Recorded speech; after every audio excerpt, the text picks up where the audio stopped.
transformed into a blue-haired child. I opened my eyes to see dismembered corpses. A little girl licked her lips and said, "You can only survive by following me." This opening is too terrifying. Who the hell threw something and crushed me to death? Yihan sat up from the ground, rubbing his head, and when he supported himself, he touched something soft. Looking at it, he immediately vomited. Ugh. Where is this? How did Shanghai turn into a forest? Who is this dismembered corpse on the ground? He raised his hand. Bewildered, this is clearly the hand of a 5 or 6-year-old child. Pulling a hair, he saw it was light blue.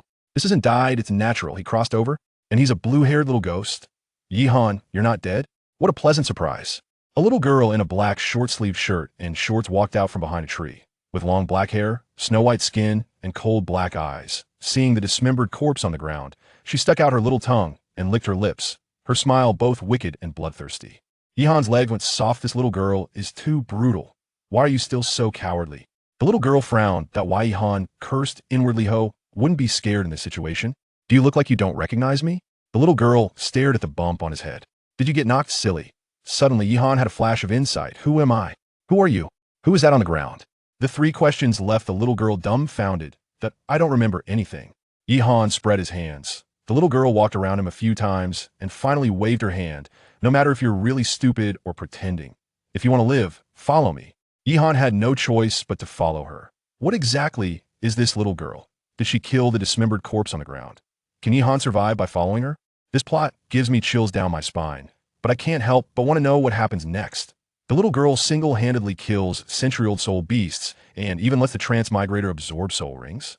When he releases his martial soul, it surprisingly hides a dual martial soul. Big move. This start is too explosive. Yihan followed Zixia for 1 or 2 miles, with dismembered corpses everywhere along the way, making him almost numb. As they passed through the woods, a lizard-like giant beast lay there, bleeding profusely and still gasping for breath. Give it the final blow and absorb the century-old soul ring, Zixia said calmly. Yihan was stunned. This is the Douluo world? This little girl single-handedly killed a century-old soul beast. He went up to deliver the finishing blow, and a yellow soul ring floated out. But he was dumbfounded. How do I release my martial soul? Hurry up and absorb it. If it weren't suitable for you, I wouldn't bother with you, Zixia urged. I forgot what my martial soul is. Yihan scratched his head awkwardly. Zixia's face darkened. Concentrate. Your broken gourd isn't hard to release. Broken gourd? Yihan understood. Concentrate. A blue wine gourd emerged from his right hand. He was overjoyed. His other martial soul is the 7 killing sword. Strong attack plus support. This combination is incredible. Sitting down to absorb the soul ring. After refining it, he shouted, "Heaven and earth have gourds, named soul." A red gourd appeared in his hand. What is the soul skill? Zixia was curious. Restores half of my soul power from the peak period. Zixia's eyes widened, and she patted his shoulder. From today on, you are half of my life. If you move against me, you're going against yourself. When will the 7 killing sword reveal itself? How powerful can this gourd that restores soul power be? What exactly is Zixia's background? This plot is so exhilarating that I can't help but recommend it. The little girl pulls a string, and living people instantly turn into dismembered corpses. Just when Yihan wanted to explode in anger, he turned around and saw a dagger stuck in the ground. So she was saving me. This operation is terrifying.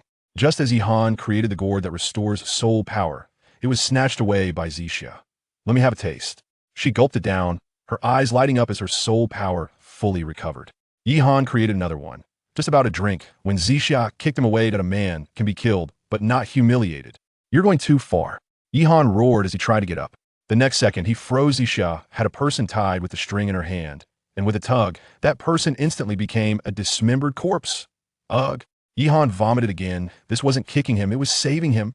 There was still a dagger stuck in the ground, clearly indicating someone was trying to ambush. Zixia licked her lips and smiled creepily.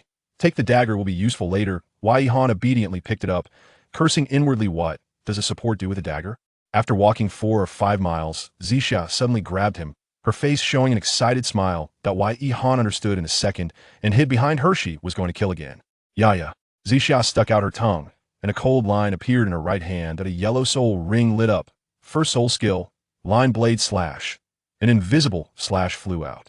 Can the people in the dark survive? When will Yihan be able to stop hiding behind the little girl? How strong is this line blade slash? This plot has me sweating my palms. It's incredibly thrilling. 100 people fighting, only 3 survive?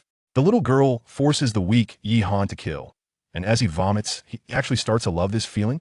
This trial is too insane. Zixia's line blade cut through 3 big trees with a loud crash.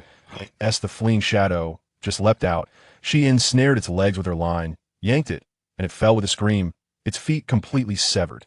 Kill him. Zixia coldly told Yi Han. Yi Han was stunned watching others kill and killing himself. Can they be the same? Here, it's either you kill or you get killed if you're afraid to kill. Just slit your own throat. Zixia's words were like ice picks. Yi Han gripped the dagger, his hands shaking uncontrollably. In his past life, he was an ordinary person in this life. He didn't want to be ordinary. Gritting his teeth, he plunged the dagger fiercely into that person's chest. Ugh. He vomited painfully. Zixia licked her lips and smiled.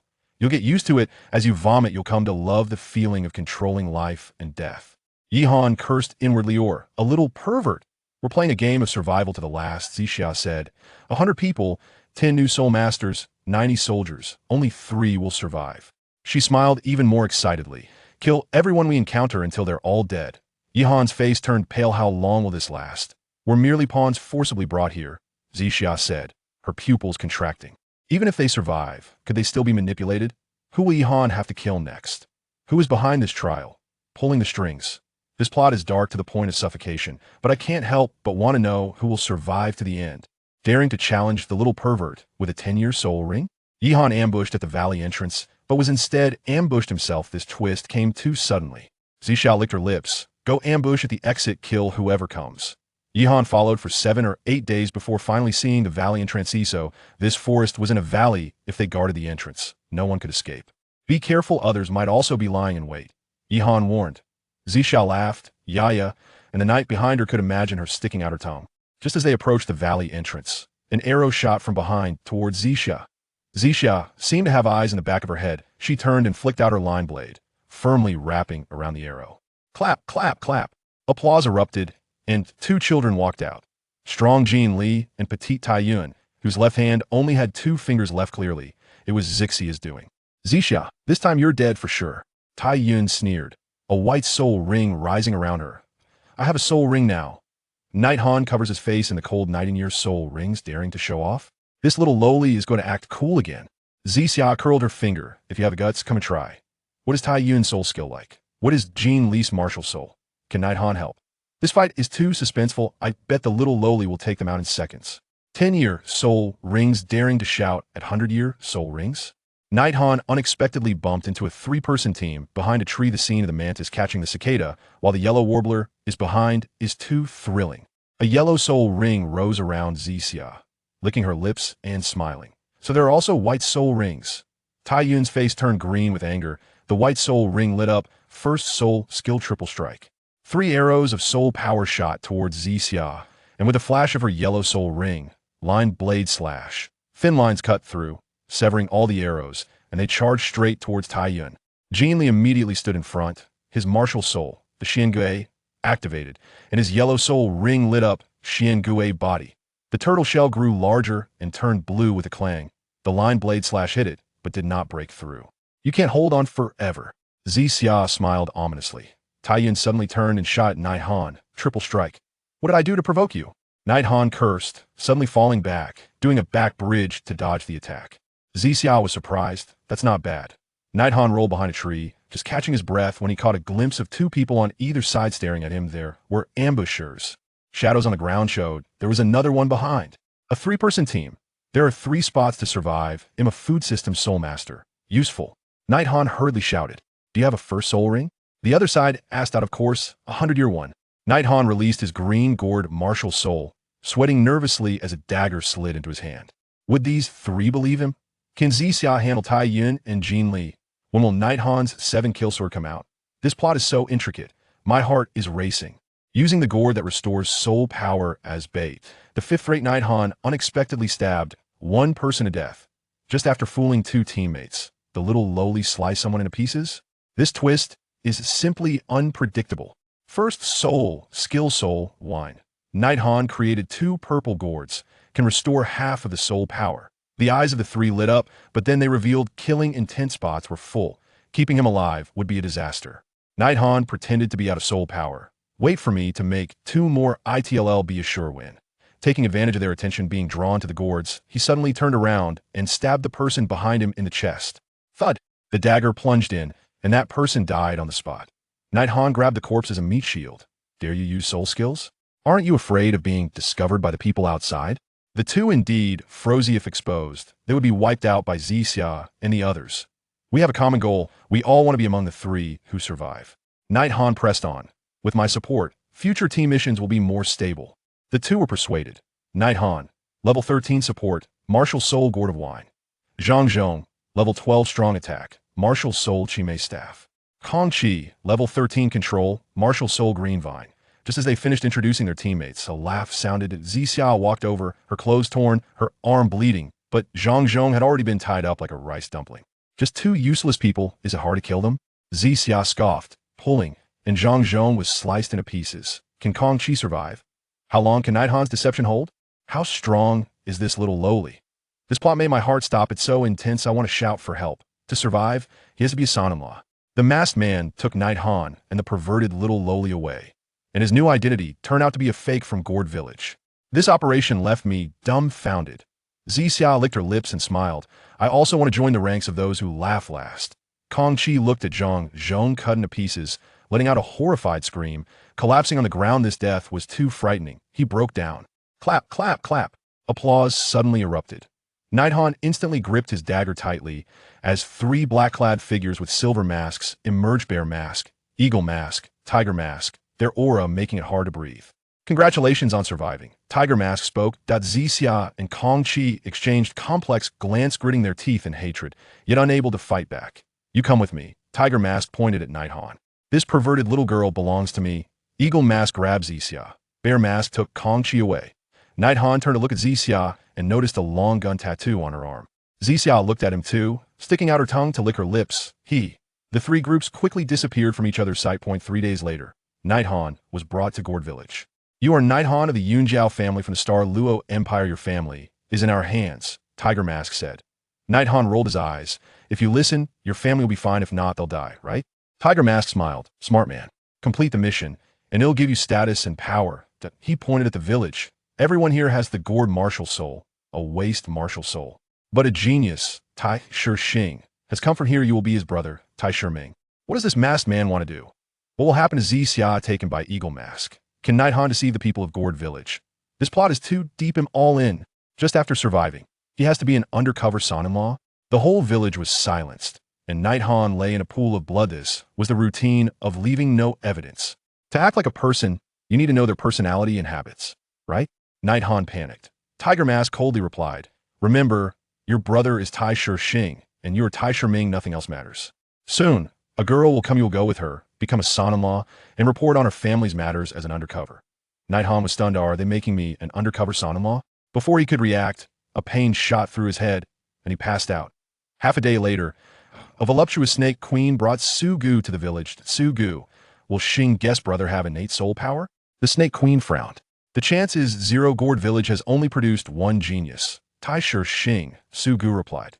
The snake queen was close to tears. I'm 10 years older than him. How can this little husband meet people? Su Gu joked. Xinggu is handsome. His brother won't be as they reached the village entrance. The Snake Queen's face turned pale. The village was shrouded in black smoke, blood flowing like a river. Find Tai Shiming. The 2 rushed into the ruins. Night Han woke up, covered in blood, unable to move, surrounded by corpses. The houses were burning. He instantly understood everyone in the village was dead, leaving no evidence, allowing him to deceive freely. This Tiger Mask is too ruthless. Can the Snake Queen find Night Han? What will happen when she knows the truth? Can this undercover son-in-law manage to pull it off? This plot is dark to the bone, yet I want to see how he turns the tide. A 6-year-old kid marrying the most beautiful girl in the royal city? The Snake Queen is being cuddled every day. This son-in-law's life is too enjoyable. As Tai Shiming lay there, covered in blood and nearly passing out, he finally heard Su Gu shout, "There's a living person here." The Snake Queen rushed over, seeing his similar features to Tai Shixing, quickly took him back for treatment. A week later, the Barak royal city exploded. Goddess of the Snake Mansion. The Snake Queen married a 6-year-old child. Who doesn't know that the Snake Queen is the #1 beauty, with exceptional talent, pursued by countless people who couldn't catch her? The Flying Academy has royal offspring. You need to be careful, Snake Elder warned Tai Shiming. With my wife around, what is there to fear? She's the sole king of the 5 rings. Tai Shiming said proudly. Snake G was furious. You're a man hiding behind a woman? Have some backbone. Am a support soul master if I don't hide behind you. Am I supposed to deliver my head on a platter? Tai Shiming retorted, leaving her speechless. Thinking back to last night, this little lecher had been making all sorts of moves, and in the end, she had given him a good beating. Don't call me wife. Snake G glared at him. Okay, wife. Tai Shiming grinned mischievously. Can Snake G really keep this little son-in-law in check? Will the enmity between the royal family and the snake house involve Tai Shiming? When will this 6-year-old child grow up? This plot is sweet to the point of being nauseating yet thrilling. I'm getting more and more hooked. However, before he could speak, Snake G was already cracking her knuckles. Tai Shiming wisely chose to remain silent. Knowing he had just been beaten last night, and his bottom still ached, Tai Shiming. What? You want to know how I got beaten? That's too embarrassing, it's better not to say. After all, I'm of the uncle generation, don't I have any pride? Snake G. Let me tell you, when we get to school, you can only call me sister, got it? Under the weight of authority, Tai Shiming could only nod, yet he murmured, even if I do not call you my wife, everyone is aware of our union. After all, the news of our marriage has spread throughout the entire royal city. This is truly a case of burying one's head in the sand. The serpent lady's face turned pale with anger. Silence, she commanded. Nevertheless, Tai Shiming, unabashed, took her hand in his. The serpent lady's eyes twitched momentarily. Yet she ultimately did not withdraw. Thus, hand in hand, they strolled towards Feiyang Academy, instantly becoming a picturesque sight. The women laughed heartily while the men lamented. Yet none dared to approach, underscoring the serpent lady's aloofness. A teasing voice rang out. Little serpent, are you bringing your husband to school? Upon hearing this, Tai Shiming could not help but break into a cold sweat. Who was this audacious person, so fearless of a potential confrontation? He turned to locate the source of the voice. A stunning beauty with an hourglass figure and long legs approached him and the serpent lady, swaying gracefully in a short, form-fitting canary yellow dress that accentuated her physique perfectly. Her cascading golden waves danced with her movements, shimmering under the morning sun, while her enchanting visage marked her as a woman of unparalleled beauty. Tai Shiming immediately inquired, who is this lovely lady? As she approached, she leaned down, winking at him, and said with a smile, Hey, little handsome, let me ask you, who is more beautiful, your wife or me? Her flawless skin and striking features left Tai Shiming momentarily dazed. There were moments when being a child had its advantages, as beautiful women tended to be more approachable. Clearing his throat, and driven by a strong instinct for self-preservation, he replied, Though you are indeed beautiful, you still pale in comparison to my wife. As anticipated, the serpent lady shot him a glance, as if to say, At least you know your place. Ah, women, they are ever so inclined to compare themselves and possess an undeniable vanity. The serpent lady then shot a disdainful look at the newcomer while introducing Tai Shiming, saying, This is Bai Jingjing, my roommate and teammate. You may call her Sister Bai. She turned to Bai Jingjing to introduce her, but was interrupted. Though I have not met him, is an introduction truly necessary? Who in a royal city does not know his name? Tai Shiming, the legendary figure who captured the city's most beautiful woman at merely 6 years of age. The laughter that followed was exuberant and animated, leaving Tai Shiming feeling somewhat lightheaded. The serpent lady's expression darkened. Enough. Unfortunately, Bai Jingjing paid no heed to her displeasure and continued to tease. By the way, how did you come to marry such a little brat? Just curious. Is he capable at night? With a chortle, Tai Shiming nearly spat out a mouthful of old blood. The young lady had struck deep. The expression of the serpent queen also faltered, and disregarding her surroundings at the school gate, she lunged towards Bai Jingjing. Anticipating this, Bai Jingjing was not to be easily outdone. With a burst of laughter, she dashed through the courtyard gates. Observing the receding figure, the serpent queen wore a face of playful indignation. Yet, Tai Shiming, with a glimmer of amusement, remarked, Bai Jingjing is indeed a splendid name. The serpent queen retorted, What is so splendid about the name Bai Jingjing? I see you little lecher, are merely enamored by her looks. Tai Shiming refrained from countering, though internally he found much to critique. Such a name is truly delightful. In a past life, there were those named Yin who lacked fire and others named Miao, who lacked water. Pray tell, what might it signify to be named Jing? Not just one character, but 2. Moreover, her surname is Bai. Is this name not exquisite? For man, it is undeniably advantageous. After this interlude concerning Bai Jingjing, Tai Ming was escorted by the Serpent Queen to the office of the dean. Dean Chang Fenglin regarded the peculiar couple with a knowing smile. Ah, if it isn't the Serpent Queen, and this charming young man beside you, could he be your little husband? Quite striking indeed. Tai Ming mused silently. Is it customary to describe a child as striking? The Serpent Queen, feeling the weight of embarrassment, chose not to respond, as doing so would only amplify the awkwardness of having a young husband. Instead, she conveyed the purpose of their visit. Dean, this is Tai Ming, 6 years old, with a martial spirit of the Azure Spirit Gourd, at level 11, a food-type soul master. His first soul ring technique, Soul Wine, can restore half the soul power of soul masters below his level. For those of a higher level, it restores 1 layer less. The playful glimmer in Chang Fenglin's eyes vanished, replaced by sheer astonishment. At 6 years old and level 11, he is undoubtedly a prodigy. Furthermore, this soul wine technique is quite formidable. You are here to enroll him, I presume? I wholeheartedly agree. It seems the food department is gaining yet another genius. As he spoke, Chang Fenglin retrieved an item from his drawer and handed it to Tai Ming. Take this to the vice principal of the food department, Tang Daodu, and she will assist you in arranging your classes. Tai Ming, however, did not take it. May I attend the assault department instead? What? Chang Fenglin was somewhat perplexed, and the Serpent Queen mirrored his astonishment. She gave Tai Ming a gentle reprimand on the head. What nonsense are you spouting? A food-type soul master in the assault department? At that moment, Chang Fenglin grasped the underlying meaning, his tone turning suggestive. Little one, you don't mean to say you wish to join the assault department because your esteemed wife is there, do you? Tai Ming glared at the Serpent Queen, clutching his head in frustration. No, I merely believe that as a support-type soul master, one should know how to protect oneself. Before arriving, I had garnered some insights from Su Gu regarding the auxiliary soul masters at the academy. Generally, they engage in practices such as meditation and the study of soul beast varieties, essentially leading a rather unrestrained existence. It has become a prevailing notion in this world that auxiliary soul masters remain sheltered behind the offensive, agile, and control-oriented fighters. Upon hearing Tai Ming's remarks, both Chang Fenglin and Shi Ji were momentarily taken aback. Unperturbed, Tai Ming continued. For instance, auxiliary soul masters at the soul saint level, when compared to their counterparts from other disciplines, possess equal soul power. In theory, without the release of their martial souls and soul skills, they should stand on equal footing. However, in actual combat, an auxiliary would likely falter against other disciplines. Chang Fenglin countered with a smile. Your assertion is flawed, with beast martial souls. Each increase in rank brings about a qualitative leap in physical prowess. How can that be deemed equal? He cast an admiring glance at Tai Ming, appreciating such a thoughtful student. Tai Ming clapped his hands. Indeed, I had overlooked that point. Nevertheless, if an auxiliary were to train consistently like those in other disciplines, they would possess a certain degree of combat capability, rather than being utterly defenseless. Setting aside other considerations, their agility and bodily reactions would undoubtedly see a significant enhancement. This would greatly amplify the survival capacity of auxiliary soul masters in battle, and the survival of an auxiliary can profoundly impact the fate of an entire team.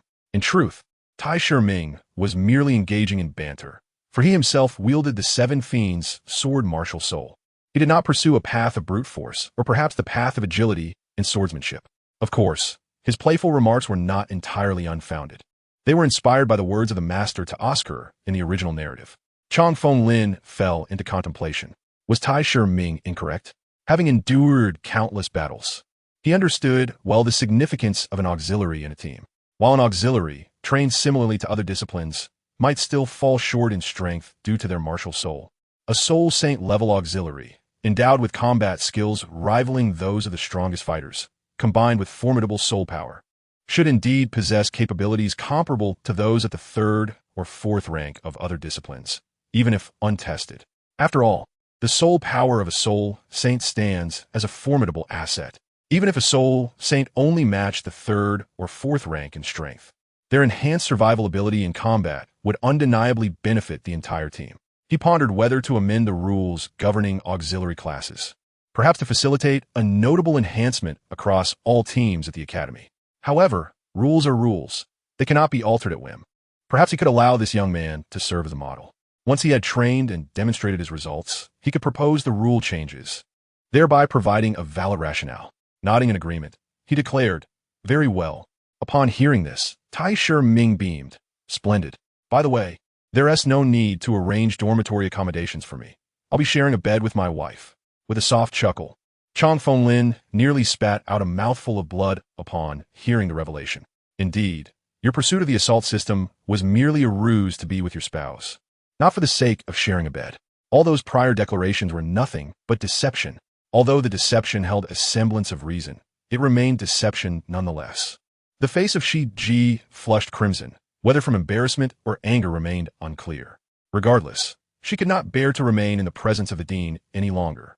With a swift motion, she hoisted Tai Ming and strode outside. Tai Ming made no attempt to resist. He had grown accustomed to being carried over the past few days. In a buoyant mood, he called out, "Dean, it's settled then." Chong Fenglin's face twitched at the audacity.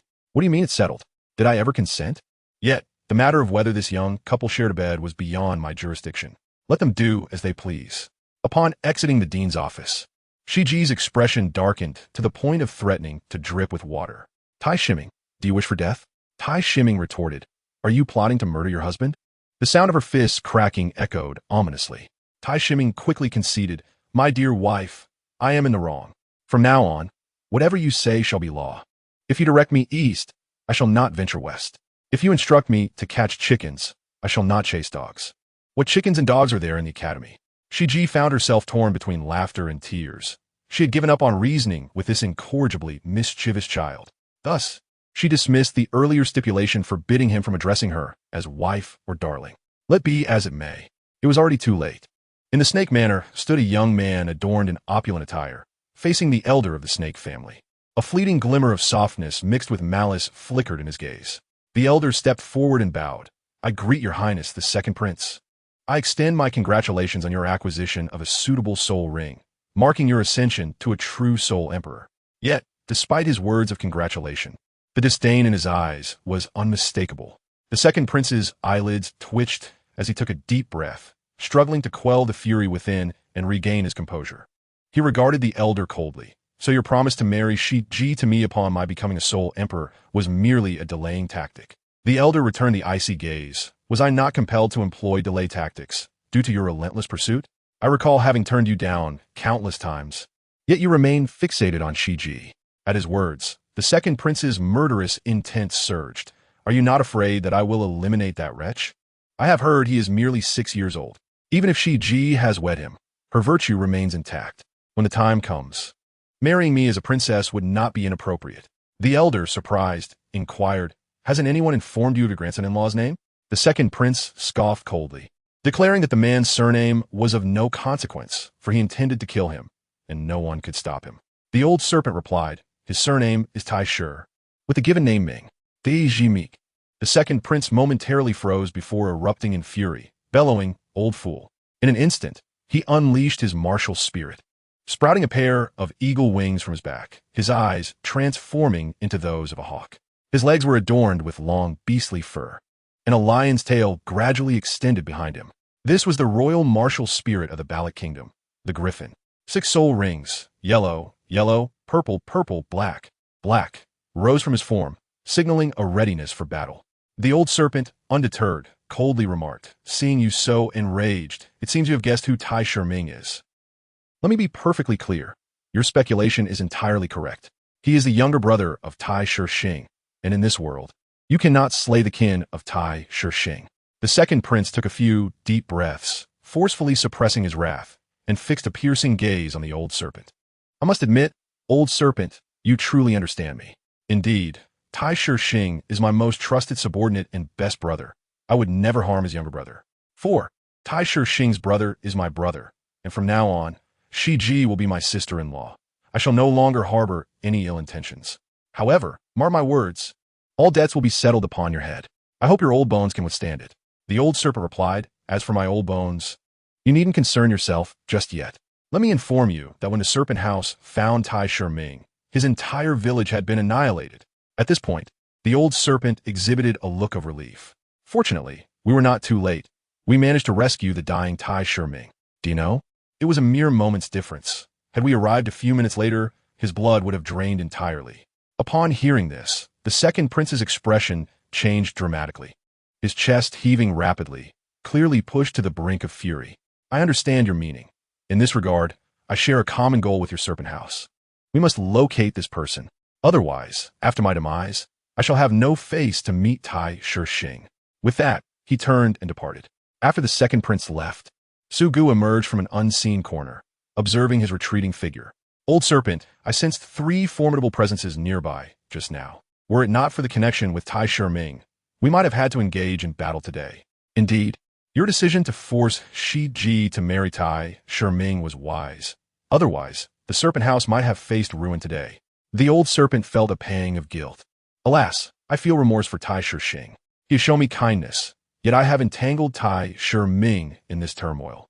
Su Gu replied, Old serpent, you acted with the serpent house's interests at heart. After all, the conflict between the second prince and the first prince has grown too fierce, and many families have nearly been annihilated due to the strife between these 2 brothers. Moreover, our serpent princess possesses both beauty and grace, as well as exceptional talent. It is indeed a stroke of fortune for Tai Shixing to be able to wed her. The elder serpent shook his head, expressing that, regardless of the circumstances, we owe a debt to the 2 brothers. Su Gu once again urged, since he entered the serpent manor, he has become a member of our family. Among family, there is no need for. Never mind, if you still feel indebted, let us compensate him doubly in the future. The elder serpent nodded in agreement, affirming, that is indeed the right course. However, you are also correct, we are family. Upon returning to his royal residence, the second prince, consumed by unvented fury, obliterated a decorative rock formation within the estate. He then commanded, Dark One. A shadow swiftly appeared, kneeling before him. Your subordinate is here. The second prince ordered. Investigate who left the city around the same time as my elder brother and the serpent manor. The shadow replied, As you wish, your highness. With that, he vanished into thin air. The second prince gazed skyward, lamenting, Elder brother, though we cannot act directly for now, I will show no mercy to your subordinates. Let their blood serve as a prelude to repaying our debt. At the residence of the first prince, a man in his 40s perused the various reports that had arrived. He furrowed his brow, muttering to himself, What a strange occurrence. This individual was not vanquished by me, though I fear that due to the relations with the Taisher family, the Serpent Manor might ally with my younger brother. Yet, my men clearly arrived too late. Who else seeks to eliminate Taisher Itsuan? It is truly perplexing, for it is merely an ordinary village. Nevertheless, the situation had not deteriorated to its worst. The Serpent Manor remained unaligned with the younger brother. A flamboyantly dressed figure stepped forward, proposing, Your Highness, would it not be wise for me to visit the Serpent Manor tomorrow, perhaps to entice them to our side? The first prince waved his hand dismissively. Let it be. That old coot, Serpent Elder, even went so far as to marry his 16-year-old granddaughter to a mere 6-year-old child. Clearly, he is steadfast in his neutrality. If we press him too hard, he may align with my younger brother, which would be disastrous. Since he desires neutrality, let him remain so. For us, the Serpent Manor not siding with my younger brother is indeed a blessing. At this juncture, the first prince rubbed his temples and sighed. Alas, my younger brother's talent is truly remarkable. He is a full 6 years my junior, yet has already ascended to the rank of a 6th-ring Soul Emperor. I can only imagine how much our father will come to admire him. What a headache this has become. Chapter 12. The enigmatic Dai Jiro. Meanwhile, Tai Shixing had accompanied the Snake Princess to the Strong Attack Academy. As they entered, they immediately captured the gaze of all present, regardless of gender. The onlookers regarded Tai Shixing with evident disdain. Tai Shixing curled his lip, remarking, Is it such a crime to marry the most beautiful woman of your academy? I neither consumed your rice nor slept on your bed. Is it really necessary to react this way? Thud! The Snake Princess promptly struck Tai Shixing on the arm, sharply commanding, Silence. Wincing in pain, Tai Shixing retorted, But I did not speak incorrectly. Among the crowd was Bai Jingjing. With a beauty almost on par with her own, approached Tai Shixing and the Snake Princess. Well, what do you think? I told you the Snake Princess was bringing her little husband to school. You didn't believe me, but now look. Come on. What purpose does such a small husband serve at night? Tai Shixing's expression darkened. Upon hearing her words, he realized Bai Jingjing had undoubtedly concocted stories about them before their arrival. Indeed, her name, Bai Jingjing, was aptly chosen, as she was truly. Taking a deep breath to compose himself, he surveyed the two ladies and proposed, You won't know until you try. Given your decent appearances, why not join my wife and me tonight to see for yourselves? The snake princess nearly stumbled in disbelief, exclaiming, "What do you mean, my wife's room? What do you mean, try together?" And at night, her face flushed crimson, exasperated by the audacity of this impudent child. Bai Jingjing paused momentarily before bursting into laughter. "Huh. All right then, tonight, Jiro and I will visit your little couple's room. No need for us to try. You two can perform a live demonstration." The lady referred to as Jiro nodded vigorously in agreement. The snake princess, infuriated, shouted at the woman, "Dai Jiro, it's one thing for Bai Jingjing to mock me. But how could you let yourself be led astray by her?" Cough, cough. "Snake princess, please don't be angry. I'm merely curious, truly just curious." This only fueled the snake princess's ire further. Tai Shiming rolled his eyes dramatically, curious, my foot. Yet, he was taken aback by Jingjing's audacity. For she lowered herself, catching him off guard as she lifted his chin and winked. "From now on, you shall be our little husband of the 5 poisons." What on earth? I, being teased by a little girl? This is absurd. Just wait, when my great sword is forged, I will surely repay this humiliation. Wait a moment. What on earth is the 5 poisons? Bai Jingjing and Dai Jiro exchanged astonished glances, both exclaiming, "Didn't your wife ever mention it to you?" Tai Shiming shook his head. "Bai Jingjing, listen closely. The leader of the 5 poisons is your wife, Shi Ji, with a mutated martial soul, the 10-headed fiery sun serpent. Possessing innate full soul power, a level 51 powerhouse at the age of 16. The second of the 5 poisons is the one beside me, Dai Jiro, whose martial soul is the face spider, the monarch of spiders, with innate level 9 soul power, a level 48 control-type soul master at the age of 16. The third of the 5 poisons is myself, Bai Jingjing, with a martial soul of the soul-biting bee, possessing innate level 8 soul power, 15 years old, and a level 43 agility-type soul master. The fourth is Hanyu, whose martial soul is the giant strength scorpion, with innate level 8 soul power, also 15 years old, and a level 42 strength-type soul master. However, due to her martial soul, her defense is quite formidable. The fifth is El Ping, whose martial soul is the 9-poison toad, 15 years old, and a level 43 support-type soul master. We are all in the 4th grade. Our academy classifies students based on strength, regardless of age. The first ring includes first-year students, the second ring contains second-year students, the third ring has third-year students, and the fourth ring comprises fourth-year students. The fifth ring signifies graduation. Of course, if one does not reach the 5th ring by the age of 30, they will be expelled from the academy. Tai Shiming was taken aback, muttering, "Is our kingdom really that remarkable? Are all 5 of you innate level 8 or higher soul power?" Shi Ji smiled faintly. "Who told you that they are all from the Ballot Kingdom? Besides myself, Dai Jiro hails from the Star Luo Empire. Bai Jingjing is from the Lin Kingdom of Haagen-Dazs. Hanyu and El Ping come from the Heaven Do Empire. They are here for their own reasons." Tai Shiming nodded, realizing that even a small academy like Shrek draws talent from various places. Wait a moment, something feels amiss. Suddenly, pointing at Dai Jiro and Bai Jingjing, he exclaimed, "Hold on. How can you, a control type and an agility type, end up in a strength type?" Bai Jingjing winked at Tai Shiming, mischievously saying, "Isn't it just to bring Jiro along to see our little husband from the 5 poisons?" After saying this, she cast a playful glance at Shi Ji, clearly enjoying the moment. In truth, they merely came to see Shi Ji, and unexpectedly, they brought Tai Shiming along as a delightful surprise. To put it bluntly, it was mere gossip. They came to watch the show. Goodness, she keeps winking at me. Truly, an uncle can endure, but an aunt cannot. A sudden idea sparked in his mind. With a sly grin, he said, "So you claim I am your little husband? Does that mean I now have 4 wives?" As he spoke, he cast a meaningful glance at Dai Jiro and Bai Jingjing before adopting a playful expression, declaring, "Since we have known each other first, I hereby appoint you as the 2nd wife and the 3rd wife." Then, pointing at Dai Jiro's prominent features, he said, "You are the 2nd wife." And, gesturing at the relatively smaller Bai Jingjing, he added, "You are the 3rd wife." 2nd wife, 3rd wife, with a chuckle. Dai Jiro and Bai Jingjing nearly spat out a mouthful of blood. Dai Jiro inquired, "And you little imp, where are you pointing?" Bai Jingjing retorted, "Why am I the 3rd wheel? I encountered you both first. Does my youth make me less significant? Am I really that small?" She instinctively glanced at Dai Jiro, who was noticeably older than her. "Well, all right, perhaps I am small."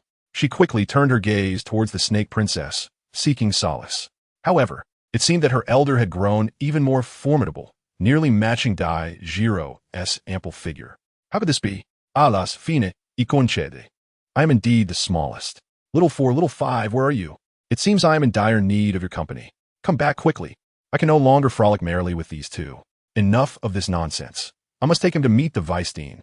The snake princess maintained an air of seriousness, though inwardly she was stifling laughter. Now you see the spectacle. Now you taste the sharp tongue of my little husband. You two, the second wife and the third wheel. Especially when she glanced at Bai Jingjing. Her demeanor was both proud and provocative. Oh dear, I shall contend with you too. With that, she lunged toward the snake princess. Daijiro laughed as she restrained her. All right now, they still need to meet the vice dean. Besides, they're a legitimate couple, not any sort of illicit affair. Tai Shiming chuckled as well, observing the camaraderie among the three. He surmised that the other two must also be quite agreeable. However, he pondered, why were they referred to as the 5 poisons instead of the 5 beauties? Could it be that the other two were unattractive? Bai Jingjing glared with her beautiful eyes. I've already been labeled the third wheel. Am I not allowed to call them out as an illicit couple? Humph. Unexpectedly, Tai Shiming grinned mischievously. We are indeed an illicit couple. What of it, HM? Without waiting for Bai Jingjing's reaction, he promptly seized the snake princess and dashed away. Bai Jingjing, incensed, stamped her foot in frustration. Daijiro, meanwhile, laughed uncontrollably. Oh, who would have thought you'd be bullied one day? And by the little husband of a leader, no less. This is too much. You dare laugh? I cannot deal with that pair of illicit lovers. But I will certainly have my way with you. Unfortunately, Daijiro had anticipated this. Before she could retaliate, she had already retreated several meters. Waving her hand, the little husband of the leader has seen your antics, and I have observed your folly as well. I am returning to my control studies now. Second, just you wait. Let us not forget we reside in the same dormitory. One can escape the monk, but not the temple. Daijiro declared. In any case, you cannot do anything to me now. At this moment, the snake princess and Tai Shiming had arrived at the door of the vice dean of the assault department. The snake princess knocked gently on the door. Knock, knock, knock. Upon entering, a steady voice resonated within the room. Come in. It was only then that Ji led Tai Shiming through the door. Greetings, vice principal. Tai Shiming's gaze fell upon an elderly gentleman with a square face, the vice principal himself. As Tai Shiming turned to him, the elder met his gaze with an imposing and serious expression. Internally, Tai Shiming mused. He appears to be quite the antiquated character. However, to his surprise, after scrutinizing Tai Shiming closely, the vice principal's lips curled into a slight smile, exclaiming, Ah, Ji, is this young lad your little husband? Quite handsome indeed. Tai Shiming nearly suffered a backache from the shock. Esteemed elder, your persona is unraveling rather swiftly. Ji wore a face of exasperation. Ahem, the vice principal interjected. I was merely jesting. Now, let us return to the matter at hand. Ji, what brings you here? He wishes to join our combat department. Here is the special permit granted by the principal. Ji presented the document bestowed upon her by Chong Feng Lin to the vice principal. Even though the enrollment period has long passed, given my rapport with Shi Lao, a word from me suffices. There was no need to procure such a special permit from the principal. Tai Shiming kindly reminded, I am an auxiliary battle spirit master. The vice principal was taken aback, exclaiming, what business does an auxiliary master have in the combat department? However, he soon feigned enlightenment, casting a knowing glance at Ji and Tai Shiming. I see. You may proceed. I shall arrange for you to enter the first year. Tai Shiming was left speechless, wishing to spit in the elder's face and retort. What do you understand, really? The two then ventured next door to the office of the first-year mentor, Situ Yulu. The door was ajar, allowing them to enter without hesitation. Situ Yulu was a striking woman, appearing to be in her 30s. Upon seeing Tai Shiming and Ji enter, her expression shifted from surprise to something more peculiar, as she exclaimed, Ji. Tai Shiming, with a dark expression, interjected, Ji. You've brought your little husband to school. Situ Yulu was momentarily taken aback, rendered speechless. Ji, equally at a loss, felt a sense of absurdity. As this was a phrase everyone seemed to utter since her arrival at the academy, she had longed to retort, and now witnessing Situ Yulu's speechlessness brought her amusement. However, Situ Yulu seemed to recall something and chuckled, saying, What is this? Did many inquire the same as you on your way in? Tai Shiming shrugged. Obviously, but that's not the most mentioned line. Situ Yulu, upon hearing this, displayed a curious expression. Oh, which one is it? Do share. Tai Ming replied. Wow, Shiji, your little husband is quite handsome. Shiji rolled her eyes, secretly cursing, what a shameless little brat. Situ Lu then laughed. Shiji, your little husband is quite amusing. Shiji responded. He is an auxiliary spirit master and wishes to join your class. Situ Lu's face suddenly stiffened. In her heart, Shiji thought, now it's not so fun, is it? She was well aware that Situ Lu was always strict regarding teaching. She would never easily agree to allow an auxiliary to engage in offensive tactics, even if instructed by the dean and vice dean. Indeed, Situ Lu's smile vanished in an instant.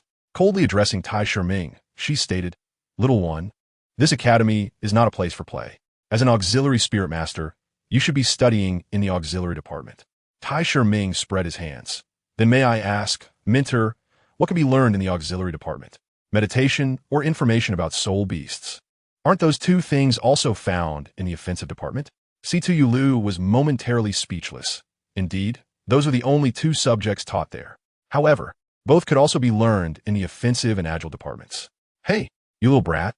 As a mentor, I won't let you defeat me so easily. She coldly declared. If you wish to join our offensive department, it's not impossible. Stand outside, no drinking water, no eating, and remain standing until school ends in the afternoon. I will see how you handle that. Years later, whenever Situ Lu recalled this day, she regretted her actions. If heaven granted her another chance, she would undoubtedly annihilate that little pest. Fine. Tai Ming tossed his head and strode out. It's just standing for a day. Compared to fighting day and night in the forest, what's this? Watching Tai Ming exit with such decisiveness, Situ Lu was momentarily taken aback. In her expectations, a 6-year-old auxiliary, even if he agreed, would surely bargain. After all, it was still morning, and there was more than half a day until school ended. Standing for so long was not something a 6-year-old could endure. How interesting. She hoped he wasn't merely boasting and would falter soon. Shiji interjected. He won tea. Situ Lu replied. Oh, do you trust him that much? He is only 6. Shiji chose not to say anything further. Her smile spoke volumes. In her heart, despite Tai Ming being merely 6, he was a soul who had experienced life and death. It is inconceivable that one could falter at such a trivial matter. Meanwhile, Tai Ming, having exited the office building of the deputy dean and his mentors, stood resolutely outside, exuding an air of determination as if vowing not to retreat until he had pressed forward into the realm of the strong. Not long after, a hefty figure, weighing around 300 pounds, approached him. Tai Ming's expression was one of astonishment. This rotund individual lacked the imposing presence typically associated with such weight. Instead, she appeared rather endearing. For this 300-pound figure was a young girl of merely 6 or 7 years, plump and fair, evoking an irresistible urge to pinch her cheeks. I am Situ Yudi, and who might you be? You're not here, because my mother has put you on a standing punishment, are you? Hee. Your mother? Is her surname Situ? Could she possibly be the strikingly poised female mentor within? Tai Ming pondered, conjuring an image of Situ Lu. Although she might not be a breathtaking beauty, she certainly boasted an impressive appearance, scoring at least a solid 90. Her figure was commendable as well. Yet, the sight before him, the naive and plump girl, was utterly incongruous.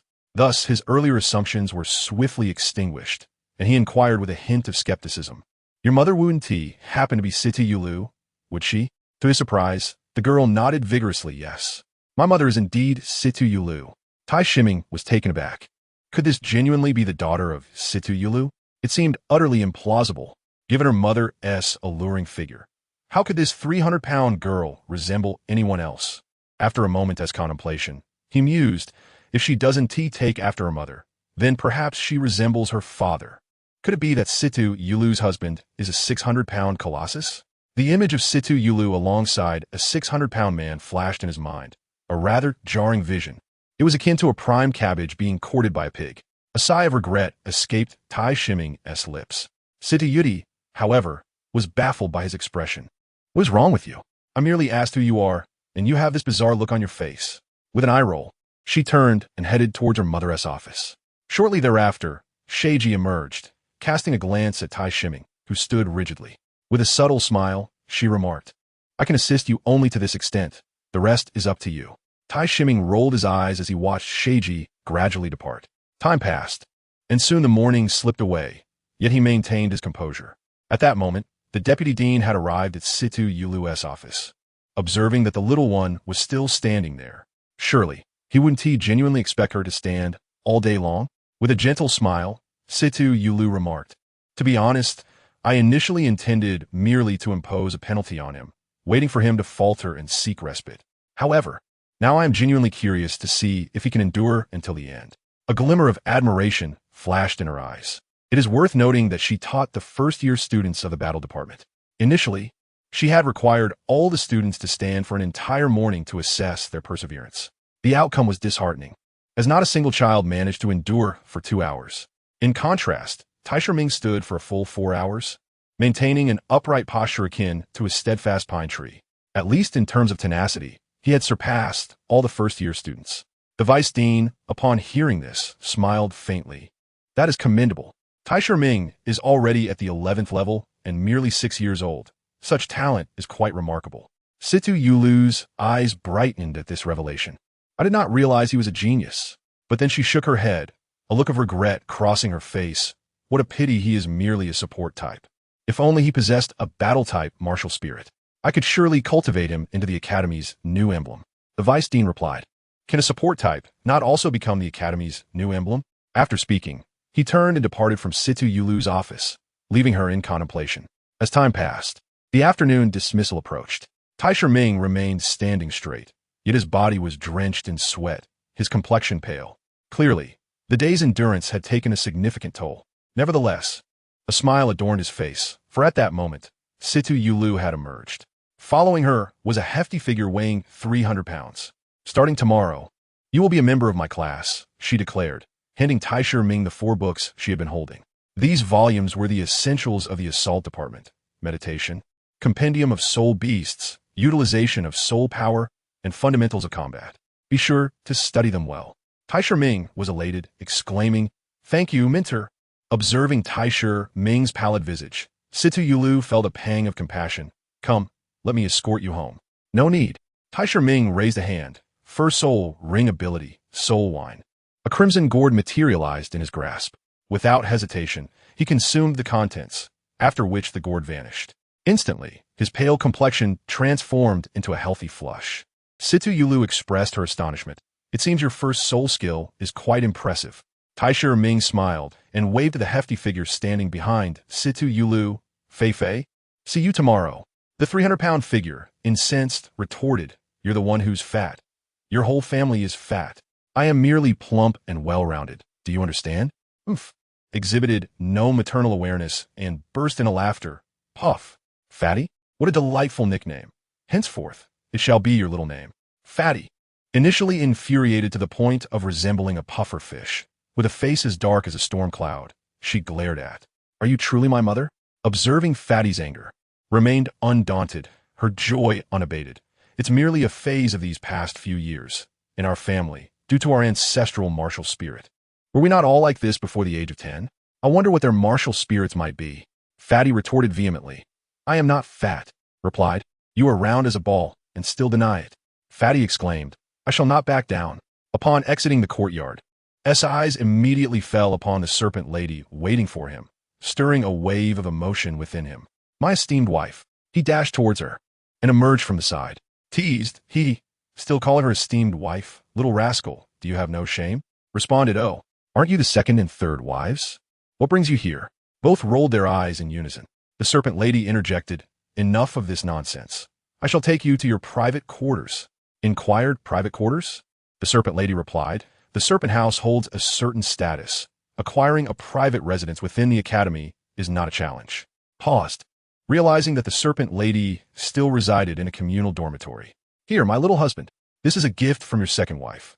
Fearing you might starve if you went a day without eating." Looked astonished.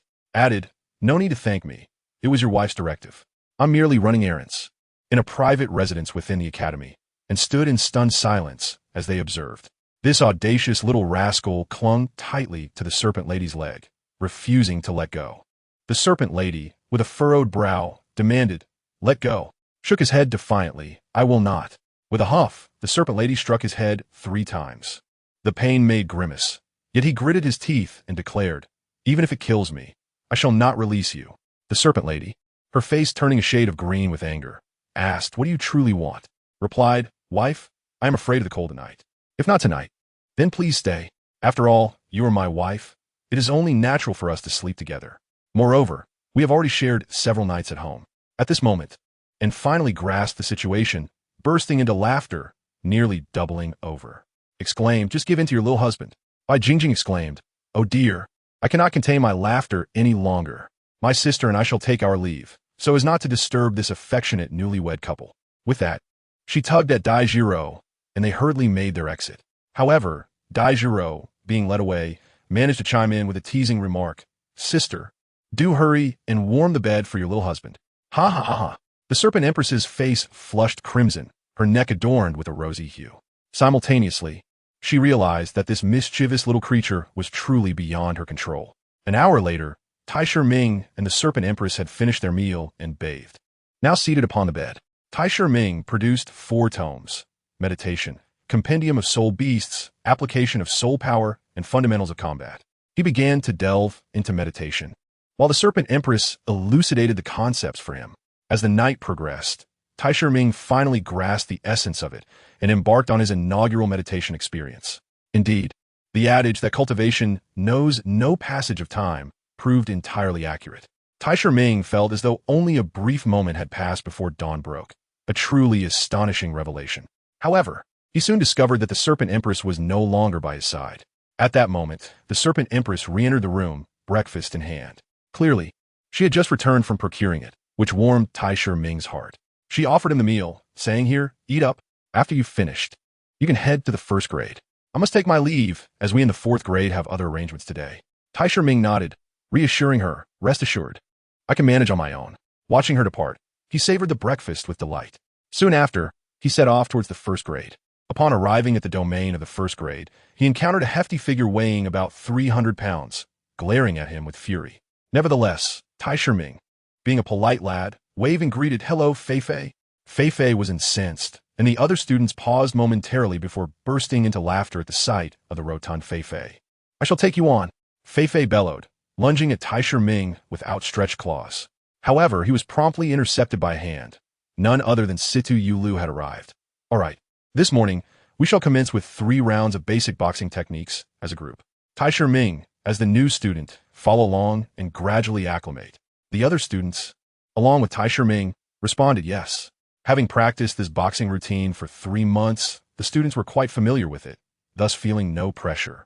However, Tai Ming found himself somewhat anxious, fidgeting in his attempts to keep pace with them. However, upon practicing repeatedly, it became evident that what was purported to be a mere set of martial arts techniques was, in fact, a profound and intricate art of evasion and agility. Clearly, it transcended the simplicity of a conventional fighting style, serving as a foundation for nimble movements. After 3 swift iterations, Tai Ming had memorized the majority of the techniques.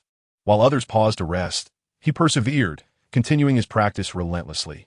Having already fallen behind, he understood the necessity of doubling his efforts. Again and again, once, twice, thrice, he immersed himself in the foundational forms, steadily familiarizing himself with the intricate methods. Meanwhile, the others, under the directive of Situ Yulu, had begun to unleash their martial spirits and engage in one-on-one combat. Yet, none disturbed Tai Ming, for as a novice in this art, no one was inclined to partner with him for practice. Time flew by, and before long, a month had slipped away.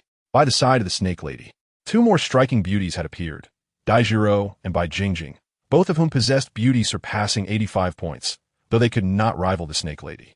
They were, in fact, the little 4 and little 5 of the 5 poisons, Han Yu and El Peng. Bai Jingjing, observing the Snake Lady, remarked with a smile, now that classes are over, let us visit your secluded quarters with your little husband. The Snake Lady retorted, what is there to entertain us? Dai Jiro, with a mischievous grin, replied, little 4 and little 5 have yet to meet your husband. Now that they've returned, it is imperative they make his acquaintance. Han Yu and El Peng nodded vigorously. Their curiosity and penchant for gossip ignited. It was common knowledge that upon their return to school, they had learned that their esteemed leader, the Snake Lady, had wed a child of merely 6 years, no less. Furthermore, they had gleaned even more scandalous news from the lips of the 2nd and 3rd sisters. They were, astonishingly, living together. One could only wonder what transpired during their evenings together. Oh, how tantalizingly curious they were. Unable to resist their enthusiasm, the snake lady acquiesced to their wishes. However, as they approached the secluded courtyard, they were met with an unusual sound. Han Yu and El Peng exchanged curious glances, inquiring, "What is happening?" Daitsiru responded, "Your little husband has devised an extraordinary training method. You shall see upon entering." As they stepped inside, they beheld sandbags soaring through the air. In the center stood Taisher Ming, surrounded by two individuals on each side, incessantly hurling sandbags toward him. Taisher Ming nimbly dodged them, and when avoidance was impossible, he would deliver a powerful strike, sending the bags crashing to the ground.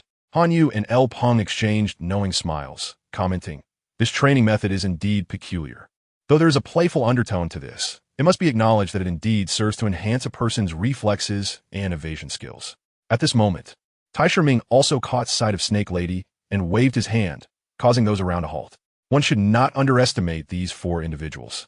They are formidable warriors within the ranks of the army. Whether standing still or in motion, their aim is impeccable. Unlike the carefree days of childhood, when one might stand still and still miss their target, he initially struggled to manage against a single opponent.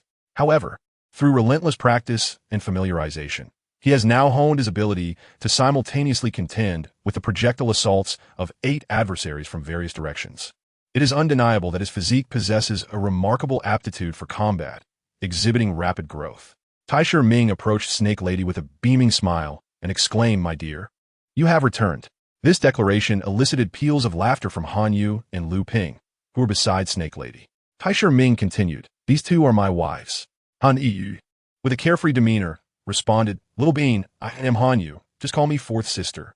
Lu Ping, stifling her laughter, added, "I am Lu Ping. Simply refer to me as fifth sister." So it is indeed these two. Yet, something feels amiss. They are not unappealing. How did the moniker of 5 poisons come about? Quite perplexing.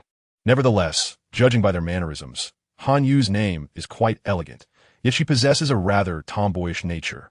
Lu Ping, on the other hand, is aptly named, embodying the essence of a delicate beauty.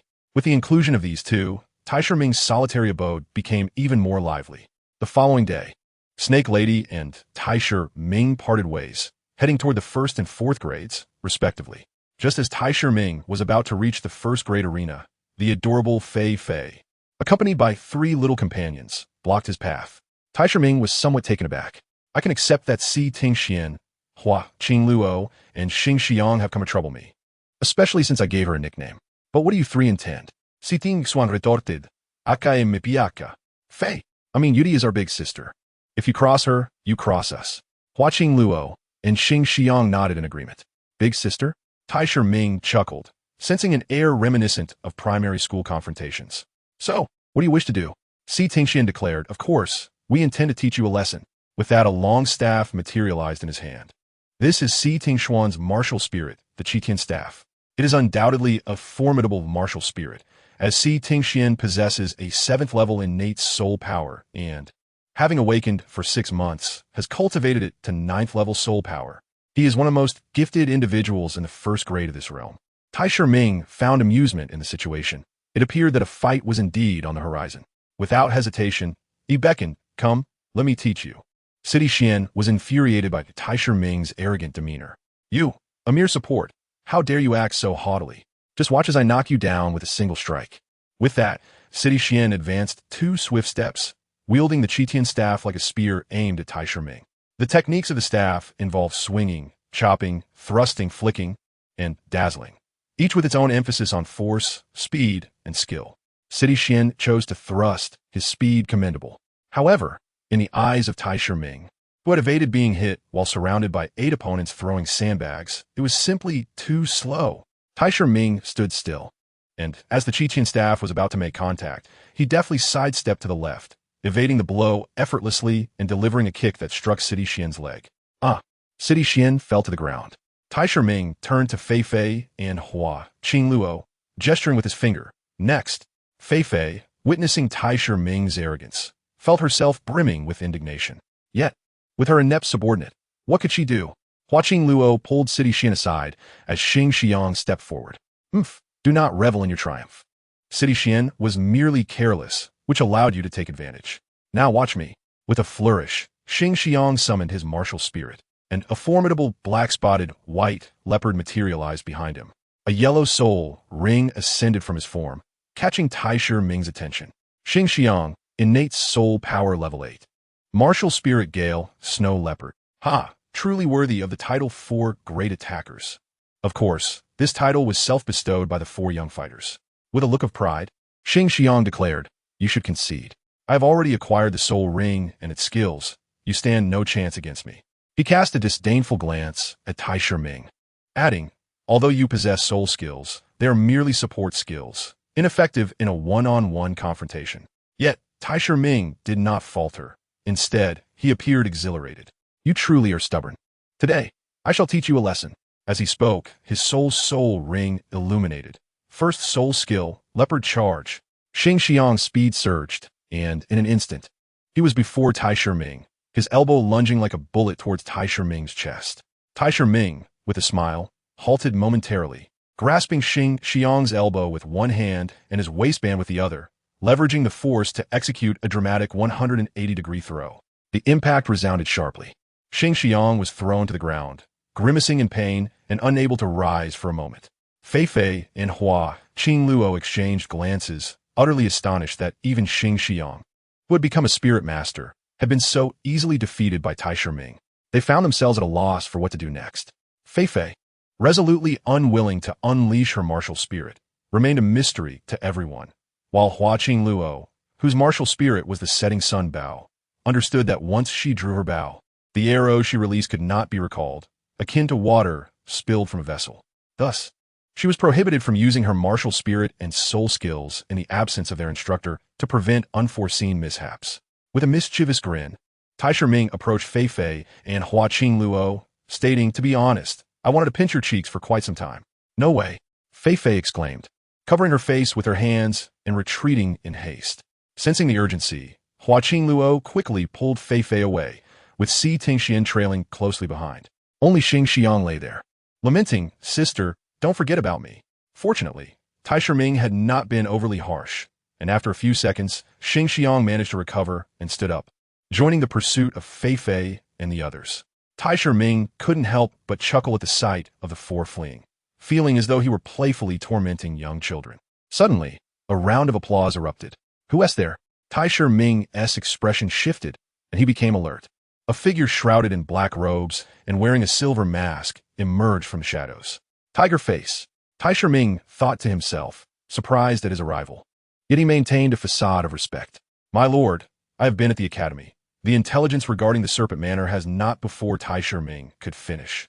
Tiger Face raised his hand, signaling him a halt. "I am well aware of your every move," he stated. "I have come because I received news that the king of the Barak Kingdom intends to take action against the Serpent Manor. You must resolve this crisis.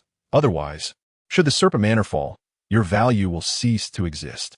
Let me remind you, neutrality is acceptable, but pertains to the 2 princes, not the king. Otherwise, you are merely playing with fire." By the way, the recent battles, where an auxiliary effortlessly triumphed over 2 powerful attackers, were indeed impressive. With that, Tiger Face vanished from Tai Ming's sight. Tai Ming felt utterly disheartened, grappling with the reality that he, a mere 6-year-old child, was expected to address the king's intent to annihilate the Serpent Manor. Surely you must be a fool. Alas, even knowing that the king intends to annihilate the Serpent Manor, he remains inactive, unable to take any action. Although he is not truly Tai Ming, the Serpent Lady and the Serpent Manor have treated him with kindness during these days. Yet, what should be done? If one possessed sufficient strength, they could eliminate the royal family, ensuring that chaos would ensue, temporarily diverting attention from the Serpent Manor. However, Tai Ming's power is currently too feeble. Those formidable figures can extinguish a multitude with just a wave of their hand. The king seeks to destroy the Serpent Manor precisely because he stands with no faction. However, if one could create the illusion of having to choose sides, perhaps the danger would dissipate. It is indeed this principle. With newfound ideas and strategies, Tai Ming felt a surge of optimism and leisurely strolled towards the first-year arena. Upon entering, he was met with the collective gaze of Si Tingxian, Douluo, Xing Xiang, and Fei, their eyes ablaze with intensity. Tai Ming chose to disregard them, proceeding to his usual spot to commence his training. The other students looked on in admiration. For none among them could match Tai Shiming's relentless dedication to training day and night. They had attempted it themselves, yet after just one day, they found themselves unable to rise, their bodies aching unbearably. It was a mystery how Tai Shiming persevered. After a while, Situ Yulu entered, and upon seeing Tai Shiming already immersed in his practice, she could not help but display an expression of admiration. Today, an announcement was made. The annual tri-institutional competition is only 2 months away, and the first year will select the 5 most outstanding individuals to form a team to participate in this contest. Additionally, there will be 2 reserve members, making a total of 7. The school has decided to hold an internal competition in a month to select these 7 team members, followed by a month of intensive training before the tri-institutional contest. Therefore, for those wishing to make a name for themselves across the kingdom and bring glory to their families, it is crucial to train diligently over the next month, striving to advance their abilities and secure a place among the 7 of the first-year team. Such individuals will have their names resound throughout the entire kingdom. Tai Shiming, engaged in his training, could not help but pause at this news. He found it quite intriguing. Of course, he had little genuine interest in the first-year competition. His anticipation lay in witnessing the battles of the 3rd and 4th years. It is worth noting that those in the 3rd and 4th years typically possess 3 or 4 soul rings, making their battles far more captivating. This institution does not solely prioritize age, but rather strength. Most students in the 3rd and 4th years are already over 20 years old. The Serpent Lady and Bai Jing, who are in the 4th year at only 15 or 16, are indeed a rarity.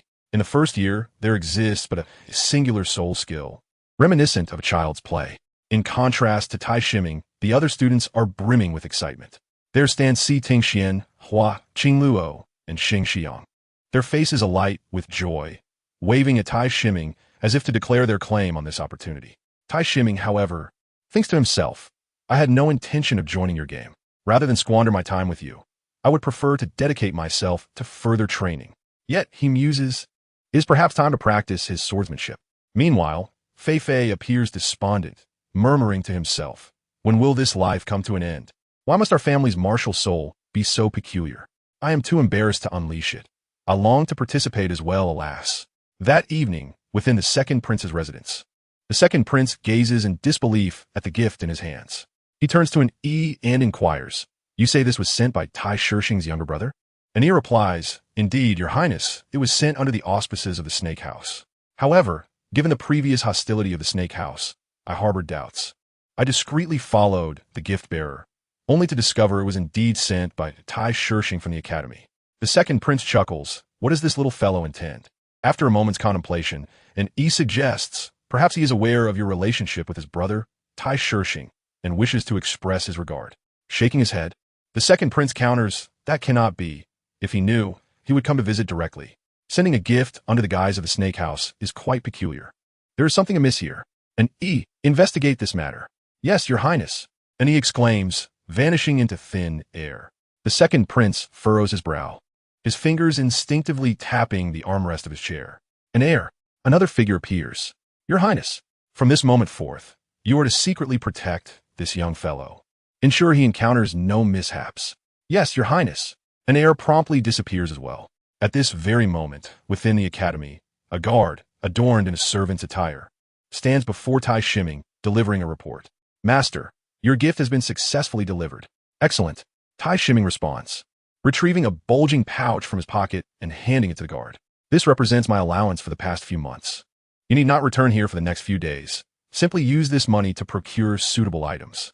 Then, every 3 days, promptly deliver gifts from the Snake House to the second prince. The guard hesitates, holding the pouch, and stammers, Master, the Snake House is at odds with the second prince. While delivering gifts once or twice may be acceptable, doing so every 3 days seems rather inappropriate. If Old Snake learns of this, I might lose my skin. Tai Shiming waves his hand dismissively. Fear not. If Old Snake discovers this, simply place the blame upon me. The guard exclaimed, well. After the guard departed, Tai Shiming retrieved a fundamental manual on swordsmanship and began to delve into its contents. Before long, Shi Ji entered from outside. Tai Shiming's face lit up with joy. My dear wife and Bai Jingjing have finished their training. Shi Ji replied, indeed, for the upcoming competition in the 3rd Institute. This will be our routine for the next 2 months. Concern etched across Tai Shiming's face. He remarked, look at you, drenched in sweat. Cool me. Quickly change and take a bath, lest you catch a cold. Shiji's cheeks flushed, although she had grown accustomed to her mischievous and cheeky little husband. His words were rather. She shot him a sidelong glance, ignoring Tai Shiming as she silently strode into the bathroom. Without hesitation, Tai Shiming followed her. Annoyed, Shiji turned around and pushed her back a step, saying, "Step aside." Tai Shiming, with a serious demeanor, retorted, "We are already an old married couple. Why be shy? If we don't bathe together, who will scrub your back? And who will scrub mine? Scrub your back?" Shiji was momentarily taken aback, observing her dazed expression. Tai Shiming swiftly slipped into the bathroom and, in a matter of moments, emerged impeccably clean. His speed was astonishing. After a brief silence, Shiji remarked, "I heard you intend to practice swordplay." Tai Shiming, somewhat confused, nodded in affirmation. "You needn't practice," Shiji continued, "for when it comes to being shameless, you are unrivaled in the world." Tai Shiming felt a sense of unease. "I can't shake the feeling that you are insulting me." Shiji countered, "I am praising your innate talent for swordsmanship." Truly, the following morning, as dawn broke, Shiji felt a heaviness in her chest and experienced some difficulty in breathing. Groggily awakening, she sensed as though something was pressing down on her. When she became more alert, she glanced down. Lo and behold, Tai Shiming's leg was draped over her thigh, and one of his hands rested on her flat abdomen. The most vexing part was that his head was buried. No wonder I felt suffocated. This guy is utterly infuriating. Wait, is he actually drooling? Ah, Shiji let out a shriek, lifting Tai Shiming and tossing him aside before dashing into the bathroom. At that moment, Tai Shiming, who had been cast aside on the bed, groggily stirred awake. "My dear wife, what time is it? Are you in urgent need? You needn't wake me for such matters. I'm still growing." After saying this, he drifted back into a stupor. Shiji, in the bathroom, felt her entire face darken. "You drooled all over me and then claimed I was in urgent need. How utterly infuriating." Half an hour later, Tai Shiming finally awoke. At that moment, Shiji had returned with breakfast. However, her complexion remained rather poor. With a hint of concern, Tai Shiming remarked, "My dear, you don't seem well today. Did a relative arrive?" "No, they shouldn't be arriving for a few more days." "Am I mistaken?" Shiji's expression darkened further. "Just eat your meal." She huffed, rising to leave. Tai Shiming was left bewildered, thinking I was merely showing concern. Is that too much to ask? Truly, a woman's mood can shift in an instant. Feeling dejected, he finished his breakfast and stepped outside, heading towards the first-grade area. Yet, before he could reach his destination, he encountered a figure clad in black. The stranger bowed respectfully and addressed him, "Greetings, sir." "Sir?" The term was typically reserved for certain individuals within the Shi manor, yet this man was unfamiliar to him. The black-clad figure seemed to perceive Tai Shiming's confusion and smiled. "I am not from the Shi manor, but sent by the second prince." With that, he presented a long box he had been holding. "This is a gift from the second prince, who heard that you wished to practice swordsmanship." "The second prince? Is this a return gift?" Regardless, it was fortuitous that he was receiving a token from him, as it would lead others to believe that the Shi manor still aligned with the second prince. This would likely quell any immediate intentions the king had against the Shi manor. Thus, Tai Shiming accepted the long box without hesitation, saying, "Please convey my gratitude to His Highness, the second prince." The black-clad man replied, "His Highness also appreciates the gift you sent." Tai Shiming's face fell. He had no idea what his servant had delivered. Regardless of the item, it surely could not be anything remarkable, considering the modest amount he had given the servant. He remained puzzled as to what could delight the second prince. "The item has been delivered. I shall take my leave now," the man said, gradually retreating. Tai Shiming turned his attention to the long box in his hands. Curiosity piqued as to what gift the second prince had sent him. Upon opening it, he discovered an ancient-looking short sword nestled within. Tai Shiming's pupils contracted slightly. He had only just requested a basic sword technique manual from Situ Yulu the previous day, and now the second prince had sent him a sword. One could not help but marvel at the extent of the second prince's intelligence network. Nevertheless, regardless of the circumstances, the ancient short sword captivated Tai Shiming's attention. He could not help but draw it forth, slowly revealing its blade. As the sword emerged, a glimmer of cold light flashed under the morning sun. Indeed, this world is dominated by soul masters, yet ordinary generals and soldiers remain indispensable to a nation. Thus, various weapons do exist. This sword, without a doubt, is a remarkable treasure, likely achieving the level of soul guide, albeit at a time when soul guides were not yet advanced. It merely enhances the sword's durability and sharpness. However, For Tai Shiming, this was more than sufficient, as the sword was primarily intended for practice. In moments of true life-and-death struggle, he would undoubtedly rely on another martial soul, the seven-killing sword. Tai Shiming wielded the sword, finding its length perfectly suited to his grasp, which filled him with immense joy. Moments later, the first-year students gazed in astonishment as Tai Shiming approached, brandishing a short sword. This was their first encounter with a soul master wielding an ordinary person's sword, shattering their perceptions of reality. Siting Xuan, Ua Qingluo, Xingxiang, and Fei Fei could hardly contain their laughter, doubling over in mirth. They vowed that this was the most amusing spectacle they had ever witnessed. Siting Xuan exclaimed, Tai Shiming, are you foolish? Do you really believe that wielding a sword makes you a powerful attack type, soul master? Xing Xiang added, honestly, this is the first time I've seen a soul master holding a sword meant for ordinary people. Hua Qingluo remarked, don't be so dismissive. Perhaps he possesses an extraordinary sword that rivals the sword martial soul. Fei Fei interjected, TSK, Tai Shiming, a person's martial soul is predetermined. No matter how much you aspire, you will remain a support type, so wake up. Ha ha ha. Tai Shiming smiled faintly. Some possess martial souls yet fail to unleash them. What difference does it make whether one has or has not? You. Fei Fei was rendered speechless as Tai Shiming's words struck deep. Tai Shiming cast a glance at Si Tingxian and Xing Xiang, stating, I am but a support, yet you two attack types cannot even best me, a mere auxiliary. Si Tingxian and Xing Xiang were left fuming, unable to respond to his taunts. Sensing the thrill of besting his peers, Tai Shiming unsheathed the short sword and began practicing the fundamental sword techniques outlined in his book, all the while singing, Oh joy! I feel as though I have reached the pinnacle of life.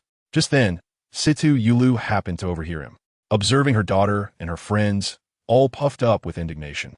She couldn't help but facepalm, thinking, this little rascal truly knows how to infuriate. However, my daughter is rather foolish, despite clearly being outmatched in both combat and debate. She insists on offering herself up for torment.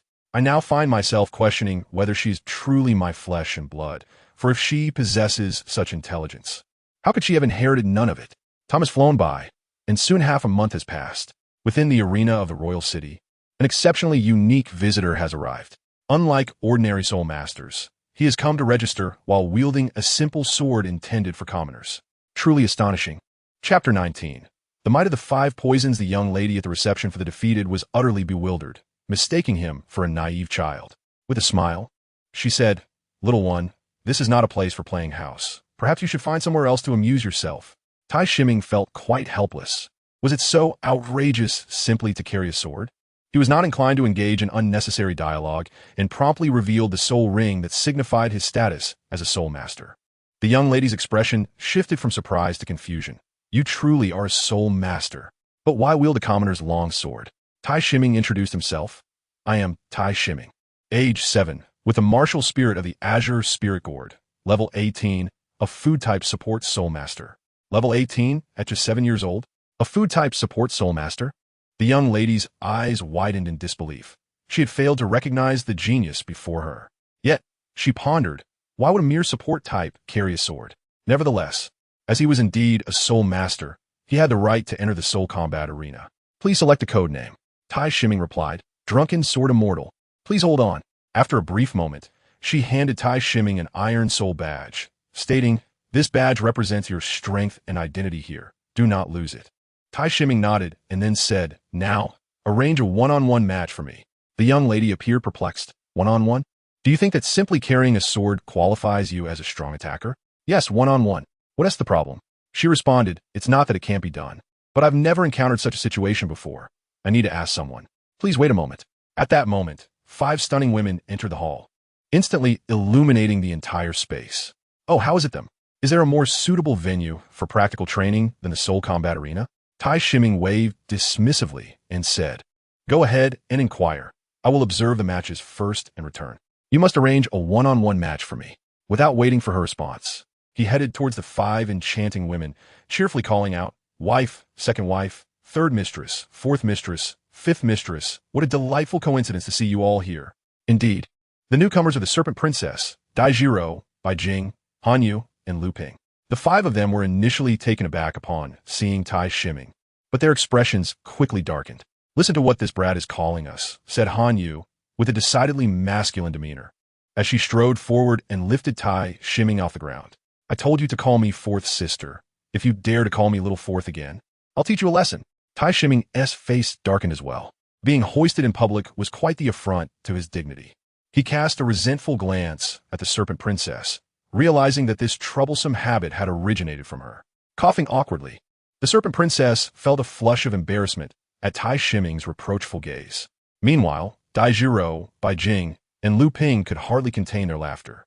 Ultimately, it was Dai Jiro, ever gracious, who addressed Han Yu, saying, "Han Yu, please put him down." She then turned to Tai Shiming and inquired, "Why are you here, esteemed husband?"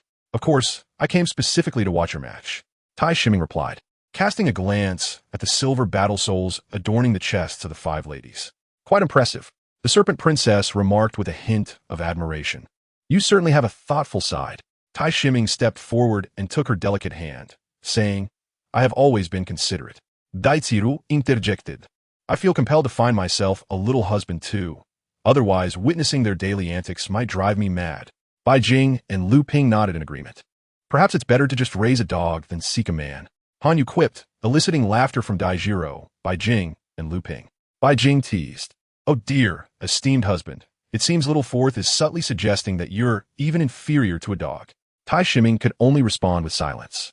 The Serpent Princess chuckled and said, "All right, the competition is about to commence. Let us hurry." Once Tai Shiming and his companions exited the hall, a nearby young lady finally processed the situation. With a look of astonishment, she realized, is he truly the little husband of the Serpent Princess that has been the talk of the town? This situation was delicate and peculiar. Even if he weren't a mere auxiliary, it was imperative to report this. The competition among the Serpent Princess, Dai Jiro, Bai Jing, Han Yu, and Lu Ping had been scheduled for yesterday, so they proceeded directly to the arena, while Tai Shiming took his place in the audience. In that moment, Tai Shiming truly grasped the essence of popularity. As the five ladies took the stage, the crowd erupted in cheers. "Five poisons, five poisons, five poisons." At that moment, a stunning beauty leaned in, extending her hand gracefully and with a flirtatious smile. She remarked, "So, how does it feel to have your wife and her teammates enjoying such immense popularity?" Tai Shiming, taken aback by the beauty, responded with surprise, "Oh, miss, who might you be? Are you well acquainted with my wife?" The stunning beauty froze in place, leaving Tai Shiming puzzled by her reaction, and he ventured to ask, "What is the matter?" The enchanting beauty, Lan Huazi, lightly tapped Tai Shiming's forehead and declared, "I am a man." At this, Tai Shiming stood frozen in disbelief. A man? He cast another glance at the stunning beauty, whose figure was as delicate as a work of art, exuding an air of shyness and allure. Her every movement was filled with charm, particularly when she turned to smile, captivating all with her grace. After a moment of silence, Tai Shiming chuckled, "Stop teasing beauty. If you were a man, there would be no beautiful women left in the world." Suddenly, a roar of laughter erupted behind him, and he turned to see a burly man clutching his belly in fits of mirth. Lan Huaji elegantly pointed at the raucous figure, her voice laced with indignation, "Dongfang Jiao, if you laugh again, I swear I will take you down." Yet, her fury only added to her allure. Tai Shiming glanced back and forth between the two, then mischievously remarked, "How will you handle it? Are you planning to take care of it at home tonight?" "Indeed, that would be better. It wouldn't matter whether you scream in the east or the west." Dongfang Jiao and Lan Huaji exchanged glances, then Dongfang Jiao retched in disgust. Tai Shiming exclaimed, "Goodness, how heartless. You two lovebirds don't need to actually vomit, do you? That is too gross." Dongfang Jiao shouted, "My name is Dongfang Jiao." "Not scream." Lan Huaji echoed, "I'll say it again. I am Yang Dingtian, a true man through and through." Seeing their serious expressions, Tai Shiming couldn't help but think they seemed quite sincere. His gaze returned to the striking beauty, Yang Dingtian. How could someone so fierce claim to be a man? Yang Dingtian asserted, "These are pectoral muscles." Tai Shiming countered, "With a waist so slender, how can you still claim to be a man?" Yang Dingtian retorted, "I was born with this slender waist. Is it a crime?" "With long legs and a curvaceous figure," Yang Dingtian boldly stated. "Long legs and a perky backside. What does that have to do with you? Am I eating your ice? And what about that elegant finger gesture?" Dongfang Jiao interjected, "I know what that is. It's just feminine flair." Yang Dingtian snapped, "Dongfang Jiao, you're asking for trouble."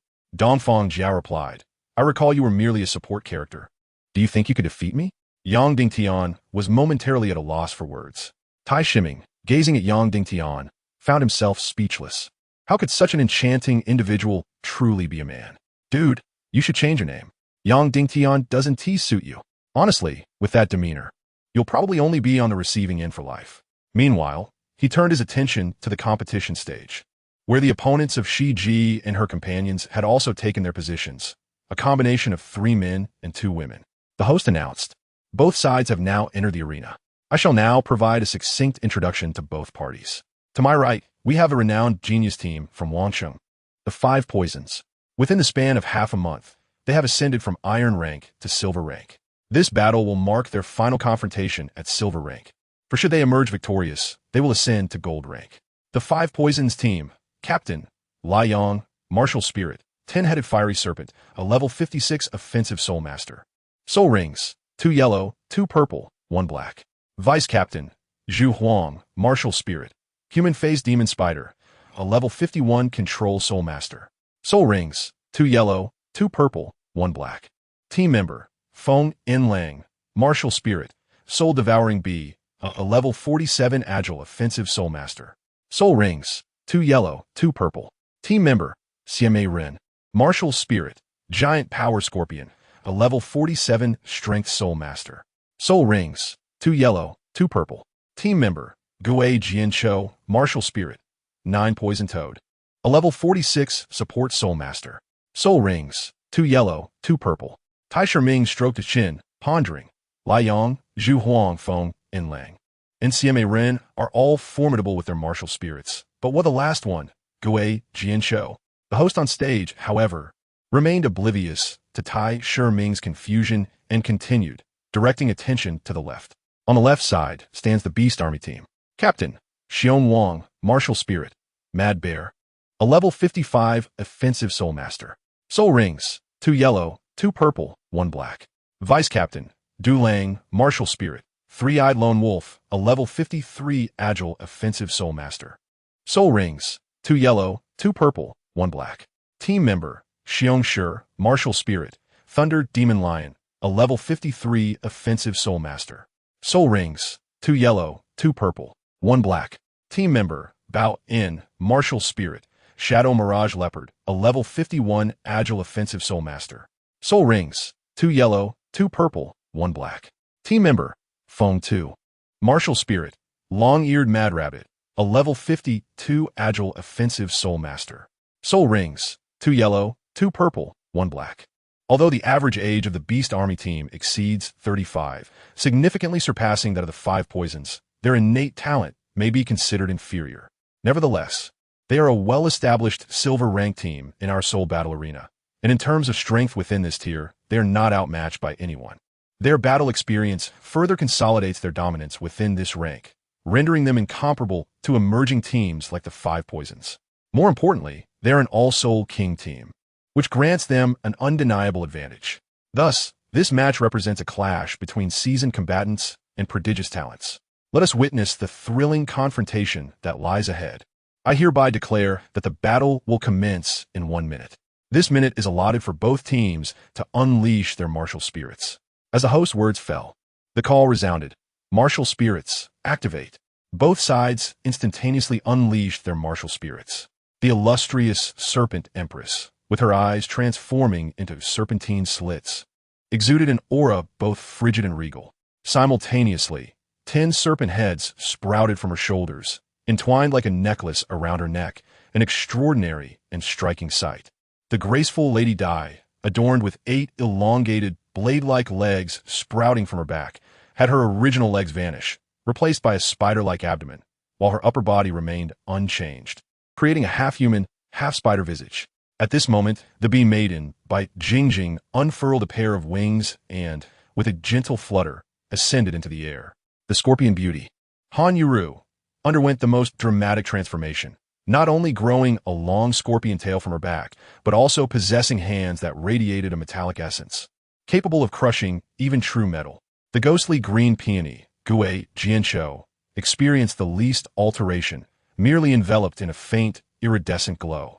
The Bear King, Lone Wolf, Lion, and Leopard Lady exhibited minimal changes, akin to Su Yuntao from the original narrative, manifesting a spectral shadow of their martial spirits behind them. The mad rabbit's legs elongated by a third, with both thighs and calves becoming robust, while a pair of elongated ears crowned her head. Subsequently, both sides released their spirit rings, illuminating the arena with a dazzling display of radiant hues. They swiftly arranged themselves into formation. The Serpent Empress, by Jingjing, and Han Yuru stood at the forefront, with Lady Dai in the second row, and the supportive Gue Jianshou positioned at the rear, forming a 3-2-1 configuration. In contrast, the opposing team appeared more casual, composed solely of offense and agility, their sole objective being relentless assault. As the host observed both teams' preparations, he waved his hand, declaring, "I announce the commencement of the match." With that, he swiftly descended from the stage. The opposing Mad Rabbit, with a powerful leap, became the first to initiate an attack. Transforming into a swift shadow, she darted toward the rear, targeting the composed Gue Jianshou, who remained unfazed, embodying the essence of a competent support role. Her sole responsibility was to successfully release her supportive spirit abilities, trusting her teammates to handle the rest. In the next instant, the first 3 spirit rings on her body illuminated brilliantly. First spirit ability, 9 poisons, Crimson Poison, Exhilaration Toxin, stimulates the nerves, increasing attack power and speed by 20. Second spirit ability, 9 poisons, Orange Poison, Paralysis Toxin, eliminates pain, increasing defense by 30. Third spirit ability, 9 poisons, Yellow Poison, Bloodthirsty Toxin, absorbs the opponent's soul power upon attacking, with the amount absorbed proportional to the attack. In an instant, a faint tricolored halo enveloped the formidable figures of the Sun Snake Lady, the Spider Emperor Dai Ji Ro, the Bee Lady by Jing Jing, and the Scorpion Beauty Han Yu. The captain of the opposing team, the Bear King, noticed this, and his expression shifted. "Leopard Woman, you must assist the Mad Rabbit. If we do not eliminate the threat first, victory will elude us." Her moniker, Ghostly Fear, was not acquired without reason. Understood. The third soul ring of the Leopard Woman illuminated. Activating her skill, Leopard Shadow Strike. An invisible wave surged around her, amplifying her speed by 200%, propelling her to an astonishing velocity that was already formidable. The Bear King commanded, "Lone Wolf, Lion, we will charge in between. Our primary target must be the Sun Snake Lady and the Bee Lady by Jing Jing," forcing them to confront the Spider Emperor Dai Ji Ro directly. With that, he surged forward, followed closely by the Lone Wolf and the Lion. High above, the Bee Lady by Jing Jing observed the Leopard Woman and the Mad Rabbit, a faint smile gracing her lips. "Shall we compare speeds? Let us see who is swifter." As she spoke, her first soul ring glowed. First soul skill, Yellow, high-speed movement. In an instant, she left a residual image in the air, appearing directly above the Mad Rabbit, delivering a kick aimed at her. Startled, the Mad Rabbit halted her advance to retaliate. Activating her own first soul ring, first soul skill, Yellow, Rabbit S Moon Kick.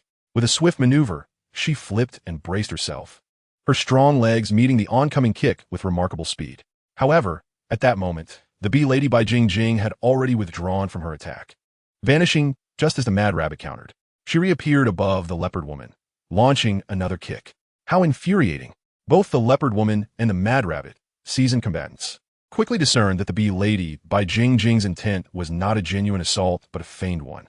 Her true objective was to impede their approach towards the Ghostly Fear, Green Ping, while concurrently providing the Spider Emperor Dai Ji Ro with precious time. Indeed, at that moment, the Spider Emperor Dai Ji Ro initiated her move. Her second soul ring glowed, unleashing her second soul skill, Yellow, Giant Venom Web. The ground around her transformed into an expansive web, swiftly spreading outward, ensnaring herself and the Ghostly Fear, Green Ping, and effectively blocking any potential approach from the ground. The Leopard Woman and the Mad Rabbit exchanged a glance, perplexed by the enigmatic soul skill employed by the Spider Emperor Dai Ji Ro. For a moment, they hesitated to engage, leading to a brief stalemate. Meanwhile, the preceding battle involving 2 pairs of 3 had already commenced. With a ferocious roar, the Bear King activated his fourth soul ring, fourth soul skill, Purple Bear Charge. Instantly, the Bear King's physique swelled by a quarter, his muscles bulging with immense power. He surged forward like a bulldozer, aiming straight for the Scorpion Beauty Han Yu. Standing at nearly 2.5 meters tall, the Bear King towered over Han Yu, who measured only about 1 meter 75. Although her height was not insignificant, it paled in comparison to the towering Bear King, creating a stark contrast reminiscent of the tale of Beauty and the Beast. This striking disparity elicited concern from the audience for the Scorpion Beauty Hanyu. Tai Shiming even heard gasps of astonishment from those around him, as they perceived Hanyu's predicament as nothing short of a self-imposed challenge. Visually, the disparity in their strengths seemed insurmountable. Yet, the Scorpion Beauty Hanyu showed no signs of trepidation as her second soul ring illuminated. Second soul skill, giant strength. This technique would double her power. With her metallic-tinged hands, she struck out forcefully to meet the charging Bear King. Clang! The two individuals collided, producing a thunderous sound of impact. The Scorpion Beauty, Hanyu, remained utterly unfazed, while the Bear King seemed as though he had collided with the most impenetrable wall in existence. He was sent flying backward several meters before steadying himself. His eyes brimmed with astonishment, for he too was a practitioner of strength. Yet here he was, employing the powers of a millennium-old fourth soul ring, only to find his might eclipsed by an opponent wielding a mere 100-year soul technique. This was perplexing, yet entirely reasonable, as it highlighted the disparity in their martial spirits. Consider this.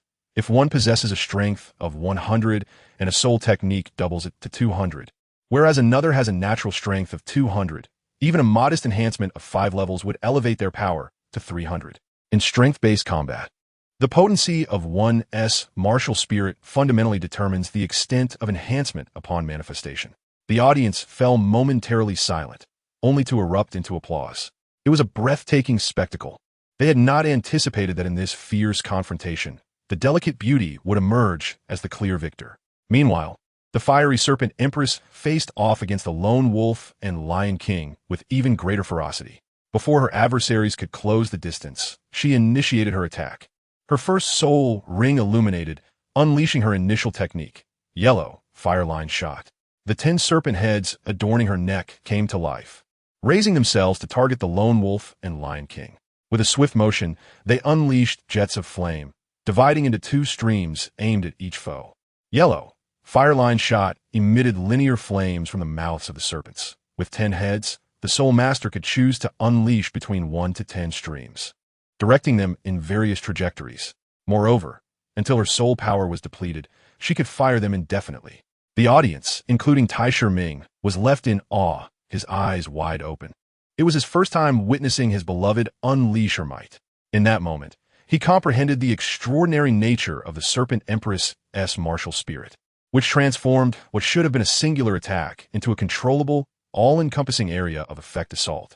Though this technique was merely 100 years old, Tai Shiming felt its worth surpassed even that of many millennium-level soul rings. Once unleashed in full force, it resembled a walking fire god cannon. The lone wolf and lion king exchanged glances. They had heard tales of the Serpent Empress's frightening fifth soul ring technique. Yet it was the first soul ring technique that posed the greatest challenge. Now, they experienced its terror firsthand. Instantly, they took defensive positions, knowing evasion was futile, as the controllable nature of the attack left them with no escape routes. No matter how they sought to evade, they would inevitably suffer a hit. Thus, they activated their third soul ring technique, Purple Wolf King's Shield. The second soul ring ability, Yellow Fire Line Barrier, a semicircular shield manifested around the lone wolf, effectively blocking the onslaught of the Radiant Sun Serpent Queen. Before the majestic lion, a square flame shield emerged, providing protection from behind. The Radiant Sun Serpent Queen displayed a faint smile, for this was precisely the outcome she desired. Under her first soul skill, once ensnared in defense, one could only await suppression. The serpent with 10 heads continuously unleashed fiery blasts towards the duo, leaving them no opportunity for escape. Not far away, the spider monarch Dai Jiro chuckled, raising her hand. The captain has successfully subdued both. The counterattack begins. Acknowledged. In the skies, the bee lady Bai Jingjing was the first to respond, her fourth soul ring illuminating. Fourth soul skill, Purple Direct Charge Drill.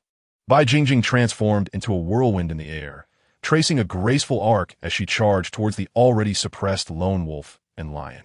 The fourth soul skill, Direct Charge Drill. While attacking, she entered an invulnerable state, disregarding all attacks below divine level, and her speed doubled, rotating around her legs. Adept at breaching various defenses. Thus, in her invulnerable state, she need not worry about being mistakenly harmed by the Radiant Sun Serpent Queen's assaults. Disaster. Panic flickered in the eyes of the lone wolf and the lion. In their current predicament, they had no chance to evade. Yet, they were powerless. Ceasing their defense would see them engulfed by the fiery barrage of the Radiant Sun Serpent Queen. Their only hope rested with the Bear King. The Bear King, too, recognized the urgency. Having just been knocked back, his soul ring shone once more. Fifth soul skill, Black Lion King Roar. Boom!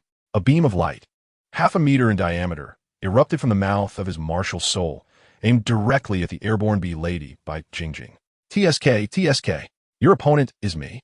The Scorpion Beauty Hanyu could not let such a golden opportunity slip away. With a mighty leap, she positioned herself in front of the beam. Simultaneously, her first soul ring illuminated.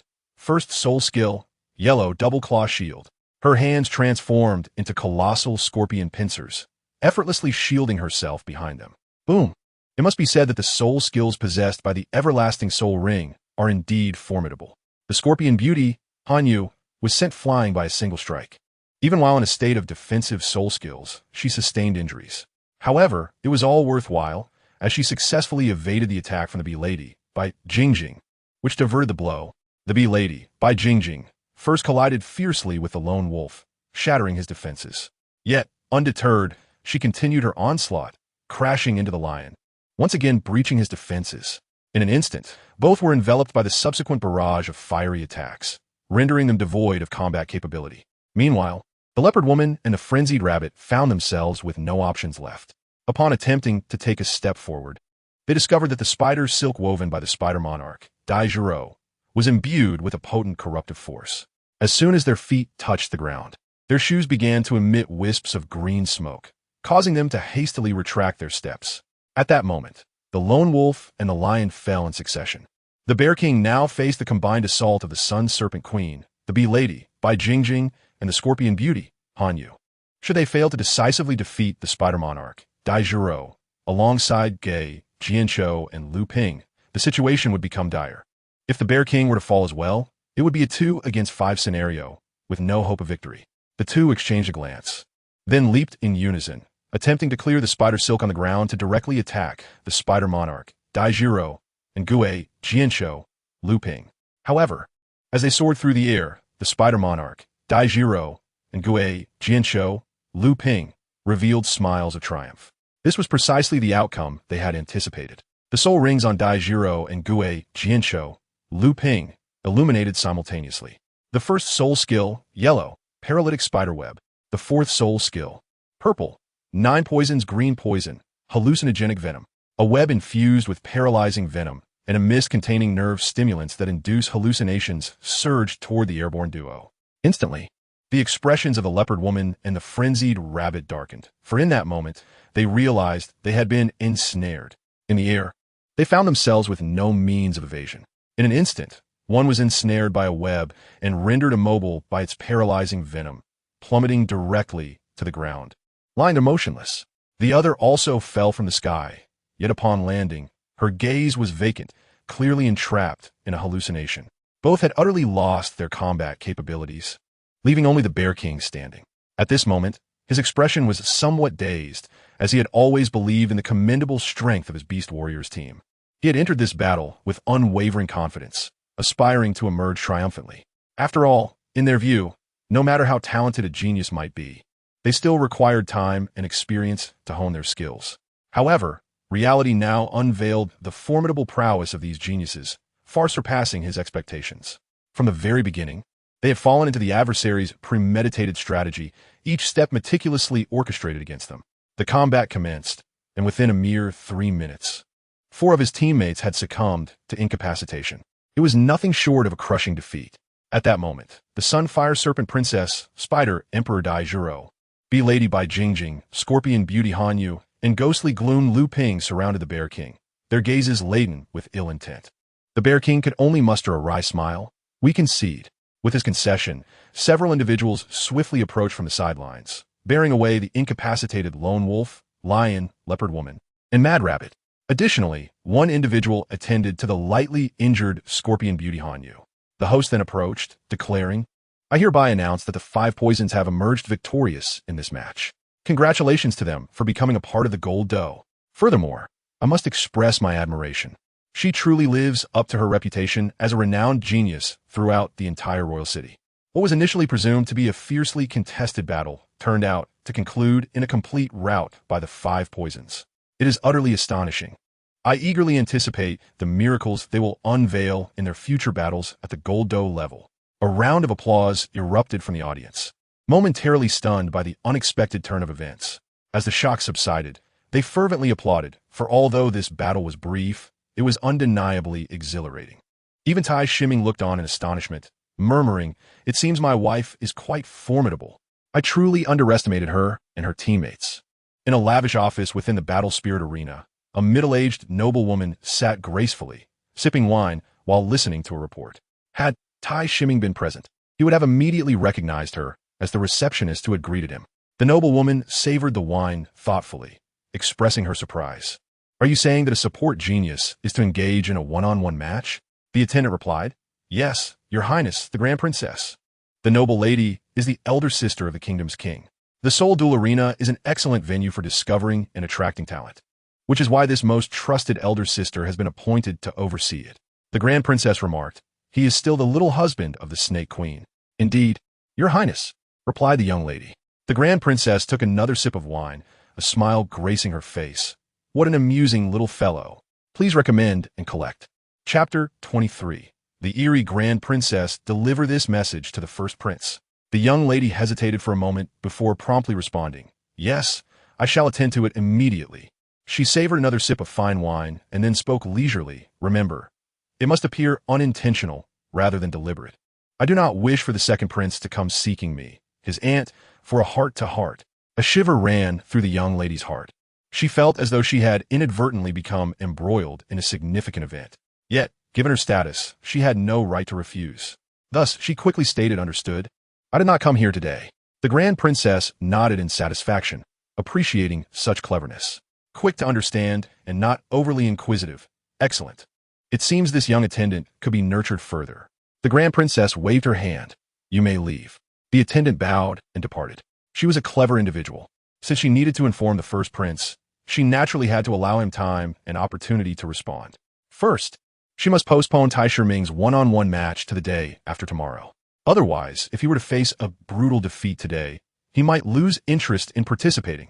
She had never considered that Tai Shiming, a mere support, could emerge victorious in a one-on-one encounter. Tai Shiming returned from the spectator area to the hall, awaiting the Snake Queen's emergence. However, the attendant approached him first. "Greetings, I have made the request, and the Seoul Duel Arena has arranged a match for you. However, due to your unique circumstances, we must carefully select your opponent. Therefore, it won't be possible today." Tai Shiming furrowed his brows. "When will it be then?" The attendant replied, "The day after tomorrow will suffice. Please provide your address, and once arrangements are finalized, I will send someone to notify you in advance." As the Seoul Duel Arena is their domain, Tai Shiming had no alternative but to reluctantly agree. "Very well. Arrange for them to come find me at Changlin Academy." The attendant responded, "Understood. I wish you a pleasant time here." With that, she stepped back. At that moment, the Snake Queen, Dai Jiro, by Jingjing, Hanyu, and El Ping emerged with spirited demeanor. Bai Jingjing, noticing the recently departed attendant, teased, "I didn't expect our little husband from the Five Poisons clan to be so popular." Arriving to find a lady attendant waiting for him, Tai Shiming chuckled in response. "Ah, is our little Sanson feeling jealous of her husband?" Bai Jingjing was momentarily taken aback. Dai Jiro, Hanyu, and Lu Ping could hardly contain their laughter. Every time they met, Bai Jingjing would tease, only to find herself playfully teased in return. Meanwhile, Tai Shiming had already approached Shi Ji, taking her hand. "My wife is truly remarkable. She just subdued our opponents single-handedly, laying the most solid foundation for victory." Dai Jiro inquired, "Who analyzed this for you?" Tai Shiming scoffed, "Do we even need an analysis? You're simply tactics. It's all about leveraging my wife's unique martial soul and soul skills to suppress 2 opponents at once.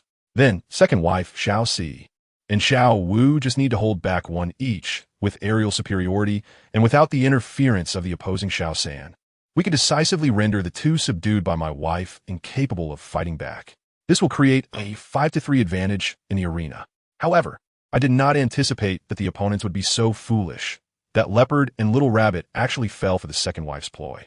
Listening to Tai Shiming unabashedly refer to second wife, Daijiro playfully tapped his head. Stop calling her second wife. Otherwise, beware of my wrath. Tai Shiming covered his head, casting a glance at Daijiro's fierce demeanor. If you're this fierce, it's a pity not to call her second wife. After saying this, he quickly hid behind Shiji. This made Daijiro's breath quicken with indignation. Tai Shiming, catching a glimpse of her fury, sighed, "Ah, second wife," only to be met with Daijiro's glare. He quickly corrected himself. Xiaoro, I must tell you, only my wife can hit my head. If you do it again, you must bear the consequences." Daichiru suddenly smiled. Tai Shiming felt an uneasy sensation, instinctively shrinking back. Alas, with his current strength, he was utterly outmatched before Daijiro. In a flash, she appeared before him, raising her hand. "Are you allowed to call her Xiaoro?" Then by Jingjing, Han Yu, and Lu Ping seemed to find this amusing. One after another, they imitated her, asking, "Are you allowed to call her Xiao San? Are you allowed to call her Xiao Si? Are you allowed to call her Xiao Wu?" As a result, Tai Shiming ended up with 4 lumps on his head. "Ouch!" he gasped, clutching his head in indignation. "Your friends are bullying me, wife." Shiji responded, "Serves you right." Tai Shiming. Suddenly, Daijiro, by Jingjing, Han Yu, and Lu Ping burst into laughter. Observing the 4 lumps atop Tai Shiming's head, Daijiro felt a pang of conscience, contemplating whether it was worth quarreling with the young lad. Thus she said, "All right, don't feel wronged. We'll treat you to something delicious." Tai Shiming thought inwardly, "Wow, do they really think of me as a child to be coaxed?" His indignation grew, and he exclaimed, "I want milk." As he spoke, he gazed upward at Daijiro, and from that angle, it seemed as though he were fixating on her fiercely while uttering those words. Subsequently, a new bump appeared on his head. Dai Miming exclaimeth, "Why am I being struck again? Is there no justice left in the world? You 5 young ladies, just wait. In 10 years, I shall teach you the true meaning of retribution." In the royal prince's mansion, the first prince, upon receiving a report, revealed a hint of a smile. The young master of the snake mansion, "Can such a mere child provoke me into action? Who is so trivial as to belittle me in such a manner? Or perhaps they wish to mock me with this information." Nevertheless, the young master of the snake mansion possesses a certain charm, daring to challenge me to a one-on-one duel in the soul-fighting arena. Yet, I must say, the snake mansion is rather fickle. Why have they allied with the second prince once more? It seems a lesson must be imparted. Ada, a burly man approached. "Your Highness, what commands do you have?" "Isn't that Snake G leading a team in the soul-fighting arena? Send a contingent to remind the snake mansion that if they choose to remain neutral, they ought to do so sincerely, without lingering ties." "Understood, Your Highness. I shall dispatch Asan and his team. Dealing with 5 novices who have yet to graduate from the academy will be no challenge. The choice of personnel is yours. I demand results." "Yes, I shall make the necessary arrangements." In pursuit of Daijiro, Tai Shiming confronted by Jingjing, Han Yu, and El Ping with a disgruntled expression. Hey, you can't just hit me and then refuse to acknowledge it. Weren't we just saying we would feast together? My head cannot be struck without consequence." By Jingjing retorted, "But you just called us your second wife, third wife, fourth wife, and fifth wife. What is wrong with us tapping our little husband's head?" She winked at Tai Shiming after her remark. Tai Shiming fumed. "If it weren't for my physical condition, I would certainly retaliate right now. You wouldn't believe it." However, he turned to Snake G and added, "My dear, your friend is teasing your husband rather excessively. Shouldn't you do something about it? Perhaps give her a taste of her own medicine, so she understands that your husband is not someone to be trifled with." Suppressing a laugh, Snake G responded, "Oh, it's nothing serious. We are quite friendly among ourselves. Sharing a little husband is perfectly acceptable." Upon hearing this, Bai Jingjing approached and playfully ruffled Tai Shiming's hair. "Did you hear that? Your wife said you are our shared little husband, so just endure it when we tap your head." Tai Shiming found himself besieged by a circle of friends, feeling utterly overwhelmed. Faced with 5 adversaries, he lamented his predicament, especially as his own wife offered no support. In a moment of frustration, he exclaimed, "Dear wife, should I grow up and marry them? Do not shed tears then." Daijiro, half amused and half exasperated, suggested, "Enough of this commotion. Let's find a place to dine. After that skirmish, I am rather famished." Instantly, Tai Shiming approached her with a look of agreement. Taking her hand, "Ah, little Ro, you are simply the best." Daijiro shot him a disapproving glance and withdrew her hand, retorting, "Go hold your own wife's hand." At that moment, a sudden voice interjected, startling everyone. They turned to see a young man with cat ears and a tail approaching them. The appearance of this individual transformed Dai Jiro's expression, while the others, Snake Lady, Bai Jingjing, Han Yu, and El Peng, exhibited equally unfriendly looks. Tai Shiming furrowed his brow, feeling a sense of discomfort towards this unexpected intruder, especially since he seemed to be acquainted with Dai Jiro. Curiously, he inquired of Snake Lady, "Who is this person?" After a brief silence, she replied, "This is Jiro's fiancé, Zhu Pingshui." What? Tai Shiming was left utterly dumbfounded. Had he inadvertently flirted with another man's fiancé? A glance at Dai Jiro revealed a peculiar expression, entirely uncharacteristic of a fiancé encountering her betrothed. She appeared instead as if she were gritting her teeth in irritation. Something was amiss. A second look at Zhu Pingshui revealed his conspicuous cat-like features, which were rather jarring. After all, while cat-eared girls might be charming, a cat-eared boy was another matter entirely. Wait a moment. Cat ears, cat tail, surname Zhu. Dai Jiro's surname was Dai. They were indeed a couple. Tai Shiming pieced together the puzzle. Dai Jiro was of royal lineage from the Xinglua Empire, and Zhu Pingshui hailed from the Zhu family. It all made sense. The two families had a history of intermarriage. If a mother cat could wed a tiger, then a tomcat would naturally seek a tigress. Now, Tai Shiming comprehended the reason behind Dai Jiro's reaction upon seeing Zhu Pingshui. He turned to her, calmly asking, "Do you wish to marry him? If not, feel free to dispose of him." Dai Ziru. Bai Jingjing, Han Yu, and El Peng. Shi Ji. At this moment, the five poisons wore expressions of utter bewilderment. Was it truly necessary to be so ruthless?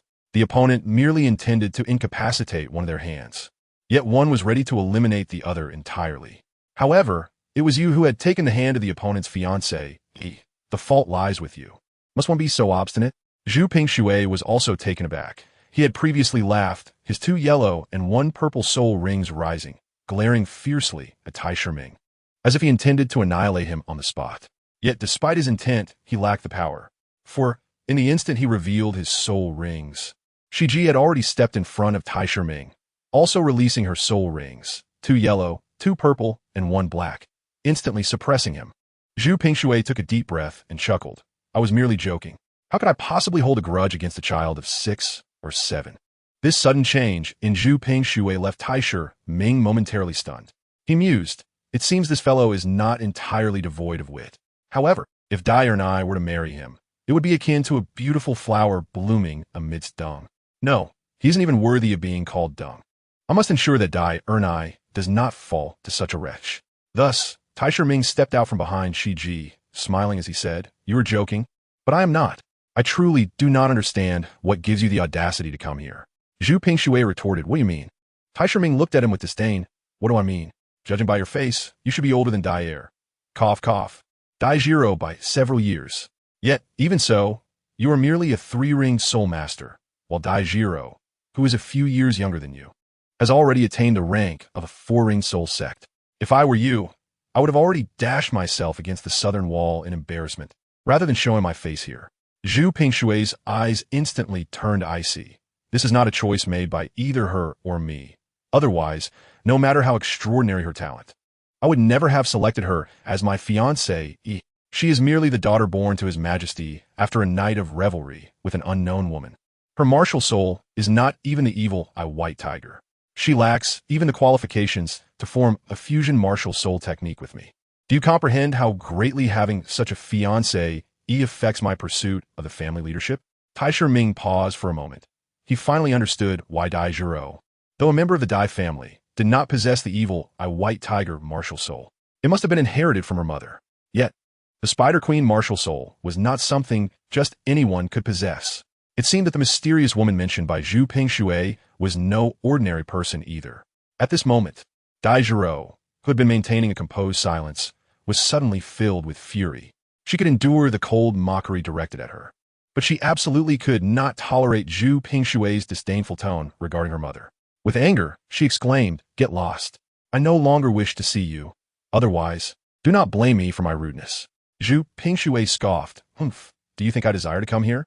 I am here to inform you that in 2 months, the grand competition between the Dai and Zhu families will take place, as it does every 3 years. Should you fail to return on time, the consequences will be yours to bear." Chapter 25. The poisoning of Zhu Pingshui Dai Jiro's expression darkened, resembling the depths of a stormy sea. Although she was exceedingly reluctant, she recognized that this was an obligation she could not defy. This was the will of the Dai and Zhu families, not merely Zhu Pingshui's. I understand. I shall return before then. Now, you may take your leave. Upon hearing this, Zhu Pingshui's countenance transformed into a smile once more. That is good to hear. With that, he turned to depart, but not before casting a lingering gaze at Tai Shiming. Though he harbored great dissatisfaction towards Dai Jiro, she was undeniably his fiancée, and he would not tolerate another man drawing so close to her, even if that man was merely a child of 7 or 8 years. Tai Shiming smiled faintly, for he discerned the meaning behind Zhu Pingshui's eyes. Did he truly believe that bearing the surname Zhu granted him unfettered freedom? TSK. One might fear he has forgotten where he stands. With the matter of Dai Jiro at hand, the previously joyous atmosphere dissipated, replaced by a heavy silence. Bai Jingjing stepped forward. Sister. Dai Jiro offered a bitter smile and waved her hand. Born into the Dai and Zhu families, none can escape such a fate. As a woman, I fare better than my 2 brothers, Dai Weishi and Dai Mubai. Their struggle is for the throne. However, they are scarcely older than Tai Shiming. Before Dai Mubai awakens his martial soul, they could coexist peacefully, but now, alas, such is the misfortune of being born into the Dai and Zhu families. Dai Weishi, Dai Mubai, they are as young as I. Tai Shiming suddenly grasped the timeline. This meant he was 2 years older than Tang San, who was likely still in Holy Soul Village at this moment, only 5 years old and yet to awaken his martial soul. Soon, he would encounter Xiao Wu. In that instant, Bai Jingjing, Han Yu, El Ping, and Shi Ji found themselves at a loss for words to comfort Dai Jiro. They, too, were children of noble families, fully aware that the will of an entire clan could not be altered by the whims of a few individuals. Tai Shiming furrowed his brow and inquired, "What if Zhu Pingshui were to die?" Swish, swish, swish. The gazes of the women converged upon Tai Shiming in an instant. Zhu Jingjing exclaimed in astonishment, "Surely, you do not mean to suggest that one would truly kill Zhu Pingshui?" Tai Shiming replied, "I am merely asking, as a mere 7-year-old child, how could I possibly dare to take a life?" Dai Jiro shook her head. "To be honest, I have indeed contemplated it. But even if Zhu Pingshui were killed, there remain Zhu Haisui and Zhu Danshui." Tai Shiming asked, "Is there no exception?" Dai Jiro responded, "There is indeed. Unless there is a prodigy recognized by both the Dai and Zhu families, there has only been one in these decades. My aunt, the youngest sister of my father. She married a genius who achieved the rank of Soul King in his early 20s. Now, in his 30s, he has ascended to the rank of Soul Emperor, second only to Qin Ming of the Tiando Empire, the world's second strongest." At this point, Dai Jiro cast a wry smile at her 4 companions. "Your talents surpass theirs. If you were male, I would gladly choose one of you as my husband." Tai Shiming interjected, "That is not entirely accurate. Your talents exceed his, granting you some leverage. Why then do you still seek a union?" Dai Jiro replied, "It is precisely because of my talent that I have been able to navigate these years in tranquility. Otherwise, look at my sister. Since she was 10, she has been arranged to be with a scion of the Zhu family, whether she likes it or not. She has been forced to spend every day with him. Compared to her, I am indeed fortunate." Zhu Jingjing sighed. "Ah, every family has its own troubles." Tai Shiming paused, then asked, "You don't have a fiancé as well, do you?" Zhu Jingjing shrugged helplessly. "Not at the moment, but my family has started making arrangements. If it weren't for my high talent and their reluctance to settle for anyone less, I fear I might already be married." LV Ping added, "Indeed, those commoner soul masters envy us for having everything from birth, yet they fail to realize that we also envy their freedom, something we shall never possess." Tai Shiming glanced at Han Yu. With a smug smile, spread her hands and declared, "Don't look at me. Ever since I broke the legs of 3 potential suitors, my family has ceased to pressure me. The younger generation of other families trembles at the sight of me. Not only do they not dare to marry me, but they even shiver in my presence." Tai Shiming was left speechless, muttering, "That ghostly moniker of 5th sister should rightfully belong to you." LV Ping agreed. "I once thought the same." Zhu Jingjing lamented, "Ah, having an excessively protective, domineering, and powerful father is indeed a blessing." Dai Jiro also felt envious. Who wouldn't desire such a father? "Go ahead. I wish to walk alone for a while," she said. The Snake Queen and her companions exchanged glances, understanding that Dai Jiro sought solitude at this moment, and they nodded in agreement. That day, everyone felt a profound sense of gloom. As night fell, Tai Shiming stealthily rose from his bed, dressed, and exited his secluded residence. There, a group of individuals awaited him, those arranged by the Snake Elder for his training, meant to serve as targets for his practice. Thus, these individuals were obliged to heed the commands of Tai Shiming, the son-in-law. He inquired, "What progress have you made on your investigations?" "Sir, the Zhu Pingshui you mentioned has not departed. Rather, he is residing in a rather fine inn." Tai Shiming stroked his chin thoughtfully. "I see. Then let us escort him on his journey. Master, you must eliminate him. Not I, but you. You must go and deal with him now." I am but an ordinary person. Zhu Pingshui is a sole master of the third circle. How can I possibly contend with him?" Tai Shiming retorted, "Are you foolish? If you cannot confront him directly, you may resort to poison. Do not forget, Wang City is our territory. Infiltrating that and should not pose a challenge for you. Poison? That seems rather unseemly. Poison or not, I expect to hear of his demise by tomorrow. Otherwise," at this juncture, a glint of cold light flickered in Tai Shiming's eyes, causing the others to tremble in fear. They dared not refuse any longer. "Yes, master. Zhu Pingshui shall not survive the night." Only then did Tai Shiming nod. "Satisfied, that is more like it. Now go and attend to it. I shall return to my wife for a good night's rest." With that, Tai Shiming swaggered back to his courtyard and entered his abode. However, to his surprise, Shi Ji was sitting on the bed, regarding him with a knowing gaze. "I never expected you truly intended to kill Zhu Pingshui. I must say, you are quite decisive." Chapter 26. Matters escalate. Tai Shiming found himself frozen in place, gripped by a sense of trepidation. Gazing at Shi Ji's inscrutable expression, he pondered whether she approved or disapproved of his actions. The crucial question remained, how would she perceive him? Shi Ji couldn't help but chuckle at his apprehensive demeanor. "So, you also experience fear?" Seeing her laughter, Tai Shiming felt a wave of relief wash over him. "My dear wife, you nearly frightened me to death. But in truth, you're the only one who can instill fear in me." Shi Ji paused, instinctively touching her face. "Am I truly that terrifying?" Tai Shiming replied, "I fear your indifference. For if you were to disregard me, the world would seem draped in shades of gray." Shi Ji smiled brightly. "Cease your flattery and hurry into bed. We wouldn't want you to catch a chill." "Very well." Tai Shiming quickly shed his shoes and clothes, diving into the covers and wrapping his arms around Shi Ji's slender waist without hesitation. She had grown accustomed to his affectionate embrace. "Do you realize that even if you kill Zhu Pingshui, it may not yield significant results?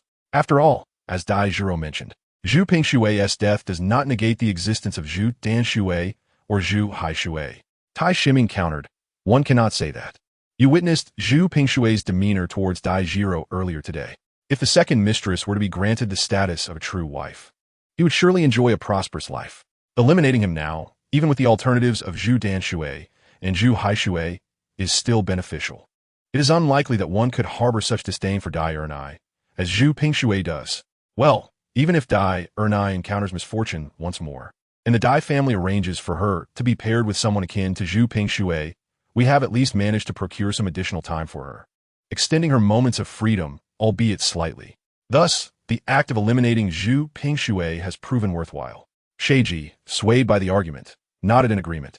Indeed, the worst outcome would merely mirror that of Zhu Pingshui. With a stroke of good fortune, she might even encounter someone commendable. Tai Shiming interjected, "Precisely. To lament another woman while nestled in bed is quite the spectacle. Come, allow me to massage your weary shoulders." "You." Sheiji felt utterly drained. It seemed she would never escape this clutches of fate. Unbeknownst to the playful couple under the covers, this very act of violence would precipitate significant consequences, separating them for nearly a decade.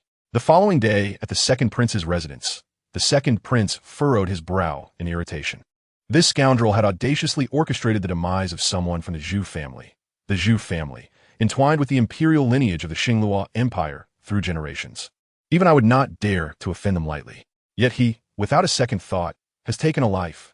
Rising from his chair, the second prince began to pace restlessly. Truly, he is a source of constant concern. "An heir? Have any traces been left behind?" An heir replied, "Your Highness, the traces are numerous. The only course of action is to redirect the evidence towards another party, ensuring Tai Shiming's safety." A glimmer of realization illuminated the second prince's eyes. "You are correct. With Zhu family members dead here, failing to provide them with an explanation would spell trouble for us. However, no, It is too late for that now. The optimal moment for manipulation was immediately following their violent exchange. So, you have taken care of it, yes? Who have you implicated in this affair? An heir responded, the first prince. The first prince? The second prince's expression hardened. Then he called out to the side. An E appeared. This subordinate understands. I shall attend to it immediately. An heir was somewhat perplexed. As the second prince had revealed nothing, yet an E seemed to comprehend. What was there to attend to? Despite his confusion, an heir recognized his position and refrained from voicing his inquiries. At the first prince's residence, the first prince wore an expression of exhilaration. Ha ha ha! What a stroke of luck! Thank goodness that old snake, Shi Lao, is as obstinate as ever. Had he aligned himself with me earlier, I would surely have faced a tremendous headache. TSK, who would have guessed that Tai Shiming, the son-in-law of the Shi family, possessed such audacity to slay members of the Zhu family? They would never dream that the inn in question is, in fact, one of my clandestine enterprises. This is going to be quite entertaining. However, who was it that later handled the aftermath for these individuals and intended to frame me? Was it the second brother? Regardless of whether he is associated with you or not, he is now considered yours. Aha! Ada. You shall proceed to the Douluo embassy and convey this message to them free of charge. Ada. Yes, your highness. I shall attend to it immediately. A moment later, at the Douluo embassy, the guard stood alert, for just moments ago, an intruder was discovered. The ambassador in charge here is a 60-year-old soul saint, currently gazing with a grave expression at a note in his hand. Zhu Pingshui has been murdered by the son-in-law of the Snake Manor. Beside him, a 30-something deputy minister's face was as dark as water. My lord, do you believe what is written on this note is true? The ambassador shook his head. I do not know. However, I find it perplexing as to why this son-in-law of the Snake Manor would wish to kill Zhu Pingshui. Do they harbor enmity? The deputy minister responded. There should be none. Zhu Pingshui has only just arrived in the royal city today. How could he have made enemies? Moreover, how could he possibly have become adversarial with the son-in-law of the Snake Manor? The ambassador continued. Our Douluo's eldest princess, who is also Zhu Pingshui's fiancée, is the closest friend of the Snake Manor's Lady Snake. Even if there were some offense, the son-in-law would not resort to murder, especially considering he is merely 7 years old. The ambassador deemed this to be falsehood. He stroked his chin thoughtfully and remarked, it remains uncertain whether the son-in-law of the Snake Manor orchestrated the murder, but it is clear that Zhu Pingshui is indeed dead. After all, no one would jest about such matters. This is of great significance, as Zhu Pingshui is one of the prominent contenders in the Zhu family for the position of family head. The ambassador's expression shifted repeatedly before he abruptly stood. Gather everyone at once. We must head to Changlin Academy to retrieve the person. Did you not believe that the son-in-law of the Snake Manor was the murderer? The ambassador replied, whether he is or not is of little importance. Someone has thrown this note before me, and if we do not respond at all, where shall we place the dignity of the Douluo Empire? How shall we account to the Zhu family? Those who attain the position of deputy envoy are far from foolish. In the words of the principal envoy, enlightenment finally dawns upon him. Whether or not to apprehend individuals and the significance of Tai Shiming are secondary concerns. The paramount issue lies in the necessity of projecting a certain stance, a resolute commitment to thoroughly investigate the death of Zhu Pingshui. This declaration serves not only as a message to the Zhu family, but also as a signal to the kingdom of Balak and to the world at large. The might of the Xinghua Empire is not to be trampled upon. Those who dare to do so must pay with their blood. Under the principal envoy's orders, the embassy retained only a few guardians while the rest hastily made their way to Changlin Academy. Chapter 27. The death of Tai Shiming. A group of individuals swiftly arrived at Changlin Academy, only to find the situation vastly different from their expectations. A large crowd had gathered at the academy's entrance, each face reflecting sorrow and anger, as if one spark could ignite an explosion. What was happening? The principal and deputy envoys exchanged glances, sensing something amiss, as though they had fallen into a trap. They had never imagined that the modest kingdom of Balak would dare to provoke the fierce tiger of the Xinghua Empire. Taking a deep breath, they realized that even if they felt uneasy, it was too late. The people within the academy had already spotted them, their gazes filled with confusion and inquiry. The academy's head, Changlin Lin, approached and inquired, May I ask, esteemed envoy, what brings you to Changlin Academy? After speaking, he cast a scrutinizing glance at the entourage surrounding the principal envoy, his mind troubled, for their demeanor suggested they had come to accuse. The principal envoy replied, "We seek Tai Shiming, as he is connected to a matter concerning our Zhu family of Xinghua. I kindly request your assistance, esteemed headmaster." Before Changfeng Lin, the principal envoy refrained from being overly arrogant, for he represented the Xinghua Empire. Yet, he was merely a soul saint, while Changfeng Lin was a soul Douluo.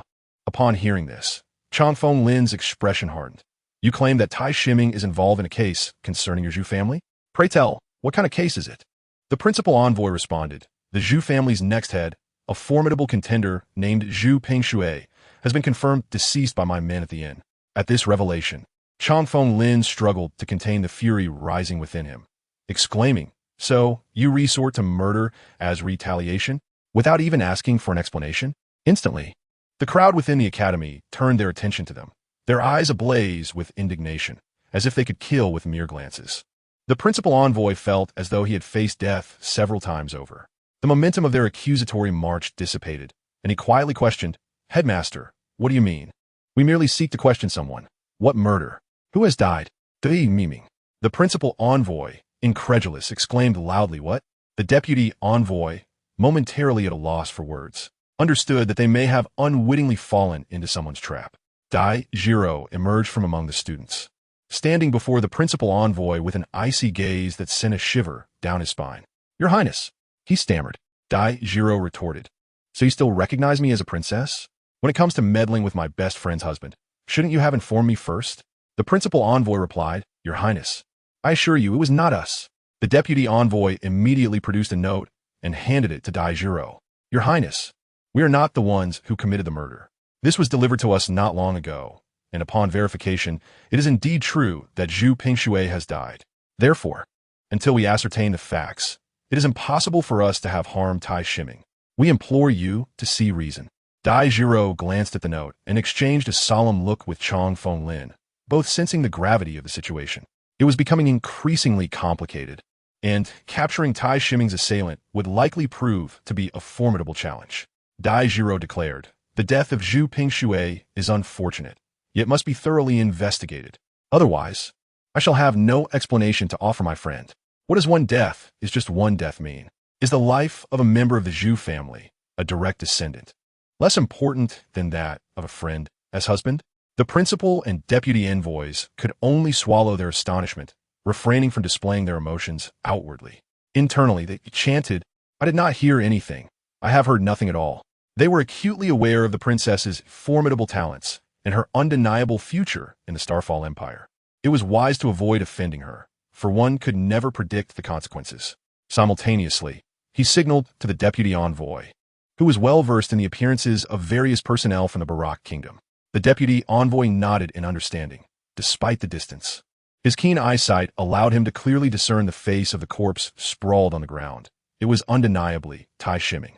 Meanwhile, at the Grand Prince's residence, news had also reached them. Tai Shiming is dead. This leaves no witnesses. Who could be responsible? The Serpent House? Unthinkable.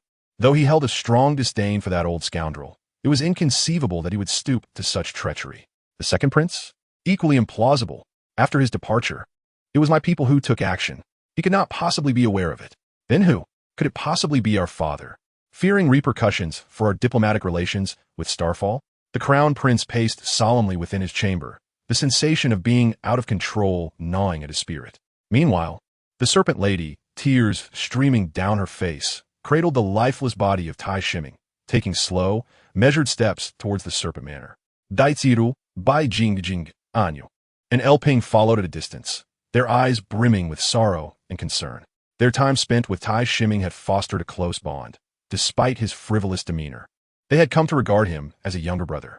The sudden violence that claimed his life left an indelible mark of grief upon their hearts. One can only imagine the depth of their anguish. Furthermore, they were deeply worried for the serpent lady, as it was evident that her feelings for Tai Shiming had only grown more profound with the passage of time. The emotional turmoil of losing someone who had securely nestled within one's heart is a burden too heavy for any soul to bear. They feared for the serpent lady's well-being. Should she suffer further misfortune, they too would be on the brink of despair. Daitsiru spoke. "Do you think Zhu Pingshui was truly killed by Tai Shiming?" The sudden inquiry from her elicited a collective shudder from Bai Jingjing, Hanyu, and Elping.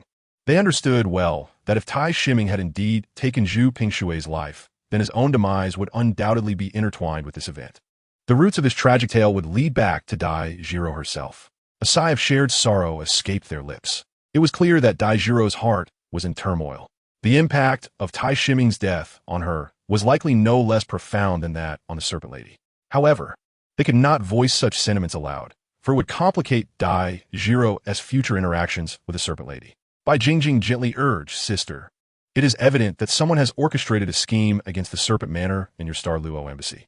El Ping chimed in, "Sister, what she says holds truth. While Tai Shiming was clever, he was but a mere child of 7. How could he have committed such an act? Even if he had acted recklessly, our eldest sister would have intervened." Upon hearing their words, Dai Jiro felt a slight easing of her distress. Yet, the sight of the grief-stricken Serpent Lady ahead, clutching Tai Shiming's bloodied form, pierced her heart anew. As they approached the Serpent Manor, the onlookers beheld the Serpent Lady, tears in her eyes, embracing the bloodied Tai Shiming. The guard stood in shock, bewildered. "What has happened to the young master and mistress?" one exclaimed. The Serpent Lady seemed oblivious to their presence, continuing onward into the manor. The guards, witnessing her desolation and the uncertainty surrounding Tai Shiming's fate, were filled with dread. What could have transpired? One guard said, "You stay with her. I will inform the Elder Serpent. We must ensure nothing more goes awry." Upon finishing his words, he dashed away. Shortly thereafter, the Elder Serpent and Su Gu burst forth. Upon witnessing the situation of Shi Ji and Tai Shiming, their fury erupted instantaneously. The Elder Serpent bellowed, "Who did this? I shall ensure their demise." Su Gu, cloaked in a palpable aura of vengeance, stood resolute. Yet, Shi Ji appeared oblivious. Making her way directly to the room she shared with Tai Shiming. Upon entering, she firmly shut the door behind her. The Elder Serpent was fraught with anxiety, for he had yet to ascertain the circumstances that transpired. Su Gu interjected, "Allow her a moment. The incident with Tai Shiming has dealt her a grievous blow. You are well aware of the bond that has developed between them over these past days." Determined, he declared, "I must unravel this mystery. I went to Changlin Academy to deliver Tai Shiming safely, yet returned with nothing but a cold corpse. They must provide me with an explanation, or I shall raise the entire Changfeng Academy to the ground." At that moment, Dai Jiro, Bai Jingjing, Han Yu, and Lu Ping, who had been trailing from a distance, entered and recounted the entirety of events to the Elder Serpent and Su Gu. Upon absorbing the details, the Elder Serpent's ire flared. What relation does Zhu Pingshui's death have with our Tai Shiming? How dare they think to apprehend anyone from the Academy? Who grants them such audacity? Let's not forget, we are in Balik, not the Xinglua Empire. This must surely be the handiwork of these ruffians. Kulme. Today I shall make them understand that Tai Shiming is of my Serpent clan. Whoever dares to harm him shall face dire consequences. With that, he disregarded the pleas of Dai Jiro and the others, storming out of the Serpent estate with great haste. It was evident he was intent on wreaking havoc at the Xinglua embassy. The following day, the entire royal city was abuzz with commotion, for the previous night had unfolded a series of calamities. First, Zhu Pingshui of the Zhu family from the Xinglua Empire was mysteriously poisoned. Then, the Elder Serpent's brother-in-law was ambushed within the confines of Changfeng Academy. Lastly, the Elder Serpent himself wreaked havoc at the Xinglua embassy, nearly assaulting every individual present. Once a grand establishment, the embassy had transformed into ruins overnight, igniting the gossiping spirits of the townsfolk. Have you heard? It turns out Zhu Pingshui was a close friend of Miss Shi Ji from the Serpent Estate. Dai Jiro, rumor has it, she is also a princess of the Xinglua Empire, with an immensely noble status. But did you know, upon Zhu Pingshui's arrival, he spotted the Serpent Estate's brother-in-law engaging in an altercation with the princess in the streets? Your assertion is flawed. What concern is it of Tai Shiming, the Serpent Estate's brother-in-law, if this princess is entangled with someone else? Ah, but you are unaware. Zhu Pingshui and the princess of Xinglua are betrothed. Which man, upon witnessing his beloved in such a situation, would not be incensed? Thus, he confronted Tai Shiming directly. I surmise I have incurred the ire of Tai Shiming, which is why I met such a grim fate. Surely not. Tai Shiming is merely a child of 7 or 8. Could he truly be capable of murder? In my view, this must be the work of another, seeking to cast blame upon him. Did you not observe that he too was slain? This matter has spread like wildfire overnight. Anyone with a modicum of sense can discern that there are hands stirring the pot behind the scenes. Yet, the motives of this shadowy figure remain shrouded in mystery. At this moment, within the Snake Manor, in the chamber shared by Snake G and Tai Ming, Snake G is engaged in light-hearted conversation with a girl of about 10 years. Snake Lao wears an expression of resignation. You see, this young lad, Tai Ming, exhibits a shocking lack of awareness. Do the members of the Xing, Luo, Zhu family kill at will? Now look where we are. He cannot return home. With a gentle smile, Snake G remarks, this is not solely his fault. I bear some responsibility as well. I had foreseen the events before his actions unfolded, yet I took no measures to avert them. Snake Lao retorts, why are you so foolish? Snake G responds, Daijiro is my dearest friend. I cannot stand idly by as she leapt into the abyss. Snake Lao laments, now Tai Ming must live in hiding. Are you satisfied with this outcome? Snake G's expression falters, plunging her into silence. Sugu sighs, we owe a debt of gratitude to the second prince this time. Otherwise, we will be in deep trouble. At this juncture, Snake G turns to the girl before her, saying, I must also thank you. Without your illusionary soul technique to masquerade as Tai Ming's corpse, the truth would have been uncovered on the scene. It becomes clear that it was this girl whom Snake G had carried home. The girl replies, I merely followed the second prince's orders, so there's no need for thanks. She adds, by the way, I must say, your performance yesterday was remarkably convincing. Had I not been privy to the truth, I fear I too would have been deceived. Upon hearing this, Snake G trembles, unbeknownst to her. She has grown accustomed to the presence of the mischievous and audacious Tai Ming by her side. She has become reliant on their mutual warmth in the night. However, with the unfolding of these events, it seems that their time together is now fraught with uncertainty. The mere thought of this renders yesterday's performance less difficult to bear, for her heart was already heavy with sorrow.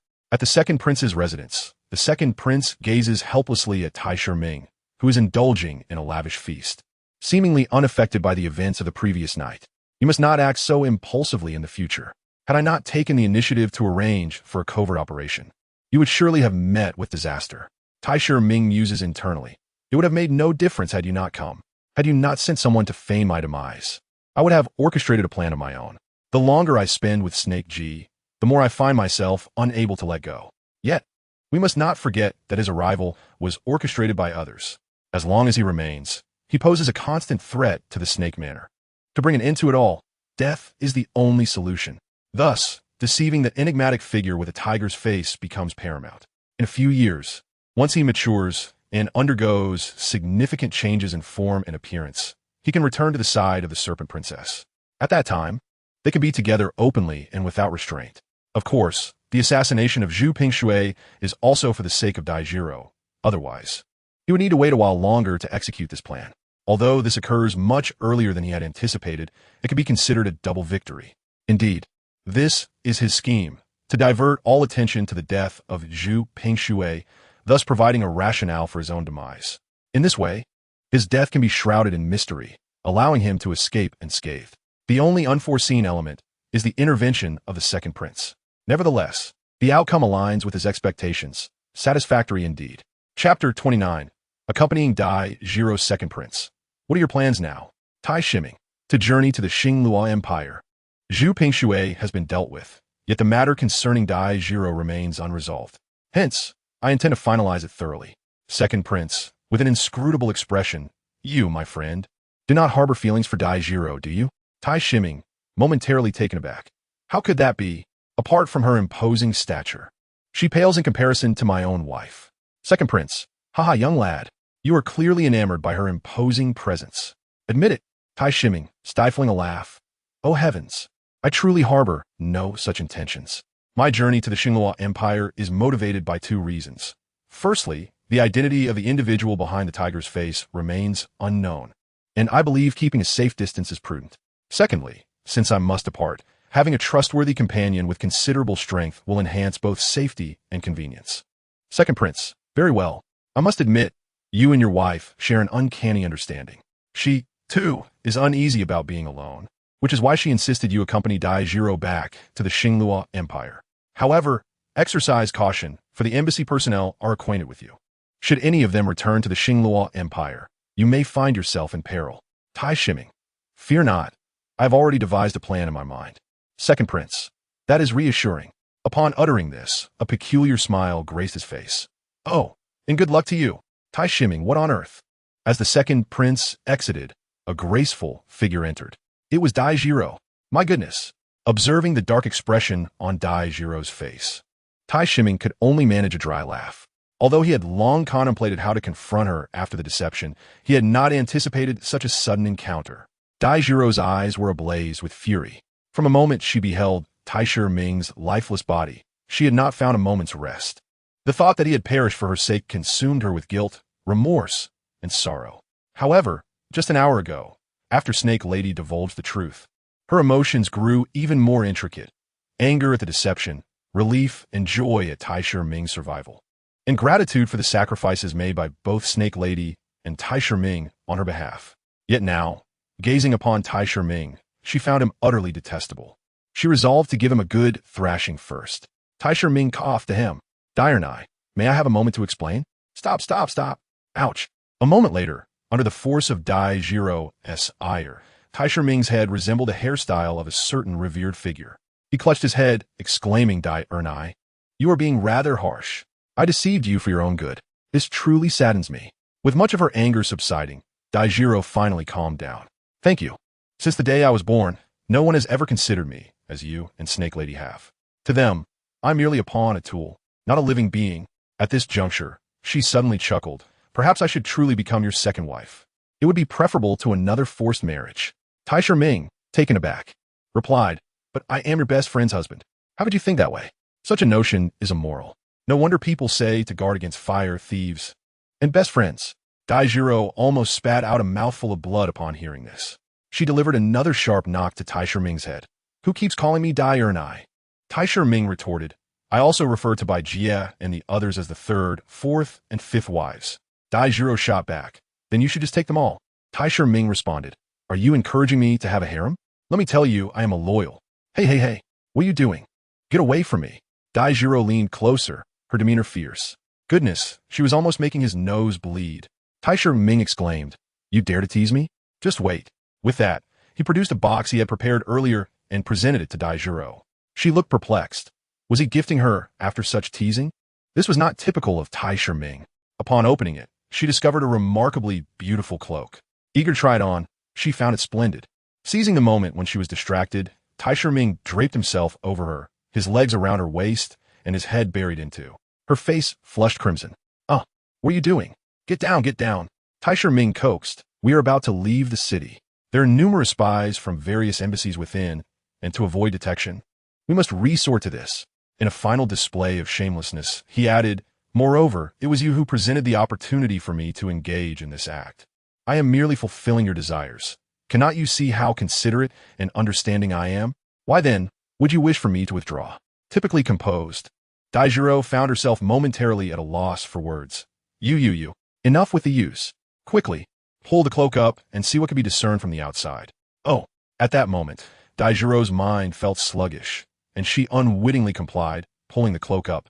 To her surprise, thanks to the formidable figure, the presence of another person within was not easily discernible. The only flaw lay in Tai Shiming's head, shamefully resting upon the imposing figure. Consequently, Tai Shiming wriggled downward, his legs shifting from Dai Jiro's waist to her thighs. This position, oh my! Tai Shiming felt a wave of embarrassment wash over him. It was quite inappropriate. Yet, Dai Jiro breathed a sigh of relief, sensing the weight of the formidable figure lighten. Let us depart, Tai Shiming urged. After a moment of silence, Dai Jiro exited, her cheeks flushed.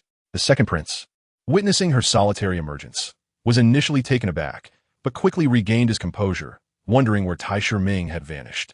A knowing smile crept across his face as he muttered softly, you rascal, claiming not to be tempted by her, and yet, here you are indulging. Such a shameless fellow. Although Dai Jiro could not decipher the second prince's murmurs, the suggestive glint in his eyes rendered her too embarrassed and lacking the courage to linger any longer. Forgetting to bid farewell, she hastily exited the second prince's residence. The second prince chuckled at her hurried retreat. Why the rush? I merely intended to suggest you could have taken a carriage to leave. After all, Tai Shiming's demise has been firmly established, and with your status as Princess Xinghua, no one would dare investigate further. There is absolutely no need to heed that mischievous boy's advice about the cloak and dagger ruse. Half an hour later, Daijiro came to a halt. Tai Shiming emerged from beneath the cloak. Let us make our way to the Tianling mountain range. Daijiro exclaimed in astonishment. But that is in the opposite direction. What purpose do we have in going to the Tianling mountain range? I have reached level 20 and need a hunt for a soul ring. I have perused the data on soul beasts, and within the Tianling mountain range, there are several that are quite suitable for me. Moreover, they are rather common. Seeking recommendations. Seeking collections. Chapter 30. The 10,000-year-old unicorn tiger. Daijiro stared in disbelief and shock. You are level 20. If I recall correctly, you just turned 8. Did you not? Tai Shiming wore a proud expression. There is no helping it. I am a genius. Daijiro rolled her eyes, rendered speechless by Tai Shiming's narcissism and audacity. Yet, she did not refute him. To reach level 20 at the age of 8? TSK. It was truly something she had never even heard of, let alone witnessed. The term genius was hardly an exaggeration. In that case, let us proceed to the Tianling mountain range. As they spoke, the two altered their course towards the celestial spirit mountains. Simultaneously, Daijiro inquired, which soul beast do you believe is suitable for you in the celestial spirit mountains? The choices presented were the rock-green lizard blood shadow gecko and dragon blood earthworm. Tai Shiming smiled faintly. He had meticulously reviewed all the soul beast data from the academy concerning the celestial spirit mountains before selecting these three. Indeed, these soul beasts belong to large populations and are relatively easy to find. However, they're also quite feeble, rendering them unlikely choices for hunting. Most individuals would prefer to select beasts of the 10th rank rather than these. Are you certain you haven't made an error? Tai Shiming replied, do not forget, I specialize in food-type soul beasts. While these three may seem useless to other categories of soul masters, they are perfectly suited for my needs. Rest assured, this is a conclusion I arrived at after thorough discussions with my wife. There can be no mistake. The royal city was not far from the celestial spirit mountains. And as they conversed, they walked onward. In approximately an hour, they arrived at their destination. The mountains formed a magnificent chain of peaks, an awe-inspiring sight. Be cautious. Once we enter the mountains, you must stay close to me. Anything could happen within. After speaking, Daijiro produced a small vial from her pocket and handed it to Tai Shiming. Sprinkle this on yourself. Tai Shiming took the vial and inhaled its contents. It was a peculiar medicinal powder. What is this? He asked. This powder is used to mask our distinct human scent, an essential item for hunting soul beasts in various locales. It prevents soul beasts from detecting us through their keen sense of smell, thus averting numerous troubles. Tai Shiming nodded in understanding and began to dust the powder over himself. Soon, they ventured into the mountain range, where an array of exotic flowers and plants emerged before Tai Shiming's eyes. He marveled at the sight, recognizing that such rare flora would fetch a handsome sum in his previous life. After traversing 100 meters into the mountains, Tai Shiming immediately sensed a pair of glowing green eyes watching them from the thickets, forming an encirclement. Moments later, a pack of 10 jungle wolves emerged from the underbrush. Upon a quick count, Tai Shiming noted that each wolf measured over 2 meters in length. As the pack approached, maintaining a semicircular formation, Daijiro snorted disdainfully. A mere pack of 100-year-old and 8 10th-rank micro-jungle wolves dares to challenge me. With a swift invocation of her martial spirit, Daijiro transformed into a half-human, half-spider form, her 8 long legs gleaming like sharp blades. As she surged forward, she swiftly dispatched 9 of the jungle wolves before her. The jungle wolf could not even muster the strength to struggle or resist. After all, Daijiro had already attained the rank of Soul King. Soul beasts under a millennium posed no threat to her. Resolving the situation, she retracted her martial soul and attempted to lead Tai Shiming away, simultaneously advising him. Remember, when hunting soul beasts, strive to avoid unnecessary slaughter. However, should a kill occur, one must swiftly vacate the scene, for the scent of blood will attract other soul beasts. Tai Shiming nodded gravely, understanding that this was the wisdom gleaned from Daijiro's numerous experiences in hunting soul rings. A fierce beast roar echoed from one side, leaving Tai Shiming's ears ringing. Oh no, it seems our luck is somewhat lacking. There's a formidable creature nearby. Daijiro furrowed her brow. It should be a unicorn tiger, known to prey on jungle wolves. I just wonder its age. Immediately, Tai Shiming conjured images of a unicorn tiger in his mind. The unicorn tiger is known for its incredible speed, and the sharp horn atop its head can pierce even the toughest hide. It possesses the unique ability to bypass Soul Master's defensive soul skills. Tai Shiming felt a chill run down his spine. Encountering such a vicious beast in his current state would surely spell disaster. This creature seems formidable. We should flee. Dai Jiro smiled faintly, exuding confidence. We are at the periphery of the heavenly spirit mountains. Thus, this yet-to-appear unicorn tiger is likely only 100 years old, at most 1,000. It won't force me to retreat. Tai Shiming could not help but give her a thumbs up. Sister Jiro is indeed impressive. With a thud, Dai Jiro playfully tapped Tai Shiming on the head, exclaiming, "If you keep calling me Sister Jiro, we shall have a falling out.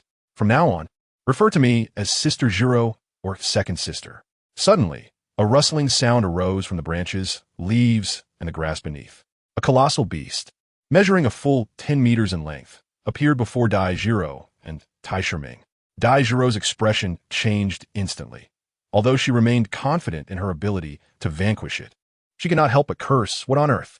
How can a 10,000-year unicorn tiger appear at the periphery? Tai Shiming was equally stunned. Given its size, it could not possibly be merely 100 or 1,000 years old. It was undoubtedly over 10,000.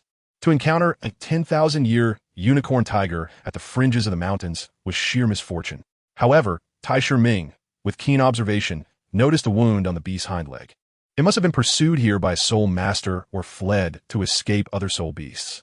The former seemed more plausible, as no other soul beast would dare approach the outermost region of the heavenly spirit mountains. Sister Jiro, be cautious. This creature has an injured hind leg, likely due to being chased by other soul masters. Dai Jiro's pupils narrowed slightly. In the pursuit of soul rings, encountering humans often proved more terrifying than facing soul beasts. After all, many soul masters had perished in the quest for the powerful soul rings of these beasts. Swift resolution was imperative. Once again, Dai Jiro unleashed her martial spirit, the human-faced spider, transforming into a hybrid form of human and spider.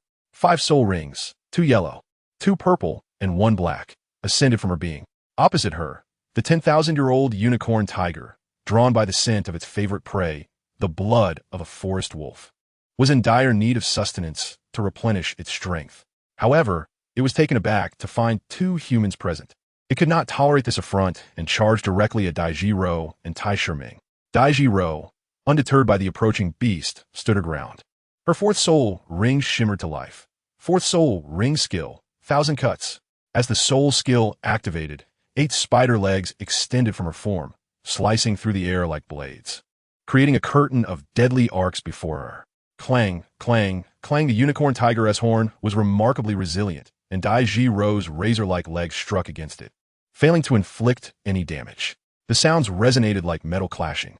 Nevertheless, the beast's momentum was hindered, eventually bringing it to a halt. With a furious roar, the unicorn tiger, thwarted in its assault, lunged at Dai Jiro once more. In a swift motion, she grasped Tai Shiming and leaped back several meters, evading the creature's attack. Simultaneously, her 5th soul ring glowed. 5th soul ring skill, web of parasitism. Countless webs erupted forth, instantly sealing off every escape route for the unicorn tiger, leaving it with no option to evade. The horn atop the unicorn tiger's head glowed crimson, and it began to thrash, using its horn to tear through the webs one by one. It then leapt into the air, aiming to pounce upon Dai Jiro and Tai Shiming. Tai Shiming instinctively sought to retreat, but Dai Jiro held him firm.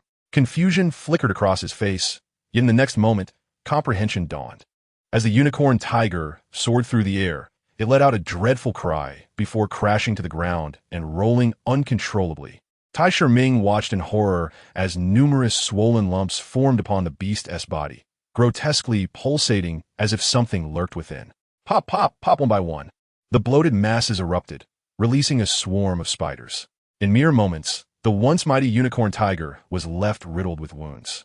Subsequently, these spiders, seemingly completing their task, also burst forth, spilling a torrent of green liquid. The green liquid, upon contact, caused a severe state of decay wherever it touched. The once formidable unicorn tiger, now riddled with wounds, was now drenched in the corrosive substance, rendering it nearly unrecognizable. It was likely that no one could identify it as a unicorn tiger anymore. Tai Shiming could not help but swallow hard. This old technique was exceedingly ruthless. He understood that although the unicorn tiger had torn through several webs to evade being ensnared, Some of those broken webs had inevitably made contact with its body. That was the crux of the matter. It had become parasitized. Noticing Taisher Ming's expression, Daijiro smiled faintly, saying, "Did you think our reputation as the five poisons was unearned? Each of us possesses a soul technique so fearsome that it instills dread. Whenever other teams in the academy hear they are to practice with us, their expressions darken as if we have taken a significant fortune from them." Taisher Ming wiped the cold sweat from his brow. With such a merciless soul technique, if it were directed at him, he would surely be in a worse predicament. If one were to fall victim to such an attack, even if they could fully recover later under a healing soul master, who could endure the agony of being so thoroughly ravaged? Truly, a soul technique defined by the very essence of poison. The unicorn tiger attempted to rise, but after a few feeble struggles, it collapsed once more, unable to stand. A black soul ring began to rise. Goodness, has it died from the pain? Daitsiru lamented. It was a pity, for this unicorn tiger was well suited for various weapon soul forms. She herself did not possess a weapon-type soul, and even if Taisher Ming did, his soul power was still far from adequate. Such an exquisite 10,000-year soul ring wasted. Let us go. Daijiro had already resolved to leave when something caught her attention. Her face displayed profound astonishment, and after a moment of shock, she swiftly concealed the object within her sleeve. At that moment, two men and a woman rushed out. Upon seeing the unicorn tiger, now unrecognizable, and the floating black soul ring, anger flashed across their faces. Even though they could no longer identify it as a unicorn tiger, at the outermost edge of the Tianling mountain range, the only 10,000-year soul beast they had been pursuing for an entire week was indeed this unicorn tiger. How could they not be furious? Simultaneously, a look of apprehension crossed their faces. They knew that even when they combined their strength, they had failed to subdue the unicorn tiger. Yet these two, perhaps just one, had reduced it to such a state. After all, they could easily dismiss Taisher Ming as he was still quite young. The sight of the wounded and venom-corroded tiger was truly chilling. Daijiro remained silent, her eyes now icy, emanating an oppressive aura. The three understood this was a warning. They exchanged glances, ultimately sharing a resigned smile. They were not foolish. Daijiro was likely only half their age, yet she had single-handedly slain a 10,000-year soul beast, undoubtedly a prodigy, or perhaps shielded by a formidable presence. Regardless of the circumstances, it was unwise to provoke her over a matter already settled. Thus, the three stepped back in unison, signaling their concession. Only then did Daijiro turn and depart with Taisher Ming, their demeanor remarkably composed, further intensifying the three's trepidation. This signified that they were utterly disregarded. The three gritted their teeth, but in a world where strength reigned supreme, the powerful wield absolute authority, leaving the weak with no choice but to endure. After Daijiro and Taisher Ming left, the trio's gaze fell upon the black soul ring of the unicorn tiger, their expressions complex. The fact that the adversaries had not even glanced at the soul ring indicated that the unicorn tiger was never their target. It seemed that the creature had brought about its own demise by crossing paths with someone formidable. One could hardly blame the other party. After all, one cannot expect others to refrain from retaliating against a soul beast attack. Alas, the soul rings produced by beasts slain by others could not be cultivated. The three departed, for with the unicorn tiger gone, they had to continue their hunt for soul beasts to acquire soul rings. However, the middle-aged man with purple hair felt a lingering sense of unease. He spoke up. "Zhang Dong, Nansheng, did you notice whether the unicorn's horn remained on its corpse?" Zhang Dong replied, "The horn? Who would want that? It must still be there. Why the sudden inquiry?" Nansheng pondered for a moment before confirming. "Yes, it's there." The purple-haired man pressed. "Are you certain?" Nansheng affirmed. Shifeng examined it closely to determine if it was indeed the unicorn tiger we pursued. "I am quite certain the horn was still intact. But does its presence matter that much?" Shifeng remained silent for a while before stating, "However, I just saw that woman take a horn from beside the unicorn tiger. Since the horn on the corpse was still there, what could the horn she took possibly be?" The three exchanged glances, their eyes reflecting shock and greed. At that moment, they understood there was only one possibility. It must be his soul bone. This is indeed something that all soul masters yearn for. Each of the three harbors a desire to possess it for themselves, though a single soul bone is insufficient to be divided among them. Yet, even if they were to relinquish it to their respective families, the benefits would undoubtedly be extraordinary. Thus, they unanimously raced back in the direction they had come from, for soul bone is a risk worth taking. "Second sister, why are you dragging me along so hastily? There's no one pursuing us." exclaimed Tai Shiming, panting as he was pulled along by Dai Jiro. She cast a sidelong glance at him, retorting, "How can you be so sure that no one is after us?" Huh? Tai Shiming looked perplexed, then reasoned. That's impossible. In the royal city, everyone believes me to be dead. How could anyone still be hunting for me? At this juncture, he suddenly recalled the trio from earlier and mused. Could it be them? No, that can't be right. The one-horned tiger was slain by you, and they would have acted just moments ago. Daitsiru chuckled softly, altering their course and forming a V-shape to decrease the likelihood of being tracked. It was half an hour later when she finally halted. At the same time, Tai Shiming leapt onto the branch of a large tree, retrieving the horn from his sleeve and presenting it before him. Because of this is, Tai Shiming's expression shifted to one of astonishment and confusion. Upon closer inspection, he recognized the horn as resembling that of the one-horned tiger. Suddenly, shock illuminated his face. This is a soul bone. Dai Jiro nodded. Indeed, I never anticipated that upon entering the Heavenly Spirit mountain range, slaying merely a 10,000-year-old one-horned tiger would yield a soul bone coveted by soul masters. What incredible fortune! Tai Shiming opened his mouth, taking a while to process before reaching out to touch Dai Jiro's hand. My goodness, your hand must be blessed. This isn't mere luck. It's akin to stumbling upon a stroke of serendipity. Though he was unfamiliar with the concept of being blessed, the notion of ill fortune was unmistakably negative. He couldn't help but lightly scold Tai Shiming. What nonsense are you spouting? She then placed the soul bone into Tai Shiming's hands. Although this soul bone may not be particularly suited for you as a food-type soul master, possessing it should grant you a formidable attack soul skill. In critical moments, it could very well save your life. For me? Isn't that a bit inappropriate? Tai Shiming was utterly astonished, for this was a soul bone, a rare treasure not possessed by everyone, even among the esteemed title Douluo rank. Frankly, as he gazed at the soul bone in his hand, he felt a stirring within him.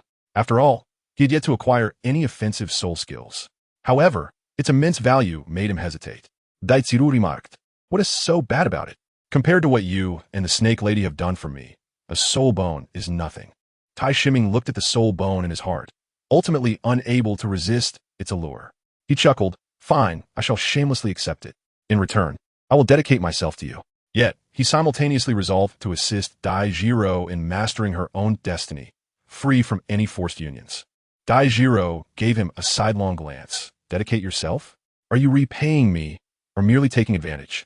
Tai Shiming laughed lightly. Oh, spare me. Just focus on refining it. I'll guard you. Without further ado, Tai Shiming settled down and began to refine the soul bone with his soul power.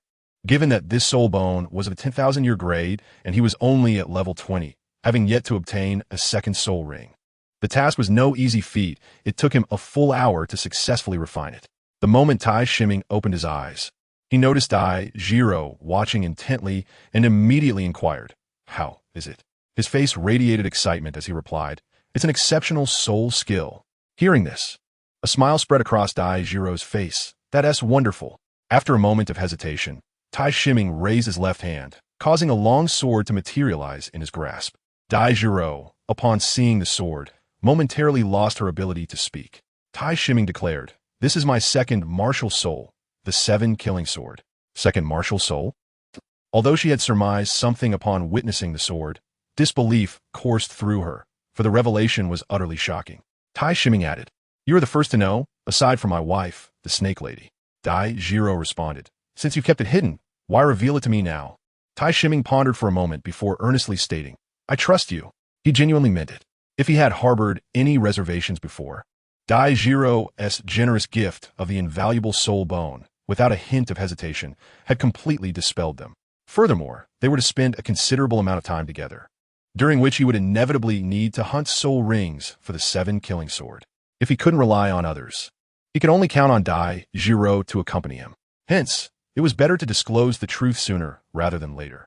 Between the two of them, there were no longer any secrets, and their relationship deepened significantly, marked by unwavering trust. Dai Jiro was momentarily moved, for the secret they shared was indeed monumental. With a swift motion, Tai Shiming brandished the 7-kill sword, launching it towards a tree 10 meters away. In a blink, it pierced through the robust trunk, which could only be embraced by 4 people. Following this, the sword curved back and returned to Tai Shiming's hand. Gazing at the hole in the tree, Dai Jiro exclaimed in awe. What terrifying, penetrating power! This soul skill must have inherited the unique ability of the unicorn tiger to breach various defenses. Tai Shiming nodded in agreement. Truly impressive, second sister.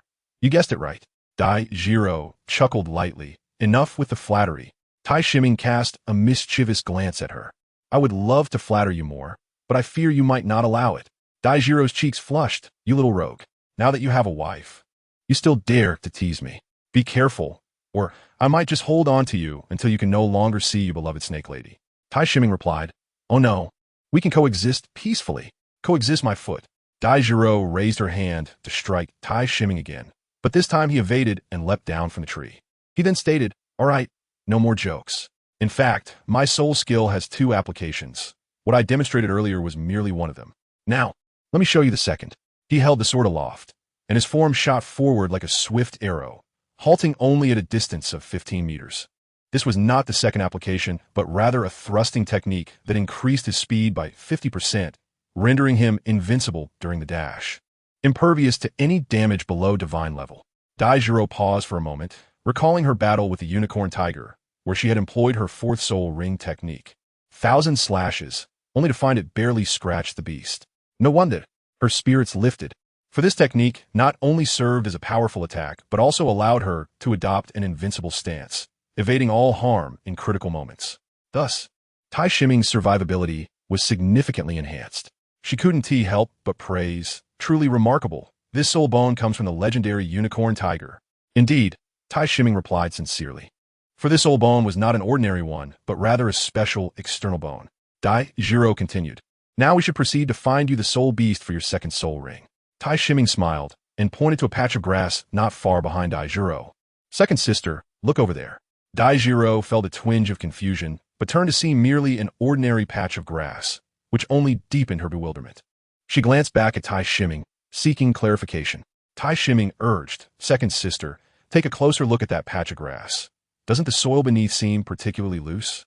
Dai Jiro glanced again, scrutinizing the scene before her, and then, with a look of astonishment, remarked, You certainly have a keen eye, but what does that matter? Tai Shiming chuckled. Sister, you must not have paid much attention during class. Within the Tianling mountain range, there exists a type of soul beast that dwells underground, thriving particularly in the moist soil of grassy patches. The key indicator of its presence is the notably loose texture of the earth. Dai Jiro exclaimed, The dragon blood earthworm. Thus, I mentioned that your hands appeared excessively red. With a mere kill of a single unicorn tiger, one can acquire a soul bone. A brief respite beneath any tree may reveal the soul beast I seek. It's truly remarkable. Without further ado, Dai Jiro unleashed her martial spirit, transforming once again into her half-human, half-spider form. Subsequently, her 8 razor-sharp spider legs began to slash wildly through the grass. Swish, swish, swish. The grass fell away, and the ground was punctured with countless holes from her spider legs. At last, as one of her legs struck down once more, blood erupted from the earth, accompanied by a piercing shriek. Boom! A massive crimson earthworm, measuring an impressive 7 meters, burst forth from the soil. Its gaping maw was so large that, even from a distance, Tai Shiming could detect a pungent odor. The sight of its jagged teeth was obscured, but the thought of being bitten was undoubtedly tragic. However, Tai Shiming was elated, for the dragon blood earthworm grows 1 centimeter each year, and at 7 meters. This creature must be 700 years old. The maximum limit for the second soul ring is 764 years, making this an impeccable match. Sister, eliminated, Dai Jiro replied, as if you need to tell me. With a swift motion of her spider leg, she cleaved it in two without even deploying her soul skills. After all, a soul beast barely a century old stood no chance against a soul king's prowess, lacking any ability to resist. Tai Shiming eagerly approached to deliver a final blow, for which a yellow soul ring emerged. He immediately settled down, channeling his soul power to absorb it, beginning the process of full cultivation. Meanwhile, Dai Jiro remained on high alert, unwilling to allow Tai Shiming to be harmed by any unexpectedly emerging soul beasts. The scene shifted. Zhang Dong, Nanshang, and Shifeng were in pursuit of Dai Jiro and Tai Shiming, traversing the path previously taken by the duo, gradually closing in on their current location. Among them, Zhang Dong possessed the martial spirit of a prairie wolf, granting him an exceptionally acute sense of smell. This ability, previously utilized in their relentless pursuit of a unicorn tiger, was now being applied in tracking Dai Jiro and Tai Shiming. Zhang Dong muttered, "Damn it. Tracking humans is indeed far more challenging than tracking soul beasts." Nan Sheng, of course, upon entering the Heavenly Spirit Mountain Range, who wouldn't sprinkle a special concoction on themselves to mask their scent? Zhang Dong. Fortunately, although this scent is elusive, it can still be traced, albeit with difficulty. Otherwise, we would miss this opportunity. Silence. At that moment, the usually taciturn Shi Feng quietly admonished the two. Zhang Dong and Nan Cheng exchanged puzzled glances with Shi Feng, as if to inquire what was amiss. Shi Feng remained silent, but gestured towards a particular direction. Zhang Dong and Nan Cheng immediately turned their gaze that way, barely glimpsing a glimmer through the gaps between the trees. It was the luminous aura emitted by a soul ring. There is someone. A surge of joy filled their hearts. For the likelihood of encountering another person in this desolate expanse of the Heavenly Spirit Mountain Range was exceedingly rare. Moreover, they had followed the scent, leading them to conclude that the owner of this aura was undoubtedly the individual they were pursuing. The three exchanged knowing glances, instinctively dispersing in three directions while simultaneously converging towards the location of the glow. Minutes later, each had a clear view of the aura's owner from their respective positions. It was the young boy they had encountered previously, now engaged in the cultivation of his soul ring. This revelation was undeniably fortuitous for them. After all, in such circumstances, the young woman who instilled fear in them would be entirely preoccupied. However, being too distant from the boy would inevitably restrict the young woman's combat capabilities. What troubled them most now was whether there were other formidable guardians lurking in the shadows. After all, the young woman was quite youthful, and they harbored doubts about her ability to slay a 10,000-year-old solitary tiger. Thus, the three refrained from launching an immediate ambush, opting instead to cautiously scout their surroundings. Dai Jiro stood protectively in front of Tai Shiming, her expression unwavering, yet a flicker of urgency flashed in her eyes. She had already sensed that someone was observing her and Tai Shiming. In such a situation, the wisest choice would be to flee. After all, the enemy lurked in the shadows while they were exposed, and without knowledge of the opponent's strength, they had no alternative but to retreat. However, Tai Shiming was currently engrossed in the cultivation of his soul ring, rendering him immobile. Thus, despite her anxiousness, she maintained her composure. They could not afford to reveal even the slightest flaw. Only by doing so could they hope to buy some time. She instinctively glanced at Tai Shiming, silently urging, "It has been over 10 minutes. It should be nearing completion. Hurry up, otherwise we shall be doomed." As time passed steadily, Zhang Dong, Nan Sheng, and Shi Feng thoroughly surveyed their surroundings, discovering no hidden protectors. Consequently, they cast aside their reservations and approached the position of Dai Jiro and Tai Shiming. Dai Jiro's expression shifted dramatically. She understood that further pretense was futile. To preempt a sudden assault, she released her martial spirit and initiated its embodiment. In doing so, she signaled to those lurking in the shadows that she was aware of their presence. Indeed, Zhang Dong, Nan Sheng, and Shi Feng hesitated momentarily. Yet they soon resumed their advance, no longer concealing themselves. Zhang Dong's form was adorned with 4 soul rings, 2 yellow and 2 purple. Nan Sheng and Shi Feng shared the same martial spirit as Zhang Dong, that of a soil wolf, albeit with slight variances in their soul rings. One possessed a white ring alongside 2 yellow and 1 purple. Though all 3 were 4-ring soul practitioners, there was a notable disparity in their soul rings and techniques. They recognized that by positioning themselves at the forefront, they could draw Dai Jiro's attention, allowing the strongest among them, Zhang Dong, to seize the opportune moment for a decisive strike. "Umph," Dai Jiro scoffed, and then her 5 soul rings, 2 yellow, 2 purple, and 1 black, rose, with the 3rd ring illuminating instantaneously. In response, Nan Sheng and Shi Feng activated their own soul rings. 3rd soul technique, rending.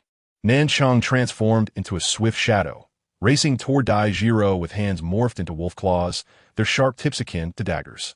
Should he land a blow, it would undoubtedly inflict 5 grievous wounds. 4th soul technique, Gale Shadow. Shi Feng became a whirlwind, circling around Dai Jiro to target Tai Shiming.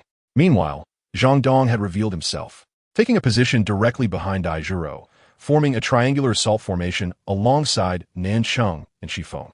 "You seek death." Witnessing Shi Feng targeting Tai Shiming, Dai Jiro was filled with fury. She immediately unleashed her soul technique, 3rd soul technique, Web of Binding. 3 deep purple webs shot forth, directed at Zhang Dong, Nan Cheng, and Shi Feng. The trio's expressions shifted as they beheld the webs, each infused with a violet toxic mist. To be struck by one would spell dire consequences, and even a mere brush could be troublesome. Zhang Dong took action, his fourth soul ring glowing with intensity. Fourth soul technique, Wolf's Extinction. A multitude of energy orbs erupted from his mouth in an instant, aimed squarely at the 3 nets cast by Dai Jiro. It must be said that Zhang Dong's rapid-fire assault of energy spheres was astonishingly swift, arriving ahead of their intended targets and dismantling the 3 spiderwebs without delay. However, none of the trio noticed the sly smile that crept onto Dai Jiro's face. In the next moment, they beheld the shattered webs disintegrate into fine powder, which then transformed into a green mist that surged toward them. Damn it! Zhang Dong, Nan Cheng, and Shi Feng exclaimed in unison, taken aback by the strange and troublesome nature of Dai Jiro's soul skill. It was unheard of for a soul skill to morph into another form of attack after being disrupted. As they quickly retreated to evade the encroaching green poisonous mist, Nan Cheng bellowed, activating his second soul ring, Wolf Shadow Ambush. He leaped into the air, propelling himself directly toward Tai Shiming. The movement was exceedingly peculiar. Shi Feng followed suit, his first soul ring illuminating. First ring skill, Canine Fang Strike. His martial spirit transformed into a colossal hound, lunging at Dai Jiro's midsection. Zhang Dong's assault came closely behind, his second soul ring shining. Second ring skill, Claw Slash. His claw-like hand swept fiercely, aiming a slashing attack at Dai Jiro's legs. Yet, the first to be struck was none other than Tai Shiming, caught between the 2 attackers, thus forcing Dai Jiro into a position where evasion was impossible, leaving her with no choice but to withstand the onslaught. Dai Jiro, well aware of this predicament, leaped beside the seated Tai Shiming, positioning herself closely. To their astonishment, she retracted her human-faced spider martial spirit, transforming into a colossal tiger adorned with wings. Its long tail, reminiscent of scorpion stinger, split into 3, each segment meeting the assault of Zhang Dong, Nan Cheng, and Shi Feng head-on. With a series of thunderous impacts, it was undeniable that in this state, Dai Jiro was formidable. The giant hound of Shi Feng was sent flying with a single strike. Zhang Dong's claw slash was effortlessly dispersed. The most unfortunate among them was Nan Cheng, caught mid-air, unable to retract his attack or evade. He was struck directly, a piercing pain coursing through him.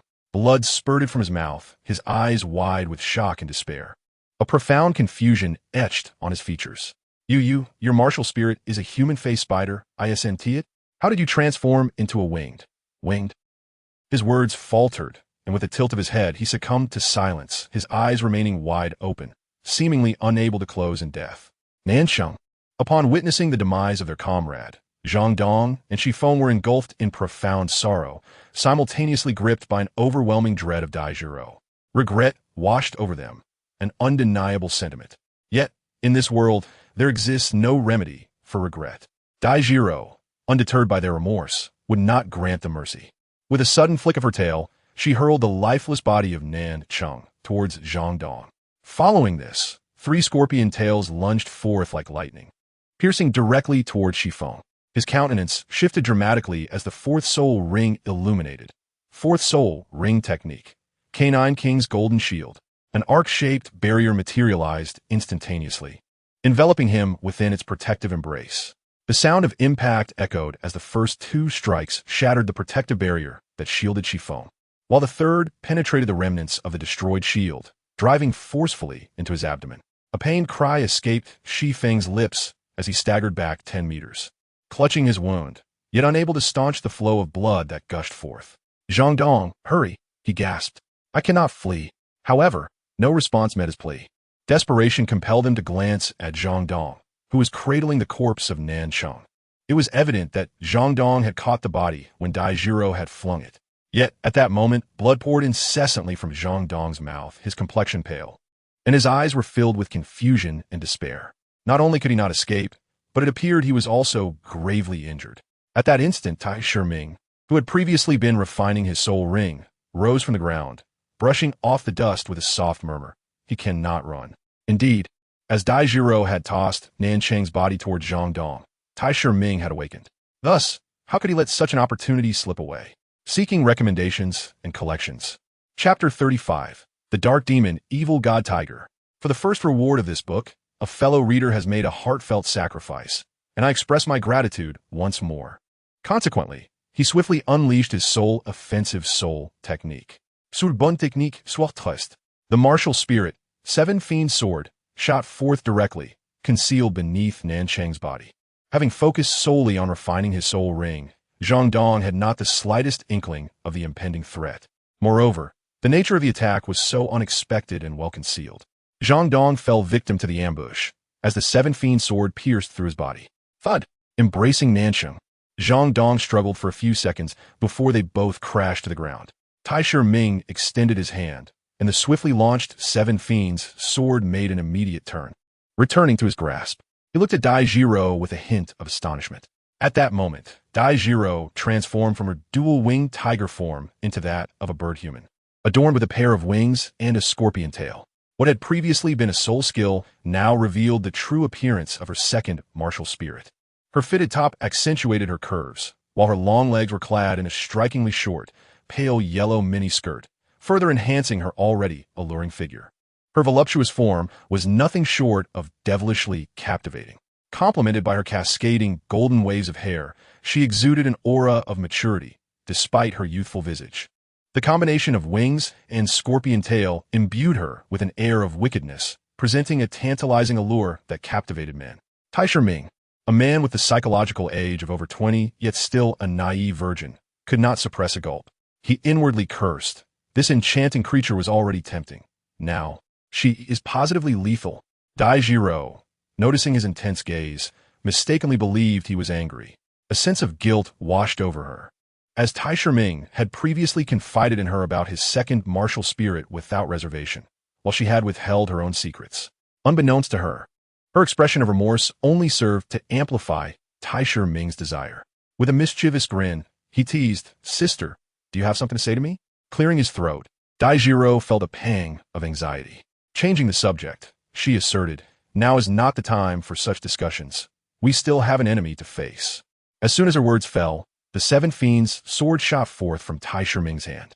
Though the sword speed was not particularly remarkable, the heavily injured Shifeng lacked the strength to evade and was swiftly vanquished. Now that the enemy is no more, shouldn't we address the matter at hand? Taisher Ming inquired. Dai Jiro hesitated. "I didn't mean to deceive you. If I hadn't been in the human-faced spider martial spirit form, unable to withstand the attacks of 3 opponents while protecting you, I would have never wished to unleash this spirit. In fact, I had hoped never to awaken it at all." Taisher Ming was bewildered. After all, most would revel in the possession of an additional martial spirit. Yet, here was Dai Jiro expressing discontent over having one more. His gaze inadvertently drifted to her ample bosom. Could it be true what they said? Although she was unaware of his thoughts, the direction of his attention made her realize that this little lecherous boy surely harbored impure thoughts. To deter Taisher Ming from wandering into inappropriate musings, she quickly explained, "It is simply too wicked. If I so desire, I can immediately absorb the lingering soul energy from these 3 corpses for my own use. This energy can restore my previously depleted soul power, and if I have sustained injuries, it can facilitate my healing. I could even incorporate it directly for my own benefit, allowing me to rapidly enhance my own soul power." How astounding! Wait a moment. A tiger with wings and a scorpion tail, so malevolent in nature. There's only one such creature in Douluo, and that is the dark demon, evil god tiger. Goodness! One martial spirit is a face spider, and the other is the dark demon, evil god tiger. Am I the one who has traversed worlds, or are you? He expressed profound skepticism regarding this matter. Darn it! The heavens have been exceedingly unfair to him. If he were bestowed with the dark demon, evil god, tiger martial spirit, he could ascend to unimaginable heights. Yet this foolish girl dares to complain. How utterly infuriating. Could it be that this silly girl is intentionally provoking me? However, upon seeing Dai Jiro's dejected expression, Taisher Ming understood that this was her genuine sentiment. He couldn't help but offer words of comfort. So what if it's a bit malevolent? With this martial spirit, you can possess 9 additional spirit rings compared to others. Do you realize that this martial spirit cannot enhance its soul power on its own? To grow stronger, one must defeat other soul masters and absorb their soul power. Taisher Ming paused. This was indeed not merely a matter of malevolence, but rather a path that could lead one to become a fiendish entity. It was akin to cannibalism. This was likely even more sinister than the martial spirits of the malevolent soul masters that appeared after the first part. For a young girl, this was truly hard to accept. In that moment, Tai Shiming could empathize with Dai Jiro's feelings. He also pondered inwardly. If he were compelled to kill to absorb soul power, would he do so? Tai Shiming found himself uncertain. Perhaps he would, perhaps not. Without standing in that position, no one could claim to know. Nevertheless, it must be noted that a soul beast like the dark demon, evil god tiger, inherently consumes other soul beasts to augment itself. But wait! Suddenly, Tai Shiming felt that this foolish girl was leading him astray. Are you not aware? You possess the face spider martial spirit. You can cultivate it. There is no need for you to kill and consume souls. What are you so troubled about? No matter how malevolent it may be, with your dual martial spirits, you can control it. Upon hearing this, Dai Jiro showed no sign of being persuaded. Instead, she directly retracted the dark demon, evil god, tiger martial spirit. Enough of this discussion. Pretend you have never seen this martial spirit. With that, she strode deeper into the heavenly spirit mountain range. Tai Shiming, now that he had acquired his second martial spirit ring, what purpose did it serve to venture further inside? Tai Shiming furrowed his brow, sensing that Dai Jiro was not quite herself. Upon closer inspection, he noticed that while she was walking forward, her body trembled slightly. Concern etched on his face. He feared that something had transpired with Dai Jiro, likely linked to the dark demon, evil god, tiger martial spirit, which had instilled within her an undeniable phobia. Without hesitation, Tai Shiming stepped forward, clasping her hand. Sister, you're heading in the wrong direction, and I must express my gratitude. Despite your profound aversion to this martial spirit, you released it to protect me, defying your own feelings. Thank you, dear sister. Regardless of what you have endured in the past, know that from this moment forth, there will be someone by your side to face everything with you. Dai Jiro did not respond, yet she tightened her grip on Tai Shiming's hand. Chapter 36. A chance encounter with Zhao Wuji after emerging from the Tianling mountain range. Tai Shiming and Dai Jiro made their way toward the Xinghua Empire. However, the distance was considerable. They walked from morning until afternoon, and as dusk began to settle, Dai Jiro suggested, it's getting dark. Let's find a small town to stay in. With a mischievous smile, Tai Shiming replied, alternatively, I believe camping could be a delightful option. Dai Jiro regarded him with a knowing look. Camping is feasible, but I shall sleep in the solitary tent while you remain outside. How does that sound? Are you willing? It must be said, Dai Jiro had begun to understand Tai Shiming increasingly well, effortlessly discerning his intentions. Doi Jimik, seemingly having forgotten the previous notion, earnestly unfolded a map and began to search rapidly. He pointed to a location on the map, stating, this small town appears to be only 10 kilometers away. At our pace, we should arrive in 2 to 3 hours. By then, darkness will have descended, making it most suitable. Dai Jiro teased, you don't wish to camp after all? Why search for a town instead? Tai Shiming shook his head and sighed dramatically. Ah, there is no comparison. Sleeping in a hotel is far more comfortable than camping. Daitsiru chuckled softly. 2 hours later, as darkness descended, they arrived at the quaint little town. Both were feeling somewhat peckish, so they sought refuge in a modest 2-story hotel. Upon entering, they found the ground floor to be a simple yet inviting dining area, while the upper floor accommodated guest rooms. Dai Jiro secured a double suite and then led Tai Shiming to the restaurant, where they casually selected an unoccupied table to sit. At this juncture, the restaurant was already bustling with patrons, nearly at full capacity, attesting to the hotel's thriving business in this small town. Suddenly, a group of 7 or 8 individuals strode in from outside. At the forefront was a middle-aged man in his 40s, whose appearance was rather commendable, particularly his impeccably styled hair, glistening with sheen. He donned a blue and white soul master robe, exquisitely crafted, adorned with golden embroidery that shimmered with every movement, indicating its considerable value. Following closely behind him were 4 young men and 2 young women, all appearing to be in their 20s, clad in similar blue and white soul master robes, albeit with silver embroidery. However, both the middle-aged man and the 7 youth wore a purple insignia on the left side of their chests, inscribed with the words Hao Yue. It was evident to anyone with a discerning eye that they hailed from the same Academy of Soul Masters, a status synonymous with strength and nobility in this world. The restaurant owner, not daring to show any negligence, quickly approached them with a wide smile, bowing and lowering himself in deference. After the leading figure completed his room arrangements, he ascended the stairs to his quarters. The remaining 4 men and 2 women made their way to an empty table within the dining area, fortuitously seating themselves beside taisher Ming and Dai Jiro. Among the 6, the leader exuded a certain charisma, as the others treated him with utmost respect. As they settled in, a wiry young man, resembling a monkey, caught sight of Dai Jiro, and his eyes lit up. He then whispered to his superior, "Boss, look over there." The others followed his gaze, momentarily taken aback. The men displayed expressions of infatuation, while the women exhibited jealousy. The wiry youth leaned closer and suggested, "Boss, how about I invite her over for a drink?" The one addressed, as the boss nodded, a look of approval gracing his features, as if to say the youth had shown good judgment. Understanding the cue, the wiry youth stood and approached Dai Jiro and taisher Ming. Taisher Ming smiled at Dai Jiro, shaking his head slightly as he remarked, "Sometimes, being exceptionally beautiful can be quite a burden." Dai Jiro, still puzzled, was soon interrupted by a lewd voice. "Beautiful lady, our boss would like to invite you over for a drink." Dai Jiro's eyes turned icy as she softly uttered a single word, "Scram." Her commanding presence was palpable. Taisher Ming gave her a thumbs up, while a murderous intent brewed within him. However, before he could act, the lean monkey's fury ignited. To him, she was merely an ordinary person, no matter how beautiful. Defying the esteemed soul master was tantamount to courting death. Little did he know that both taisher Ming and Dai Jiro donned simple attire solely to avoid drawing attention. In truth, the combined worth of their possessions far surpassed the value of the clothing they wore. Thus, one ought not to judge a person solely by their appearance. As the lean monkey reached out to seize Dai Jiro, taisher Ming's gaze turned frigid.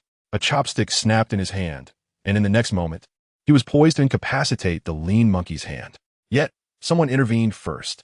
A robust young man seized the lean monkey's arm with a firm grip.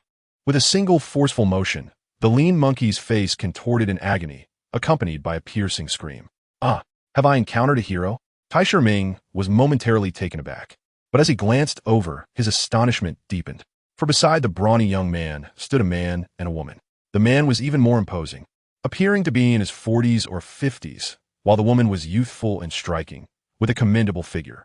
Typically, a normal man's gaze would be drawn to the young woman, yet this time, taisher Ming's attention was captured by the formidable middle-aged man, none other than Zhao Wujia. This was the first character from the original text he had encountered since arriving in the Douluo continent. At that moment, the robust young man declared, "Do not abuse the weak simply because you possess some strength. A true capable person challenges the strong." The lean monkey's companions immediately rose, their faces etched with fury as they glared at Zhao Wujia and his companions, yet they dared not act. For the one who could swiftly subdue the lean monkey was undoubtedly no ordinary person. Furthermore, considering Zhao Wujia's age, his strength likely surpassed that of their teacher. Engaging them would be detrimental. Otherwise, they would have charged in unison. Clap, clap, clap. Taisher Ming regained his senses and began to applaud. "You speak the truth. Those with true ability challenge the formidable rather than deliberately bully the weak, for that is a sign of incompetence. However, my dear brother, these few worthless individuals require no assistance from you. We can handle them ourselves."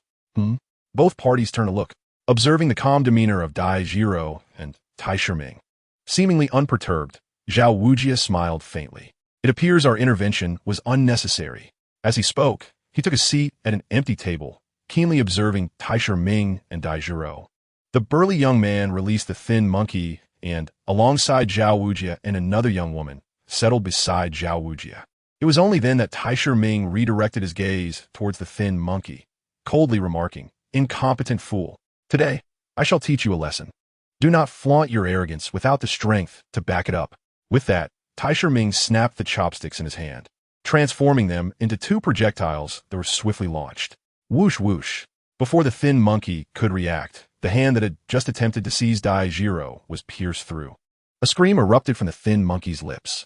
Witnessing this scene, Zhao Wujia's face twitched involuntarily. He remembered a time when he, too, had been a reckless individual, provoking the pursuit of the spirit hall's enforcers. Yet now, witnessing taisher Ming's ruthlessness, he felt a pang of inadequacy. At least in his youth, he would not have maimed someone over mere words. However, to taisher Ming, it was no trivial matter.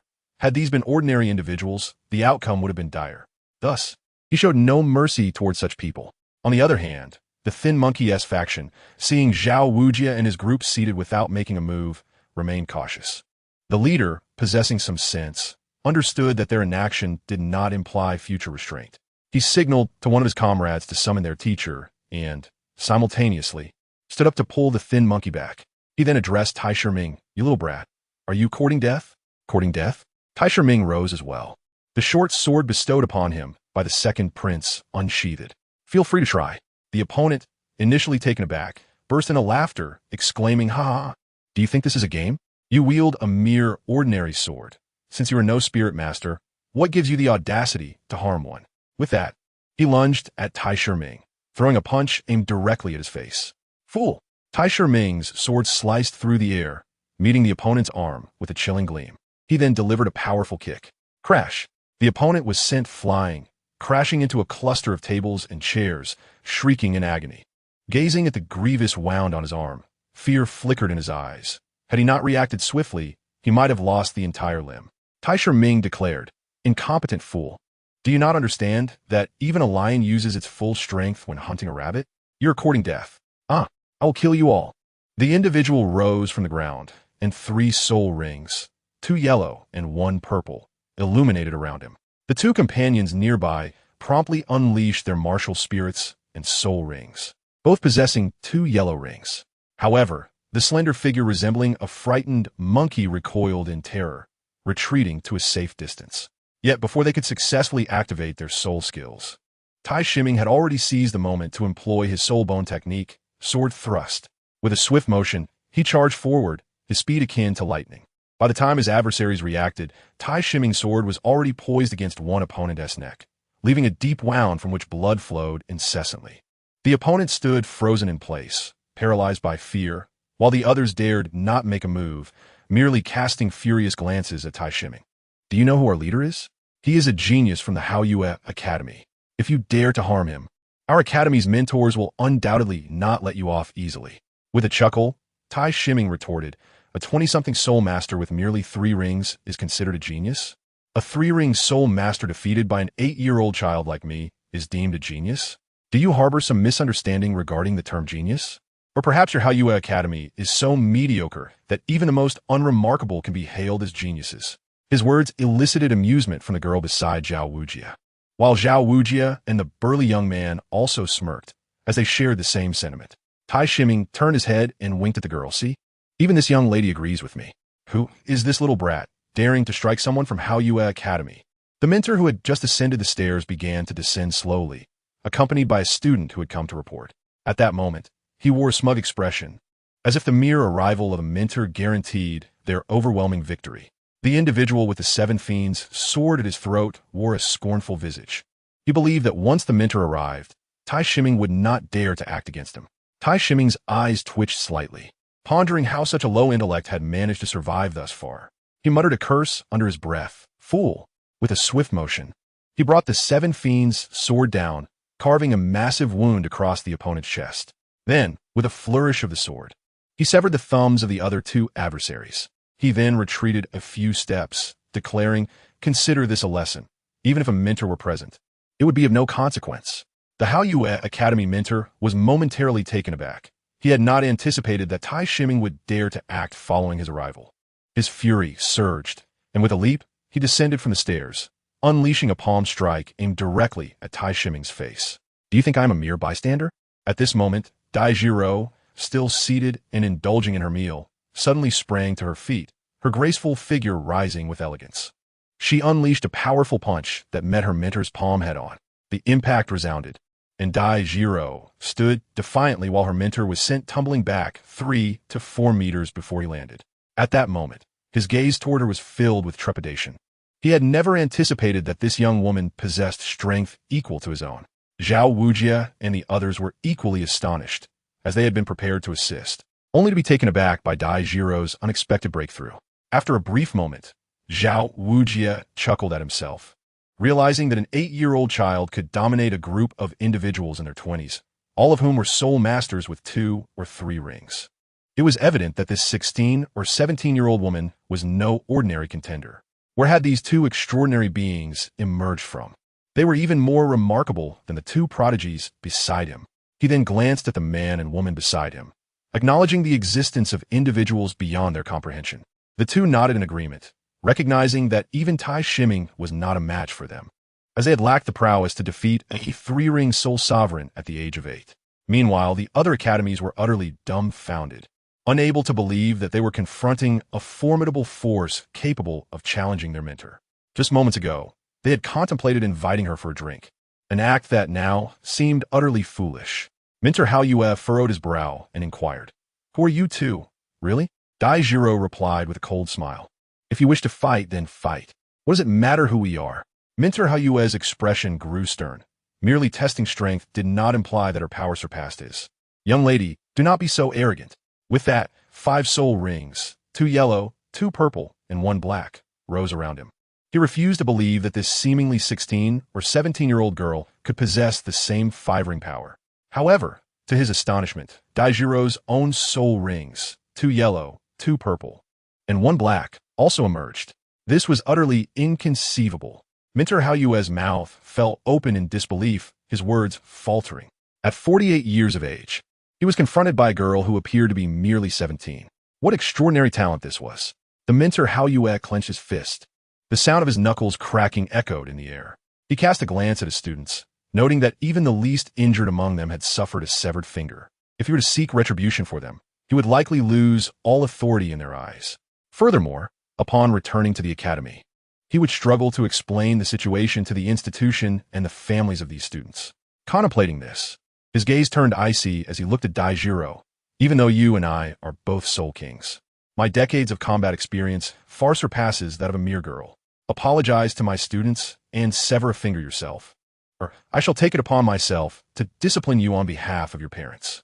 At that moment, witnessing the tension between 2 Soul Kings, a trembling figure could no longer contain himself and rushed forward. "Please, esteemed lords, my humble establishment cannot withstand such turmoil. I implore you to show mercy." Daijiro surveyed the restaurant, where patrons who had once filled the seats had now retreated to the edges, fear etched on their faces. She nodded slightly, acknowledging, indeed, if a fight must ensue, we should not disturb others. With that, she stepped outside, closely followed by Tai Shiming. Mentor Hao Yue did not oppose this. Although injuring an ordinary person would bear no consequences for a soul master, a multitude of injured individuals would certainly complicate matters. Thus, he too hastened to exit. Zhao Wujie watched Daijiro and Tai Shiming leave, his eyes gleaming with excitement, and he followed suit. Outside the tavern, Daijiro and Mentor Hao Yue stood facing each other, while Tai Shiming and Mentor Hao Yue's students withdrew to a respectful distance. The initially terrified patrons of the restaurant could no longer contain their curiosity. Gathering at the windows and doorway, their expressions a blend of awe and astonishment as they beheld the confrontation between the Soul Kings.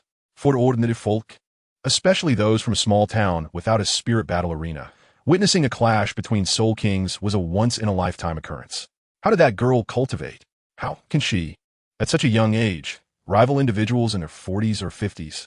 A prodigy, the crowd murmured, and upon hearing this, they instinctively stepped back, for they recognized the voice belonged to the Hao Yue student, the thin monkey who had recently endured an injury from a chopstick. Regardless, the thin monkey remained focused on the standoff outside. Ah, the princess of the Xinglua Empire, the foremost among the 5 poisons of Barak King City, remains as formidable as ever. His gaze fell upon the student he referred to as brother. A slight smile crept on his lips. "Ling Zhong, do not let me down. You have always been one to retaliate. After such a grievous injury, you must seek vengeance from your family. Pursuing Daijiro to the Starfall Empire would be nothing short of splendid. When faced with a fool one cannot contend with, it is best to refrain from derision, insults, or anger. Instead, quietly support his every action, nurturing him into an even greater fool. In due time, when the moment is ripe, one can stoke the flames and, naturally, others will take care of him. While I may not be able to manage you, there are plenty who can." A sharp intake of breath escaped C as the pain surged through him, though a peculiar joy blossomed within his heart, mingled with confusion. Who was this little fellow, so merciless in his approach? Yet, as long as the formidable Fu Ling Zhong is dealt with, avenging my sister, I would accept the sacrifice of one hand, or even both. I fear that Daijiro. Tai Shiming, and the Moonlight Mentor, alongside Zhao Wujia and his entourage, would never suspect that this unassuming individual orchestrated everything. Indeed, the moment he stepped into the dining hall, he recognized Dai Jiro from afar, having seen her in the royal city of Balak Kingdom. The subsequent suggestion to bring someone over for drinks was a plan conceived in an instant, or perhaps one he had long harbored, waiting for the right opportunity. If Tai Ming were to learn the truth, he would undoubtedly applaud, for this is a figure of vengeance, enduring humiliation with the strength of a hero. The only regret lies in his lack of talent. Otherwise, he would surely achieve greatness in the future. At this juncture, the confrontation between Dai Jiro and the Moonlight Mentor finally commenced. The Moonlight Mentor's martial spirit manifested as a long staff. He leaped into the air, executing a powerful strike aimed at Dai Jiro's head. Standing on her 8 spider legs, Dai Jiro crossed the foremost 2 to block the blow. Simultaneously, the remaining 4 spider legs lunged towards the airborne Moonlight Mentor. One must commend the Moonlight Mentor for his extensive combat experience. With a surge of force from his arms, he propelled himself backward, evading the onslaught of Dai Jiro's legs and landing steadily a few meters away. His third soul, Ring Illuminated. The third soul skill, Sweep 1,000 troops. The long staff, after gaining momentum, swept towards the 2 standing spider legs of Dai Jiro. Although initially out of reach, the staff inexplicably elongated to nearly 10 meters as it swept out. Seeing this, Dai Jiro leapt to evade the strike, activating her second soul skill, Giant Venomous Web. Dai Jiro expelled a mass of spider silk, which upon contact with the ground, rapidly expanded outward from its epicenter. Wherever it spread, the ground not only emitted a hissing sound, but also released wisps of greenish smoke. If one could not discern the lethal nature of the swiftly formed web, one would be truly blind. The startled Mentor Haoyue, disregarding his attack, retreated more than 10 meters, only halting once he was beyond the reach of the deadly net. Fourth soul skill, 1,000 cuts. At that moment, Dai Jiro descended from the air, her 8 legs transforming into slashing strikes aimed directly at him, offering him no respite whatsoever. The expression on Mentor Haoyue's face shifted dramatically as the 5th soul ring illuminated. 5th soul ring skill, Rod Barrier. He swung his long staff, which was his martial soul, and under the influence of the soul skill, the staff began to spin rapidly around him, constantly altering its angles. In the blink of an eye, a protective dome was formed around him. Clang, clang, clang, clang. Dai Jiro's blade-like spider legs relentlessly struck against this barrier, producing a sound akin to metal clashing. Remarkably, it held. A flicker of surprise crossed Dai Jiro's eyes. Meanwhile, Mentor Haoyue's expression returned to normal. Laced with a hint of pride, "You cannot breach my defenses. Your efforts are futile." Dai Jiro smiled faintly. "I wonder if you can discern my martial soul?" Upon hearing this, a semblance of confusion flickered in Mentor Haoyue's gaze as he scrutinized Dai Jiro's half-human, half-spider form, ultimately resting his attention on her continuously slashing spider legs. A human-faced spider? It is known that there are numerous arachnid martial souls, but none possess legs as sharp as blades except the human-faced spider. Yet what of it? If my defense is impenetrable, it remains so. Surely, her martial soul being a human-faced spider does not suddenly grant her the ability to breach it. However, in the next moment, Mentor Haoyue's expression changed drastically as he recalled that the human-faced spider had another defining characteristic: poison. Noticing the shift in his demeanor, Dai Jiro coldly remarked, "Have you finally realized? Alas, it is too late. Indeed, it is rather late now, for the venom contained within the spider's legs is shed with every collision. Although Mentor Haoyue's defensive barrier appears impeccable, it is riddled with vulnerabilities when faced with the minuscule droplets of venom that have fallen. After all, Mentor Haoyue's shield relies on the rapid movement of his martial soul and is not a true, all-encompassing defense. Thus, the poison has already permeated and touched his skin. In normal circumstances, the quantity would be negligible, even ignorable. However, after numerous clashes within a short span, the accumulation has become significant. The purplish hue of Mentor Haoyue's lips serves as undeniable evidence of this. In desperation, Mentor Haoyue unleashed a formidable surge of soul power, striving to extricate himself from the stalemate. Yet, Dai Jiro showed no intent to relent, pursuing him relentlessly. Her first soul ring illuminated, and with it, she unleashed her soul technique, paralyzing spiderweb. A web several meters in diameter shot forth, targeting the already poisoned Mentor Haoyue. With a cough, he expelled a mouthful of dark blood, his form wavering, leaving him unable to evade the attack. He was ensnared within the web. One cannot underestimate the ferocity of the man-faced spider's poison. It erupted swiftly, proving uncontainable. The name of this sole technique, paralyzing spiderweb, speaks for itself. The web is laced with paralyzing toxins. If he had any capability to counterattack prior, he has now been rendered completely helpless.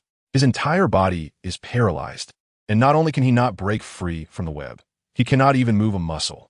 At this moment, his eyes are filled with terror, yet more so with unwillingness.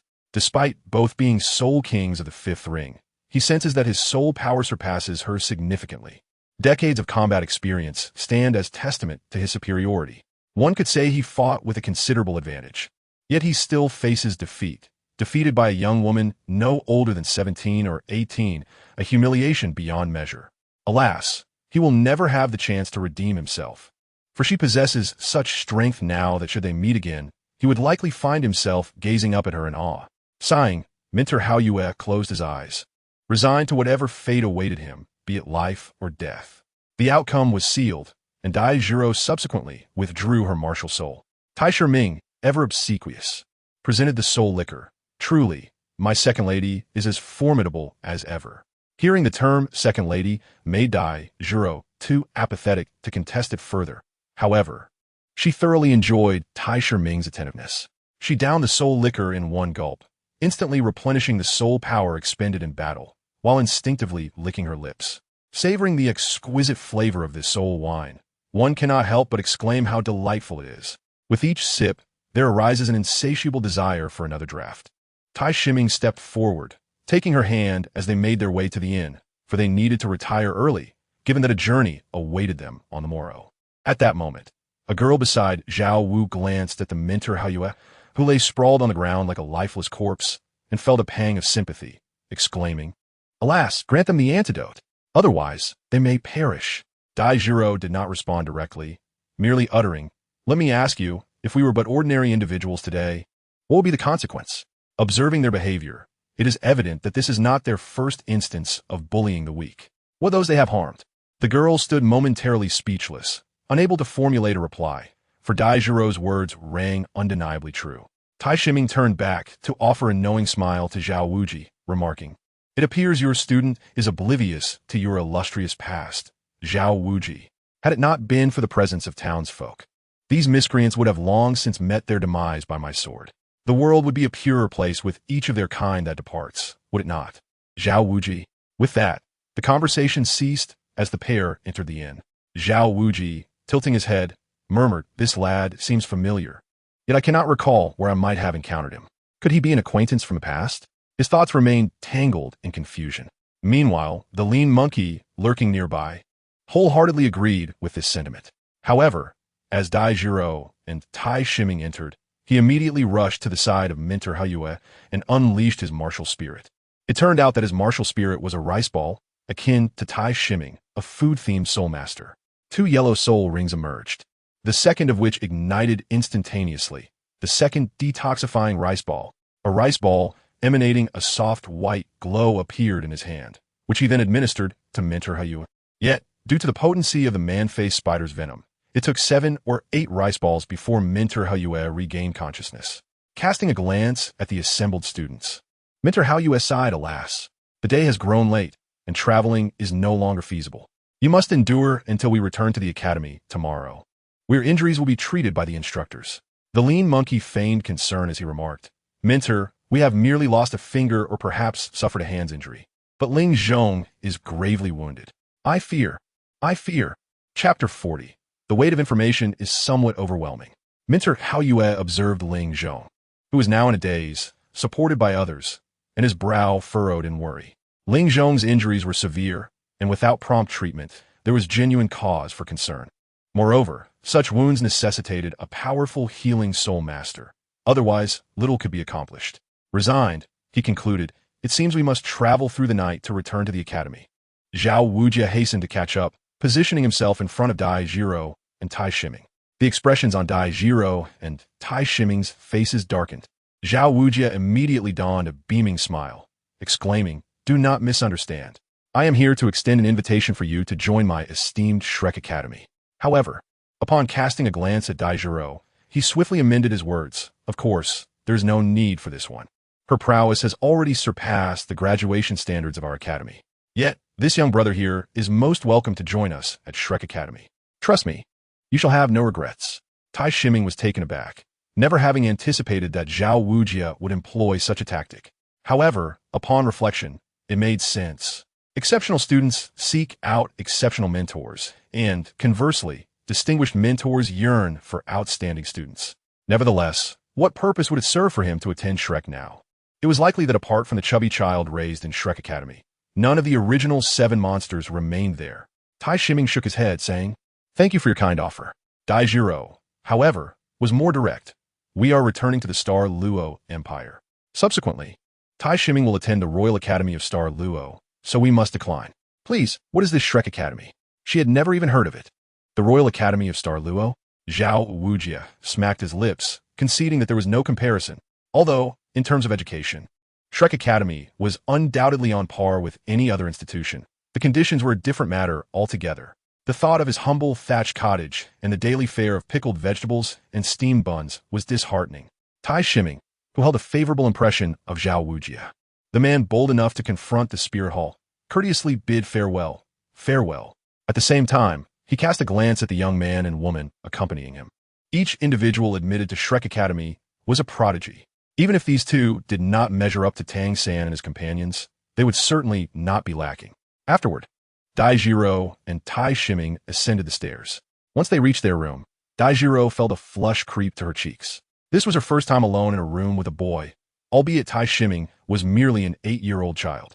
Yet, could this little rogue truly be like any ordinary 8-year-old? Indeed, her suspicions were soon confirmed. Tai Shiming mischievously grinned. "Sister, shall you wash first, or shall I?" Just as Daijiro opened her mouth to respond, he added, "Or perhaps we could wash together." Daijiro's face flushed deeper as she retorted, "Get lost." Yet, the blush on her cheeks became even more pronounced. Tai Shiming feigned disappointment, looking pitiful as he said, "If sister is unwilling, then I shall go wash first." Daijiro's expression twitched. This mischievous child truly had a flair for dramatics. "I am not a seductress. Why on earth would I wish to share a wash with you? Were it not for the fact that we were outside, and I was worried about you being alone in another room, with no means to explain should anything untoward occur, I would never consider sharing a room with you, perhaps in another lifetime." The following morning, Daijiro felt a sense of suffocation in her dream, as if something heavy was pressing down on her, making it difficult to breathe. Gradually awakening, she discovered, startled by the sight of Tai Shiming, who was soundly asleep beside her, she immediately leapt up. "What's wrong? What's wrong?" he mumbled, still somewhat dazed. However, Tai Shiming soon looked at Daijiro with confusion and asked, "Sister, why are you in my bed? Do you truly wish to be my concubine?" Daijiro's face darkened considerably. "Look closely. Whose bed is this?" Tai Shiming paused, then began to survey his surroundings. He realized he was indeed in this bed. But something felt amiss. This was a double room with 2 beds, and he should have been sleeping on the other one. He raised his head, trying to recall the events of the night. It seemed he had gotten up once in the middle of the night, and, in a daze, returned to bed. There was something soft and fragrant beside him. Right, it was his beloved wife, the Serpent Maiden. Habitually, he had snuggled up to her, which explained the drool that had escaped his mouth. He realized he had inadvertently twisted his face, leading to the drooling. How ridiculous! This is all their fault, not mine. Tai Shiming declared earnestly, "Sister, I was wrong. I promise to correct this drooling habit in the future. Trust me." Daijiro felt an overwhelming urge to strike him. Was this truly about drooling? She glanced down at the damp patch on her clothing. Well, that was indeed a problem. However, the more pressing issue at hand was her furrowed brow as she reiterated, "I am asking why you are in my bed. This is not about your drooling." Coughing awkwardly, Tai Shiming's expression stiffened, realizing he could not evade this inquiry. He mustered the courage to respond cautiously, "Sister, would you believe me if I said I climbed in the wrong bed?" "Believe you? You little lecher. How could I?" With that, Daijiro raised her hand to strike Tai Shiming on the head. Instinctively, he attempted to dodge, tilting his head. As a result, her hand missed his head and struck his face instead, catching his teeth and causing it to swell immediately. Tai Shiming, feeling aggrieved, whimpered, "Whoa, sister, you are so wicked." After saying this, he paused and then stomped his foot. "You are absolutely incorrigible." Daijiro couldn't help but chuckle at the sight of his swollen cheek and jumbled words, reveling in his misfortune. This is entirely your fault. If you hadn't dodged, I wouldn't have had to strike you, and this wouldn't have happened. She laughed heartily. However, would Tai Shiming remain the one to suffer? He immediately retaliated, fixing his gaze upon the formidable figure. Slippery Master, Fighter Lu, Mud Scholar. Your addiction to change is akin to that of shrimp. Though Daijiro could not comprehend the absurdity of his words, the direction of his stare made her suddenly realize. Infuriated, she exclaimed, "You lecher! I shall settle accounts with you later," and rushed into the bathroom. Outside, Tai Shiming had adapted somewhat. Thus he spoke clearly enough to be understood. With a mischievous chuckle, he remarked, "Haha, my dear second mistress, do you not fear threatening me at this moment? I could easily storm in and ensure our mutual demise." The bathroom fell silent, only to be pierced by Daijiro's exasperated voice. "You dare?" While she understood that Tai Shiming was merely posturing, a twinge of anxiety lingered in her heart. For her actions had indeed been hasty. Once Daijiro had composed herself, she descended the stairs alongside Tai Shiming, only to encounter Zhao Wuji and his companions. The juxtaposition of Daijiro's flushed cheeks and Tai Shiming's swollen visage conveyed a wealth of unspoken information. At that moment, the delegation from Haoyue Academy finally returned to their own institution. They were a motley crew of injuries and exhaustion, yet their presence sent ripples of alarm throughout the academy. Notably absent, however, was the lean monkey. He stood at the entrance of the Ling family home, tears streaming down his face, utterly devastated. He cried out, "Master! It is grave! Young master! Young master!" His voice trembled with anguish. Early in the morning, the gatekeeper, stretching his limbs, was nearly startled into a frenzy by this exclamation. They recognized the lean monkey, a sycophant who had always trailed their young master, Ling Qiqi. Given his demeanor, it seemed that something truly dire had befallen young Master Ling. They sighed at their misfortune, lamenting the unfortunate timing of such news. Reporting this could provoke the patriarch's wrath, and they did not wish to bear the brunt of his fury. Yet, despite their reluctance, they dared not delay, for the consequences could be far worse. Meanwhile, the head of the Ling family had just risen from the embrace of his concubine, his spirits high. As he stepped outside to relish the crisp morning air, a figure rushed towards him in a flurry. His elation diminished instantly, and his brow furrowed as he barked, "What is the meaning of this commotion?" Had it not been for the fact that the intruder was a trusted steward, he might have reacted more violently. "Master, it is dire. Ling Qiqi has returned, and he claims. The steward hesitated, casting a cautious glance at the family, afraid to continue. It was well known that the master had but one son, Ling Zhong. Should anything happen to him, the consequences would be catastrophic. One can only fear that the entire family may be turned upside down. The head of the Ling family's expression darkened. The chief steward was usually composed, a quality that earned him the master's favor, but now, an unsettling premonition gnawed at him. He quickly inquired, "What did he say?" The chief steward swallowed hard. "He said the young master is in trouble.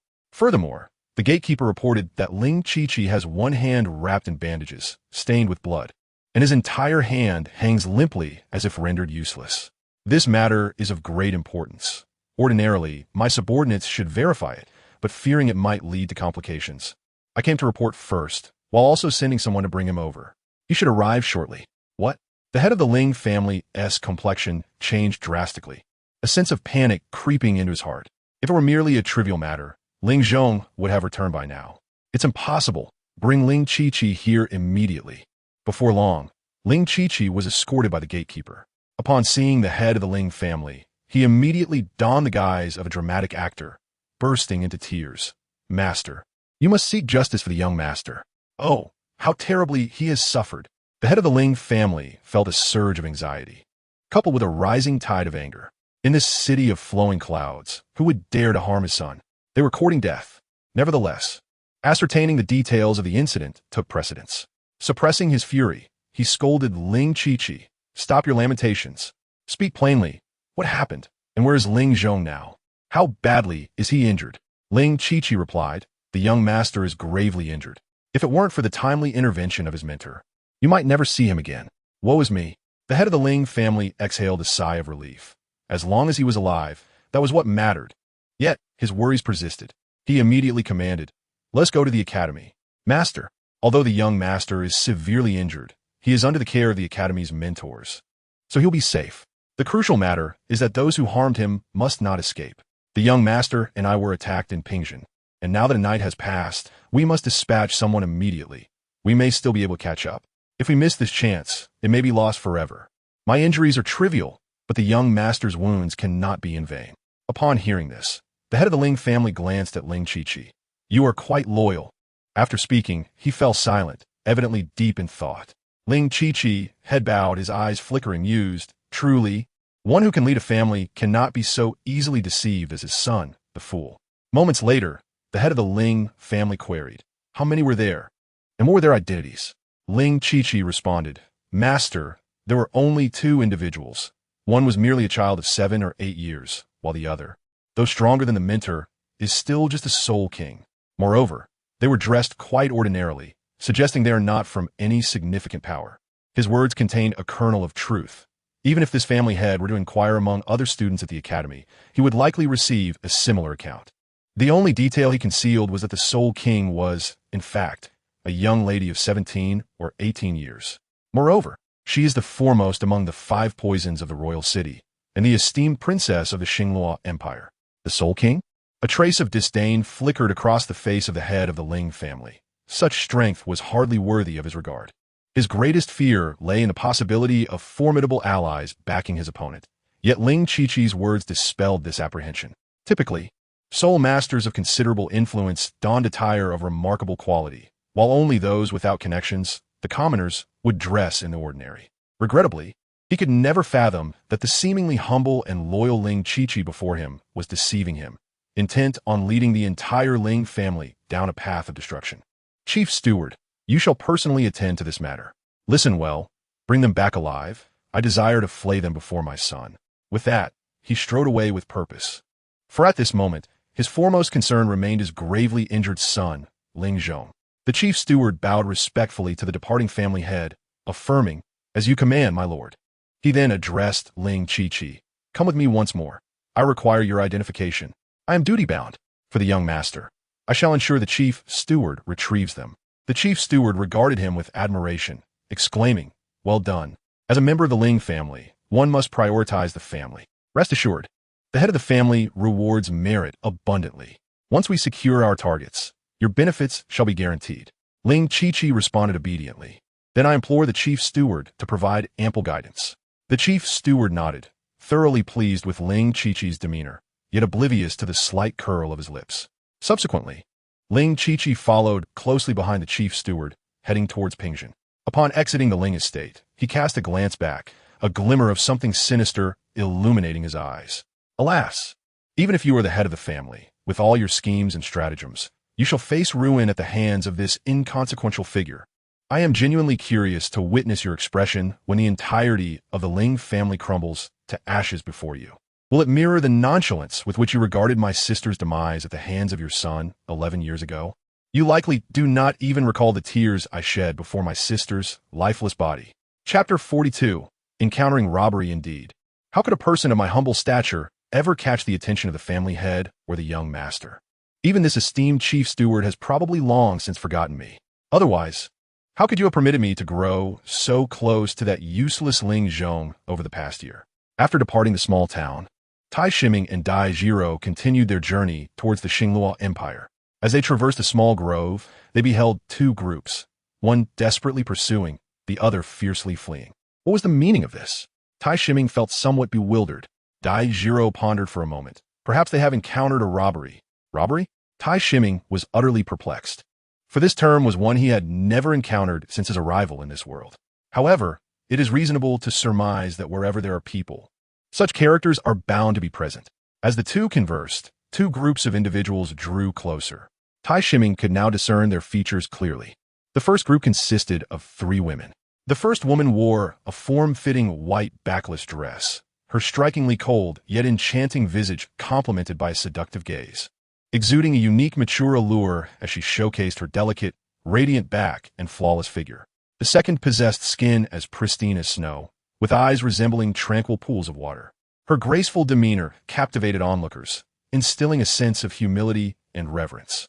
The third was a charming young girl, perhaps around 11 or 12, with an exquisite face, fair complexion, long and silky black hair, and a pair of beautiful eyes that radiated serene tranquility, resembling a doll. So enchanting, she seemed unreal. A stunning beauty, a graceful maiden to be admired from afar, yet not to be trifled with. A delightful young girl. Goodness, even Tai Shiming couldn't help but feel an urge to approach them. Behind these three women was a group of 20 to 30 men. Help! Save us! Wah! The three women, as if finally spotting Dai Jiro and Tai Shiming, immediately cried out for help. After the initial shock, Tai Shiming furrowed his brow, sensing something amiss. Beside him, Dai Jiro also knitted her brows, but unlike Tai Shiming, her expression flickered with an intent to strike. As a woman herself, witnessing three fragile women being pursued by a throng of men was simply intolerable. Even if the three had not cried out for help, she could not stand idly by. "Stand behind me," she commanded the three women. "Thank you, thank you." The trio replied gratefully, obediently positioning themselves behind Aijiro. The young girl, seemingly overwhelmed by fear, turned pale and instinctively clutched Dai Jiro's leg. Tai Shiming sensed something was off. He took a step back, positioning himself between the three women and Dai Jiro, casting a sharp gaze at them.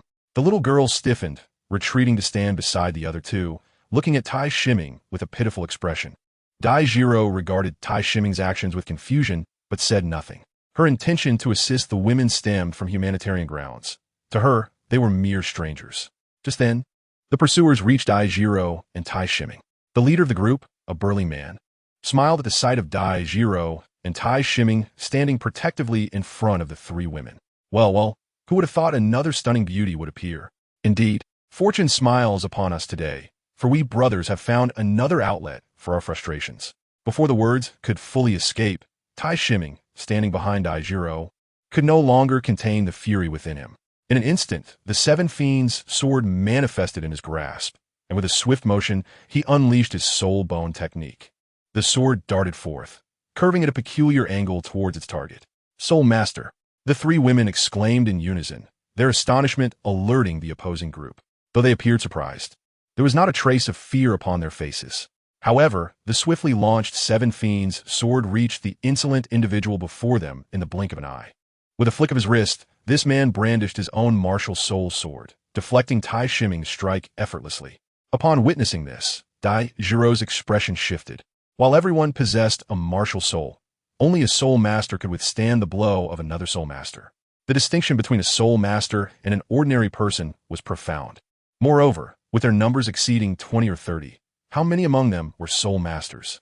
This realization ignited her apprehension, prompting her to inquire, "Who are you truly?" The burly leader replied, "Us? We are merely here to rob. Yet, this heist seeks beauty. It depends on whether the victim is a fair maiden or an ugly hag. Ha ha! You might as well surrender. Why not accompany our leader and become a cherished consort? Our leader is a prominent figure in these parts, known as the Wild Sword." You foam.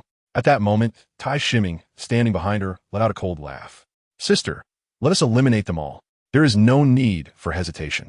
A competent soul master would not stoop to such thievery in this desolate place. They are merely worthless scoundrels." Dai Jiro, hearing this, smiled and replied, "You make a valid point." With that, she immediately summoned her martial soul, transforming into a half-human, half-spider form.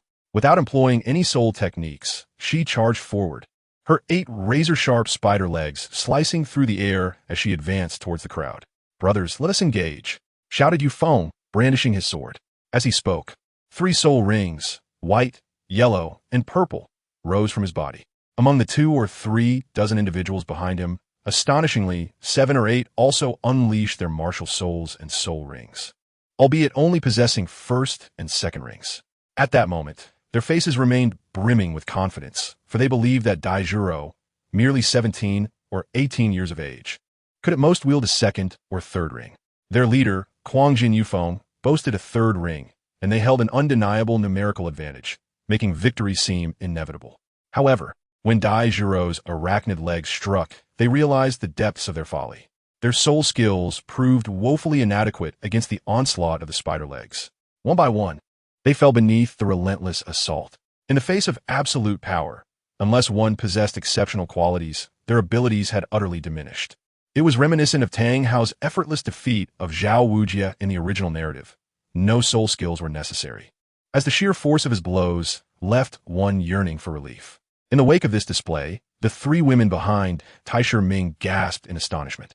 They had never imagined that this seemingly delicate and charming young maiden could exhibit such ruthless ferocity. As the ordinary onlookers witnessed their once formidable leader and soul masters being annihilated, fear gripped them, prompting frantic screams as they fled. Douluo, disinterested in pursuing these commoners, ceased her advance. At that moment, the three women approached her with expressions of deep gratitude. The beautiful woman said, "Thank you, esteemed soul master." The elegant maiden added, "Had it not been for your intervention, we cannot fathom the fate that awaited us." Douluo, with a concerned demeanor, inquired, "Who are you? How did you find yourselves here?" The beautiful woman replied, "I am Mei Ling, and these are Mei Zhen and Mei Ai. We were originally with our fathers and brothers, but we never anticipated encountering such powerful individuals. Ultimately, they sacrificed themselves to protect us. Without them, we feared no one would escape." As she spoke, her voice quivered with emotion. Tears silently streamed down the face of the elegant maiden, evoking a sense of compassion. The adorable young girl began to weep, her cries heart-wrenching and pitiful as she subtly inched closer to Douluo. Yet, in the next moment, a sword was drawn, poised against her neck. "Goodness, you are all such dramatic performers," one could only exclaim. "Your tears flow as easily as the youth of our homeland, and you could easily claim a golden statuette for your performance. Truly impressive." Indeed, it is toSee Ming who wields the sword. The once tearful little girl, Mei Ai, was momentarily stunned, then gazed at toSee Ming with a face full of terror and confusion, exclaiming, "Big brother, why do you hold this sword against me? I'm so scared." The elegant woman, Mei Ling, and the graceful maiden, Mei Zhen, were similarly taken aback, and subsequently inquired with bewilderment, "Young brother, what is your intention?" toSee Ming rolled his eyes, muttering under his breath, "Who is the young brother? Your entire family is a bunch of young brothers." He continued, "I initially did not wish to expose you, but your numerous flaws have caught my attention, and I cannot remain silent." Douluo also looked at toSee Ming with some confusion. toSee Ming remarked, "Second sister, you are being overly emotional, having been deceived by their performance. Reflect carefully on their every action since their arrival." Douluo narrowed her eyes. She was a notably astute individual. Previously, upon witnessing the three women being pursued by a group of men, her anger had clouded her judgment. Now, upon hearing toSee Ming's words, she began to reflect. Instantly, a chill emanated from her as her gaze towards the three women turned icy, and she coldly sneered, "You truly are clever. If it weren't for this brat toSee Ming, you would have undoubtedly fallen into their trap this time." Mei Ling, upon hearing this, appeared utterly astonished. Her expression filled with confusion as she replied, "Benefactor, what are you saying? I do not comprehend." She nodded repeatedly, her face a mixture of gratitude and bewilderment. "Thank you both for saving us, but I still do not understand what you are saying." Little Mei Ai wore a pitiful expression, with a slight tremor of his hand. toSee Ming inflicted a wound on little Mei Ai's neck, blood instantly flowing forth. At this moment, the expression on her face shifted to one of genuine terror. toSee Ming stated, "You attempted to approach and make contact with my second sister twice. I suspect your hands are poisoned.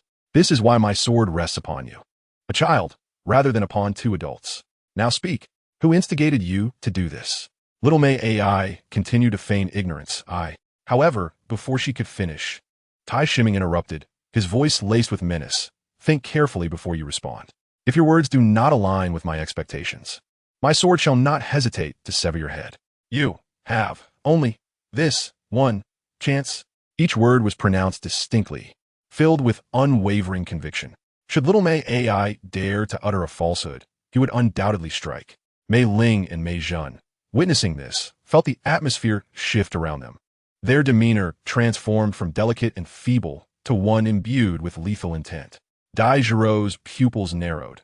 Her expression remained unchanged, yet she had silently entered a state of vigilance. Because she could sense it, these two had undoubtedly committed murder. toSee Ming, upon realizing this, felt not shock but rather delight. Finally, the act was over. But this is how it should be. Now speak up. Who sent you here? The beautiful woman, Mei Ling, narrowed her eyes and licked her lips with a smile, saying, "Come on, tell us. How did you figure it out? We believe we displayed no discernible flaws." Observing Mei Ling's tongue, toSee Ming's expression stiffened momentarily. For some inexplicable reason, Whenever he witnessed such a gesture, it reminded him of that slightly deranged, giggling little lowly. Tai Ming could not help but shake his head, thinking to himself, "Damn it, I must be losing my mind." Taking a deep breath, he continued, "What you claim to be flawless, to me, is rife with inconsistencies. First, during my attack with the sword, the previous leader managed to deflect my strike. However, what you do not realize is that the power of my soul technique is such that he could not have possibly withstood it. In other words, his ability to block my strike was not due to his strength, but rather because I withdrew my attack. Now that I have discerned that you are all soul masters, I must remain cautious of the three of you." The graceful maiden, Mei Jun, remained perplexed. Why should we be wary if he is a soul master? Mei Ling's eyes sparkled with insight. Ah, I see. If he were truly a soul master, he would have no chance of catching up to us three weaker women. Yet he did not pursue us, which leaves us with two possibilities. Either we are also soul masters of equal strength, or we are in league with them. Or perhaps both. Regardless, you should be on guard against us. At this juncture, she cast a glance at the little lowly, Mei AI, including Xiao AI, who has been trying to connect with your second sister in your swordplay, which prompted her to scream soul master. That raises suspicions of her alerting the adversary. Reflecting on it now, her actions were rather overt and hasty. The little lowly, Mei AI, lowered her head. "I'm sorry, third sister." Tai Ming smiled. "Indeed, also when you fled, you appeared flustered yet composed. Perhaps it seemed inconsequential at first, but once doubts arise regarding your actions, this becomes a significant flaw." As soon as he finished speaking, Tai Ming's sword moved. "Now that this is clarified, you should comprehend your impending demise." Just then a slightly manic laughter echoed from his side. Tai Ming's sword came to an abrupt halt as he murmured, "That laughter. Damn it, have I truly lost my sanity?" A plea for recommendations. A request for collections. Chapter 44. The perverse little lowly departs again. Who? Dai Jiro also heard the laughter and scanned the surroundings with vigilance. At that moment, a figure around 1.45 meters emerged from the shadows. Cloaked in dark attire, her head was concealed beneath a hood, rendering her appearance indistinguishable. "Long time no see. You become quite useful. I still vividly recall the first time you encountered a corpse, your terrified demeanor. And now, you dare to take a life.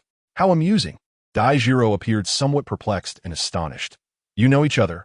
Tai Ming nodded affirmatively. "Indeed, she once saved my life." He then addressed the newcomer. "Remove your hood. We are no strangers here." Zixia acquiesced, nodding in agreement, and proceeded to unveil her face. However, in the next instant, both Tai Ming and Dai Jiro gasped in horror. For Zixia's true visage revealed that one side of her face was utterly disfigured, a sight that sent chills down their spines. Tai Ming inhaled deeply. Zixia was the first person he had encountered since arriving in this world. Their shared brush with death forged a unique bond between them. He turned to Dai Jiro and said, "Sister, I wish to speak with her privately." Dai Jiro cast a glance at Zixia before nodding. Though her concern lingered as she cautioned, "I shall be nearby. Call for me if you need anything." With that, she stepped away a few dozen meters. Only then did Tai Ming inquire, "What happened to you?" Zixia extended her tongue, licking her lips, and a smile emerged on the intact side of her face, albeit one that appeared eerily sinister. "Well, it's not entirely a loss. After all, I eliminated a soul emperor." Tai Ming was taken aback. "A soul emperor?" Zixia replied. "The one who took me on missions, the one with the eagle mask." Tai Ming exclaimed, "You killed him? How did you manage that?" At this moment, he felt a profound admiration for her. He had barely escaped with a feigned death, while Zixia had directly vanquished him. Remarkable, this little girl remains as formidable as ever. Zixia fell silent. Observing her reluctance to divulge more, Tai Ming refrained from pressing further. He then gestured toward the three women, the elegant beauty Meiling, the graceful maiden Meijin, and the little girl Mei. "Are they your companions?" Zixia nodded. "Indeed, after I dispatched the eagle mask, I fled here, intending to lay low, and subsequently encountered them. Then, I formed a robbery gang, as I too need to eat." A bead of cold sweat trickled down Tai Ming's forehead as he realized it was her doing all along. "But wait, if they are your people, why didn't you intervene earlier?" Zixia replied, "By the time I arrived, you had already begun your slaughter. Furthermore, with more people comes more thoughts. It's better this way. Once we return, I can gather the remaining individuals. They will be easier to manage now." Tai Ming swallowed hard, reflecting. "Very well. You remain unchanged, as cold-blooded as ever." Human life is but a fleeting matter to you. At that moment, 2-century-old soul rings materialized around Tai Shiming, and, under Zixia's astonished gaze, he activated the second soul ring ability. The universe holds a gourd, life's elixir. A verdant gourd materialized in Tai Shiming's hand, which he then offered to Zixia. Here, drink this. Is this your second soul skill? Zixia replied, but I'm neither injured nor depleted of soul power. What use is it to me? Indeed, this is my second soul skill, the elixir of life. As long as one draws breath, consuming it will initiate a swift restoration of all injuries. Even lingering physical wounds can be healed, and severed limbs may regenerate.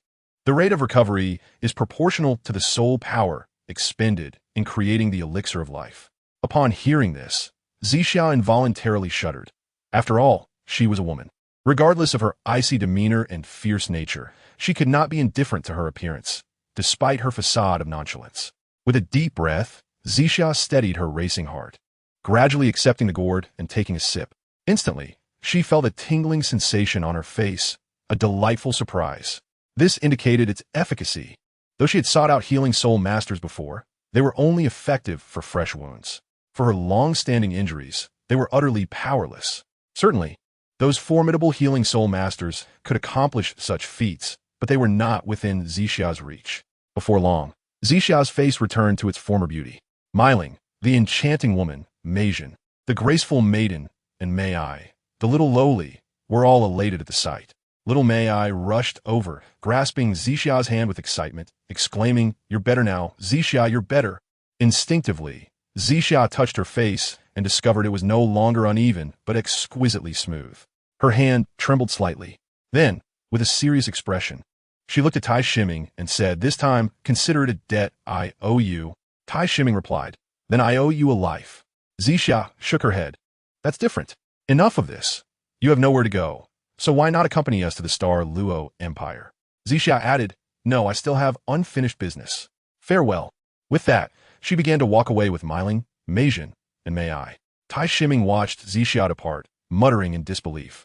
"You truly are carefree. You come and go without a trace, not even proper goodbye." At that moment, Zixia seemed to hear him, turning back to say, "What you owe me, I will come to collect in the future. What I owe you, I shall repay as well. Just be sure not to die." Tai Shiming nearly spat blood. Who says not die when parting? He thought, "Are you cursing me?"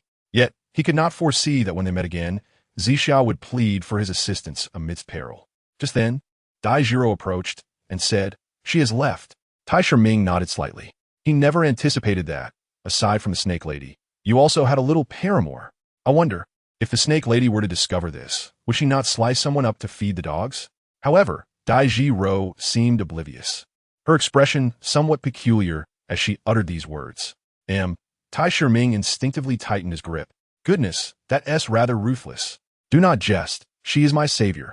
So, you are offering yourself in return? Tai Shiming, with a darkened expression, replied, "Concubine, I am merely 8 years old.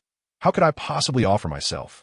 If I truly possessed such prowess, last night, it would have been more than just a river of drool." He cast a sidelong glance at Daijiro, observing her fierce demeanor. In an instant, Daijiro's face flushed crimson, then paled in a heartbeat. She exclaimed, "I knew it, you little rascal. It's not that you mistakenly climbed into the wrong bed. You simply wished to take advantage of me." Chapter 45. The unfortunate vegetable thief in Pingjin. The steward and Ling Qiqi had arrived at the inn where Tai Shiming and Daijiro had previously lodged. At this moment, the steward glared darkly at the innkeeper, demanding, "Where have those two gone?" The innkeeper, with a mournful expression, replied, "My lord, how would I know? You are aware they are soul masters. I am but an ordinary person. How could I dare to inquire where they went? Even if I did ask, would they tell us?" Upon hearing this, the steward kicked the innkeeper, sending him tumbling. In truth, he understood that the innkeeper spoke the truth. Yet he could not suppress the fury brewing within him. For if he could not ascertain where those two had departed, where would he search? How could he fulfill the master's orders? Ling Qiqi interjected, "Steward, I shall inquire in other parts of the town. Surely someone must have seen them leaving in which direction." The steward nodded in agreement. "Very well, go ahead." Ling Qiqi stepped outside, a sardonic smile gracing his lips. In truth, he need not ask. He already knew the two had headed towards the Douluo Empire. His current endeavor was merely for show. More than a week later, Dai Jiro and Tai Shiming stood before Grand City. A smile graced Dai Jiro's face as she said, Suatawa City. This is the last city we shall pass through. Tomorrow we will reach the borders of the Star Luo Empire. At this moment, Tai Shiming gazed blankly at the three characters of Soto City emblazoned upon the city wall. In the original work, Tang San and Xiao Wu had left a profound mark in the soul arena of this very city. It was here that the seven of them formally formed their battle team. Were it not for the darkness enveloping the sky and the streets being utterly deserted, he would surely have taken the time to explore Soto City. Dai Jiro, noticing Tai Shiming's days, urged, "Let us enter. It's quite late. We must find a hotel to stay for the night. We still have to continue our journey tomorrow." As the two ventured into the city, they sought out the illuminated areas, knowing that establishments like hotels would surely be aglow around the clock. While they were scanning their surroundings for accommodations, a shadow darted across the rooftops of the buildings lining the street. "What is that?" Dai Ziru exclaimed in astonishment.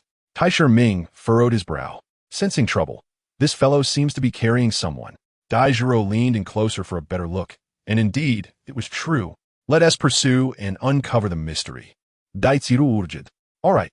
Tai Shiming nodded. His curiosity piqued about the peculiar sight of someone carrying another person in the dead of night. With a swift leap, both ascended to the rooftops, stealthily following the shadow. Soon, the figure ahead came to a halt, slipping into a room with an open window. Without hesitation, the figure tossed the person onto the bed. "How fortunate I am to encounter such a rare gem tonight," the figure exclaimed, a sinister grin spreading across his face. At that moment, Dai Jiro and Tai Shiming had discreetly positioned themselves outside the window, overhearing every word. Buell. Tai Shiming's heart raced. He recognized this character from the original narrative. Yet, was this the Buell from the novel or the one from the anime?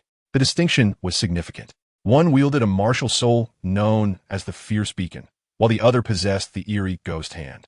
The soul skills of the latter were equally enigmatic, rendering the feeble prince utterly helpless. Upon careful consideration, Tai Shiming noted the figure donned a knight's hat. Coupled with the audacity of abducting a woman under the cover of night, it seemed he was indeed the Buell from the anime. This revelation implied he was not traversing the novel-esque world, but rather that of the anime. However, in the anime, characters scarcely reached the 100th level. Meanwhile, Dai Jiro's face was flushed with embarrassment, for through the narrow gap of the window, she had witnessed Buell approaching the woman on the bed with a wicked smile, preparing to untie her. Afterward, he eagerly began to disrobe the woman. This left Dai Jiro unable to contain herself any longer. She paid no heed to the unknown strength of this man and swiftly struck her palm against the window. With a resounding crash, the glass shattered, splintering the wooden frame like a flurry of concealed weapons aimed at Douluo. Douluo, startled, nearly lost his composure. At that moment, his frustration surged, wishing to overturn the table in anger. "Damn it! Who dares to interrupt at such a crucial moment? My strength has diminished to that of a noodle. What shall I do if I cannot recover? To the bitter end. Yes, to the bitter end." He swiftly sidestepped the flying glass and broken wood, peering out the window. There, he beheld a stunning beauty, far more captivating than any he had encountered, glaring at him with fiery rage. Instantly, his fury dissipated, replaced by a wicked grin. "Little beauty, what brings you here at such an hour?" However, his words were cut short as Dai Jiro leapt through the window, striking her palm toward him. If the beauty wished to play, he would gladly oblige. Yet, Douluo responded with his own palm strike to meet her attack. But just then, Dai Jiro withdrew her hand, her expression one of disdain. "Even touching you is repulsive." Before her words could fully escape her lips, she delivered a powerful kick. Douluo, caught off guard, was sent crashing against the wall. The force of Dai Jiro's strike was fueled by her wrath, leaving no room for mercy. Given that Douluo's strength was already inferior to hers, and his overconfidence led him to underestimate her, he was left severely injured by her decisive blow. With a soft thud, Douluo slid down the wall, spitting a mouthful of blood. Tai Shiming leapt through the window, his expression one of exasperation. "Second sister, I was hoping for a heroic rescue. Why did you not give me the chance?" Douluo, once again spitting blood, looked at Dai Jiro and Tai Shiming, realizing that this time, he was in deep trouble. Had he known better than to indulge alone, he might have avoided this predicament. Tai Shiming, grinning mischievously at Douluo, said, "Second sister, you should take this woman away. I will handle the aftermath here." Although Dai Jiro was unaware of Tai Shiming's intentions, She complied and lifted the woman from the bed, leaping out of the window. The room was left with only Tai Shiming and Douluo. Tai Shiming approached Douluo with a sly smile. You've really drawn the short straw, haven't you? In the anime, you were defeated before you even unleashed your martial spirit, and now, once again, without your spirit, you've been bested by my second sister. At least in the revised version, you had a bit of flair when using your soul skills. It's truly a shame to waste such talents. What are you talking about? I don't understand. Tai Shiming, whether you comprehend it or not, it matters not. But I must convey that I still prefer the outcome of your character in the novel. With these words, amidst Douluo's eyes filled with dread, Tai Shiming hurled an oil lamp onto Douluo's lap. Douluo was so terrified that he felt as though his very soul was about to escape him. Struggling to evade the impending disaster, he soon realized that Tai Shiming would not allow him such reprieve. In a swift motion, he drew his sword and pinned one of Douluo's legs in place. Tai Shiming sneered, "A person like you is better off roasting birds, lest you bring harm to innocent young maidens." With a resounding crash, the oil lamp shattered upon impact, and in an instant, Douluo's lap was engulfed in flames. Overwhelmed by a combination of pain, anger, and sorrow, he fainted, forever severing his ties with his manhood. At that moment, a faint scent of roasted meat wafted through the air. Tai Shiming extinguished the flames and exited through the window. Meanwhile, the young woman had awakened and, upon learning the entirety of the situation, wept sorrowfully. Her face reflected a mix of relief and gratitude as she expressed, "Thank you so much. Otherwise, today sob." Daijiro comforted her. "It's all right. There's no need to cry. Where do you reside? It's unsafe to be out so late. We shall escort you home." Yes. The young woman nodded vigorously. Zhang Yuea. I live in the north of the city, on Fireflow Street. Tai Shiming replied, "Then let us hurry. After we see you home, my sister and I must find a lodging for the night." "Oh, is that so? My family runs a hotel, albeit a modest one. If you do not mind, you could stay at our establishment." "What a coincidence!" Tai Shiming exclaimed in surprise, a grin stretching across his face. "That would be splendid. It saves my sister and me the trouble of searching for a place to stay." Accompanied by Zhang Yuer, Tai Shiming and Daijiro swiftly made their way to Fireflow Street. "You two thieves, perish at once." Two long spears descended from above, aimed directly at Tai Shiming and Daijiro. "Doi Jiming. Dai Tsiru. What is the meaning of this? How have we become thieves?" Though they grumbled, their movements were swift. Daijiro swiftly pulled Zhang Yuer aside, retreating several meters. Tai Shiming, reacting just as quickly, sidestepped, narrowly avoiding the onslaught. Crash! Two long spears plunged directly into the ground, and simultaneously, a tall figure and a shorter one emerged. Tai Shiming reached out to extract the spears, and without a moment's hesitation, hurled them towards the two individuals. He had never been gentle with those who dared to provoke him. However, to his surprise, as one of them reached out, the spears vanished in an instant, only to reappear in their hands. Soul weapons. Only soul weapons could suddenly disappear and then reemerge. Tai Shiming and Daijiro exchanged glances, both recognizing their shared sense of helplessness. What was happening today? First, there was the encounter with Douluo, and now two spear-wielding soul masters had appeared. Was it truly so difficult to enjoy a meal and then have a peaceful night's sleep? Release Xiao Yuer at once, or do not blame us for being merciless. Xiao Yuer. Tai Shiming and Daijiro simultaneously turned their gazes towards Zhang Yuer, as it was evidently she to whom they referred. After the unsettling incident with Douluo, Zhang Yuer was still in a state of shock, now trembling in Daijiro's embrace. Upon hearing her name, she finally lifted her head. As her eyes fell upon the newcomers, joy instantly illuminated her face. "Uncle Yang, Brother Bubai." She then dashed toward them. Observing that Daijiro and Tai Shiming showed no intent to intervene, the two men expressed their concern for Zhang Yuer. "Xiao Yuer, are you all right?" Amidst her tears, Zhang Yuer recounted the events that had transpired. After grasping the situation, the two men wore expressions of both regret and gratitude. "I am Yang Changsheng, and this is my son, Yang Bubi. We sincerely apologize for our earlier offense. Thank you both for rescuing Sister Yuer." Their demeanor was exceedingly humble, conveying genuine contrition and appreciation. What more could Daijiro and Tai Shiming say? "It's nothing, merely a misunderstanding.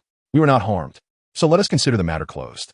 Tai Shiming gestured to indicate all was well, while surveying Yang Changsheng and Yang Bubi. The former appeared to be nearly 40, while the latter seemed around 12. Their striking resemblance suggested a father-son relationship. However, the name Yang Bubi bore a certain audacity. Wait a moment, this felt somewhat familiar. A figure surfaced in Tai Shiming's mind. Yang Wudi of the Piji clan, the formidable individual who possessed the strength of a soul Douluo and could contend with titled Douluos. Tai Shiming squinted, connecting the same surname, the similarly audacious name, and the shared soul weapon, long spears. He was convinced that these two must belong to the Piji clan and were likely closely related to Yang Bubi, possibly even his son and grandson. Yet what were they doing here? Wasn't the Piji clan situated far from Suatoa City? Soon, the two arrived at Zhang Yuer's hotel, where her father was anxiously waiting at home. Upon seeing his daughter return, tears of joy streamed down his face. When he learned that it was Taisher Ming and Dai Jiro who had rescued her, his gratitude knew no bounds. In no time, he arranged a lavish feast. Yang Changsheng and Yang Bubi joined Dai Jiro and Taisher Ming in relishing the delicious spread. As it turned out, the two had just arrived that day, but they were already familiar with Zhang Yuer's family. Thus, upon hearing of her disappearance, they were quick to set out in search of her. While gnawing on a chicken leg, Yang Bubi inquired, "Where have you been that you arrived only now?" Taisher Ming, without hesitation, replied, "We were on our way to the imperial city of the Xingluo Empire." To his surprise, the two opposite him expressed astonishment. What a coincidence! We are also headed to the imperial city. This revelation left Dai Jiro and Taisher Ming equally astonished. You too? Yang Bubi nodded vigorously. Yang Changsheng, with a smile gracing his face, added, "Bubi's aunt is married into the Xingluo Empire, and I visit her every year." He then patted Yang Bubi on the head, saying, "However, this time I am escorting him to the Royal Academy there. After all, his aunt is alone in the Xingluo Empire, and we are concerned. So we thought it best for him to attend school while keeping her company." Understanding dawned on them. "Here, try this." Yang Bubi, feeling quite at home, brought a platter of wild boar meat to Taisher Ming. He continued, "Every time I accompany my father to visit my aunt, we pass through Suatoa City. Sister Yuer's cuisine is unparalleled, which is why we always stay at their hotel." Taisher Ming, smiling, took a piece of the wild boar meat and tasted it. "Indeed, it is quite delightful. Who knows, we may end up being classmates in the future." Meanwhile, in the room of the roasted bird stood two figures, one tall and one short, who were known as Yi Kao and Tianya, infamous partners of Douluo, collectively dubbed the three scoundrels of Douluo. As they gazed at Douluo, whose trousers were ominously darkened, their eyes widened in surprise. Yi Kao shifted uncomfortably, remarking, "What could have provoked Douluo? That was quite a harsh blow. From now on, he truly lives up to his name and will find it hard to laugh again." Tianya frowned, declaring, "Regardless, Douluo is our brother. We must avenge him." Yi Kao replied, "Then I shall wake him up." With that, he stepped forward and gently patted the despondent face. It took a while for the dejected one to regain consciousness. First, he appeared dazed, but then he quickly recalled everything that had transpired before he fainted. His expression changed drastically with panic as he looked down, only to see a charred, hairless little bird burned into his vision. "Ah!" He let out a desperate scream. Iko and Tianya exchanged glances, utterly at a loss on how to offer consolation. After all, if their bird had been roasted, they could only imagine the depths of despair it would bring. Staring at Iko and Tianya before him, he bellowed, "I shall seek vengeance. I will kill that scoundrel. I must kill him, kill him." At that moment, he was somewhat possessed by fury. Had he not been gravely injured, he would have surely risen to avenge himself upon Taisher Ming. Iko replied, "All right, the situation is as it is, and we are powerless to change it. However, as your brothers, we can assist you in avenging this grievance, but you must tell us who is responsible for your current state." Upon hearing this, he suppressed his inner rage and shook his head in resignation. It was a boy and a girl. The boy appeared to be around 8 or 9, while the girl looked about 17 or 18. However, I have never seen them in the city, so I do not know who they are. Iko and Tianya exchanged glances. How could they possibly find them? It was simply impossible to begin. Yet, after a moment of contemplation, Tianya asked, "Whom did you abduct this time? Perhaps it is related. After all, you have never failed before, yet this time." He pondered briefly, and then shook his head. "That seems unlikely. I have always been meticulous. I steer clear of those I cannot provoke. The girl is merely the daughter of a small hotel owner." The daughter of a hotel owner? Could it be that a guest saw you during the abduction and pursued you? His eyes instantly brightened, yes. Regardless of whether they were a guest, that hotel owner's daughter must have returned home by now. If we can capture her, we shall uncover who has brought me to this plight. Iko nodded. "That makes sense. He struggled to rise, but in his current condition, it was utterly impossible. Ikeo immediately intervened. All right, let us handle this matter. You focus on recuperating. Through gritted teeth, he insisted, Ikeo, Tinya, promise me, bring her back alive. I wish to tear him apart. Ikeo replied, we shall do our utmost. The small tavern on Fireflow Street. Understood. Ikeo and Tinya exited his room and made their way towards Fireflow Street. Soon, they arrived at the small tavern owned by Zhang Yuer. Ikeo was ready to barge in, but Tinya halted him. Wait, we are still uncertain whether a guest from this tavern was involved. It would be unwise to enter without caution. Upon hearing this, Ikeo nodded. Feeling somewhat smug, understood, watch and learn. He immediately unleashed his martial spirit, and under its influence, his neck elongated, his mouth protruded, and countless black feathers sprouted from his arms. As he spread his arms wide, his abdomen swelled, while his pair of swollen eyes remained unchanged. Subsequently, a dense cloud of black aura enveloped both individuals, only lingering for a breath before vanishing without a trace. Alongside this disappearance were Ikao and Tianya. At that moment, Tai Shiming and Dai Jiro were already slumbering in their bed, as were Yang Changsheng and Yang Bubai. Ikao and Tianya had arrived at the door of the room designated by Douluo, which was none other than Zhang Yuer's chamber. Ikao knocked on the door. Knock, knock, knock. Who is it? Came a voice of Zhang Yuer from within. Ikao and Tianya exchanged a knowing glance, secretly relieved that she was indeed present. However, they remained silent and knocked once more. Knock, knock, knock. They had assumed that upon receiving no response, the occupant would surely come to open the door. Yet, they never anticipated that Douluo had similarly tricked Zhang Yuer out. Now, upon hearing the knocking and receiving no answer, Zhang Yuer was filled with fear. A shrill scream erupted, startling everyone in the tavern. Ikao and Tianya were equally startled. Ikao muttered under his breath, damn it, why can't things proceed as expected? Given that their cover had been blown, there was no longer a need for discretion. Tianya raised his foot and forcefully kicked the door open, barging inside. There, Zhang Yuer was huddled in the corner of the bed, her face a mask of terror, evoking a strong desire to protect her. Ikao, upon witnessing this, couldn't help but grin lecherously. That Douluo kid still has impeccable taste. It seems we are in for quite a treat this time. Let us handle the matter at hand first. She won't escape. Ikao nodded. Indeed, I'm referring to business. Tianya chuckled. All right, let us inquire about the situation first. If necessary, you can go first afterward. Ikao laughed in response. That's settled then. You mustn't renege on this. Observing the pitiable figure before him, he found himself in a state of eager anticipation. Had it not been for the need to question about Douluo, he might have whisked her away without a word. For now, he would have to exercise some restraint. However, he wouldn't shy away from taking advantage of the situation. With a devilish grin, he approached Zhang Yuer. Now, tell me, who rescued you after you were kidnapped today? Were they staying at your family's hotel? At that moment, Zhang Yuer was too terrified to comprehend his words, her mind a blank slate, as she screamed, don't come any closer. Please don't come any closer.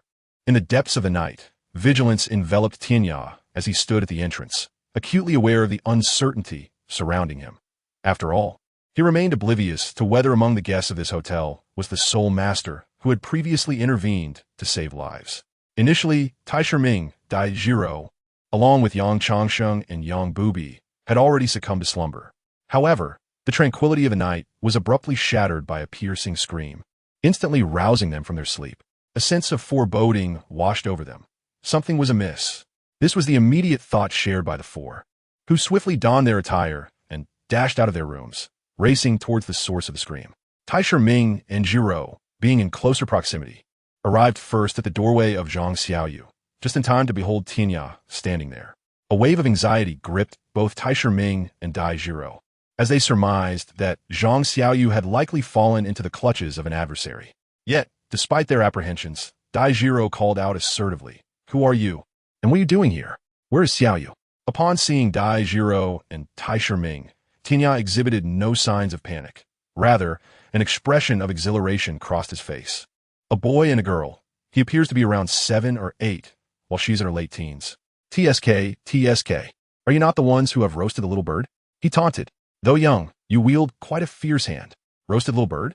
Dai Jiro momentarily faltered. Her cheeks flushed as realization dawned upon her. Casting an indignant glare at Tai Shiming, she was oblivious to the matter at hand. Yet, Her blossoming embarrassment only amplified her stunning beauty, drawing Tianya's gaze with an involuntary gulp. Ah, the injury to Douluo is indeed worth it now. Little lady, come and indulge with your older brother tonight. That little brat beside you, who hasn't even fully matured, surely cannot offer you the exquisite pleasures that come with the dance of men and women. A murderous intent flickered across Dai Jiro's face in an instant. However, Tai Shiming's fury eclipsed hers as he brandished his sword, launching it directly at Tianya. The latter, unable to suppress his laughter, mocked, "Do you think this is child's play? Attacking a soul master with a mere ordinary sword?" As he spoke, he raised his hand, channeling his soul power, and with a swift motion, the sword was sent hurtling back towards its wielder. Yet in the next moment, a chilling glimmer caught Tianya off guard, sending shivers down his spine. Years of combat experience allowed his body to react faster than his mind, and he instinctively sidestepped. With a whoosh, the icy flash zipped past, leaving a deep wound on his arm, exposing flesh to bone. Tianya's heart raced. Had he not evaded swiftly, it would have surely pierced his heart. Such profound strategy. The ordinary sword was merely a facade, a bait, while the true lethal strike lay concealed beneath it. "You nearly ensnared me. Speak, boy. How do you wish to meet your end?" As the words left his lips, Tianya immediately summoned his martial spirit, manifesting a jet-black dagger in his grasp. Simultaneously, 5 soul rings, 1 white, 2 yellow, and 2 purple, ascended around him. He was a 5-ring soul king. Dai Jiro expressed a hint of surprise. "Tianya, is that truly you? How could you be injured?" At that moment, Ikao emerged from the room, a figure draped over his shoulder. Jean Yor. He had already summoned his martial spirit, presenting himself as a formidable figure resembling a black feather goose. Like Tianya, he too was a soul king of the 5th ring, although his soul ring configuration was somewhat superior. 1 white, 1 yellow, and 3 purple. Another 5th ring soul king. It stands to reason that the unremarkable fellow must also possess the status of a soul king. With such prowess, one could easily secure a respectable position and benefits. Yet, they chose a path of villainy. The murderous intent in Dai Jiro's gaze was unmistakable. He let out a lewd chuckle. "Ah, what a fiery temperament you possess. I find it quite appealing." After saying this, he handed Jean Yuer over to Tianya. "Brother, let us negotiate. The daughter of the hotel owner is yours, and this stunning beauty belongs to—" His words trailed off abruptly, swallowed back as Dai Jiro released her martial spirit, transforming into a half-human, half-spider form. Her 5 soul rings, 2 yellow, 2 purple, and 1 black, rising in unison. Tianya and Ikao's expressions shifted dramatically. Although they had previously learned from Douluo that both individuals were indeed soul masters, they had not taken it seriously, especially when Tai Shiming and Dai Jiro stood before them, appearing so young. At their age, one might typically be a soul master, perhaps even a soul zong at best. In the presence of 2 soul kings, they seemed insignificant. Yet now, they faced an equal in strength, a bewildering revelation. Fear flickered across their faces. Ikao and Tianya exchanged glances, each recognizing the intense murderous intent within the other's eyes. They were not foolish. Such extraordinary talent surely had powerful forces backing it. In the past, they would have never dared to provoke such individuals. However, having already crossed that line, they resolved to act decisively. They sprang into action. Tianya was the first to move, activating his first soul ring. First soul skill, Flying Blade of Death. His dagger morphed into 3, hurtling toward Tai Shiming. Meanwhile, Ikao activated his second soul ring, second soul skill, Misty Enchantment. Black fog enveloped the area, and he vanished along with it. When he reappeared, he was already behind Tai Shiming, launching a claw attack aimed at the back of his head. Tai Shiming's eyes flashed, a faint, cold smile gracing his lips. "Are you attacking to save your ally?" Indeed, the 2 individuals chose to assault Tai Shiming, intending to compel Dai Jiro, the soul king they feared, to come to his aid. Consequently, Dai Jiro would be ensnared by their machinations, unable to unleash his full potential. In his heart, Tai Shiming s'il en chanted, sous bonne technique, soit triste. The 7 Fiends' sword materialized in his grasp, poised towards Tianya, and in an instant, he propelled himself forward. As he passed, Tianya's 3 flying daggers were effortlessly shattered. To his astonishment, Tianya had never anticipated that this mere child, barely 7 or 8 years of age, would exhibit such audacity. Undeterred, he confronted the challenge head-on, effortlessly dismantling Tianya's assault. Moreover, his speed was astonishing. In the blink of an eye, The sword's tip was mere moments away. There was no time to evade. In a moment of desperation, Tianya seized Zhang Yuer as a shield, placing her before him.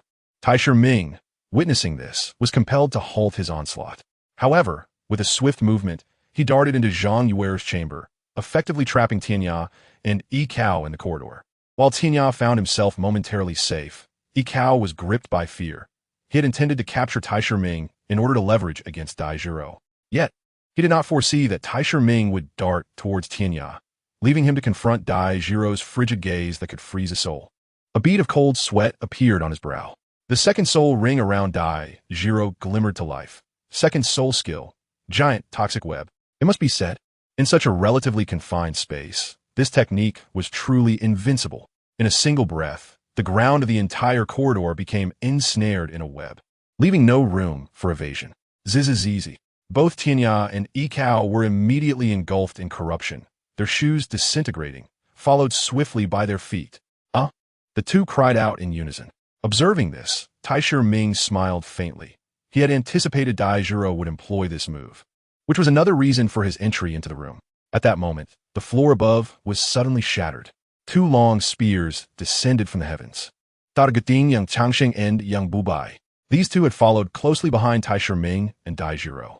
However, upon noticing that Taisher Ming and Dai Zhiro had successfully captured the entirety of their adversary's attention, and with Zhang Yuer still in their grasp, they maneuvered to the upper floor, positioning themselves in a similar location, and quietly listened, ensuring they had discerned everyone's location before launching their unexpected assault. Meanwhile, Yi Kao and Tianya were still pondering how to avoid the toxic web spread across the ground. Who could have anticipated that an assault would come from above? One by one, they turned their heads in sheer terror, only to be met by the glinting edge of a blade. Damn it! Tianya thought once more of using Zhang Yuer as a shield. Alas, he had only just lifted her. At the entrance, Taisher Ming unleashed his soul bone technique, sword thrust. He surged forward, one hand aiming directly at Tianya. Panic-stricken, Tianya twisted his body, attempting to evade both Taisher Ming and the two attacks looming above him. Yet, this was precisely the outcome Taisher Ming desired. As they brushed past each other, the sword plunged into the wall opposite. Meanwhile, he stood firmly, having snatched Zhang Yuer away. However, for EKO, Tianya found himself in a predicament. Faced with this sudden onslaught, their only option was to break through the wall. With a thunderous crash, two walls were obliterated, creating a gaping hole. Upon landing, Yang Changsheng and Yang Bubi felt the toxins woven into the ground dissipate, thanks to Dai Zhiro. The soul rings adorning Yang Changsheng and Yang Bubi were two yellow, two purple, and one black for the former, and two yellow for the latter. Almost simultaneously, their first soul rings illuminated. First soul ring technique, gunfire. Their martial souls, seemingly endowed with sentience, shot forth from the breach in the wall, curving to pursue Ikeo and Tianya. Dai Zhiro and Taisher Ming exchanged astonished glances. The father and son's first soul techniques were identical, both being tracking attacks. Impressive indeed. However, for Ikeo and Tianya, the situation was dire. The foul corruption beneath their feet caused them excruciating pain with each step, and they were already poisoned, their feet swelling painfully. They could hardly run. The second soul ring on Ikeo illuminated once more, enveloping him in darkness before fading away, successfully evading an attack. Yet Tianya was in a worse predicament. Unable to move freely, escape was futile, especially as he faced Yang Changsheng, who possessed 5 soul rings. He had no choice but to confront the attack head-on. His 4th soul ring glowed. 4th soul ring technique, blade curtain. A dazzling curtain of light emanated from the dagger in his hand. Clang! Yang Changsheng's spear collided fiercely with the blade curtain, resulting in a stalemate between offense and defense. Inside the room, Taisher Ming entrusted Zhang Yuer to Yang Bubi before exiting through another breach, searching for EKO's whereabouts. Yang Changsheng followed suit, stepping outside with a cold smile directed at Tianya, raising his hand. The spear returned to his grasp, and simultaneously, his 5th soul ring illuminated. 5th soul ring technique, shatter.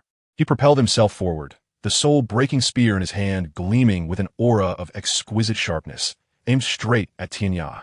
As Tianya beheld the scene, his countenance darkened, realizing he had no alternative but to sustain this soul technique, for it constituted his most formidable defensive skill. Regrettably, He underestimated the might of the spirit-piercing spear and the formidable prowess of Yang Chongqing's age-old soul technique. Upon mere contact, his blade curtain was swiftly shattered, the force continuing unabated towards Tianya's chest. With a swift motion, the spear pierced through him, and in the depths of his terror and despair, Tianya expelled a mouthful of blood before gradually closing his eyes. Thus, the notorious trio of Douluo met their demise with Tianya's passing. Meanwhile, on the other side, Taisha Ming and Dai Zhiro had apprehended the injured Igu on the rooftop. With a leap, they pursued him. Igu's face was ashen. Recognizing the futility of confronting these two, he understood that fleeing was his only recourse. He turned to run, yet with his first step, pain shot through his foot, causing him to shudder. Left with no choice, he activated his soul technique once more, his second soul ring illuminating as the black mist enveloped him, facilitating his escape. However, Taisha Ming and Daijiro were acutely aware that Igu's soul technique was limited by distance. Otherwise, he would have vanished without a trace earlier. Indeed, 20 meters away, they spotted Igu's figure. Daijiro's fifth soul ring flared to life. Fifth soul technique, web of parasitism. This was a collective technique, and instantly, 10 spider webs shot forth, targeting Igu, who was 20 meters distant. As Igu gazed at the descending webs, he realized they nearly sealed off all his avenues of retreat, prompting him to curse under his breath. Simultaneously, his fourth soul ring ignited. Fourth soul technique, dark magic feathers. The feathers of the hefty goose erupted like a rain of arrows into the air. In retaliation, the webs were shattered, cascading down like debris. Daijiro and Taisha Ming exchanged knowing smirks, for they understood that the webs were merely a diversion. The true threat lay in the barely perceptible tiny spiders nestled within the webs. Once the webs were destroyed, they dispersed like dust. Below, Igu found himself ensnared amidst them. Silence enveloped the scene. Once more, Igu transformed in a black mist and fled, yet Taisha Ming and Dai Zhiro exhibited no intent to pursue. For any individual afflicted by Dai Zhiro's fifth soul technique was doomed. As anticipated, when Igu reappeared 20 meters away, his body began to swell. A look of terror gripped him as he failed to comprehend the unfolding horror. The swellings grew, twisting and contorting, inflicting such agony that he convulsed uncontrollably. Collapsing to the ground, utterly immobilized, his eyes reflecting only pain and despair. With a series of sickening pops, spiders erupted from his body, leaving him riddled with wounds. The exploding spiders released a torrent of green venom that coated Igu entirely. In a cacophony of anguished screams, the soul of Igeo was transformed into a toxic mire by a verdant venom, leaving no trace of his existence. Thus, the infamous trio of Douluo Bum, Igeo, and Tianya met their untimely demise. However, unbeknownst to all, two figures lurked in the shadows, fixating on the ceiling. The elder Taisha Dan and the youthful Daijiro. The elder, composed and steady, queried in a low voice, "Is it them?" The younger replied, "Indeed." The elder chuckled darkly. "How foolish of a mere soul king to provoke our Ling family." With that, he leapt gracefully into the air, positioning himself behind Taisha Ming and Daijiro. Yet neither sensed his presence. This man was none other than the chief steward of the Ling estate, accompanied by the slender and agile Ling Qiqi. It must be noted that the chief steward possessed a killer's resolve. Without uttering a single inquiry, he struck with urgency. Raising his hand, his martial soul, the dominant blade, materialized within his grasp. He then leapt forth, aiming a lethal strike at Daijiro. "Be careful." Although Taisha Ming and Dai Zhiro were oblivious, Yang Chongshang downstairs had taken notice and immediately called out a warning. Alas, it was too late. The steward was already behind Daijiro and Taisha Ming. Evasion or counterattack was utterly impossible. The complexion of Daijiro paled dramatically, while Taisha Ming, without hesitation, thrust Daijiro away from danger. Regardless of the assailant's identity, it was clear that the intended target was Daijiro, the Soul King, rather than the mere child of 8 years. In that fleeting moment, as Daijiro was propelled away, a glint of sharpness flashed. A spray of crimson mist erupted from Daijiro's arm, and the steward's figure finally materialized before Taisha Ming's eyes. Irritation flickered across the steward's face. What should have been a swift victory was thwarted by a mere child. Thus, he turned his icy gaze upon Taisha Ming, declaring, "Since you seek death, allow me to oblige." As he spoke, the direction of his blade shifted menacingly towards Taisha Ming. With no other recourse, Taisher Ming opted for a defensive stance, employing his invincible soul skill to shield himself. The collision of the seven fiends' sword and the dominant blade reverberated violently, their powers vastly unequal, and Taisher Ming was sent hurtling through the air. He executed a somersault mid-flight, landing over 10 meters away. However, due to the invincible effect, he remained unscathed. The chief steward felt a surge of astonishment. Although he had not unleashed his martial spirit or soul skills, it was certainly beyond the capability of a mere child of 8 or 9 years to withstand such an encounter, and yet he emerged entirely unharmed. No, something is amiss. This young lad had only activated his martial spirit and had not summoned his soul ring. How then did he execute that soul skill? Soul bone. This is the coveted aspiration of every soul master. The chief steward's eyes gleamed with greed as he realized this. In the next moment, 200-year soul rings ascended around Taisher Ming. Heaven and earth have a gourd, named the Wine of Life. A green gourd materialized, which he then hurled towards Douluo. A gourd? An auxiliary soul master? But he had clearly wielded a sword just moments ago. The chief steward's mind was in disarray. Yet one thing was abundantly clear. Under no circumstances must that gourd fall into Douluo's hands. However, at a distance, he could only activate his soul skill to destroy that gourd. Suddenly, 6 soul rings emerged around him. 1 white, 2 yellow, 2 purple, and 1 black. The third soul ring illuminated at once. Third soul skill, dominating slash. The chief steward aimed at the gourd and swung fiercely. A powerful slash sped towards the gourd. Bam! The gourd shattered into countless fragments. However, the injured Douluo had already returned to her former state. It should be noted that Taisher Ming's 2 wines could be stored for 3 days. He had long since grown accustomed to creating some and placing them on both himself and Douluo. Previously, when Taisher Ming manufactured the Wine of Life and tossed it to Douluo, it was merely a ruse, designed to buy her time to consume the Wine of Life she possessed. Yet, Douluo did not merely drink the Wine of Life. She also consumed soul wine, replenishing the soul power expended in her earlier battles with Tianya and Ikao.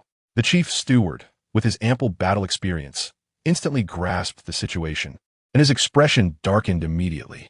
This young lad, I never anticipated that I would one day be led by an 8 or 9-year-old.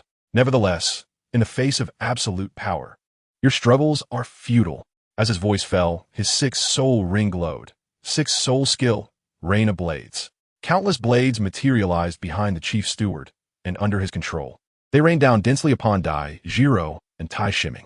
Douluo's 4th soul ring shone brightly. 4th soul skill, 1,000 slashes. It must be said, her soul skill is truly versatile, capable of both offense and defense. When attacking, she rendered her opponent defenseless. When defending, she left no openings. Every blade aimed at her was deftly parried. In contrast, Taisher Ming exhibited cunning, wielding his sword to shatter the roof and descend into the hotel below, effortlessly evading all the blades.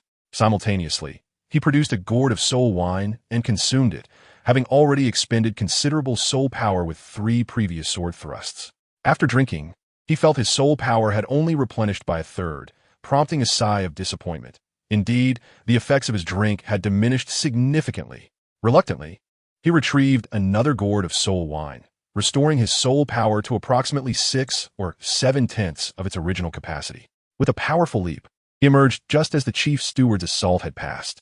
Douluo, panting, had evidently endured considerable strain despite successfully fending off the attack. However, she brandished another gourd.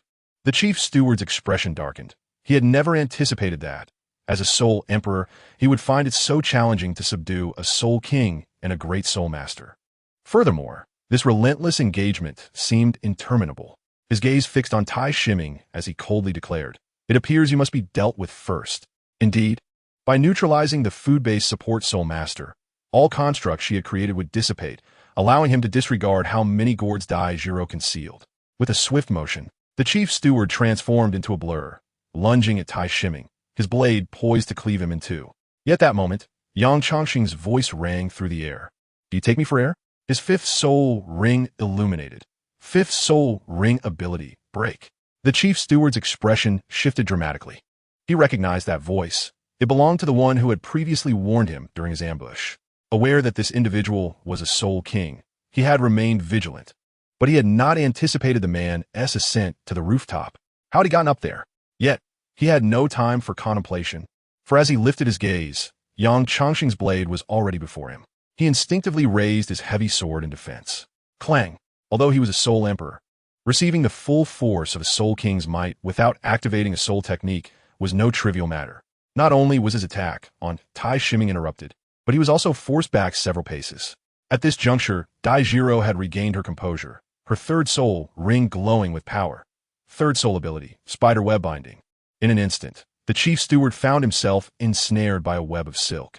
Yang Chongsheng, as a battle-hardened veteran, would not let such an opportunity slip by. His third soul ring flared to life. Third soul ability, rain of bullets.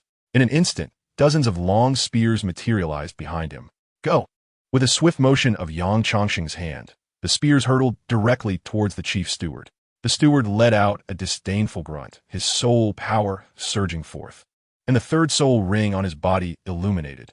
Third soul ring technique. Blade, aura protection. Clang, clang, clang. The multitude of spears could not breach the steward's defenses, leaving Yang Chongsheng feeling somewhat at a loss. However, no one noticed that a formidable horn had sprouted from Tai Shiming's head. With a thunderous roar, he unleashed electrifying poison dragon drill. Ha! Sword thrust. He leapt into the air, spinning rapidly, like a high-velocity drill, charging straight at the steward. With a tremendous impact, he collided with the blade aura protection. Bang! The defense that had left Yang Chongsheng in a quandary shattered beneath the might of the horn. When Tai Shiming came to a halt, he was already over 10 meters away. One could only imagine the scene of being pierced by a drill of such diminutive stature as the steward lay in two halves. Yang Chongsheng glanced at the bifurcated steward on the ground and then at Tai Shiming, who was panting heavily some distance away, swallowing hard. This soul technique was truly ferocious. Daijiro's expression was somewhat peculiar as she approached Tai Shiming, gently stroking the horn atop his head, stifling a laugh. Not bad, not bad. Tai Shiming's face darkened. Indeed, this was the true application of the external soul bone technique. While it could also be wielded through a sword, its power would diminish by a third. Were it not for desperation, Tai Shiming would never have resorted to the true form of this soul bone technique, for it was simply too embarrassing. At that moment, he couldn't help but recall Tang San's external soul bone, the 8 legs of the faceless demon spider. How magnificent it was. How impressive. Why had he been reduced to resembling the Golden Horn King and Silver Horn King from Journey to the West? Could it be that because he was more handsome than Tang San, fate had conspired against him, bestowing upon him such a peculiar external soul bone? With a swish, the horn was retracted. Observing the mirth in Daijiro's eyes, he resignedly said, "If you wish to laugh, then do so. Don't hold back." Ha ha ha. As soon as he finished speaking, Daijiro could no longer contain herself and burst into laughter. Tai Shiming remained solemn. Laughter aside, this matter must not be shared with others. Otherwise, our friendship shall capsize. Not even with Shiji. Tai Shiming nodded without a second thought. Such a humiliating incident was certainly not something he wanted her to know. I have my pride. Daijiro's expression turned enigmatic. Very well. Let this be our little secret. Yang Chongsheng observed the two individuals engaged in light-hearted banter and silently mused. If only I possessed such an extraordinary soul bone, I would not only accept a single horn, but gladly too. To be candid, as he gazed at Tai Shiming, a tinge of envy flickered in his eyes. Meanwhile, Tai Shiming was also scrutinizing Yang Chongsheng, and upon noticing the envy devoid of greed in his gaze, he felt a wave of relief wash over him. After all, the allure of soul bones for soul masters is immense, especially when it comes to the even rarer external soul bones. At that moment, Yang Chongsheng's unwavering character left a profound impression on Tai Shiming.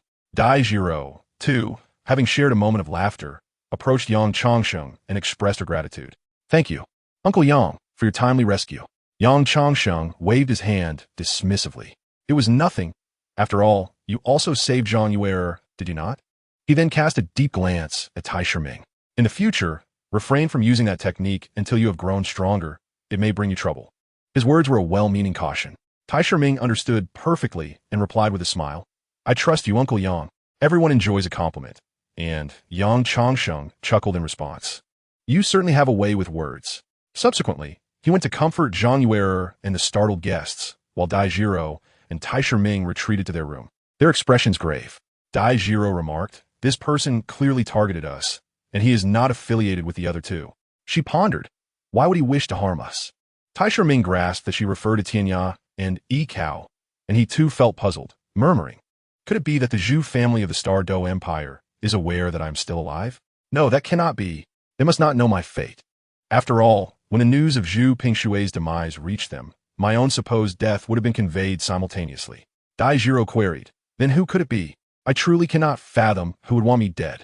Although I have crossed some individuals in the academy, it hardly warrants a relentless pursuit across great distances. Tai Shiming nodded in agreement. The rivalries within the academy were mere contests of pride, far from escalating to such deadly extremes. Who could it be? He raised his hand, revealing a ring that had come into his possession from the hands of the major steward, recognizing it as a soul guide artifact. Perhaps this held the key to the answers they sought. Tai Shiming pricked his finger, allowing a drop of blood to fall upon it. Instantly, he sensed a cubic meter of space contained within the ring. It was a compact, spatial soul guide. However, it can be considered precious. For Princess Dai Jiro possesses but a single spatial bracelet of 10 cubic meters. Tai Shiming adorned his wrist with it, and subsequently emptied its contents onto the ground. 1,000 gold soul coins, 5,000 silver soul coins, and a piece of clothing tumbled forth. Suddenly, a token concealed within the fabric caught the attention of both. Tai Shiming picked it up and examined it closely. One side bore the inscription Ling Mansion, while the other side read Steward. Ling Mansion? That was the name of the family associated with the injured student from Haoyue Academy, whom I had bested in a tavern.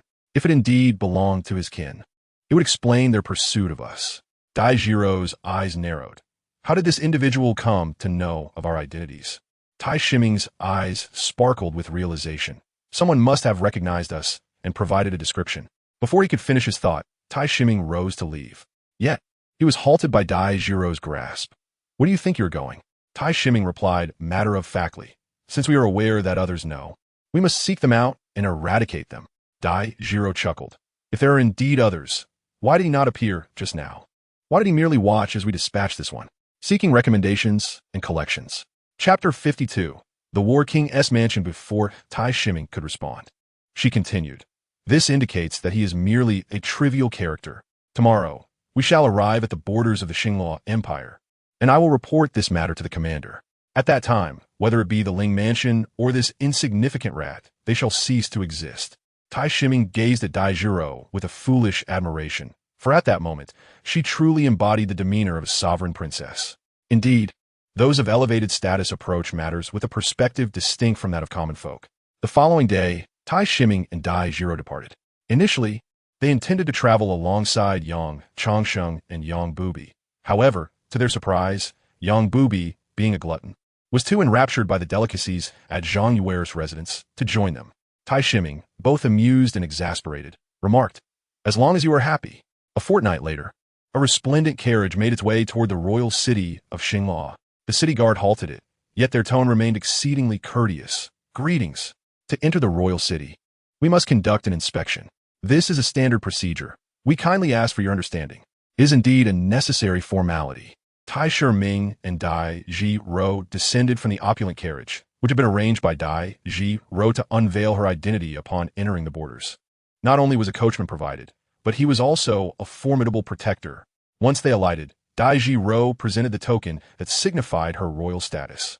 Upon receiving it, the guard's expression shifted dramatically, and he respectfully returned the token, proclaiming, "We have the honor of meeting Her Highness the Princess." The other guards promptly bowed in deference. Dai Jiro merely nodded lightly and addressed the coachman. "I appreciate your assistance, esteemed one." The coachman replied, "No need for thanks. I am merely fulfilling my duty. Now that I have delivered you safely, I shall take my leave." With that, he deftly maneuvered the carriage and departed. "Let's proceed." Dai Jiro urged Tai Shiming as they ventured into the city.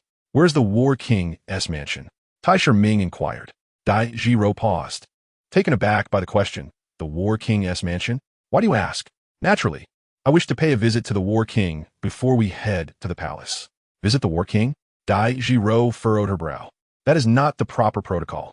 Upon the return of the princess and prince, the first obligation is to meet with the emperor."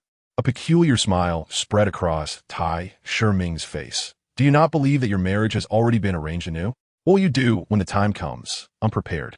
Dai Jiro fell silent, realizing that the Zhu family would not easily relinquish such a union.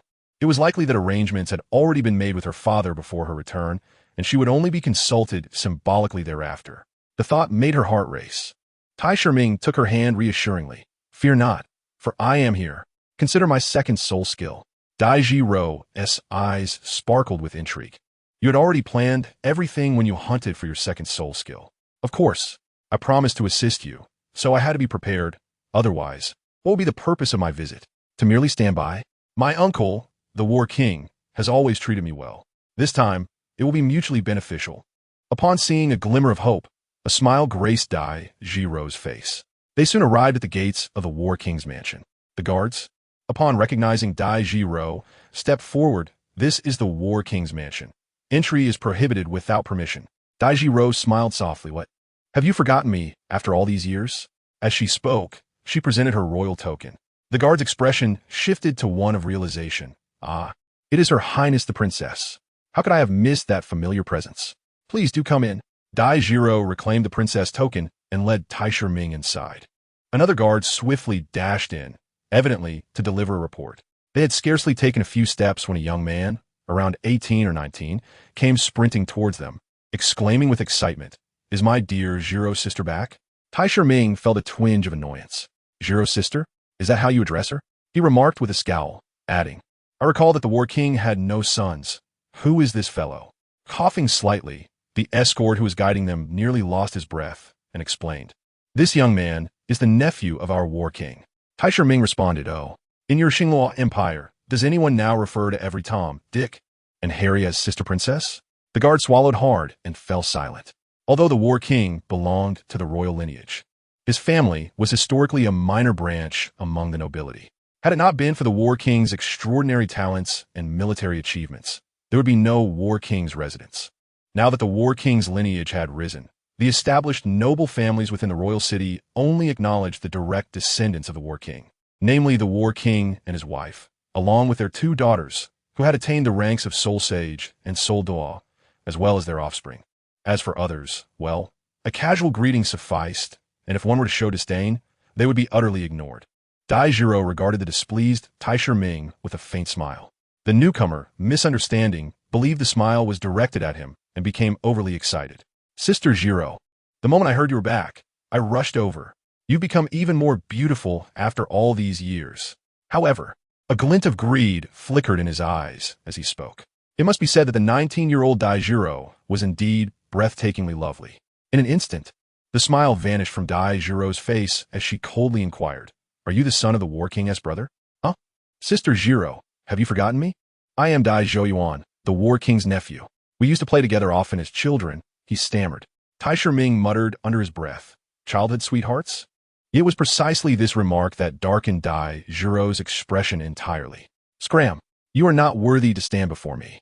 Dai Zhouyuan was taken aback, bewildered by the abrupt shift from her previous warmth. "But you were just smiling at me." Dai Jiro issued a warning.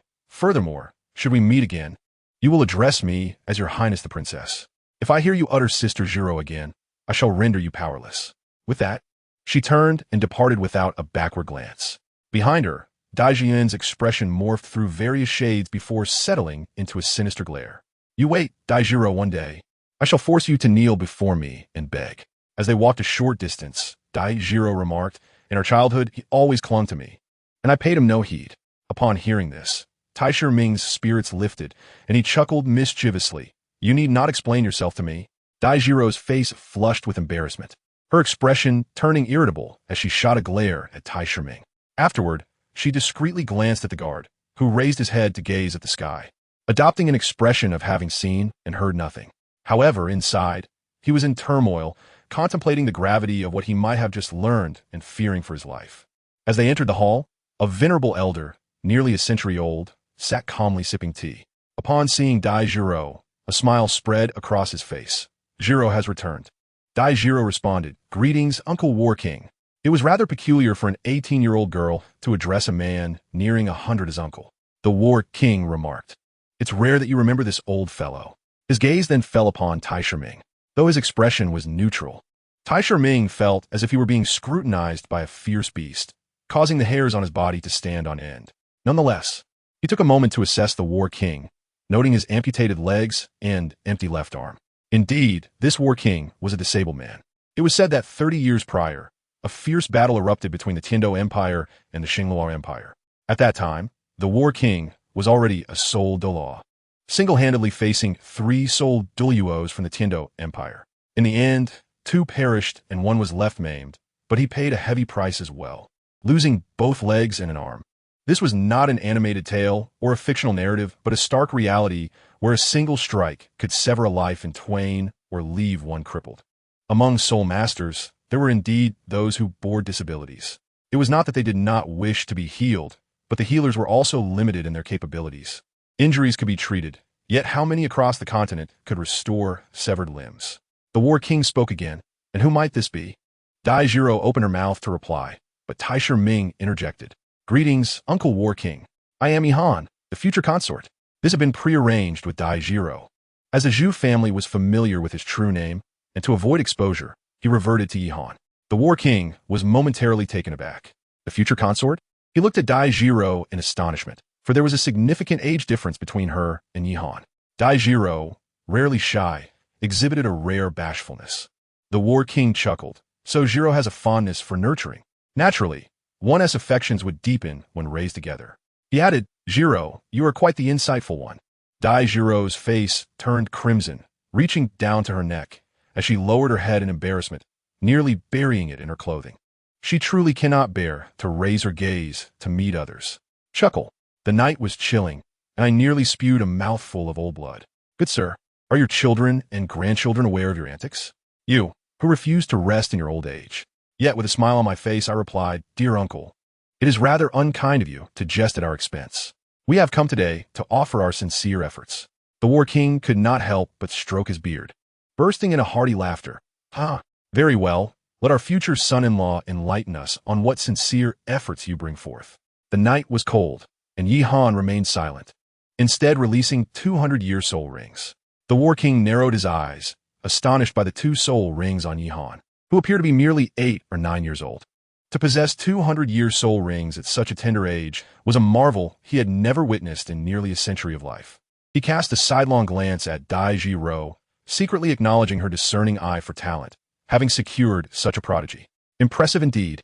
However, he pondered the purpose behind the release of the soul rings, feeling somewhat perplexed. At that moment, Yihan intoned, Heaven and earth possess a gourd, known as the life wine. A verdant gourd materialized in his hand. The war king was utterly astonished, realizing that Yihan was an auxiliary soul master. With his extensive experience, he understood that among martial souls, beast martial souls and weapon martial souls were the most conducive to cultivation. Following them were plant-type martial souls, with auxiliary martial souls being the most challenging to develop. Examining the title Douluo, one would find that the majority possessed beast or weapon martial souls, with only Yuguan being a title Douluo of the plant category. To date, not a single auxiliary soul master had achieved the rank of title Douluo, underscoring the formidable difficulty of cultivating such abilities. Even among beast martial souls, he had never heard of anyone achieving the rank of a 2-ring great soul master at such a young age. What an extraordinary anomaly this was. However, the war king's astonishment would escalate further when Yihan presented the life wine, stating, Uncle War King, this is my second soul skill, life wine. It not only allows for rapid recovery from injuries, but can also regenerate severed limbs, regardless of when they were lost. What did you say? The table against which the war king leaned shattered instantly, overwhelmed by his excitement and lack of control over his strength. My life wine can make your legs and left arm regrow. The war king's breathing grew rapid, his gaze fixated on the life wine offered by Yihan. Do you understand the consequences of deceiving me? Do you take me for a fool? Shaking his head, the war king replied, Then that settles it. I have no reason to come here and deceive you. That would be courting death. He gazed intently at Yihan. If you can truly restore my legs and left arm, the war king manor will owe you a great favor. As long as you do not conspire against the throne, I shall ensure that no one in the imperial city can harm you in the slightest. In the cold of night, the young man expressed his gratitude here first. The war king accepted the elixir of life and eagerly consumed it. A sharp intake of breath followed, for he felt an intense itch in his severed limbs. Yet, his face radiated excitement, for he understood that the remedy was taking effect. Gradually, the empty sleeves and pant legs began to swell. In the chill of the night, Yihan retrieved several flasks of the life elixir from the spatial soul ring and offered them forth. Although his soul skill was undeniably formidable, he remained merely a great soul master, and the life force contained within the elixir was limited. To regenerate both legs and his left arm entirely was not a task that could be accomplished with just one flask. However, those present were unconcerned. For as long as it proved effective, it would merely deplete some of Tai Shiming's soul power. After a total of 18 flasks, the life elixir could be preserved for 3 days, and when his soul power was at its peak, Yihan could produce 6 flasks at once, exactly sufficient for the 3-day duration. At last, the War King's legs and left arm were fully restored. Ha ha ha! The War King stood, exuberantly pacing the room and laughing heartily. No one could fathom the feeling of descending from a prodigious talent to a dependent being needing assistance for the most basic of needs. No one could comprehend the sensation of being incapacitated for over 30 long years. After the thrill subsided, he turned to Yihan and declared, "You are my greatest benefactor. Whatever you desire, as long as it is within my power, I shall fulfill it." The night chill grasped Dai Jiro's hand as he chuckled. "Uncle Jean, you understand." Chapter 54. The 60,000-year-old Lightning Rabbit. The War King was momentarily taken aback before bursting into hearty laughter. "You little rascal, you are truly determined. It seems that Jiro has been raised exceptionally well. Night cold. Just a little playful jest is sufficient. Why indulge in further antics? Is it truly amusing?" Ha ha ha. Observing Night Cold's expression, the War King found even greater joy in his laughter. After a considerable pause, he finally ceased. In the past, this matter might have required considerable effort. Yet for me now, it is merely a matter of a single statement. Therefore, let us set this aside and discuss what else you desire. Yihan shook his head, declaring, "No need for possessing her. I have secured the entirety of the world." Such tender words had seldom graced this realm. Dai Jiro felt a shiver run through her being, as his declaration struck a chord deep within her soul, rendering her utterly defenseless. The gaze she cast upon Yihan brimmed with affection. Meanwhile, the War King opened his mouth, murmuring, "This lad truly knows how to woo a woman. Perhaps I shall take a leaf out of his book and converse with my little princess. Who knows, it might inspire a few more romantic gestures." Clearing his throat, he refocused, contemplating as he retrieved 2 items from the Spatial Soul Guide before presenting them to Yihan. "These are the 2 soul bones I possessed before my downfall. One is a leg bone, a reward bestowed upon me by the late emperor for my significant contributions. The other is for my left arm, acquired during the tumult of battle. Now that I am incapacitated, they have been rendered obsolete." As the cold night enveloped the surroundings, Yihan's eyes sparkled with astonishment. "All of these are for me?" The War King rolled his eyes in response. "You think too highly of yourself. Choose one for yourself." Dai Jiro interjected. "That is unacceptable. These 2 soul bones hold immense significance for you, and you have not even bestowed them upon your sisters, Zhang Lian and Zhang Fei. No matter how significant they may be, is having a complete body not of greater importance?" With that, he shot a glare at Yihan. "Choose. Night Cold, you ought to provide an introduction as well. What if it does not suit me? War King, am I truly that difficult to please? Rest assured, these 2 soul pieces are suitable for every soul master. Moreover, as a support soul master, possessing either of them will significantly enhance your survivability. In that case, I shall not hold back." As the night grew colder, Yihan casually picked up the left leg bone. The War King expressed his surprise, exclaiming, "So soon? You haven't even pondered it for a moment." Night Cold, "Uncle Battle King, you have already stated that both options are suitable for me. So is there still any need for consideration? Just pick one at random." "Ah, how straightforward. I like it." As Yihan stored his left leg bone within the Spatial Soul Guide ring, he chuckled, "If I were to receive soul bones daily, I believe I could remain this candid forever." Dai Jiro approached and playfully tapped Yihan's head, saying, "Uncle Battle King, pay him no mind. He simply revels in jest." The Battle King replied, "In truth, I too possess a penchant for wit. The night is cold, and yet you possess a remarkable self-awareness." Daitsiru. The War King, "Enough. Yihan, you shall practice refining your soul bone here. Next, I shall take Dai Jiro to the Imperial Palace to finalize your matters." The night chill caressed the countenance. "Should I accompany you then? After all, my esteemed father-in-law surely wishes to meet. You are not yet suited to visit the palace. It would attract too much attention. Given that the young scion of the Zhu family has recently passed, it is prudent to afford them some semblance of dignity. Are you suggesting we establish an agreement, yet refrain from publicizing it for the time being? Before your return, the Zhu family has put forth another kin to seek the emperor's hand in marriage. Although His Majesty merely stated he would wait for Jiro's return to make a decision, it is understood that both parties have tacitly agreed. In essence, Jiro has already been acknowledged as the Zhu family's future bride. Thus, if you proceed there today, it would amount to a slap in the face for the Zhu family. My presence, however, would serve as a buffer, allowing the emperor, the Zhu family, and yourself to achieve a harmonious resolution that pleases all. Experience truly does bring wisdom. Knight Han was momentarily taken aback, contemplating how to settle matters between himself and Dai Jiro to ensure that the Zhu family had no opportunity to interfere. Yet, he had never considered that a harmonious resolution was entirely possible.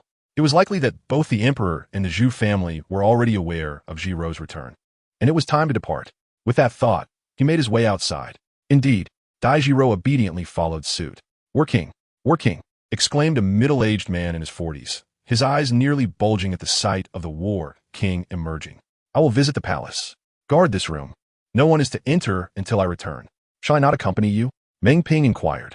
In the past, I was incapacitated and had to have someone by my side.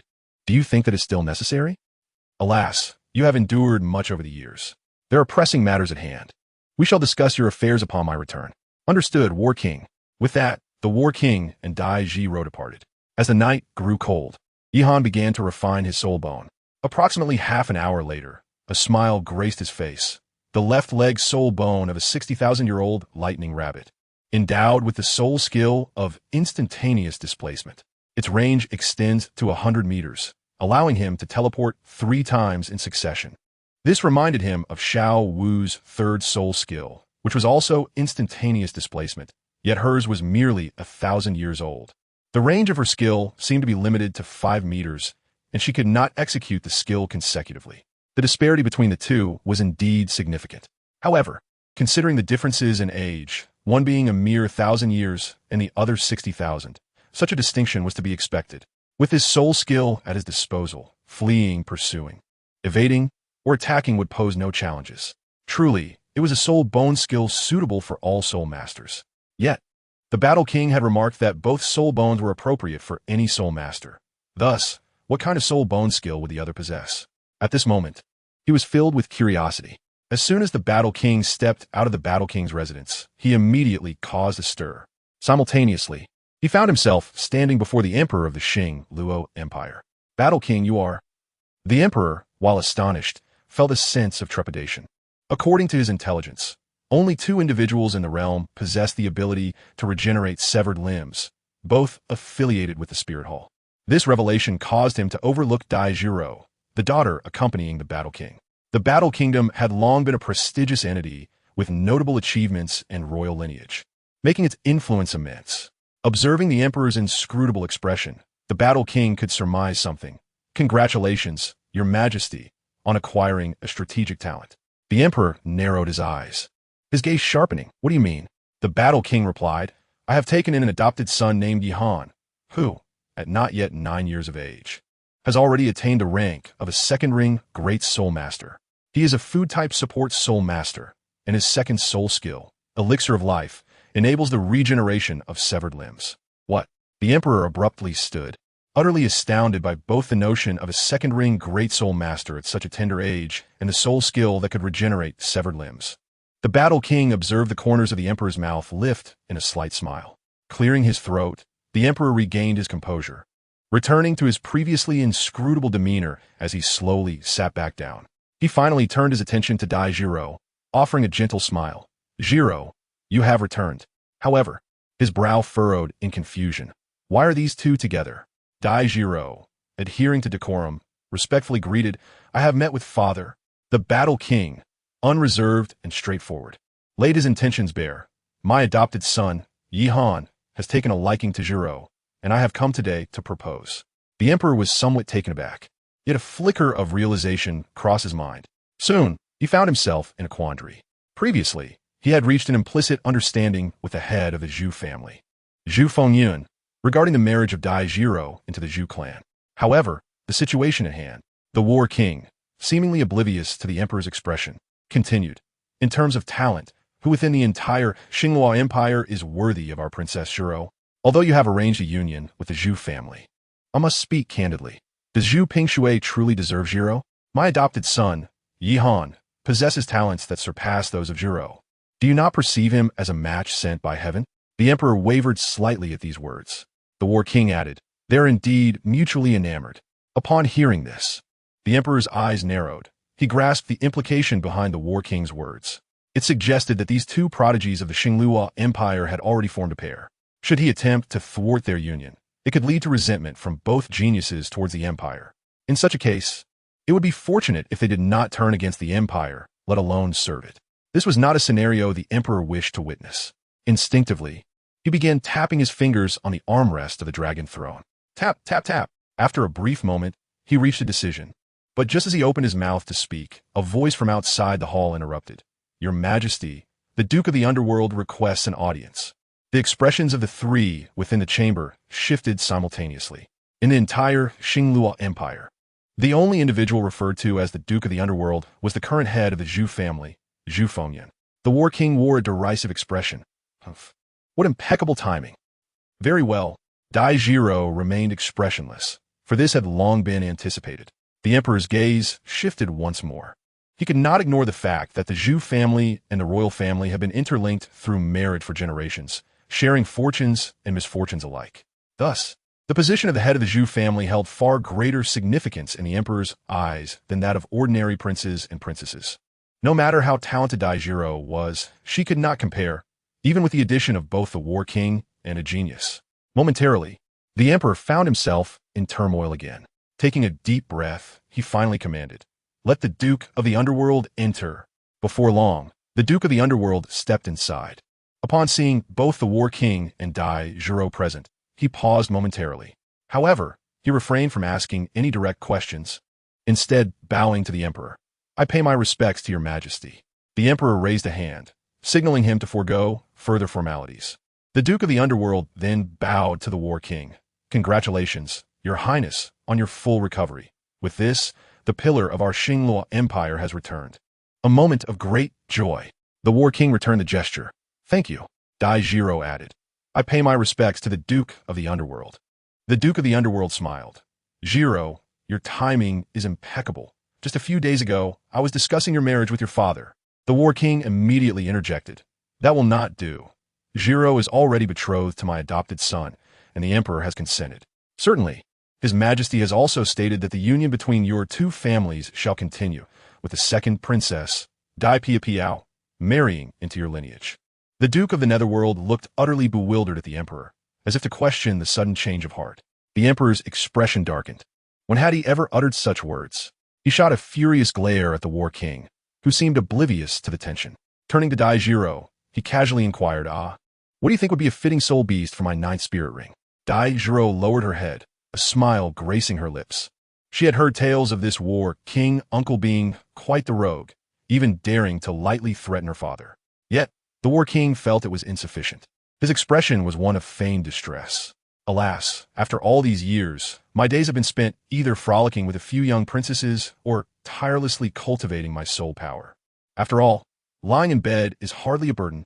Both the emperor and the Duke of the Netherworld stiffened at his words. How had they forgotten this? This man had once been renowned as a genius. Before his ascension, he had already reached the rank of Soul Duh. Now, 30 years later, achieving level 90 was hardly an exaggeration. Upon entering the titled rank, the difference was akin to that between heaven and earth. His status had undoubtedly soared, earning him respect even from the emperor. In the entire Star Luo Empire, the number of title Duo under imperial control could be counted on one hand. Observing the expressions of the two, the War King chuckled and then feigned seriousness. "Duke of the Netherworld, at our level of status and strength, you must understand that hunting for spirit rings is not the only means to enhance one's soul power. One can continuously cultivate, and while the ninth spirit ring may not manifest, the power still grows. Now, if I were to diligently cultivate for 30 years with my innate talent, once I acquire the ninth spirit ring, would I not soar to level 95? The Duke of the Netherworld's face twitched. 95 was indeed a lofty claim, yet, to speak fairly, levels 93 or 94 were well within reach. Taking a deep breath, the Duke realized he was essentially facing a title Douluo which considerably weakened his confidence. However, it did not compel him to retreat. As for Princess Jiro, our Zhu family must. Before he could finish, the War King interrupted. I have heard that your Zhu family harbors a few ineffectual members. Let me warn you, my adopted son possesses quite a stubborn temperament. Should you covet his bride, you might as well seal their fate. He would never extend his healing to them. After this, he cast a sidelong glance at the emperor. While unstated, the emperor comprehended the implications. The royal family had its share of such individuals. What had once been a mere veiled threat had now transformed into an overt warning. Should you disagree, let those inept members of your family remain as they are. As long as I am here, no one may lay a finger on my adopted son. At that moment, Dai Jiro stood resolute. My feelings for Yi Han are mutual. I implore both my father and the Duke of the Netherworld to grant us their blessing. At this moment, her gaze was unwaveringly resolute. Alas, the Duke of the Underworld let out a sigh. This had become the final straw. Indeed, should the opportunity arise to heal those few individuals, he would never relinquish it. After all, the prowess of those individuals was far from ordinary. The emperor felt similarly. Together, these individuals could amass a formidable force. However, both were quite displeased. Chi-Chier shot a glare at the War King. That so-called adopted son was the child brought back by Dai Jiro. Yet, given the circumstances, there was no need to expose the truth. After all, revealing it would be futile, as the War King would undoubtedly respond with an obstinate claim of recent acquisition. They exchanged glances, and in a silent agreement, Chi-Chi nodded. Very well, they accepted this marriage. Chapter 56. The astonished emperor and the Duke Dai Jiro finally graced the room with a smile. Thank you, father, for the Duke of the Underworld support. The emperor and the Duke exchanged glances. Support? Was it not merely a consequence of the War King's intimidation? The emperor replied, do not express gratitude prematurely. This matter must be settled discreetly, and we cannot officially announce it for at least a year or so. Upon hearing this, the Duke of the Underworld breathed a sigh of relief. After all, the affair between Dai Jiro and the Zhu family had already become an unspoken understanding throughout the imperial city. A sudden revelation would greatly embarrass the Zhu family. He cast a grateful glance at the emperor. Now, his task was to secure a marriage alliance for Davis with the Zhu family. This would effectively render Dai Jiro's situation a non-issue. After all, Davis was the first heir to the Starfall Empire. His status far outweighed that of Princess Dai Jiro, ensuring that neither kin nor outsiders could raise any objections. Since father has already consented, my daughter has one more matter to report. I hope that, aside from the three present, no one else should know a single word of this. Not even the Empress, the Duchess, or the two daughters of the War King. The Emperor, the Duke of the Underworld, and the War King exchanged glances, momentarily taken aback, uncertain of what Dai Jiro intended to disclose. The gravity of her expression suggested she was not jesting. The Emperor's eyes flickered. Speak. I have granted you my word. Dai Jiro, brimming with pride and satisfaction, declared, Yi Han is not merely an 8-year-old soul master, nor is he simply one who possesses the soul skill to regenerate severed limbs. He, an 8-year-old soul master? Before she could finish her sentence, the Duke of the Underworld gasped in astonishment. Previously, when Dai Jiro had mentioned this matter, he had not been present. Thus, he now wore an expression of sheer disbelief. Not only had he never encountered such a phenomenon, but he had also never even heard of it. The Duke of Nether glanced at the Emperor and the War King, noting their faces devoid of any astonishment, and realized they must have been aware of this beforehand. Gulp.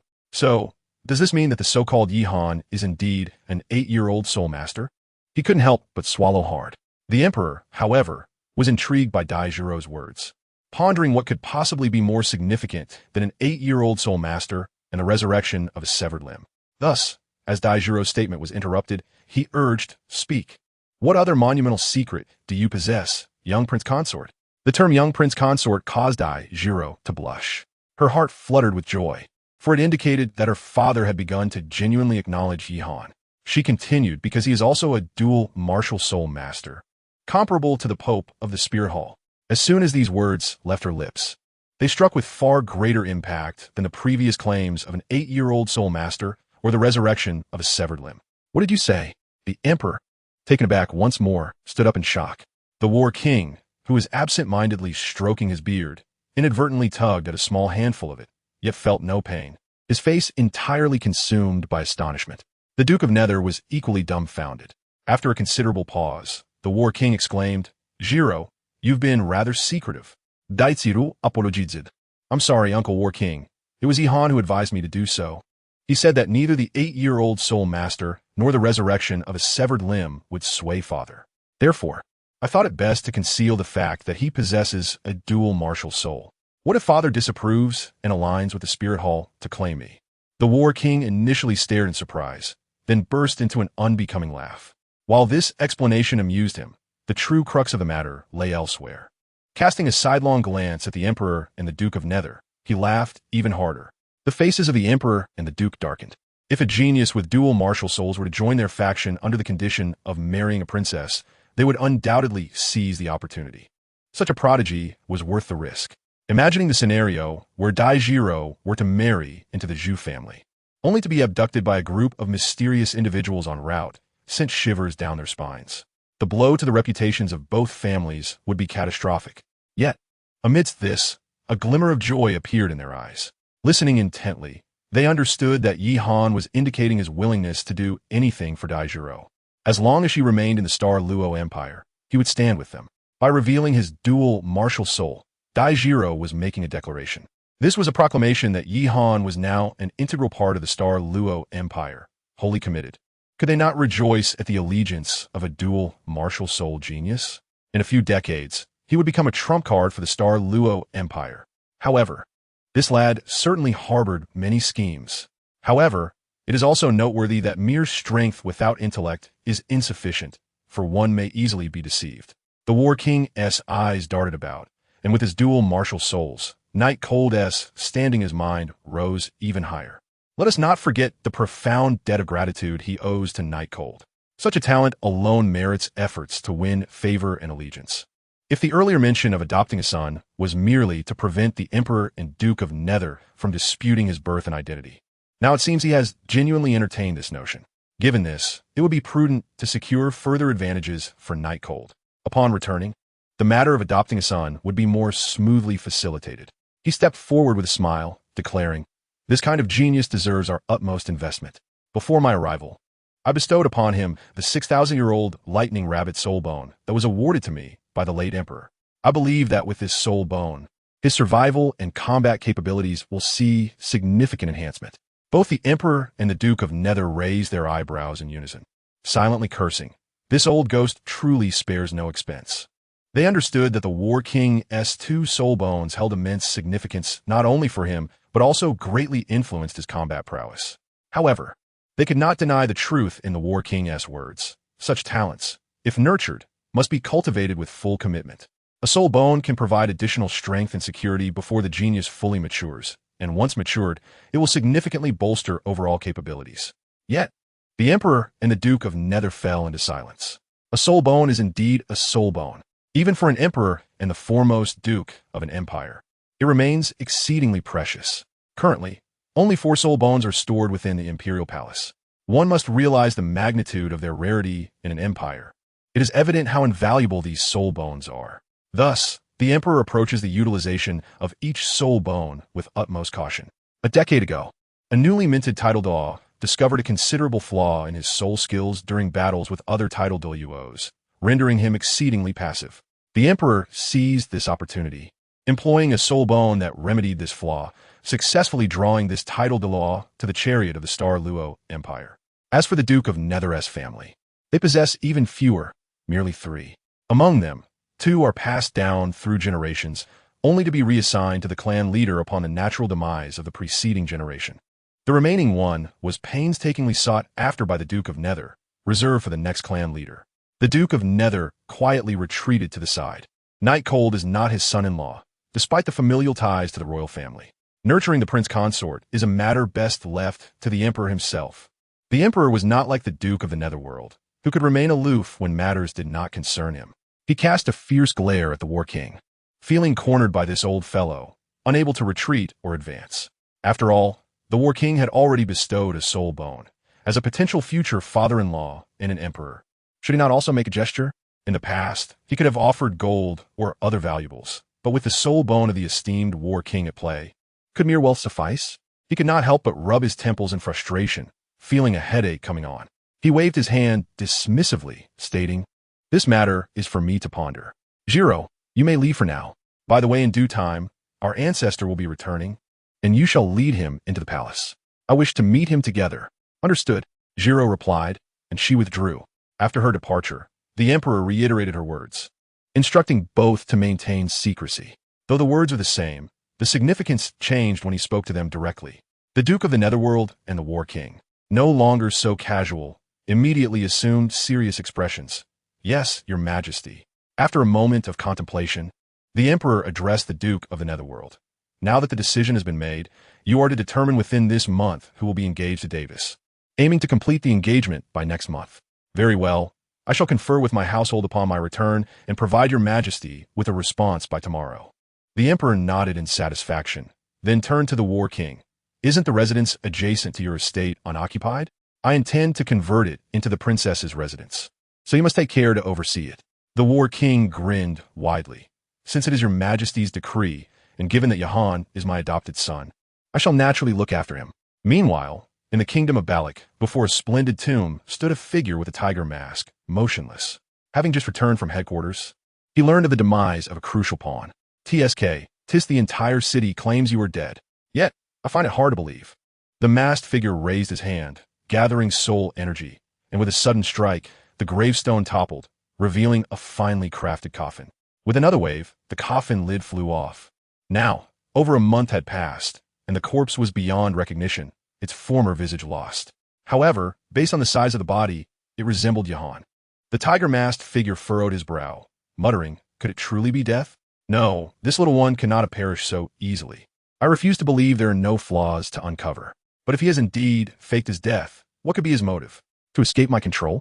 How did he manage such a clean death? After all, both the Academy and the Serpent House have been monitoring him, unless someone assisted him. The Serpent House? The Second Prince? Or perhaps others?" At that moment, 3 figures clad in black swiftly approached him. "My lord," the tiger-masked figure commanded, "speak. How have the investigations progressed?" The figure clad in black on the left spoke first. "I have followed your command, my lord, and investigated those closely associated with the young master of the Serpent Manor who departed after his demise.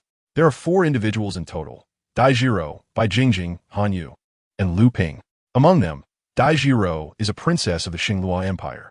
Bai Jingjing hails from the Bai family of the Lin Kingdom as Hagen-Das. Han Yu and Lu Ping are from the Tiando Empire, but we have yet to ascertain their specific lineage."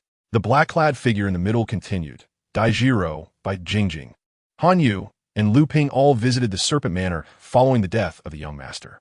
The figure on the right interjected, "After the demise of the young master, the only ones who visited the second prince's residence were Shiji and Daijiro.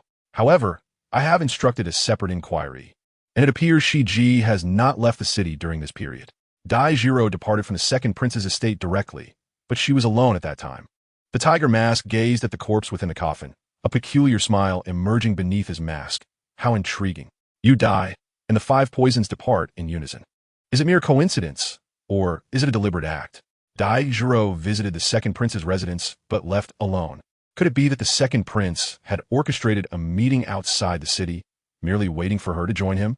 Or perhaps this is all a ruse. Jahan has already left with one of the other 3 poisons. Or could it be that all 4 poisons are merely a diversion? Did Jahan flee on his own? The tiger mask couldn't help but rub his forehead. This is troublesome. This piece on the board may soon take flight. After all, to locate Jahan, I must investigate all 4 poisons, and they are scattered across 3 different kingdoms. The manpower and resources required for this endeavor are considerable. If only I could be certain that Jahan is alive. Alas, I cannot ascertain his fate. Trouble, my lord, we have fallen into a trap. Another black-clad figure rushed in. The tiger mask's expression darkened. "What is the matter?" The black-clad figure replied. "A large contingent is approaching from this direction. I took a cursory glance, and it appears to be personnel from the Serpent Manor and the second prince's estate." The tiger mask's gaze sharpened, his demeanor growing grave beneath the mask. "So the target is me? All this talk of the 4 poisons departing the city was merely a facade, designed to draw my attention? This is dire. It seems you have also been exposed, as they have clearly followed you." The 3 initial black-clad figures exchanged worried glances. They were vital operatives within the intelligence network of the Balak Kingdom, and their exposure would likely lead to significant losses for others within the city. What they could conceive, the tiger mask could easily fathom. Gritting his teeth, he could hardly believe that he would fall prey to a child scarcely 9 years of age. Indeed, prior to Han and Dai Zhirou's departure, he had informed both the Second Prince and the Serpent Manor of foreign spies within the Serpent Manor and the Academy, albeit without revealing too much, merely suggesting it was an inadvertent discovery. Knight Han contemplated the situation, realizing that the tiger face must feel secure in his freedom of movement, which indicated that there were indeed eyes watching him closely. Otherwise, how could he be certain that he would not attempt to flee? Given the presence of spies, it would be prudent for the Serpent Manor and the Second Prince's residence to conduct a thorough investigation. This might even lead to a significant achievement for the Second Prince and the Serpent Manor in their service to the Kingdom of Balak. With such an accomplishment, the Serpent Manor could safeguard itself for a time, likely without much trouble. The most crucial aspect was that it might even prevent future troubles. After Knight Han departed, the Second Prince and the Serpent Manor undertook a half-month investigation, during which they indeed uncovered several spies operating within the Serpent Manor and the Academy. Once these individuals were apprehended, it would not be difficult to trace the others involved. The three cloaked figures before Tiger Face had long been under the watchful gaze of the Second Prince and the Serpent Manor. Their delay in action was due to the fact that a grand net had already been cast, awaiting the return of this informant. Tiger Face acted with remarkable decisiveness, split up and retreat. Regardless of who manages to escape, signal immediately and ensure that all critical informants go into hiding. No one is to act without orders. As the four cloaked figures prepared to flee at Tiger Face's command, a cold laugh echoed. "Ha! In the Kingdom of Balak. Do you think you can come and go as you please?" Underneath the mask, Tiger Face's expression shifted repeatedly. He had not anticipated that adversaries were already nearby, unnoticed by him. "I will hold you back." In this dire scenario, Tiger Face remained unerringly composed, acknowledging that he was the primary target. Escape was not an option.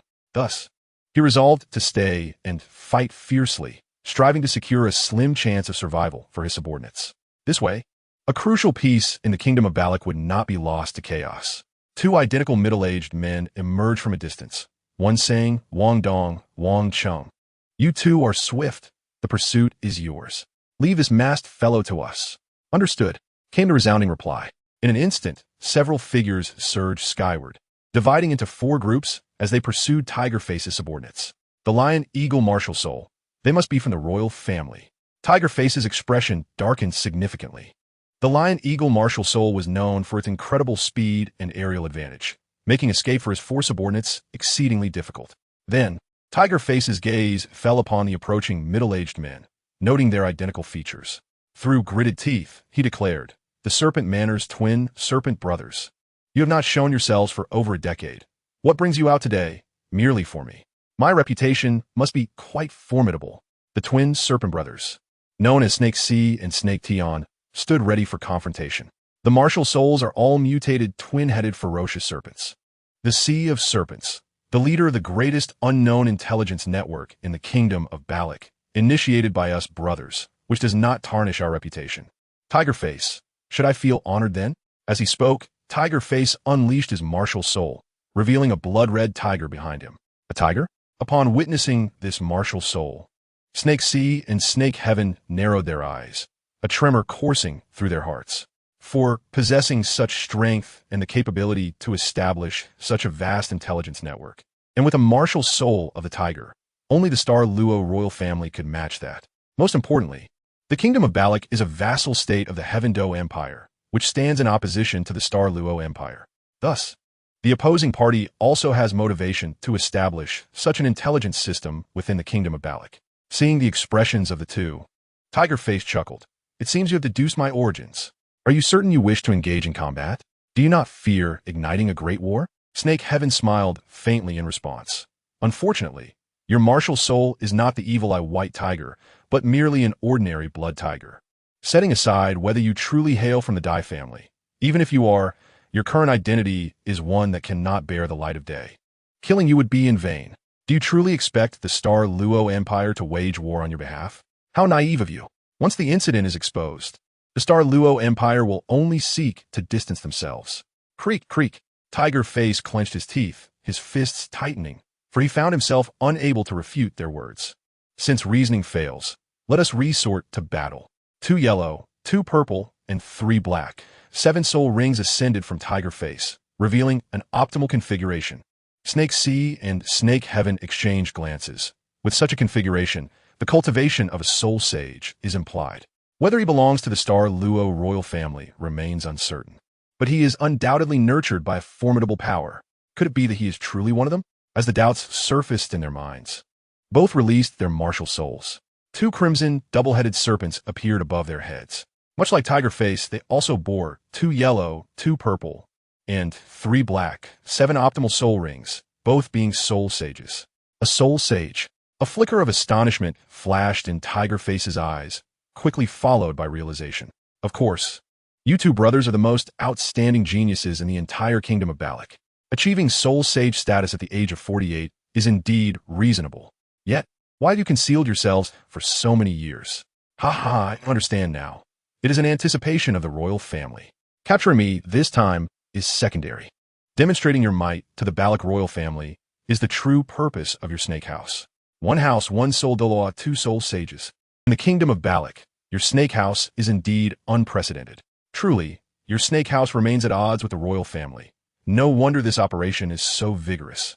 Snake Sea snorted coldly. You underestimate our snake house, and you underestimate us brothers. Revealing ordinary twin soul sages would only plunge the snake house into greater trouble.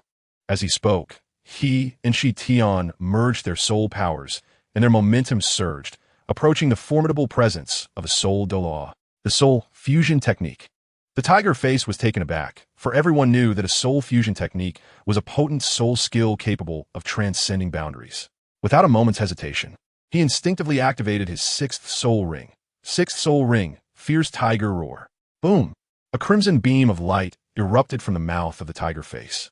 The twin snakes constrict. 2 two-headed snakes soared through the air, alternately ascending and descending, charging toward the crimson beam. Crash! Beneath the twin snakes. The crimson beam shattered, as if it were mere paper. Yet, the snakes' momentum did not wane. They continued their relentless pursuit of the Tiger Face. Seeing his strongest attack crumble before the twin snakes, the Tiger Face dared not confront them head-on. He swiftly dodged to the side in an attempt to escape. In response, the brothers Shi Tian and Shi Hai pointed their hands in unison and exclaimed, "Go!" The twin snakes immediately altered their course, swiftly chasing after the Tiger Face. The Tiger Face, known for his brute strength, was not particularly fast to begin with. He stood little chance against such an attack, which could be redirected under the control of skilled soul masters. In desperation, he activated his 7th soul ring. 7th soul ring technique, true body of the blood tiger. The true body of the martial soul was not something to be unleashed lightly, as it would leave the user vulnerable for a time. In an instant, the blood tiger of the Tiger Face transformed into a gigantic form, preparing to confront the twin snakes. Shi Hai and Shi Tian shared identical smiles, simultaneously declaring, "Useless." Their demeanor, eyes, and smiles mirrored one another, as if they were one.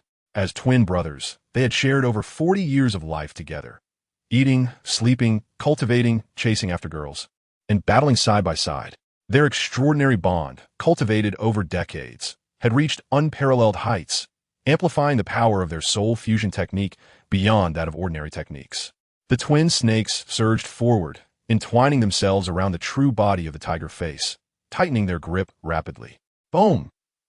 In mere moments, the true body of the Tiger Face shattered, and he fell, lifeblood pouring from his 7 orifices. At that moment, a figure emerged swiftly from the shadows. Even more astonishing was the presence of 8 soul rings upon him. Shi Hai and Shi Tian wore cold smiles.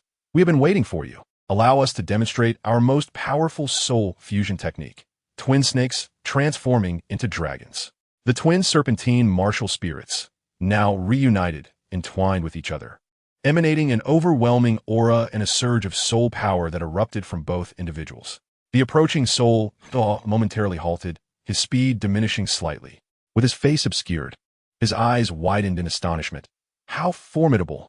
Simultaneously, his 6th soul ring illuminated. The 6th soul skill, Celestial Sword Shatter. He pointed the dragon bone sword in his hand towards the brothers, Snake Sea and Snake Heaven. Instantly, thousands of long swords, forged from soul power, materialized behind him, raining down upon Snake Sea and Snake Heaven.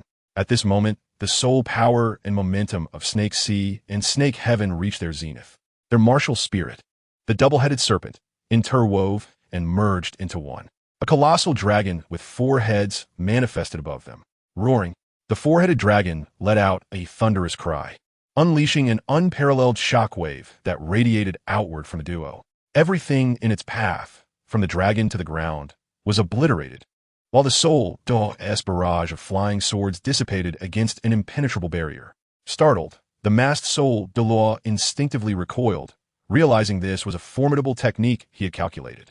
Yet, it was not over. The powerful shockwave surged forth with incredible speed, and in that moment of fright he was propelled backward, crashing violently into a large tree. The force of the impact split the tree in two, pinning him beneath the fallen trunk. However, toSee and Snake Heaven were merely soul saints, and employing their martial spirit fusion technique took a tremendous toll on them. They retrieved a loaf of bread from their belongings, swallowing it whole. This was sustenance prepared in advance by food-type soul masters, sufficient to replenish soul power for 10 days. As their soul power restored, their momentum intensified. Together, they shouted, "Go!" The 4-headed dragon above soared toward the masked Douluo trapped beneath the tree trunk. Break! The 7th soul ring on the masked Douluo lit up. 7th soul skill, true body of the martial spirit, dragon bone sword. His martial spirit shattered the trunk, pinning him down, growing to an immense size. Soon after, his 8th soul ring glowed. 8th soul skill, heaven slicing strike. The colossal dragon bone sword swung toward the 4-headed dragon in the sky.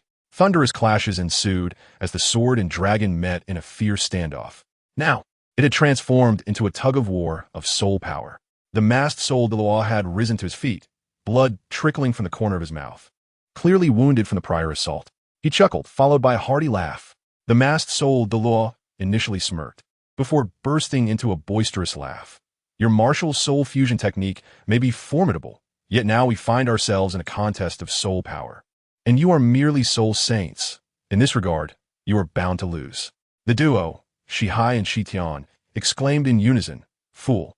They simultaneously retrieved a loaf of bread from their pockets and devoured it, thereby replenishing their soul power to its zenith. Subsequently, their 7th soul ring illuminated, and they proclaimed, "Now witness our utmost state." With the activation of this 7th soul ring technique, martial soul, true body, the 4-headed colossal dragon surged in size, seemingly enhanced by some elixir, growing over twice its original dimensions. Its imposing presence amplified significantly, shattering the previously stalemated massive dragon bone sword in an instant. The expression of triumph and arrogance on the masked Douluo's face froze momentarily. Gazing at the descending 4-headed dragon, he let out a desperate roar. No. With a thunderous crash, the ground was gouged, creating a vast crater, and the masked Douluo lay in the center, his form grotesquely contorted, evidently beyond the realm of life. As Shihai and Shitian retracted their martial soul fusion technique, their faces flushed, they simultaneously coughed up a mouthful of blood. Shihai wiped the blood from the corner of his mouth, glanced at the masked Douluo in the pit, and chuckled. "I told you, you underestimated us." Shitian clutched his chest, remarking, "It seems our synergy is still lacking. We must refine our control over the martial soul fusion technique following the martial soul true body." Shihai took a few breaths. Indeed, the backlash from this soul technique has been rather severe. However, he chuckled lightly, with such a price. Exterminating a Douluo is a worthy gain. Shitian urged, "Let us rendezvous with Shilao." As they passed the body of the masked Douluo, Shihai deftly rummaged through it, his motions revealing familiarity with such acts, clearly not his first endeavor of this nature. Not far away, the second prince stood before Shilao and the assembly of the Shi clan, wearing a look of helplessness. "Shilao, it has not yet reached the point of the entire clan departing from the Bala Kingdom." Shilao retorted with a cold smile. "Not yet? Just wait. I have prepared for 2 contingencies today. Let us hope your father will not disappoint us again." At that moment, an overwhelming aura surged from the distance. The second prince's pupils constricted as he beheld an enormous 4-headed dragon. Turning to Shilao, he inquired, "Is this your preparation?" Shilao replied, "This is the ultimate martial soul fusion technique of my clan's dual prodigies. A mere soul saint should not be able to unleash such a final trump card. The dual prodigies of a Shi clan? Have they not been absent for 2 or 3 decades?" Shilao scoffed. Had they not vanished, they might have already perished. The second prince, momentarily at a loss for words, eventually remarked, It seems my father has indeed disappointed you once more. Yet you, before he could finish, the elder serpent interrupted him. Enough. I only wish to know how my father perished, how my brother met his end, and the fate of my son and daughter-in-law, as well as the members of my serpent clan. The second prince opened his mouth, but remained silent. Let me tell you, they all died for the sake of this nation, for your royal family. But what was the reward for such sacrifice? Today, in his quest to annihilate my serpent clan's twin champions, he even summoned a soul Douluo level offering. If we do not depart now, shall we await our extinction? This is my home. I have lived here my entire life. Can I truly bear to leave? By the end of his tirade, the elder serpent had lost his composure, nearly shouting. The second prince, upon hearing this, found himself at a loss for words, feeling an overwhelming sense of shame for his father. After a moment, the elder serpent regained some composure and sighed, alas. In truth, I had prepared for 2 scenarios today. As long as he refrained from attacking my serpent clan's champions, it would indicate a glimmer of reconciliation between the royal family and us. You need not speak.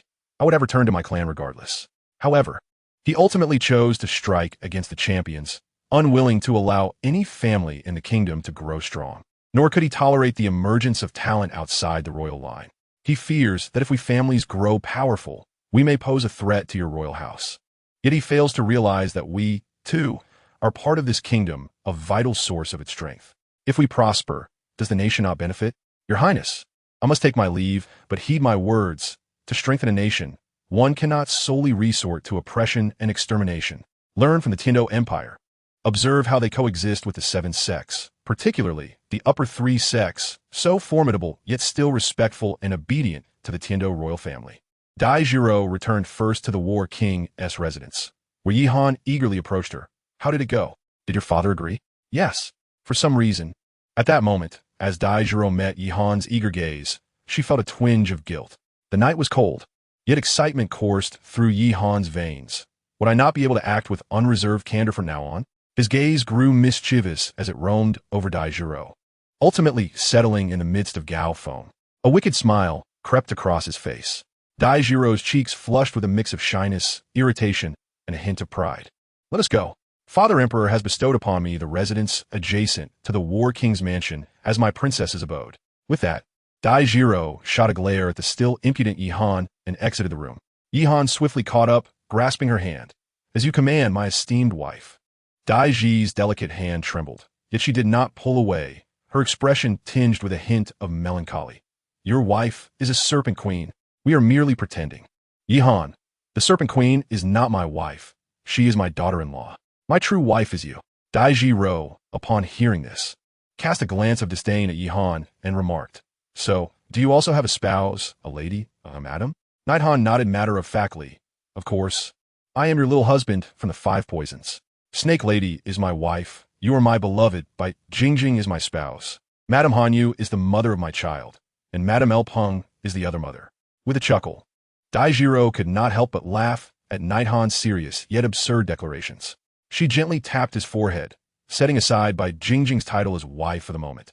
What on earth do you mean by calling Hanyu and El Peng the mothers of your children? Fortunately, they are not present. If they were to hear you refer to them in such a manner, I dare say they would be quite incensed. As the night grew colder, Yihan spoke with a glimmer of anticipation in his eyes.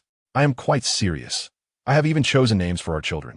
Our son shall be named Yi Xingchen, and our daughter Yi Mingwei. Son? Daughter? You wish to have it all, both a son and a daughter. How fanciful of you. Laughter erupted, yet as Daijiro chuckled, her expression grew somewhat peculiar. She murmured, Yi Xingchen, Yi Mingwei. These names are indeed charming.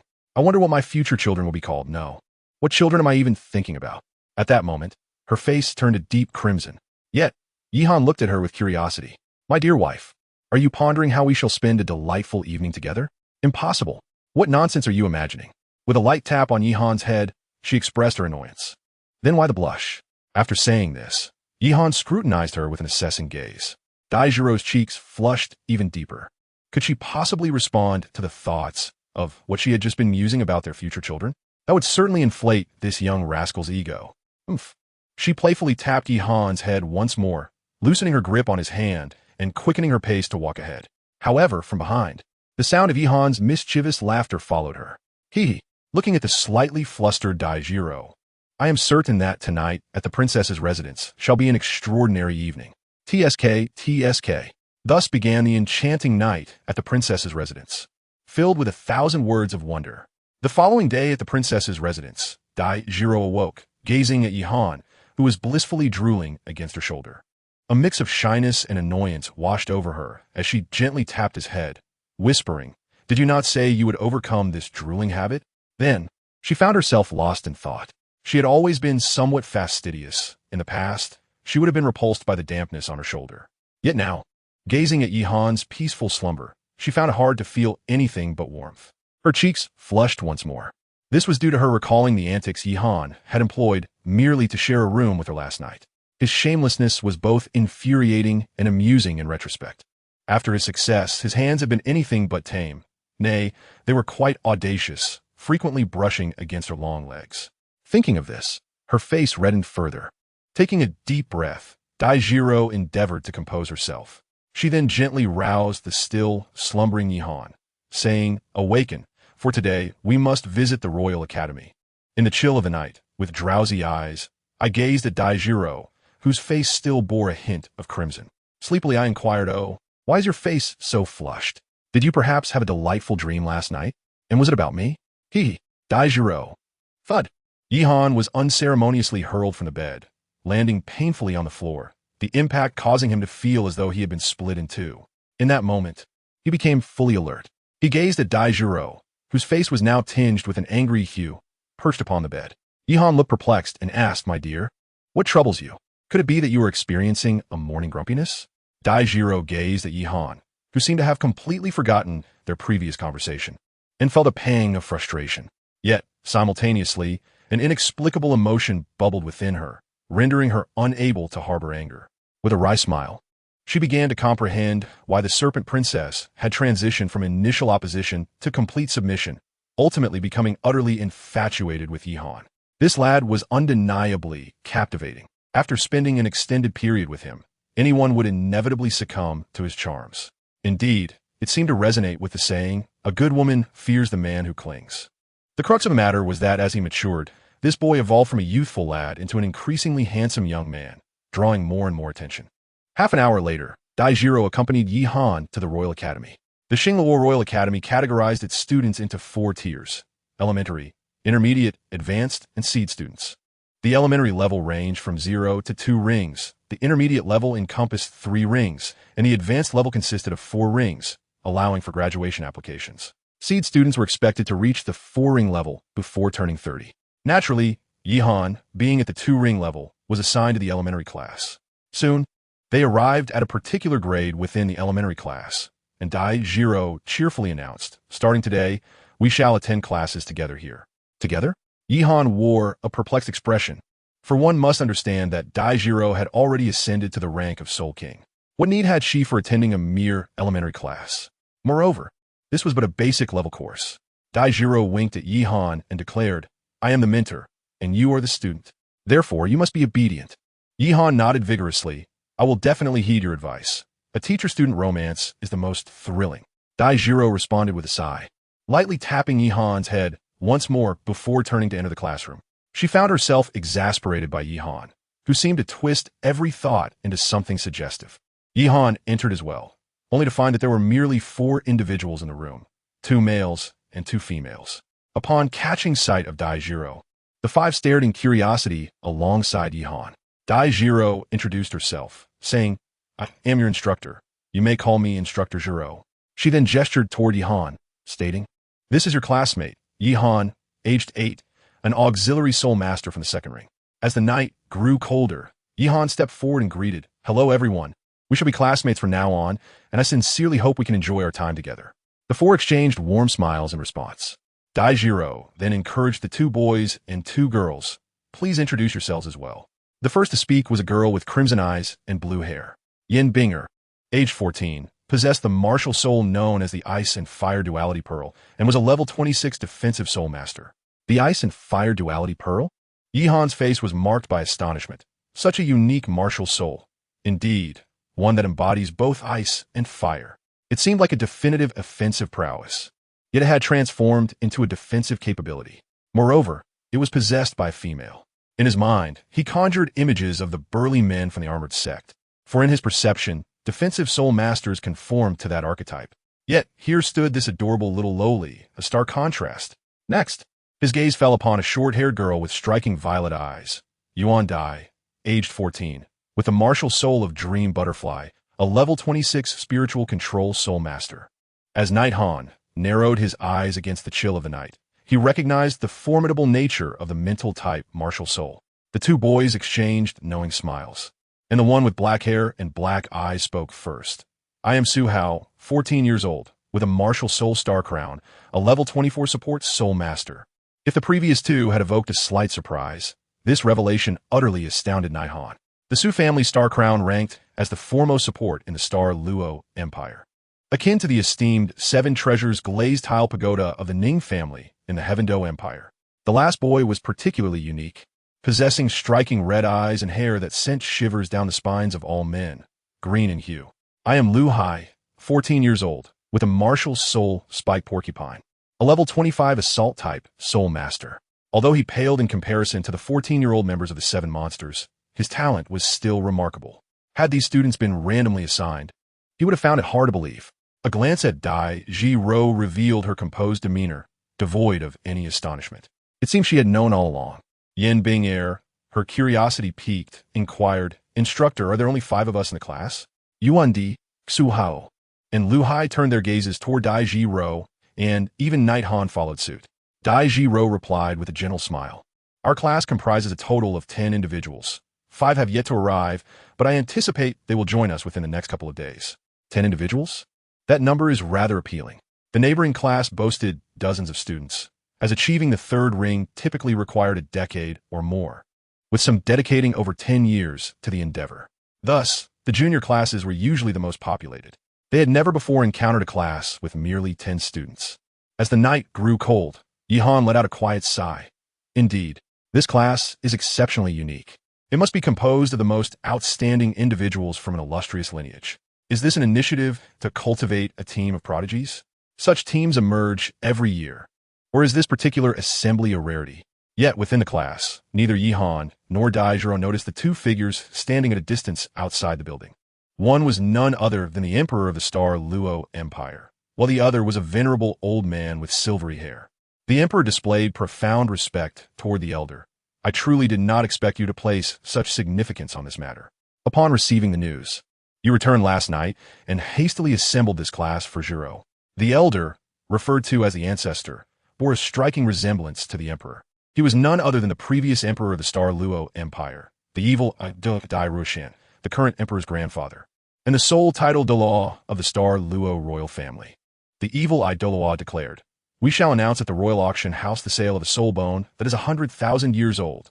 The emperor found it challenging to keep pace with the evil Douluo's thoughts, his face displaying an uncommon blankness. The evil Douluo then observed Yihan and Daijiro within the class, stating, "Both Yihan and Daijiro are unprecedented geniuses of the Star Luo Empire. As long as they do not meet an untimely demise, their ascension to title Douluo is a certainty. Moreover, I am confident they will become the most formidable title Douluo in history." At this juncture, the evil Douluo glanced at the emperor and inquired, "How does the royal family intend to manage such individuals? Through wealth? Through power?" The emperor, pondering, replied, "Through emotions and bonds." The evil Douluo nodded with a smile. "Daijiro is of royal blood. Should you, as her father, impose too much pressure, she will always remain by your side, for blood is thicker than water. However, Yihan is different.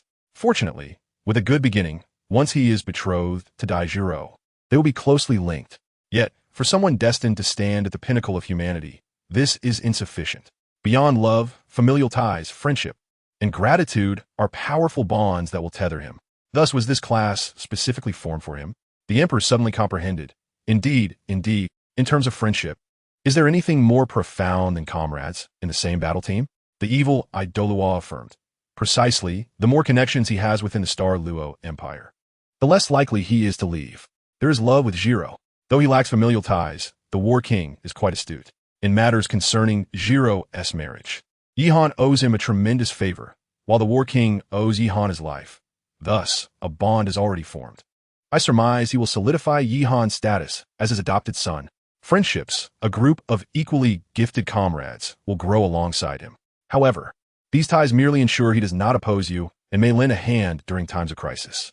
In order for him to genuinely assist and even submit to you from the depths of his heart, it is essential to bestow upon him a significant favor, a monumental grace. The King of War speaks wisely. One must either refrain from nurturing or dedicate oneself entirely to the endeavor. However, do not forget, he is still but a child. Even if he understands the value of soul bones, he lacks a true conception of their worth. Before extending your kindness, it is imperative that the recipient comprehends the magnitude of the favor you are bestowing. Otherwise, you may find yourself at a disadvantage. At this juncture, the evil Douluo paused momentarily, although he will come to understand as he matures. The appreciation of kindness ingrained from a young age is fundamentally different from that acquired later in life, just as the method of nurturing affection from childhood results in a strong bond. At this moment, the emperor realized this and remarked, "To gauge the true value of an item, there exists a rather mundane yet direct method, which is the golden soul coin. Thus, you mentioned an auction. However, that piece of soul bone from 10,000 years ago has always been a royal treasure, one that even you have hesitated to utilize. Would it not be prudent to exchange it for another?" Ha ha ha. The evil Douluo chuckled. Hesitate? That would be inappropriate. Otherwise, I would have refined it long ago. Moreover, remember, regardless of how precious an item may be, its value is realized only through its use. Not only that, but when they become betrothed, I shall also present a piece of soul bone from my private collection as a dowry for Jiro.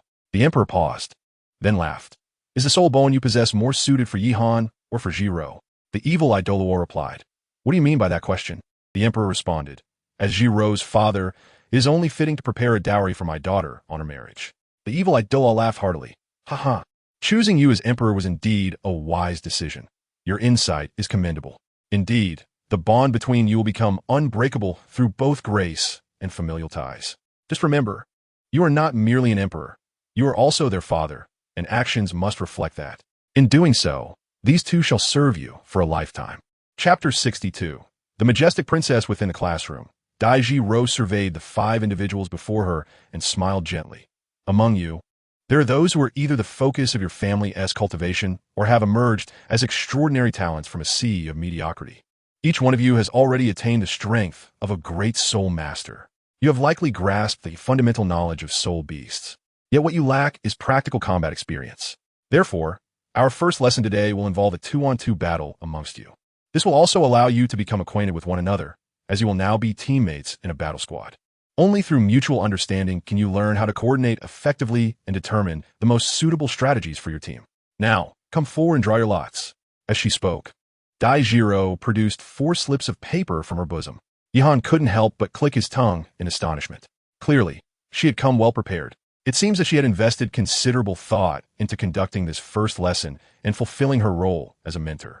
Yan Bingye, Yuan Di, Xu Haiyu, and Lu Hai exchanged glances, and a flicker of excitement danced in their eyes. At their age, they were still quite enthusiastic about combat. Thus, one by one, they approached Jiro and drew a slip each.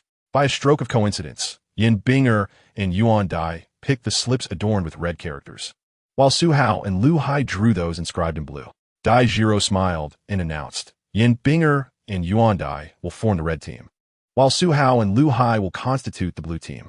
You have 10 minutes to thoughtfully consider how to coordinate with one another. Yin Binger pointed at Yi Han and exclaimed, Why are there only 4 of us? What about him? Before Jiro could respond, Yi Han shrugged his shoulders and replied, My first soul skill is to restore soul power, and my second soul skill is to heal injuries. Therefore, I shall serve as your team doctor. Besides, with only 5 of us, we can only form 2 teams for the time being. Team doctor? Yin Binger appeared momentarily bewildered. Knight Han, you fight valiantly in the front while I cheer for you from behind. When I see your spirit energy depleting, I shall replenish you. When I notice your injuries, I shall heal you once more. At this, Yuan Dai, Su Hao, and Lu Hai could not help but chuckle at Knight Han's playful banter. Jiro shot Knight Han a disapproving glance. Do not heed his nonsense. You should engage in a battle first. Afterward, he will take turns joining one of your teams, creating a 3 versus 2 scenario, and you will also alternate teams. Yin Binger, Yuan Dai, Su Hao, and Lu Hai nodded in unison. Understood, mentor. Subsequently, Yin Binger, Yuan Dai, and Su Hao, Lu Hai divided into two groups and quietly conferred among themselves. 10 minutes swiftly passed. Dai Jiro inquired, "Are you all prepared?" Yin Binger, Yuan Dai, Su Hao, and Lu Hai responded, "Ready." "Then follow me." Under Dai Jiro's guidance, they navigated past numerous training grounds for the beginner and intermediate classes, arriving at the exclusive training area for the seed team. Upon entering this venue, Night Han and the others beheld 4 teams diligently training. The members of these teams, upon noticing the newcomers, exhibited a sudden change in expression. One burly fellow in his 20s bellowed, "Who dares to—" However, before he could finish, he caught sight of Dai Jiro striding at the forefront. Your Highness, the Long Princess." Dai Jiro cast a glance in his direction. "Is that not little Zhu Li? It has been years. You have grown quite robust. What is it now? Are your wings hardened, wishing to spar with this princess?" Cough, cough. Zhu Li's face turned pale, as if haunted by some dreadful past, and he trembled slightly. Then, adopting a sycophantic demeanor, he exclaimed, "How could I dare? In the presence of your Highness, Zhu Li, shall forever remain a junior." At this, Zhu Li's teammates erupted in laughter. Dai Jiro shot them a glance, and they stifled their mirth with great effort. Yuan Dai and Lu Hai widened their eyes in astonishment. As mere commoners, they had never imagined that their mentor was, in fact, the Long Princess of the Empire. Such a figure was previously only known through hearsay, yet here she stood before them, now their mentor, truly akin to a dream. When they looked at Dai Jiro once more, their respect had intensified. Yin Binger and Su Hao, hailing from prominent families, maintained a more composed demeanor.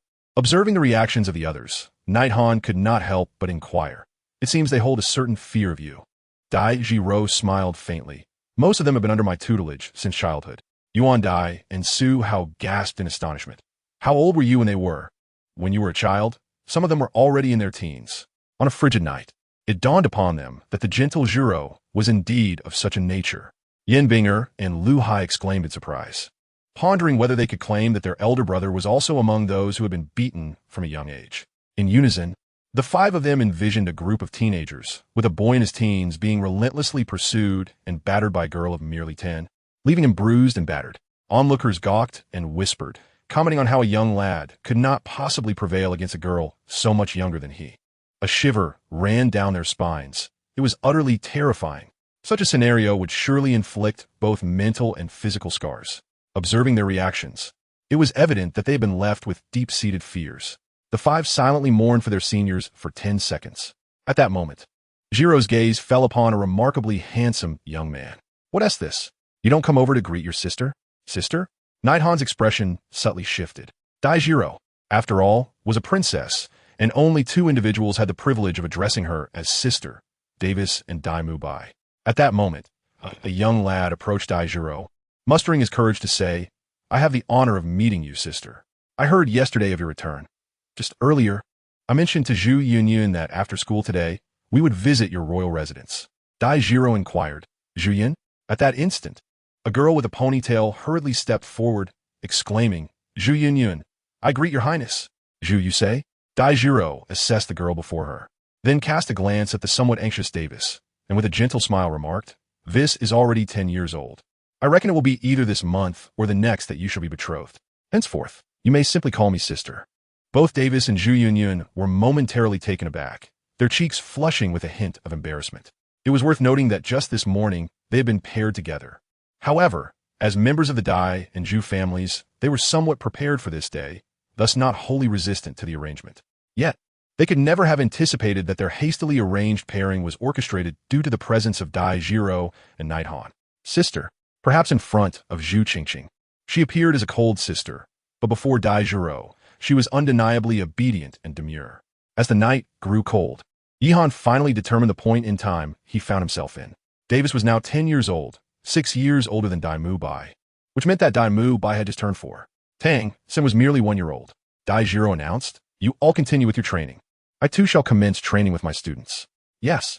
Davis felt a twinge of apprehension towards his formidable sister. Thus he maintained a respectful demeanor in her presence. Subsequently, he led Zhu Jian back to their designated training ground. There were a total of 5 training arenas. The previous 4 teams had engaged in battle in arenas 1 and 2. Dai Jiro, accompanied by 5 individuals, proceeded to the innermost, Arena 5. Yin Bing, Yuan Dai, Su Hao, and Lu Hai automatically stepped onto the field, standing in opposition to one another. Daijiro declared, "Yihan, you shall be the referee for this match." Yihan, who had been waiting to observe, sighed, "You are the mentor, so your word is law." Reluctantly, Yihan stepped onto the field, embarking on his inaugural career as a referee. At present, the match was between the Yendai duo and the Haohai duo. Yen Binger and Yuan Dai exchanged glances, while Su Hao and Lu Hai questioned, "Winky face, what S with the team name? Did you come up with that yourself?" "Very well, as long as you are pleased." Ignoring the peculiar expressions of the four individuals, Yi Han continued, "Now, unleash your martial spirits in 1 minute." In her hand appeared a bead of red and blue hues, and soon after, 200-year spirit rings ascended from her body. Yuan Dai uttered a low cry, "Martial spirit manifestation." As the words fell, a pair of extraordinarily resplendent butterfly wings unfurled behind her, fluttering slightly before soaring into the air. From her body, 200-year spirit rings also emerged. Across from them, Su Hao and Lu Hai exchanged a glance, both silently acknowledging the impending trouble. During their earlier introductions, they learned that Yuan Dai's martial spirit was the dream butterfly. Although they had never encountered such a spirit before, its name suggested it was a butterfly, and butterflies are known for their ability to fly. Thus, they had anticipated this moment. However, witnessing Yuan Dai soaring into the sky still tightened their hearts, for the advantage of height is formidable. Nonetheless, they were not easily deterred. Su Hao and Lu Hai simultaneously unleashed their martial spirits. Above Su Hao's head appeared Starcrown. Lu Hai, too, called out, "Martial spirit manifestation." In an instant, sharp spikes sprouted from his body, except for his head, each glimmering with a faint eerie glow, clearly imbued with poison. A collective gasp echoed among those present, not from shock, but from the realization that Lu Hai's current appearance was truly daunting. He resembled a human porcupine. The night was cold, indifferent to the unfolding events. As it was promptly declared, "The competition begins." With that, he swiftly descended from the arena. Su Hao was the first to unleash his soul skills, and the first 2-century-old soul rings on his body shimmered to life. First soul ring skill, speed. Second soul ring skill, strength. However empowered as he was, Lu Hai refrained from launching an attack, fully aware that any offensive move on his part would incite the aerial Yuan Dai to target Su Hao, the auxiliary, who would be utterly defenseless. He could only adopt a passive defense. In the air, Yuan Dai exchanged a glance with Yen Binger on the ground. Almost simultaneously, their second soul rings illuminated. Second soul ring skill, mental shock. The intangible mental assault was the most challenging to guard against. Lu Hai felt a sharp pain in his head, followed by a wave of confusion. Concurrently, Yen Binger activated her second soul ring. Second soul ring skill, flame battle armor. A suit of armor crafted from flames enveloped her. Then, with a powerful stomp, she propelled herself forward, targeting the unsuspecting Lu Hai. "This is bad." Su Hao's expression shifted dramatically. He had always believed that he, as the auxiliary, would be the primary target of their adversaries. He never anticipated that Yen Binger and Yuan Dai would subvert expectations and directly assault their soul output. Reluctantly, he delivered a forceful shove to Lu Hai from behind. Lu Hai appeared genuinely startled by this action. However, Yen Binger was already upon him, leaving no room for evasion. For doing so would expose Su Hao behind him. In response, Lu Hai activated his first soul ring. First soul ring skill, 10,000 spike shot. As the skill was unleashed, the spikes on his body seemed to receive a directive, aligning in unison before they erupted in a barrage. Yan Bingya, displaying a broad grin that revealed her pearly white teeth, boldly confronted the incoming spikes. Clang, clang, clang. Every spike was halted by the flame battle armor, leaving Yen Binger unscathed. It must be acknowledged, defensive soul masters indeed excel in their craft, displaying formidable resilience. Yet Lu Hai was thrown into a panic, instinctively attempting to evade. Behind him, Su Hao exclaimed, "How terrifying!" With a resounding crash, Su Hao was flung away. At that moment, Yuan Dai positioned herself protectively in front of Lu Hai. Her first soul ring glowed. First soul ring skill, enchanting light. The faint luminescence emanating from her wings cast a mesmerizing glow into Lu Hai's eyes. He became entranced, wearing a foolish grin. Slap! Yuan Dai, showing no restraint, delivered a forceful kick that sent Lu Hai sprawling out of the arena. Observing the shoe print of size 35 emblazoned across Lu Hai's face, Yihan felt a twinge of discomfort. I could feel the pain on his behalf. Turning my gaze to Su Hao, who had been sent flying by Yin Binger. I noted that his clothing was charred and blackened, and his body was covered in blisters. In the chilly night, a bead of sweat trickled down my forehead, and I mused, these two young ladies possess quite the ferocity. While I may jest, my heart secretly applauds Yuan Dai and Yin Binger. Yuan Di espirituaz su technique, before encountering its nemesis, is undoubtedly a champion in one-on-one battles. As for Yin Binger, her soul skill is somewhat ethereal. One could classify it as a defensive technique. However, once it closes in, its potency rivals that of offensive soul skills. Just look at the lamentable state of Su Hao to understand. When she charges forth, she is nothing short of a tempest. Lu Hai covered his face and lamented, enough with the schadenfreude. Hurry and restore us. Su Hao chimed in, indeed. Did you not claim to be the team medic? Shouldn't you be administering treatment to us at the earliest opportunity? You are remiss in your duties. At the same time, both glanced at Yin Binger and Yuan Dai, feeling somewhat sheepish. These two young ladies are simply too powerful. Night Han smiled as he handed 2 gourds to Su Hao and Lu Hai respectively. Su Hao and Lu Hai quickly drank them down, much to the astonishment of Yin Binger and Yuan Dai. The blisters on Su Hao's body vanished, and the footprint on Lu Hai's face disappeared as well. The eyes of the two women sparkled with admiration. How impressive! Su Hao and Lu Hai, somewhat enchanted, licked their lips. In unison, they turned to Night Han and exclaimed, "One more bottle, please." Night Han shot them a disdainful glance before handing the soul-replenishing spirit wine to Yin Binger. Yuan Dai exclaimed, "This wine restores soul power." The two, Yin Binger and Yuan Dai, took a sip, their eyes lighting up with realization. They finally understood why Su Hao and Lu Hai displayed such infatuated expressions. The wine was simply exquisite. Although the two ladies did not vocalize their desires, as Su Hao and Lu Hai had, their beautiful eyes were fixated on Night Han, shimmering with excitement. Clap, clap. Dai Ji Ro clapped her hands, capturing everyone's attention. Reflect on that recent battle. If given another opportunity, would you approach it the same way? She posed a challenge to Yin Binger and Yuan Dai. What strategies can you employ to conclude the battle more swiftly and effectively? Su Hao, Lu Hai, how might you turn the tide in your favor? She refrained from offering her own insights, believing that true understanding comes from personal experience. All right, you have half an hour to contemplate, she instructed. Afterward, I will arrange for the next round. The 4, Yin Binger, Yuan Dai, Su Hao, and Lu Hai, quickly divided into 2 groups and engaged in spirited discussion. Half an hour passed swiftly. The 4 stood in the training arena, facing each other, their eyes brimming with determination. Lu Hai declared, "This time, we shall not be defeated." Yuan Dai shook her legs, exclaiming, "Ah, my size 35 shoes can hardly contain me. I wonder if your face can withstand it." Lu Hai's expression stiffened momentarily, eliciting laughter from Night Han, who served as the referee. His laughter triggered a ripple effect. Yin Binger joined in, and even Su Hao, temporarily allied with Lu Hai, could not suppress his grin. Dai Jiro suddenly chimed in for this round. Yin Binger and Su Hao will form a team, while Yuan Dai and Lu Hai shall be the other. Yuan Dai and Lu Hai exchanged bewildered looks, while Yin Binger and Su Hao were equally astonished. Didn't we just discuss reflecting on our previous battle? Shouldn't we replicate the same scenario to test the validity of our conclusions? They thought. Observing their perplexity, Dai Jiro chuckled. The path of a soul master is fraught with peril and unexpected twists. Thus, you must learn to adapt to unforeseen circumstances. This time, there will be no time for planning. You must improvise. Now begin. The night chill signified. As long as you are happy, it matters not. I am merely a referee and a caretaker. Meanwhile, he silently mourned for the 4. Yin Binger, Yuan Dai, Su Hao, and Lu Hai were rendered utterly speechless.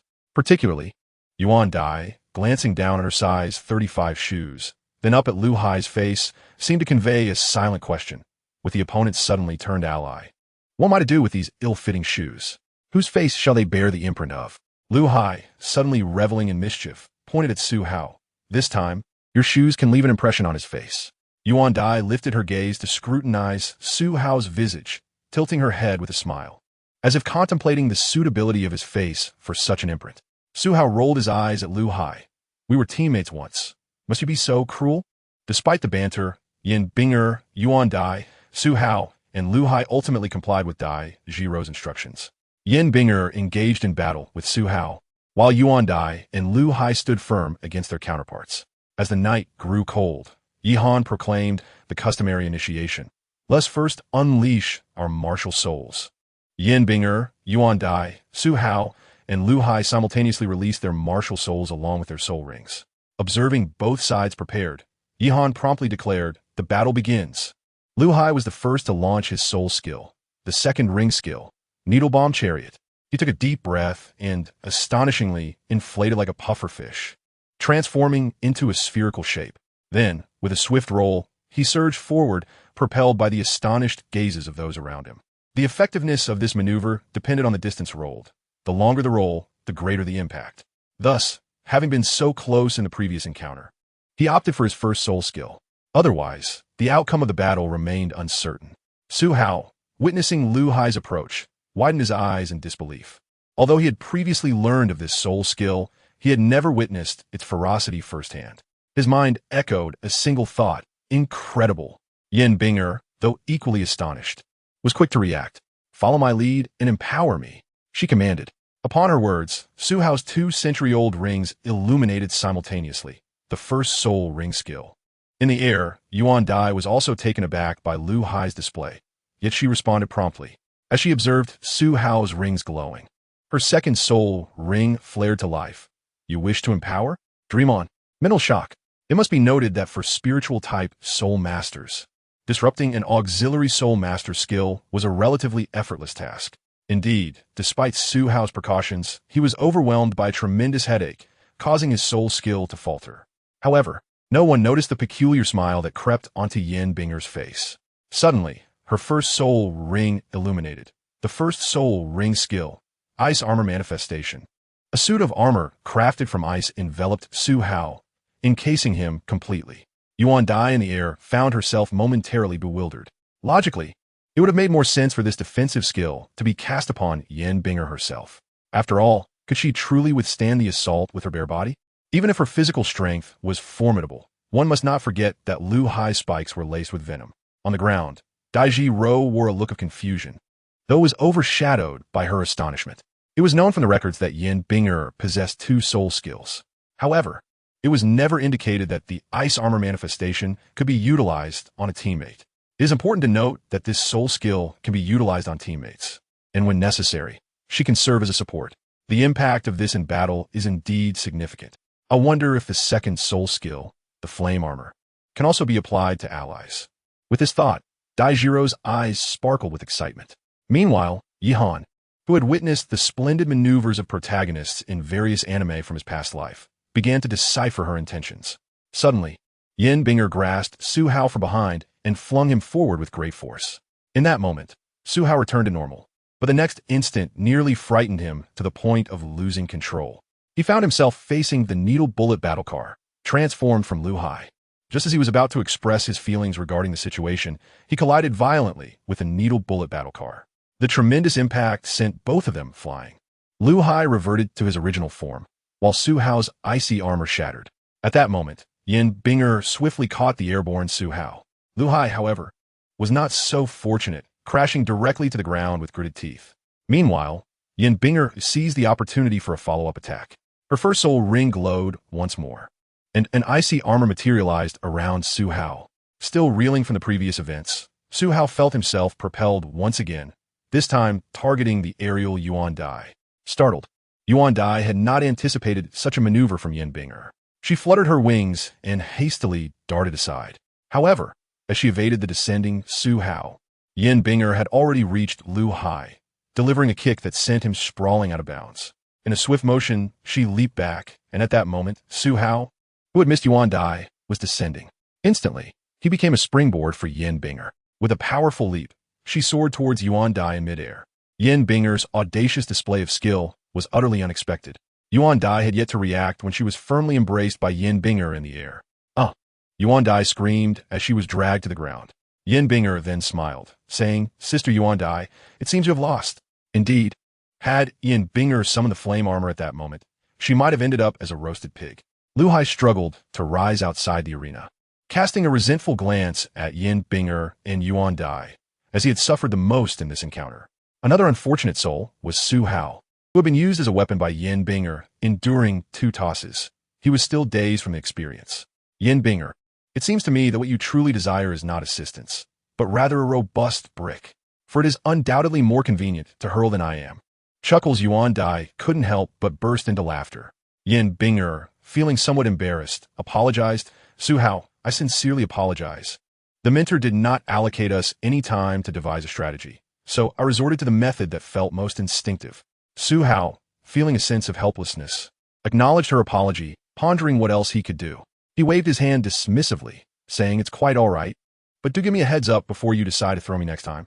You nearly frightened me to death.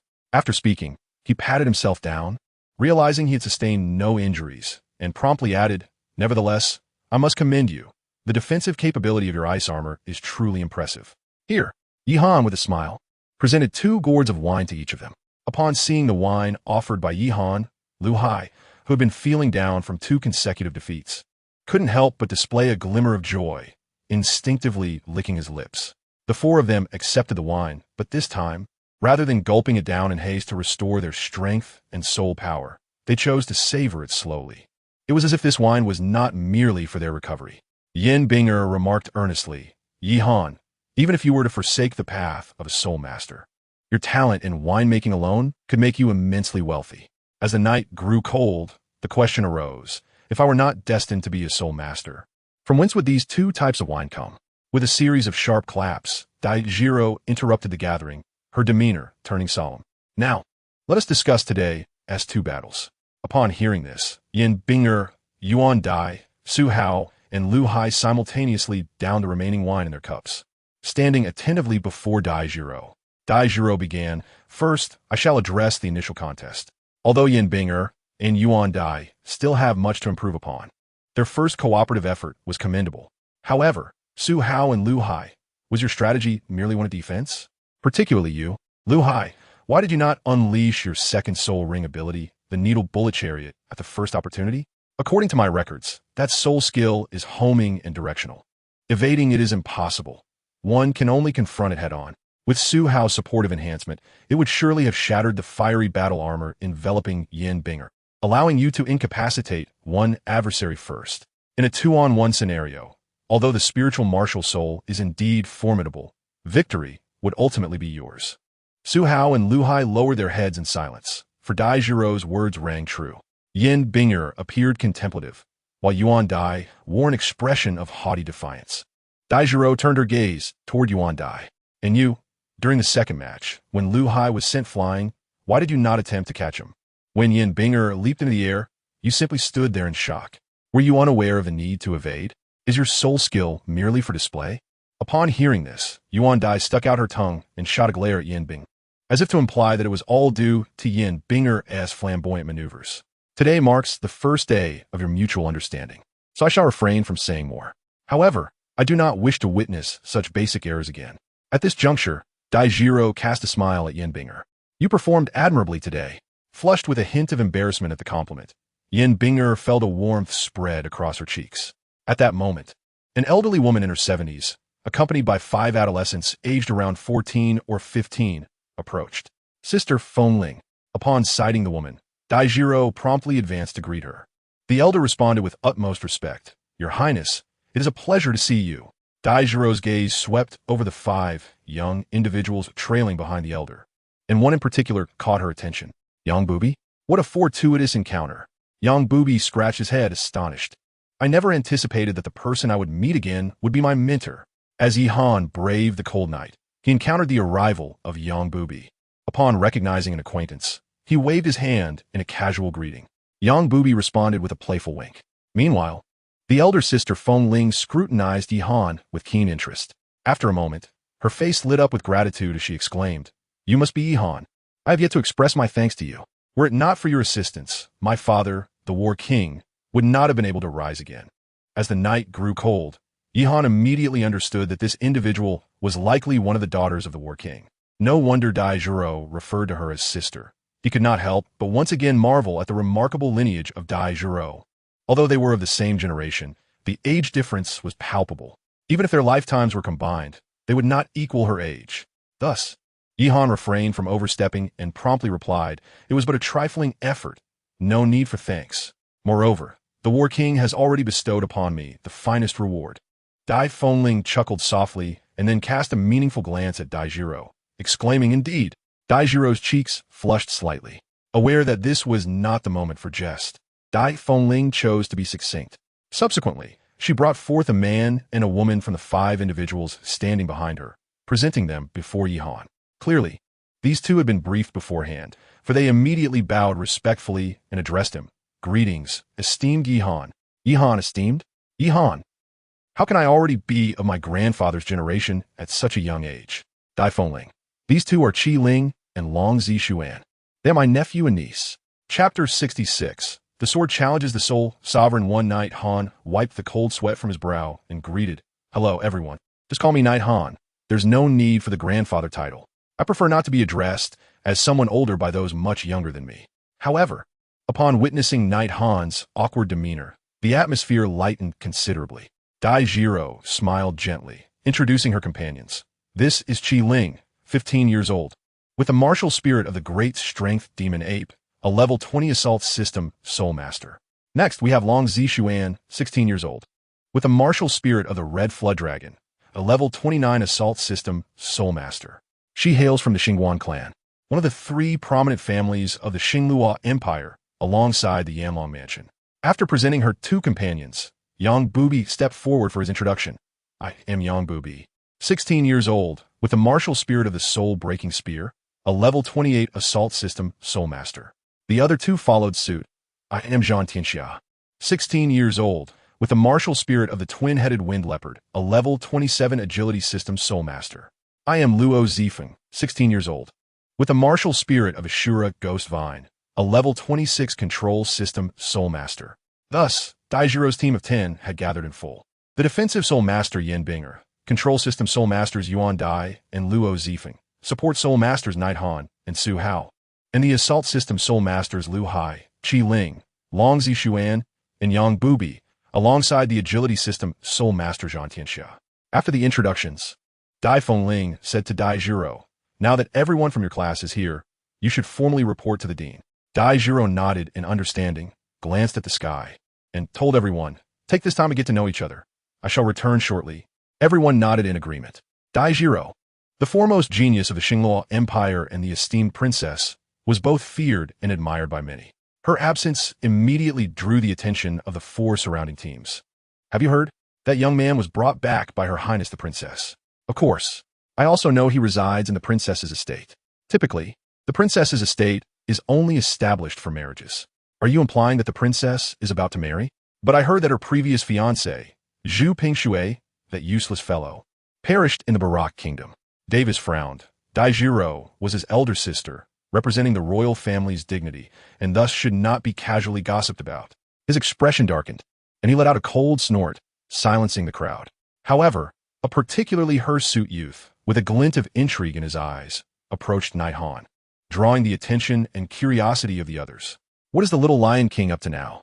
It seems a spectacle is about to unfold. What splendid drama unfolds? Are you still unaware?" After the demise of Zhu Pingshui, the elder lion of the Lion King's manor sought to propose to the princess for the young lion. However, the emperor responded that a match had already been arranged, and thus the matter was abandoned.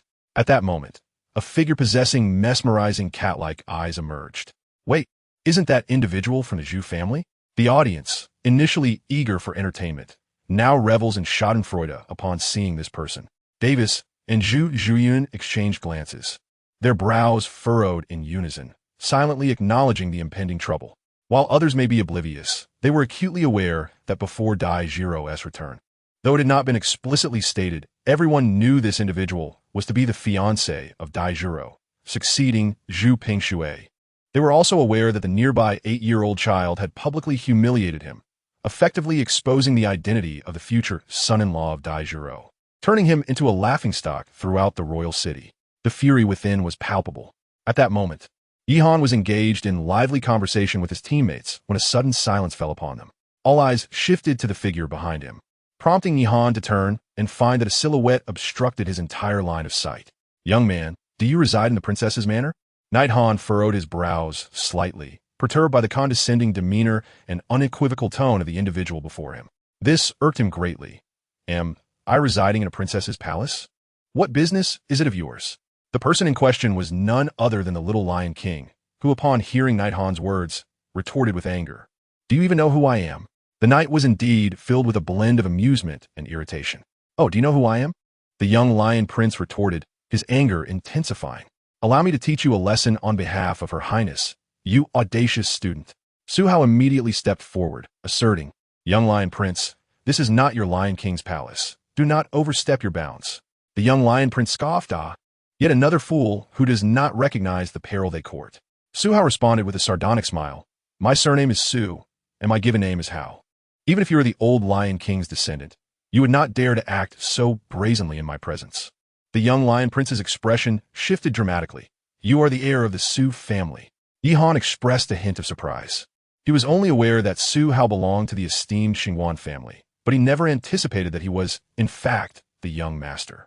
Impressive indeed. Yi Han patted Su Hao's shoulder and remarked, You're quite the good friend.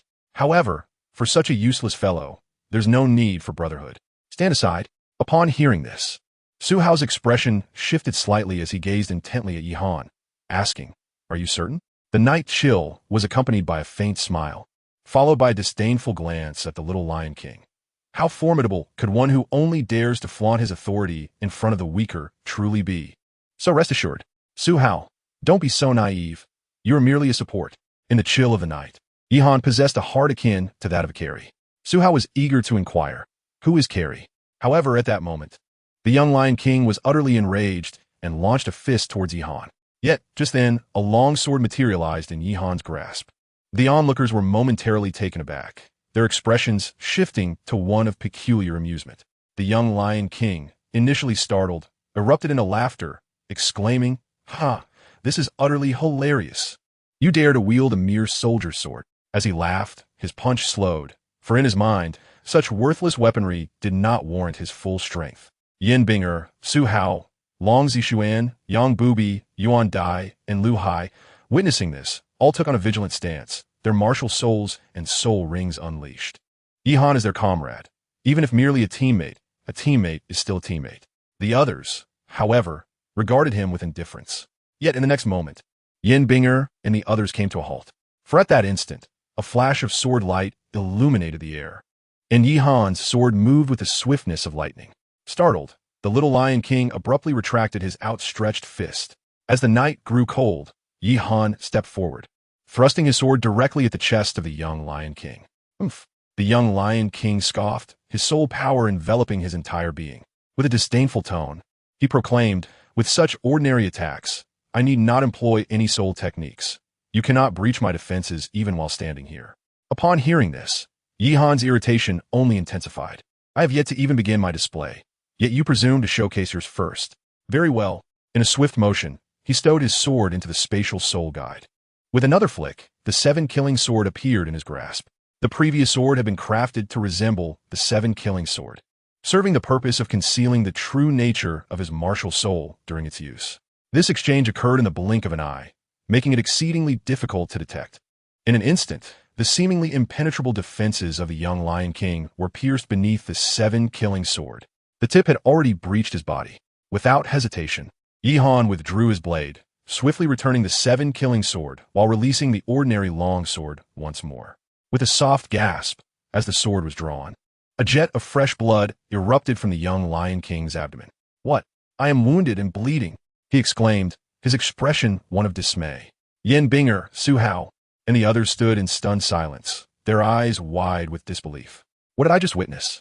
An ordinary sword has pierced the defenses of a soul master in a defensive stance. From a distance, onlookers gasped in astonishment. Is this young Lion King an imposter? Although he did not unleash any soul techniques, he is still a defensive soul master. How could he be breached by an ordinary longsword? I have never been able to break through his defenses before. Is my martial soul inferior to that of a mere longsword? Could it be that I have awakened a false martial soul? In a state of panic, the young Lion King looked up at Yi Han, his face a mask of confusion, questioning his very existence at that moment. Night Cold, this brother, are you here to provoke me? How is it that with a mere poke, everything unravels and blood spurts forth? I was led to believe that your defenses were impervious. Had I known, I would have refrained from striking. Let me clarify. I possess no gold soul coins to offer you. The atmosphere swiftly descended into an eerie silence. As the crowd recalled the previous moment when the young Lion King had confidently proclaimed that Night Cold could not breach his defenses. Yet in the very next instant, the defenses crumbled and blood flowed. The scene was astonishingly surreal, yet filled with joy, prompting uncontrollable laughter from everyone present. Ha ha! Listening to the chorus of laughter, the young Lion King's face initially turned a deep shade of gray, then blackened, ultimately becoming a vivid crimson. He bellowed, "The sword you wield is no ordinary blade. It is a martial soul." The night was cold and silent as it enveloped him. The young Lion King received the object. It was merely an ordinary sword.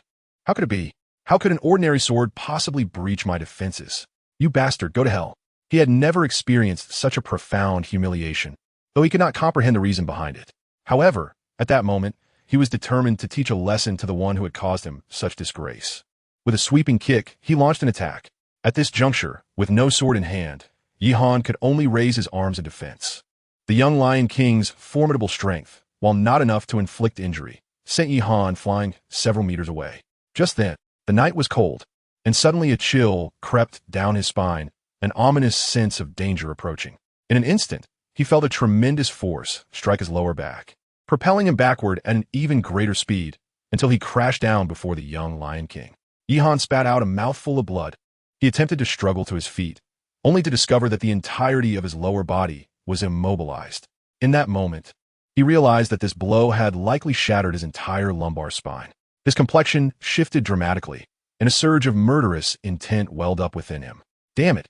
The little Lion King also recognized that Yihan was likely incapacitated, his face paling in alarm.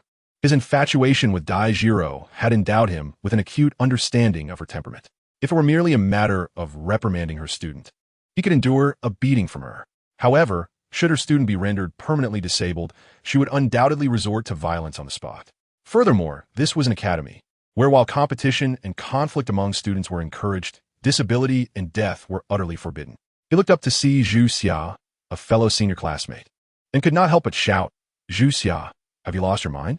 Zhu Xia, with an expression of indifference, spread his hands and innocently replied, "You can't blame me. Who wouldn't react instinctively when someone lunges at them? I'm merely kicked out of reflex." "You." The little Lion King was left speechless in his fury. "Are you all right?" Yin Binger and Su Hao, alarmed, rushed towards Yihan. "Are you all right?" Yihan shook his head, signaling that all was well. Thus, he could only twist his body to face Zhu Xia, his eyes narrowing into a mere slit. "Do we have a grudge?" A fleeting expression of malice flickered across Zhu Xia's face. The resentment of a stolen wife. One might ponder whether such a grudge exists. Yet, such thoughts could only reside in the depths of his heart, for this matter had never been openly established. Therefore, he could only let out a cold laugh, remarking, "It is indeed your misfortune. After all, who compelled you to cross my path?" "Ha, indeed." Nighthan also smiled, yet at that moment his smile was chillingly sinister.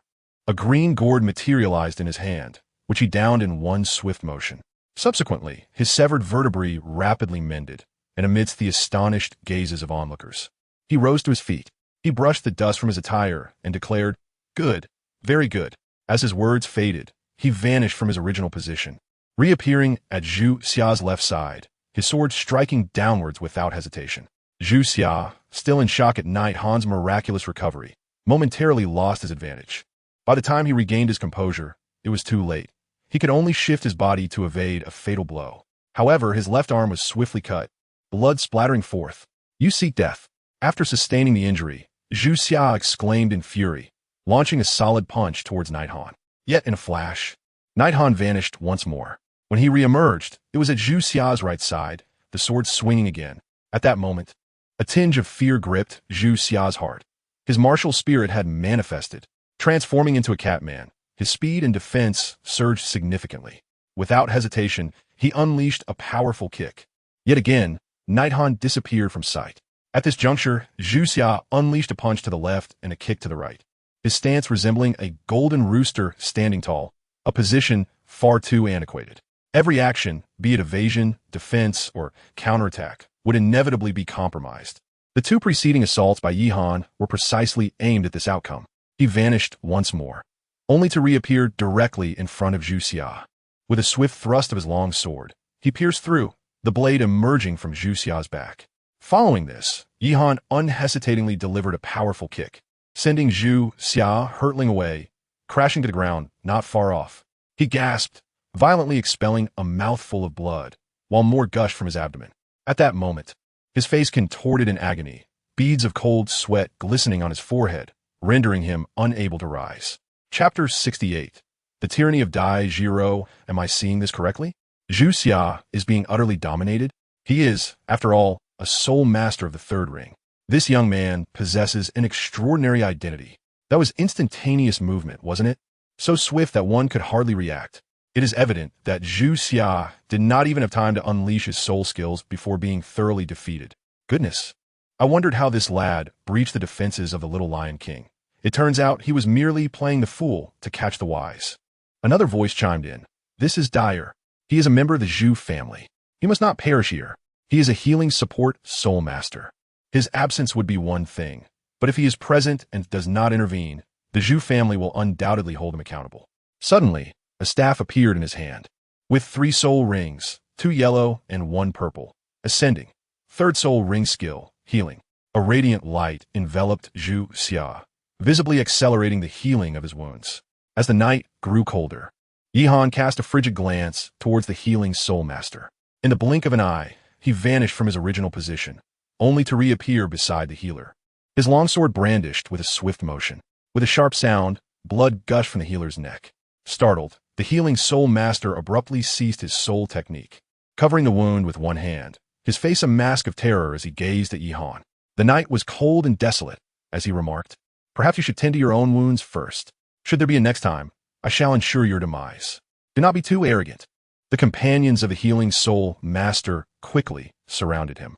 Undeterred by being encircled, he retorted with a smirk, how curious that when I was injured, no one offered me healing. Yet now, as he finds himself hurt, you rush to his aid. What does this imply? Are you conspiring against me? The group was momentarily rendered speechless. Knight Han cast a cold glance at the healing spirit master and declared, I'm not one to jest with anyone outside my circle of friends, so remember this. Next time, it will not be as simple as leaving a mere wound upon you. With that, he vanished amidst the group.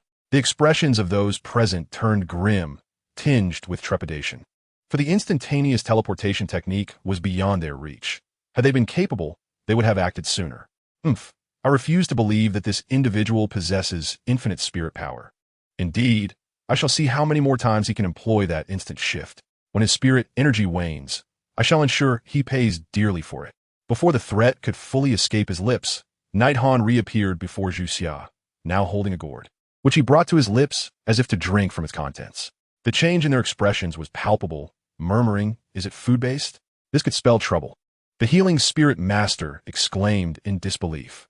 Indeed, it was evident that Knight Han, having recently expended considerable spirit energy through repeated teleportation, had regained much of his vitality. Though he did not cease there, draining 3 gourds in succession. His first spirit ability restored half the spirit power of allies with comparable strength. However, for his own use, it merely replenished 1/3. Nevertheless, after consuming 3 gourds, his spirit energy surged back to its zenith. You scoundrel! Although the healing spirit master's efforts had been interrupted, they still bore significant impact for Zhu Xia, who was at least able to rise to his feet with one hand. He shouted defiantly, this is the academy. How dare you commit acts of violence here? Night Cold, TSK, TSK. You truly possess the talent to turn the tables. Yet, I still wish to inquire. What could possibly compel you to act so ruthlessly against me? Zhu Xia, I have already stated that my actions were unintentional. However, your deeds were deliberate. The rules of the Royal Academy are not something you can flout. Today, I shall undoubtedly report you to the Academy and ensure you are expelled from the Royal Academy. As the night grew cold, Yihan's face displayed disdain as he chuckled lightly. Do you think the Royal Academy is your family's establishment? Zhu Xia also laughed, replying, I apologize, but the Royal Academy is indeed managed by my family. The Zhu family shares a close bond with the royal lineage, a privilege not afforded to others. At that moment, a middle-aged man clad in mentor's attire approached. He was an instructor for one of the 4 teams in the training ground. Upon noticing Zhu Xia clutching her abdomen, with blood continuously seeping out, his expression shifted dramatically. He exclaimed, what happened? Why did you engage so ruthlessly in the student competition? Where is the healing soul master? This is disastrous. The night was cold, and it mattered not whether one was a mentor. It was imperative to intervene immediately. This cannot be allowed. He must receive treatment. I demand an explanation. Otherwise, even if he bleeds to death, treatment shall not be administered. The mentor's expression darkened. I am unfazed by what transpired earlier. He must be treated at once. Furthermore, were you the one who inflicted such grievous harm upon him? If so, you shall accompany me to the Academy's leadership to clarify the matter immediately. The night was cold, and with a smile he inquired, are you merely disregarding all that has transpired before, focusing solely on the present? The mentor let out a cold chuckle, pondering to himself. Does it truly matter what has occurred in the past, simply because he bears the surname Zhu? It seems you are determined to resist until the very end. Thus, I shall first take you into custody. As the cold night enveloped the surroundings, Yihan discerned the intentions lurking within his mentor's mind. Is it truly wise to ingratiate oneself with Zhu Xia without first understanding my background? Such folly. I am merely upholding the rules of the Academy. With that declaration, he propelled himself towards Yihan with fervor. Yet at that very moment, a chilling voice echoed behind him, sending shivers down his spine. He is correct. You ought to ascertain his origins before taking action. In an instant, the mentor found his neck ensnared, yanked back with formidable force. It was Dai Zhiro, having returned just in time to witness an assault on Yihan. Her fury erupted in an instant. A scorpion tail emerged from behind her, swiftly capturing the mentor in a counterhold. With a flick of her tail, the mentor was slammed to the ground, the impact reverberating through the stone surface as it quaked under the force. Again, she lashed out, again, and again. The scene was brutal and unrelenting. Dai Zhiro stood there, a vision of cold defiance, her eyes ablaze with wrath, instilling dread in all who beheld her.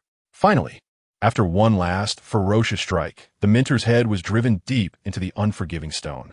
Observing his limbs twitching momentarily before he succumbed to unconsciousness, the onlookers instinctively retreated several paces. Goodness, this fierce tigress has become even more terrifying than before. Dai Zhiro approached Yihan, her expression demanding, what transpired? In the frigid night, Zhu Xia pondered. He had just been incapacitated by his opponent, and had it not been for the formidable prowess of my soul skills, he would have been condemned to a life spent languishing in bed. Dai Zhiro's eyes narrowed, a flicker of murderous intent igniting within her. Chapter 69. Digging a pit for the Zhu family. Zhu Xia's expression hardened. It was evident to all that Dai Zhiro had resolved to kill. He immediately exclaimed, I am the future head of the Zhu family. You are merely a princess. Do you truly believe you can kill me? Whoosh. Before he could finish his sentence, the scorpion tail had already pierced through him. You. Zhu Xia's face was a mask of terror and disbelief. He could scarcely fathom that Dai Zhiro would dare to take his life. What of it? There are 7 or 8 contenders for the future head of the Zhu family. Losing one is inconsequential, whereas I, Dai Zhiro, am the sole representative of the entire Xinghua. She scoffed. And do you truly believe that someone of your caliber possesses the right to threaten me? As her words fell, she flicked her scorpion tail, sending Zhu Xia hurtling several meters away. Already grievously injured by Yihan, he found himself utterly incapable of rising again. With a splutter, blood gushed from his mouth, a clear embodiment of the imbalance between his intake of breath and exhalation. The auxiliary soul master who had previously aided Zhu Xia turned ashen, quietly retreating behind his companions. At that moment, he genuinely feared that Dai Zhiro might unleash a similar fate upon him, an end that would surely spell his demise. The others, too, were taken aback. None had anticipated that Dai Zhiro would resort to such lethal measures. Their complexions shifted dramatically as they instinctively took several steps back. As the night grew cold, an exhilarating thrill coursed through me. How ruthless! Yet, I find it delightful. I sent a playful expression to Dai Zhiro, my beloved, who indeed showed concern for me. However, my visage betrayed none of this. Instead, I feigned shock, exclaiming, "Oh dear, my esteemed wife, his assassination of the prince consort is a grave offense. Yet it hardly warrants death. We ought to afford the Zhu family some semblance of dignity." Everyone turned their attention to Yihan, bewildered. Prince consort? Could it be we misheard? Wasn't Zhu Xia the one who merely kicked you moments ago? Pray, do not tell us that you are indeed the prince consort. If Yihan had previously been an ordinary student, that would suffice. But now, with his newfound title as prince consort, the dynamics had irrevocably shifted. At times, one's status begets authority. With a mere utterance, one can dictate the course of events, much like that ill-fated mentor from before. Meanwhile, Yihan had approached Zhu Xia, pouring him 2 or 3 gourdfuls of a restorative concoction. To everyone's astonishment, Zhu Xia, who appeared on the brink of death, soon regained his vitality. Gazing incredulously at Yihan, utterly unprepared for such an act of salvation. The Dai and Zhu families are entwined, akin to a flood washing over the Dragon King's temple. However, the grievance you have inflicted upon me cannot simply be overlooked. Convey this message to your family head. Henceforth, should I be tasked with nurturing individuals from the Zhu family, the cost shall be 10,000 golden soul coins for those beneath the Soul Emperor, 50,000 for soul emperors, and 100,000 for soul saints. A soul Douluo shall owe a soul bone, and no negotiation shall be entertained. Upon concluding my proclamation, I smiled radiantly. Dai Juro silently gave me a thumbs up, her heart warmed by our unspoken understanding. If we were to eliminate Zhu Xia here today, while we might escape unscathed, it would be an unworthy endeavor to provoke the entire Zhu family for the sake of one individual. It would be far more prudent to extract a substantial benefit without incurring any costs, especially since it was indeed your Zhu family that instigated this conflict and cannot permit Yihan a moment of displeasure. Thus, what could have been a completely free healing for the Zhu family would now come at a significant price, undoubtedly leaving them seething with frustration. Yet, they could neither direct this ire towards Yihan nor Dai Juro. To whom, then, would their resentment be directed? As the night grew cold, a knowing smile graced their lips. In their hearts, both had already foreseen the awkward predicament that would ensue in the Zhu family after Zhu Xia's departure. At times, living could be more excruciating than death itself. Yet, to reiterate, Zhu Xia was merely one of the formidable contenders among the potential heirs. His absence would not tip the scale significantly. Ultimately, Zhu Xia departed with a sense of confusion and a hint of relief. Nighthan remarked, surely, the mentors of this royal academy cannot all be so undisciplined.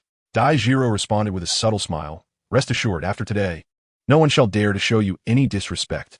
Night Cole nodded, that's good. After speaking, he turned to his teammates.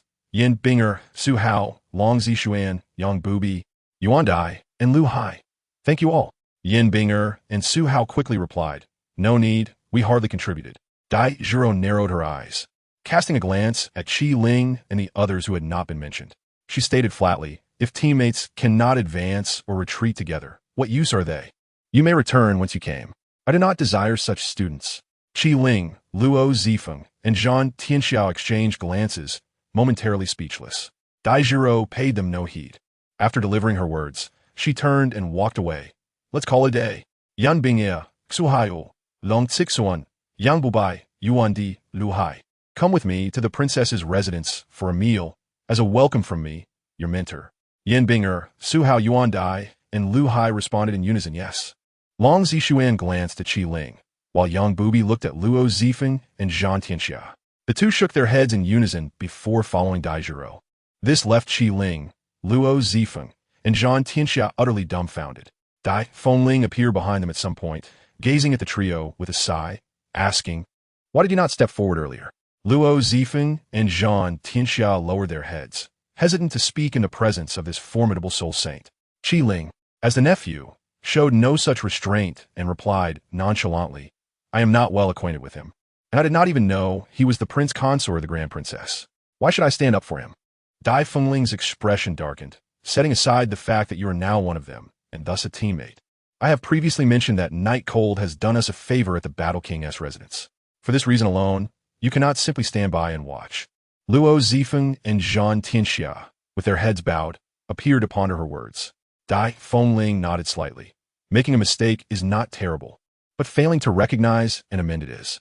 Her gaze then settled on Qi Ling, who, despite being the nephew she had always cherished, wore a look of sudden realization tinged with disdain. She was taken aback. At her age, she was astute enough to see through Qi Ling's current sentiments. Disappointment filled her heart. Indeed, the debts owed by our Battle King's residents need not be repaid by the Qi family. Fortunately, Long Zixuan did not let her down. Her mood lifted somewhat. Let's proceed. Since Jiro has excluded you from her class, you shall accompany me to another one. Upon hearing this, Qi Ling was overwhelmed with joy, for he was well aware of Dai Yuan's capabilities. This individual was none other than his uncle, the eldest son of Dai Fengling. He was precisely the mentor Qi Ling had longed for in his heart. In contrast, Daijiro had only relied on her status to gain recognition. Although she possessed some strength, it paled in comparison to the formidable prowess of Dai Yuan, who was endowed with the power of a soul sage. Yet, little did he know that in the not-so-distant future, he would come to regret this decision for a lifetime. The following morning arrived. In the chilly night, I instinctively awoke, blinking my eyes and indulging in a delightful stretch. Daijiro, slightly astonished, remarked, "Oh, today you surprisingly haven't drooled. Night cold." Ahem. I believe I mentioned my intention to rid myself of the habit of drooling. Hee hee. Daijiro let out a strange chuckle and shot him a disapproving glance. "Come on. Get up quickly. We still need to visit the palace to see Father Emperor today. This is an audience with the father-in-law. I have never experienced such a courtly affair in my past life." Nighthan suddenly felt a pang of trepidation. What should he do? Is there anyone with experience in meeting the father-in-law who could share their wisdom? Awaiting a response, in urgency, a soft chuckle escaped Daijiro's lips. "So, you two have a day of fear." After they had partaken in breakfast, the duo made their way toward the imperial palace. Before long, they stood before the grand palace, where a contingent of guards, upon spotting Daijiro, bowed in unison. "We pay our respects to Her Highness, the princess." With a casual nod, Daijiro led Nighthan into the palace. It must be said, the palace was truly magnificent in its vastness. After what felt like an eternity of walking, they finally arrived at the Hall of Supreme Harmony, where the emperor resided. A robust, middle-aged man clad in armor approached them. "Your Highness, please wait a moment while I report to His Majesty." Daijiro replied nonchalantly, "Go ahead."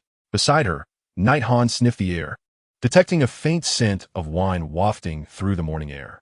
"Surely, your father must not be indulging in wine at this hour." Daijiro laughed. "My father has a fondness for wine, yet he would not partake at such an early time. The night chill does not dissipate, whence comes the aroma of wine." Daijiro pouted slightly. As Ihan turned his gaze, he discovered an expansive courtyard enclosed by towering walls. Above it hung a sign, "Seoul Wine Courtyard." Daijiro explained, "My father, the emperor, has a fondness for wine. Therefore, he exerted considerable effort to procure a unique soul beast from the starry forest, one capable of brewing wine for morning dew. We keep it in this courtyard, and, periodically, we are able to extract wine from it. A soul beast that can brew wine?" In this moment, Yihan's eyes sparkled with brilliance. Daijiro remarked, "Indeed, this is a soul beast known as the enchanting wine tree. It brews its liquor by collecting the morning dew, emanating a peculiar aroma. It is this very fragrance that lures other soul beasts toward it. The closer one gets, the more potent the scent becomes, within a meter's radius. Soul beasts under a millennium in age will be rendered instantly intoxicated. Ultimately, they become its sustenance. Under a millennium? Then it must have reached that age itself." Daijiro nodded. "Approximately around 1,500 years, I would estimate. This soul beast, this vintage, seems almost tailor-made for my third soul ring. Wait a moment. If my future father-in-law discovers that I have eradicated his enchanting wine tree, will he not seek to eliminate me as well?" In the chill of the night, a figure, whose life revolved around fine wine, suddenly realized that his precious cellar had been completely plundered. Enraged, he brandished 2 kitchen knives, pursuing the thief through 18 streets, conjuring a terrifying scene. As the cold seeped in, Yihan could not help but shiver, inwardly reflecting, "Perhaps it is best to prioritize my own life. After all, I have yet to reach level 30. There is no need to rush. I must not act recklessly. I must remain composed." Before long, a middle-aged man emerged from the Royal Extreme Hall, announcing, "Your Highness the Grand Princess, His Majesty summons you." Daijiro took Yihan by the hand and led him inside. They traversed a lengthy corridor and entered a resplendent grand hall. There, 2 individuals were engaged in conversation. Upon their arrival, both turned to gaze at them. One of them spoke. "Ah, it is Jiro and Yihan." Daijiro promptly stepped forward, bowing respectfully. "I pay my respects to our esteemed ancestor and to my father, the emperor." Yihan, bemused, thought to himself, "Wasn't this a meeting with my father-in-law? Why is there a revered ancestor here as well?" Yet he dared not betray his thoughts outwardly, and, following Daijiro's example, bowed respectfully. "I pay my respects to our esteemed ancestor and to my father, the emperor." The emperor coughed lightly and remarked, "Ahem. Well, Yihan, you are not yet married, so calling me father is a tad premature." Daijiro's cheeks flushed. "Father, he simply has a sharp tongue." Yihan retrieved 10 jars of wine from the Spatial Soul Guide and presented them with a pleasing demeanor, saying, "Isn't this just a matter of time? I heard that the emperor enjoys wine, so I prepared some in hopes that you would find it to your liking. Upon hearing this, the emperor's eyes lit up as he glanced at the 10 jars of wine offered by Yihan. He then remarked with a hint of significance, "As far as I know, this must have been crafted using your soul technique. Am I mistaken? It wouldn't be a spur-of-the-moment decision, would it?" In the chill of the night, a thought crossed my mind. Truly, one worthy of the throne possesses an astute perception. Yet, with a facade of sincerity, I exclaimed, "How could that be possible?" Indeed, while it is true that this remarkable elixir was crafted for my soul technique, it possesses not only formidable potency, but also an exquisite flavor. As I spoke, I uncorked a gourd, and an intoxicating aroma of wine wafted through the air. The emperor's eyes glimmered with a hint of surprise, and then, discreetly, he collected the 10 gourds of wine. At this moment, Yihan began to scrutinize the emperor before him, whose appearance exuded a robust masculinity, coupled with an aura of dominance that was both imposing and elevated. He radiated authority and composure. Beside the emperor stood the ancestral figure, clad in simplicity, were it not for his opulent attire. One might easily mistake him for an ordinary elder from a neighboring household. However, Yihan dared not underestimate him. The emperor then introduced Yihan. "This venerable ancestor is the former emperor of the Xingluo Empire, my grandfather and the great-grandfather of Daijiro. He is also the sole titled Douluo of the royal family of the Xingluo Empire, known as the Evil Eye Douluo, a title Douluo." In the chill of the night, his heart quivered. This was indeed his first encounter with the title Douluo. Although the Battle King was merely one ring away, he still lacked that crucial ring. The evil-eyed Douluo inquired, "You have prepared gifts for the emperor. Have you also made provisions for this old ancestor?" The night was chilling, and Yihan's expression froze in that moment. Having just focused on honoring his father-in-law, he momentarily forgot about the esteemed presence before him.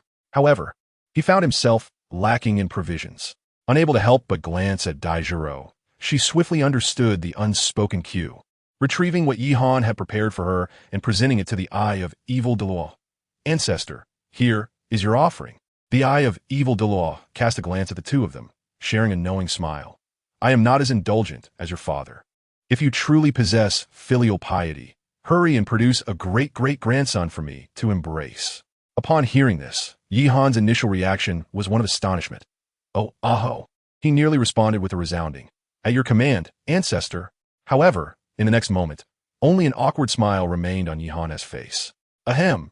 While I am quite willing, I am only 8 years old at present. In a couple of days, I will turn 9, but alas, I am still not mature enough for such endeavors. Thus, it is truly a case of having the will, but lacking the means." He concluded with a pained expression, "Ancestor, I fear you may have to wait another 7 or 8 years for that to come to fruition." Daijiro sighed. "Yu, the war king is like this, and so is the ancestor, neither of them serious." "I am utterly embarrassed." The Eye of Evil Douluo and the emperor shared a hearty laugh. The emperor remarked, "The reason for summoning you today is twofold.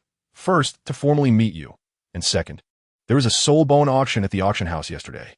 I procured it as a token of our first encounter." The chill of the night had yet to dissipate from her words. Daijiro, with a look of astonishment, exclaimed, "An auction house? Father, you cannot possibly be referring to that 10,000-year soul bone, can you?" 10,000 years. Knight Han stared in astonishment, his mind awash with a single exclamation, "How extraordinary!" The emperor nodded in acknowledgement. Daijiro, unable to suppress a gulp, turned to Knight Han and declared, "Indeed, that is a soul bone aged 100,000 years. It was traded yesterday for a staggering 1,000,000 gold soul coins. Why on earth didn't you mention this to me?" Knight Han exclaimed. Daijiro replied, "I initially thought this matter did not concern us, so mentioning it would be futile." "Well, that seems reasonable," Knight Han conceded. The Evil Eye Douluo exchanged knowing glances with the emperor, sharing a subtle smile. Daijiro understood the implications well. Had they revealed this sooner, it could have led to some awkwardness. With a graceful gesture, the emperor summoned a soul bone that radiated a faint crimson glow into his palm. This particular piece was a right leg bone, originating from the Sword Dragon Mirror Beast. The Sword Dragon Mirror Beast, a lizard-like soul beast adorned with wings, possesses the remarkable ability to soar through the skies. Not only does it exhibit mirroring capabilities, but it is also accompanied by the forces of wind and thunder. Its wings sharp as blades. It is the coveted prey of all sword-wielding soul masters, making it an ideal fit for you. As he spoke, he extended the exquisite bone towards Knight Han. Yihan opened his mouth, momentarily at a loss whether to respond or remain silent. This was an auction item worth a staggering 1,000,000 gold soul coins. In this realm, 1 gold soul coin equated to 100 silver soul coins, or 10,000 copper soul coins. The value was tantamount to several hundred million in his previous life. An overwhelming sensation washed over Yihan, causing his hands to tremble slightly. With a gulp, he instinctively swallowed. Finally, he turned to Dai Jiro, who met his gaze with a subtle nod of approval. Knight Han then placed it into the soul-guiding device, expressing his gratitude. "Thank you, Ancestor. Thank you, Father." The Ancestor cast a glance at the spatial soul-guiding device in Knight Han's hand, her eyes shimmering briefly, before retrieving a ring from within it. With a smile, she remarked, "The soul bone is a gift from your father. I was pondering what kind of greeting gift to present you. Now that I see the quality of your soul-guiding device is rather modest, I shall bestow this upon you, although it may not be the finest. It possesses a space of 30 cubic meters. Well, considering the value of 1,000,000 gold soul coins and the 10,000 years of soul bone already received, this is quite acceptable." Yihan received the words gratefully. "Thank you, Ancestor. Jiro, please take Yihan to your former residence to refine this soul bone. After that, you may proceed to the academy." Jiro replied, "Understood." As the night grew colder, they bid farewell and stepped outside. After leaving the Hall of Supreme Harmony, they traversed a vast floral courtyard, arriving at a smaller yet elegant pavilion. A female attendant promptly approached them, exclaiming, "Your Highness." Dai Jiro introduced, "This is Xiao Wei, my personal maid, who has grown up alongside me. She is now entrusted with overseeing my residence within the palace." As the night grew cold, Lima chuckled and said, "Hello, Xiao Wei. I am your esteemed husband." Xiao Wei, taken aback for a moment, then turned her gaze towards Dai Jiro. She noticed that Dai Jiro's cheeks had slightly flushed as she nodded in acknowledgement. Surprised, Xiao Wei realized that having been brought here indicated that His Majesty had already given his consent. It seemed that this young gentleman was on the brink of becoming the true prince consort. A smile blossomed on her face as she exclaimed, "I have the honor of meeting the prince consort." Dai Jiro replied, "Very well, prepare a room for him and ensure that no one disturbs him." Xiao Wei smiled and said, "Your Highness, since he is the prince consort, why prepare a mere room? You should go directly to your chamber." Dai Ziru playfully retorted, "What nonsense are you speaking?" Xiao Wei stuck out her tongue at Dai Jiro. Yihan was momentarily taken aback. The two individuals did not resemble a master and servant, but rather appeared akin to close sisters. After a brief pause, she smiled and remarked, "You possess a keen eye and a promising future. Why not accompany us back to the princess's residence outside the palace?" Xiao Wei's face lit up with delight. "Really?" The night was cold, and with a haughty expression, Yihan declared, "Rest assured, I am in charge of the princess's residence." In an instant, Xiao Wei adopted a servile demeanor. Dai Jiro exclaimed, "Enough of you two." She then turned and left. Xiao Wei remarked, "What is the princess up to?" As the night grew chilly, he remarked, "It's nothing. She is merely heading to the academy. Kindly escort me to her chamber." Xiao Wei promptly nodded in agreement, exclaiming, "Oh." Before long, the two arrived at Dai Jiro's private quarters, instructing Xiao Wei to stand guard outside. In the stillness of the night, Yihan meticulously extracted the soul bone and commenced the process of refining it. Time passed incrementally, and the soul bone was gradually assimilated by Yihan. After an hour, he opened his eyes, filled with astonishment. This ancient soul bone, aged 100,000 years, possessed two soul skills, akin to all soul bones of such antiquity. The first soul skill, the convergence of 10,000 swords, enables the practitioner to instantaneously conjure thousands of wind and thunder swords around them using soul power. These swords can be unleashed like arrows or unified through the Seven Fiends' sword, forming an enormous blade, a formidable offensive skill with unparalleled destructive capability. The second soul skill allows the summoning of two sword energy avatars, which wield 100% of the practitioner's power, devoid of intelligence and requiring control. This full potency encompasses not only physical strength, but also the soul skills, though it only pertains to the first 7 soul skills, excluding the 8th and 9th. Indeed, this 100,000-year soul bone is remarkable. Both of its skills are exceptionally potent. The first skill bears a striking resemblance to the 6th soul skill of the sword Douluo, yet it surpasses it in strength, as the swords are imbued with the unique wind and thunder energy of the sword dragon mirror beast.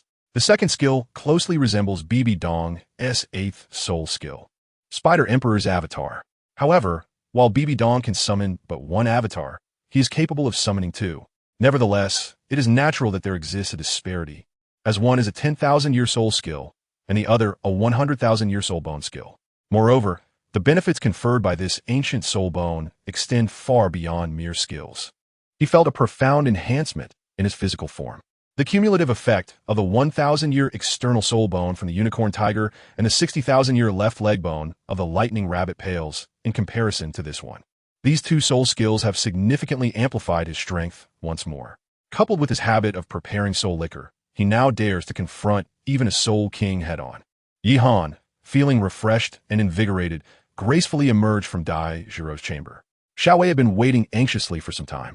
Upon seeing Yihan appear, her face instantly brightened with a radiant smile. "Your Highness, why did you take so long to come out?" Yihan beckoned her over, clearly inviting her to lean in closer. Xiaowei, with a puzzled expression, complied and moved nearer. Yihan remarked, "This is the princess's private chamber. As the future consort, I must take a good look around. Only then will I understand what style your princess favors." He. After saying this, he broke into a mischievous grin. Xiaowei's face flushed crimson, resembling a ripe apple, as she bowed her head, nearly touching her chest. In a timid voice, she replied, "Your Highness, you are truly wicked."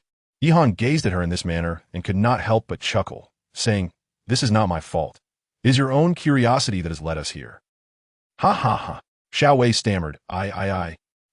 In the end, she covered her face and fled, utterly embarrassed to remain in that place. Night cold. Such a thin skin. 2 years later, nearly 11 years of age, Night Cold wore an expression of anxiety. This was because a year prior, he had received word that the royal family of the Balak Kingdom was pursuing him, and everyone from the Serpent Manor had vanished without a trace. Over the past year, he and Dai Jiro had been diligently inquiring about the whereabouts of the Serpent Lady and her companions. News trickled in from time to time. They had initially gone to the Haagen-Dazs Kingdom and spent some time with Bai Jingjing, just as Night Cold and Dai Jiro were preparing to seek them out. They once again disappeared from sight, which greatly troubled the two. Until today, they were finally reunited with the twin serpent brothers from the Serpent Manor, who informed them that the Serpent Manor had reached the Heaven-Do Empire and had joined the Seven Treasures Glazed Tile School. Yihan and Dai Jiro both exhaled in relief, for they understood that the formidable strength of the Seven Treasures Glazed sect would provide them sanctuary, freeing them from the relentless pursuit of the Balak Kingdom. Shihai spoke, "Son-in-law, the young lady mentioned that she is now at the Seven Treasures Glazed sect, and there are no further unstable factors. Moreover, you have successfully assisted Princess Jiro through her trials. Thus, I implore you to reunite with her at the sect." To be honest, Yihan had missed Sheep Ji immensely over the past 2 years and had been deeply concerned for her safety. Now that he had received word of her, he longed to soar to her side.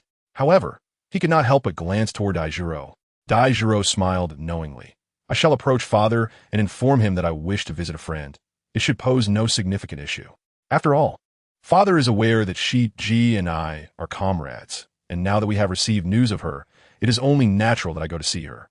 In the chill of the night, Night Cold exclaimed, "My dear wife, you are truly considerate. I shall accompany you." After speaking, he turned to the twin serpent brothers and said, "Please wait for us. We shall return shortly." Watching Dai Jiro and Night Cold head towards the palace, the twin serpent brothers breathed a sigh of relief. Shi Tian remarked, "I was genuinely concerned that the son-in-law might waver in his affections." Shihai concurred, "Indeed, I never anticipated that he would rise to the status of a prince consort. Princess Jiro's beauty is no less than that of any young lady, and her status is even more illustrious." Shi Tian replied, "However, it seems our worries were unfounded. Just look at the eagerness displayed by the son-in-law.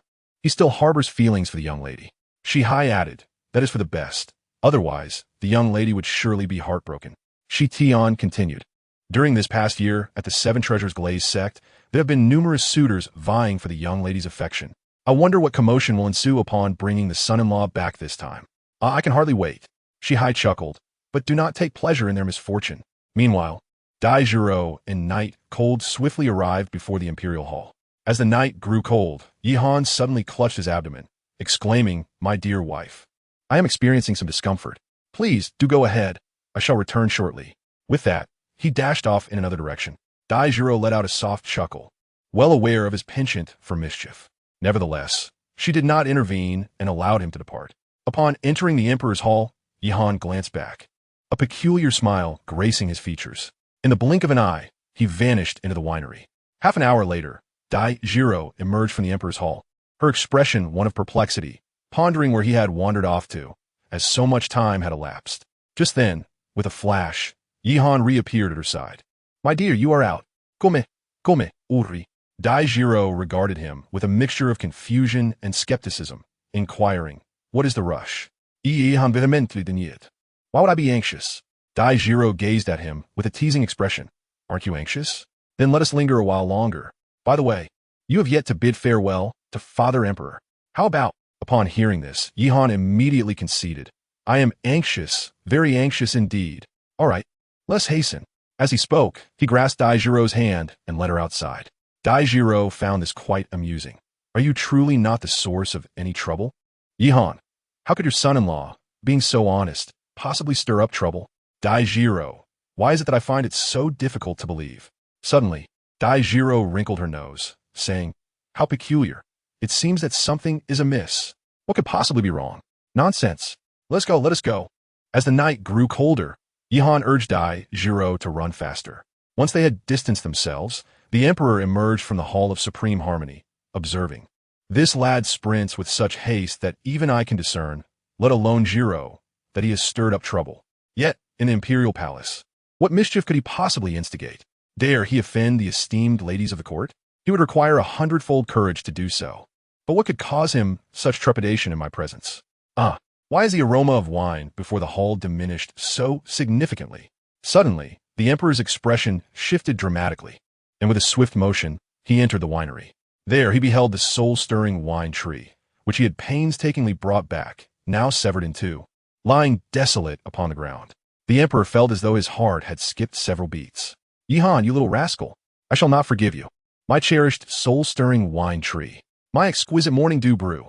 In the distance, Yihan and Dai Jiro faintly heard a roar echoing behind them. Yihan urged Dai Jiro to run with greater haste. Dai Jiro, somewhat taken aback, thought, "It seems to be my father's voice. What on earth have you done to provoke such a loss of composure in him?" It is worth noting that throughout her life, she had never witnessed the emperor in such a state of fury. "Night cold, I have extinguished his enchanting spirit wine tree. I forgot to mention, this morning my soul power has already reached level 30. Following this, the twin serpents shall arrive, and the enchanting spirit wine tree is so suited for me. Thus it rightfully belongs to me." Dai Jiro, feeling helpless, replied, "Must you not have any sense of shame?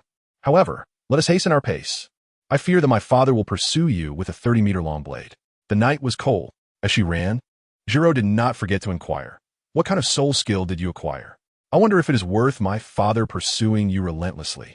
As the night grew cold, Yihan could not help but smile with satisfaction. With the enhancement of 3 soul bones, mastering this third soul skill, which involved refining a nearly 10,000-year-old soul ring, posed no challenge for him. However, he chose to pursue the soul-imbued, mysterious wine tree, which was merely 1,500 years old. Why? The answer was simple: compatibility. While the age of the soul ring is significant, the alignment between one's martial spirit and the soul beast is equally crucial. Ultimately, the outcome validated his choice.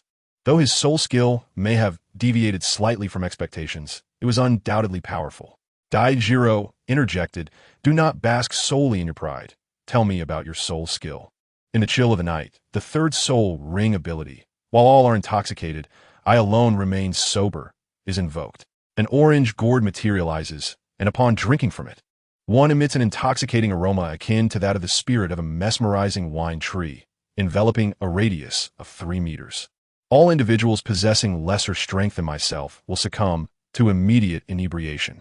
Those of equal strength or possessing the same soul ring will not be rendered unconscious, but will find themselves in a state of drunkenness, experiencing dizziness and weakness in their legs.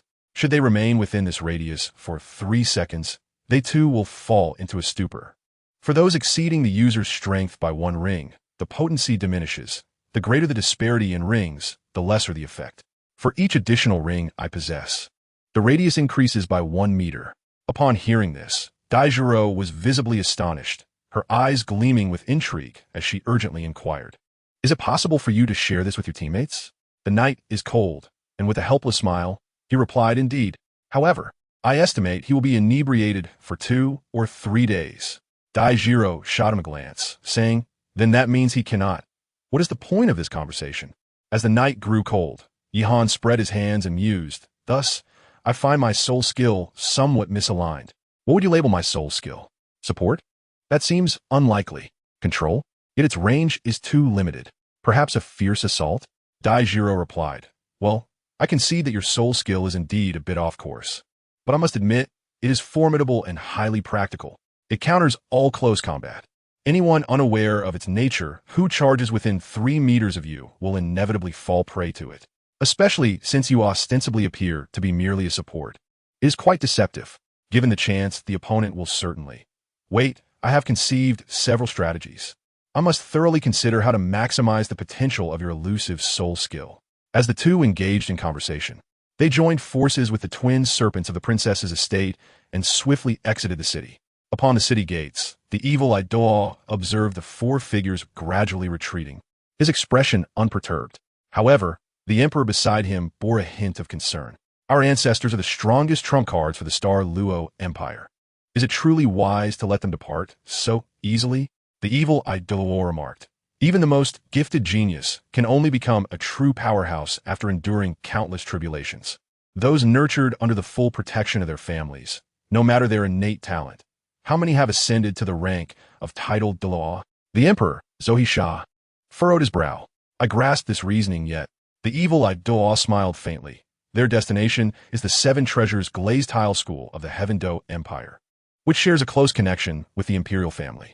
Hence, you fear they may encounter danger or be swayed by the other side."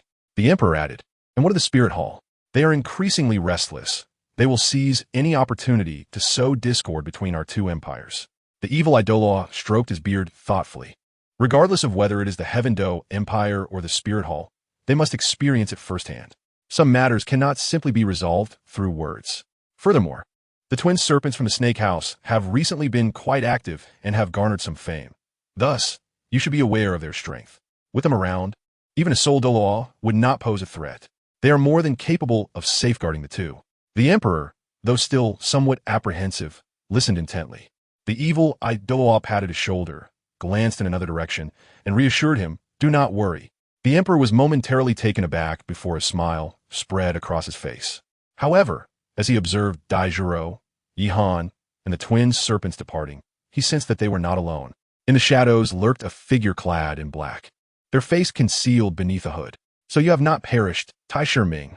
TSK. Had I not followed the twin serpents to this Stardo city, I would have never suspected.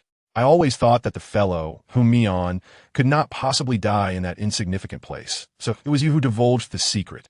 He slightly raised his head, revealing a silver hawk mask. At that moment, a lilting voice echoed, "I never expected to encounter Lord Hawk once again here."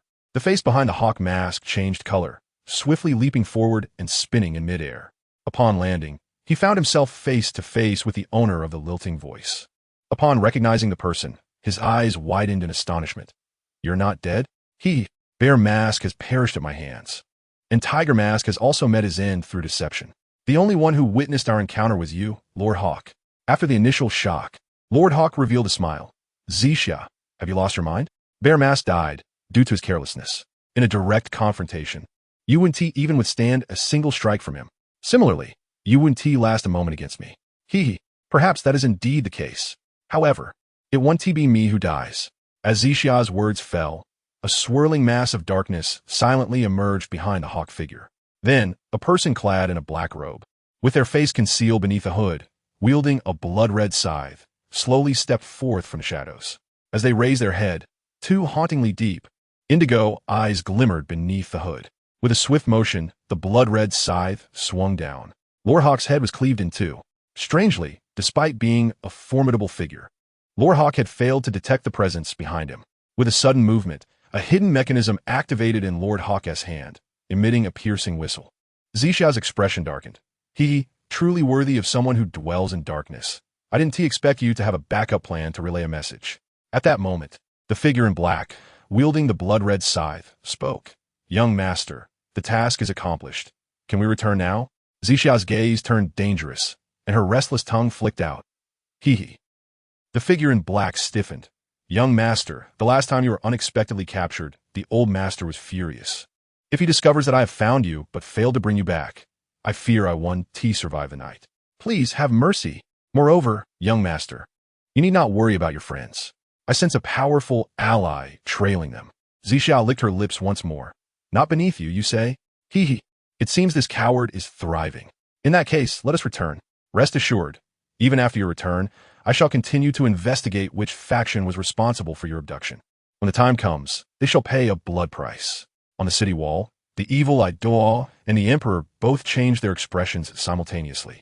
The timing of this disturbance was rather too coincidental. They exchanged glances. No words were exchanged, yet the understanding of each other's thoughts was palpable. The glint of murderous intent in their eyes spoke volumes. Not far away, in front of a tavern window, a patron was sipping his drink while observing the diverse passers-by on the street. His expression shifted perceptibly. If Zixia and Yihan were present, they would instantly recognize this individual as Kongqi, one who had survived alongside them. Indeed, the masked man and Kongqi served as operatives and intelligence agents for the Xingluo Empire. The masked man held the esteemed position of one of the 3 leaders among the Empire's intelligence personnel, while Kongqi was one of his direct subordinates. Currently, his cover identity was that of a guest soul master at a marquis's residence. He was tasked with providing support, or rather, ensuring that should any issues arise with the Eagle Eye, he could relay that information. Such was the nature of their protocol. As the support operative, he was well aware of the nuances conveyed by the sounds emanating from the White Eagle's mechanism. Without delay, he departed and, after half an hour, arrived at a concealed chamber on the opposite side of the imperial city. Not long after Yihan and Dai Zhiro departed from the city, they encountered a formidable caravan. At the forefront of this procession stood several spirited young men, aged in their 20s or 30s, exuding an air of confidence. Soon, they laid eyes upon the trio of Shuangxi, Yihan, and Dai Zhiro approaching them. Among this group, one individual adorned with gloves could not help but be captivated, his eyes gleaming with interest. Look over there. If we could capture that woman, how much would she fetch at the auction house? The others, already struck by the sight, felt a stir of excitement within them.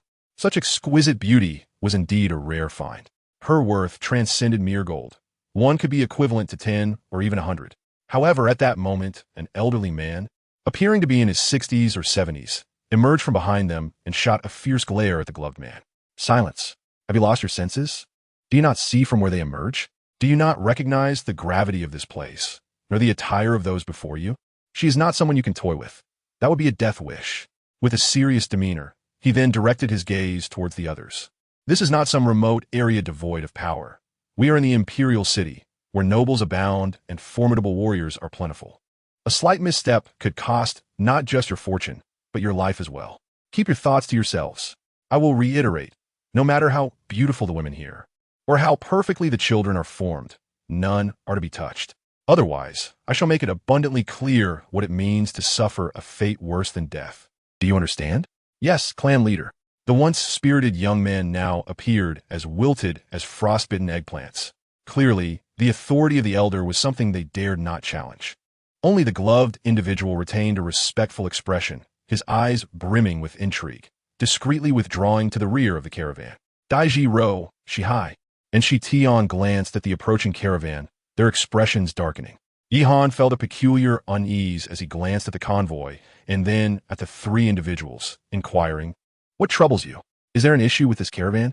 Shihai replied, "This is a slave-catching brigade." A slave-catching brigade?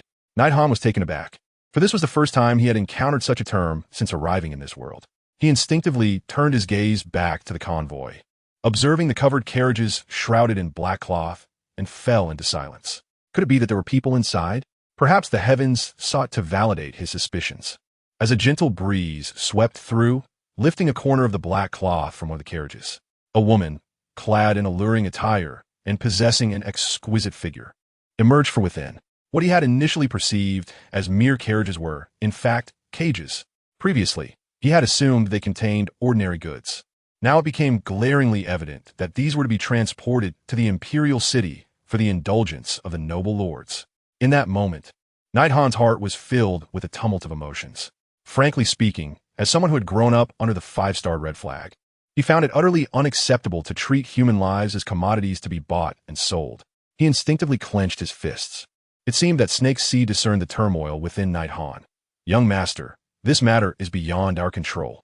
Even the royal family reaps substantial benefits from it. This is tacitly accepted by both empires. Unless you wish to stand against everyone. Yihan gazed at Daijiro, his eyes brimming with astonishment. He had never anticipated that the royal family was involved. Daijiro fell into silence, and after a considerable pause, she remarked, "This has been passed down through generations from our ancestors. It is also a crucial component of the nation's taxation." In the chill of the night, it dawned upon me that, without the involvement of the royal family, these individuals would not dare to enter the imperial city so brazenly. "Daijiro, do you wish to save these people?" Yihan nodded slightly. Daijiro said, "Then let us strive together to grow stronger. As long as you and I stand atop the world together, it will merely be a matter of words for us. As for now, we must still comply with those who establish the rules." As the night grew cold, a sigh escaped Yihan's lips, and he silently reflected, "Ultimately, this is a world where the strong reign supreme, unlike the rule of law in my previous life." The convoy swiftly passed by. Knight Han stood for a long time, gazing at the departing convoy, his hands clenched tightly, a fierce determination coursing through him like never before. He was no saint, having long since stained his hands with blood and lives. Yet, within him still resided a flicker of humanity. Alas, he could not help but sigh once more. Turning around, he said, "Let us go." Shuangshi and Daijiro exchanged glances, fully aware of Knight Han's current turmoil. They too had felt such disbelief when they first met. However, they were simply those kinds of people, a rarity in this world. Suddenly, a faint cry emanated from the left side of the road, startling the four. "Who is there? Show yourself." No answer came, and a gentle breeze swept by, making them wonder if it had merely been a figment of their imagination. Yet, could they truly be mistaken? Absolutely not. Shihai swiftly moved to the source of the sound. Two piercing screams filled the air simultaneously. Shihai stood there, momentarily bewildered, as if witnessing something utterly extraordinary. After a pause, under the astonished gazes of Knight Han, Daijiro, and Shi Tian, he lifted his hands. Two petite little girls, rosy-cheeked and identical, were hoisted up. Clearly, they were twins. This is bad. These are the very children from the recently departed slave-catching team. In an instant, all four realized this, for it was the only plausible explanation for the twins being alone outside the city.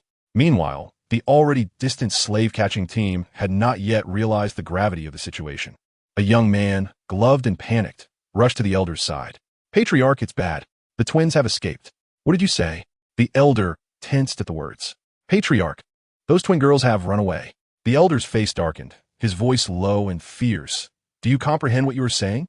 Patriarch, I know these twins were promised to a noble in the imperial city, and you would routinely check on them. But just now, when I went to inspect, their cage was ajar, and they had vanished without a trace."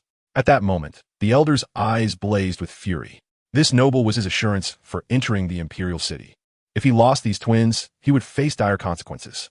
Yet, being a man of vast experience, he took a deep breath, momentarily suppressing his anger. "When was the last time you checked?" "Previously, I would check every hour. As I approached the imperial city, I thought it prudent to increase my vigilance and check every half hour to avoid any unforeseen circumstances." The elder's eyes sparkled with excitement. "Then it seems they cannot have fled too far." He then commanded, "You, take the others and continue onward. Wait for me at the city gate. I will pursue them." The clan leader added, "I shall accompany you. Otherwise, should we find them, it would be unseemly for you to bear the burden alone." The elder, upon reflection, agreed. Very well. The two then briefed the remaining members and immediately set off in haste.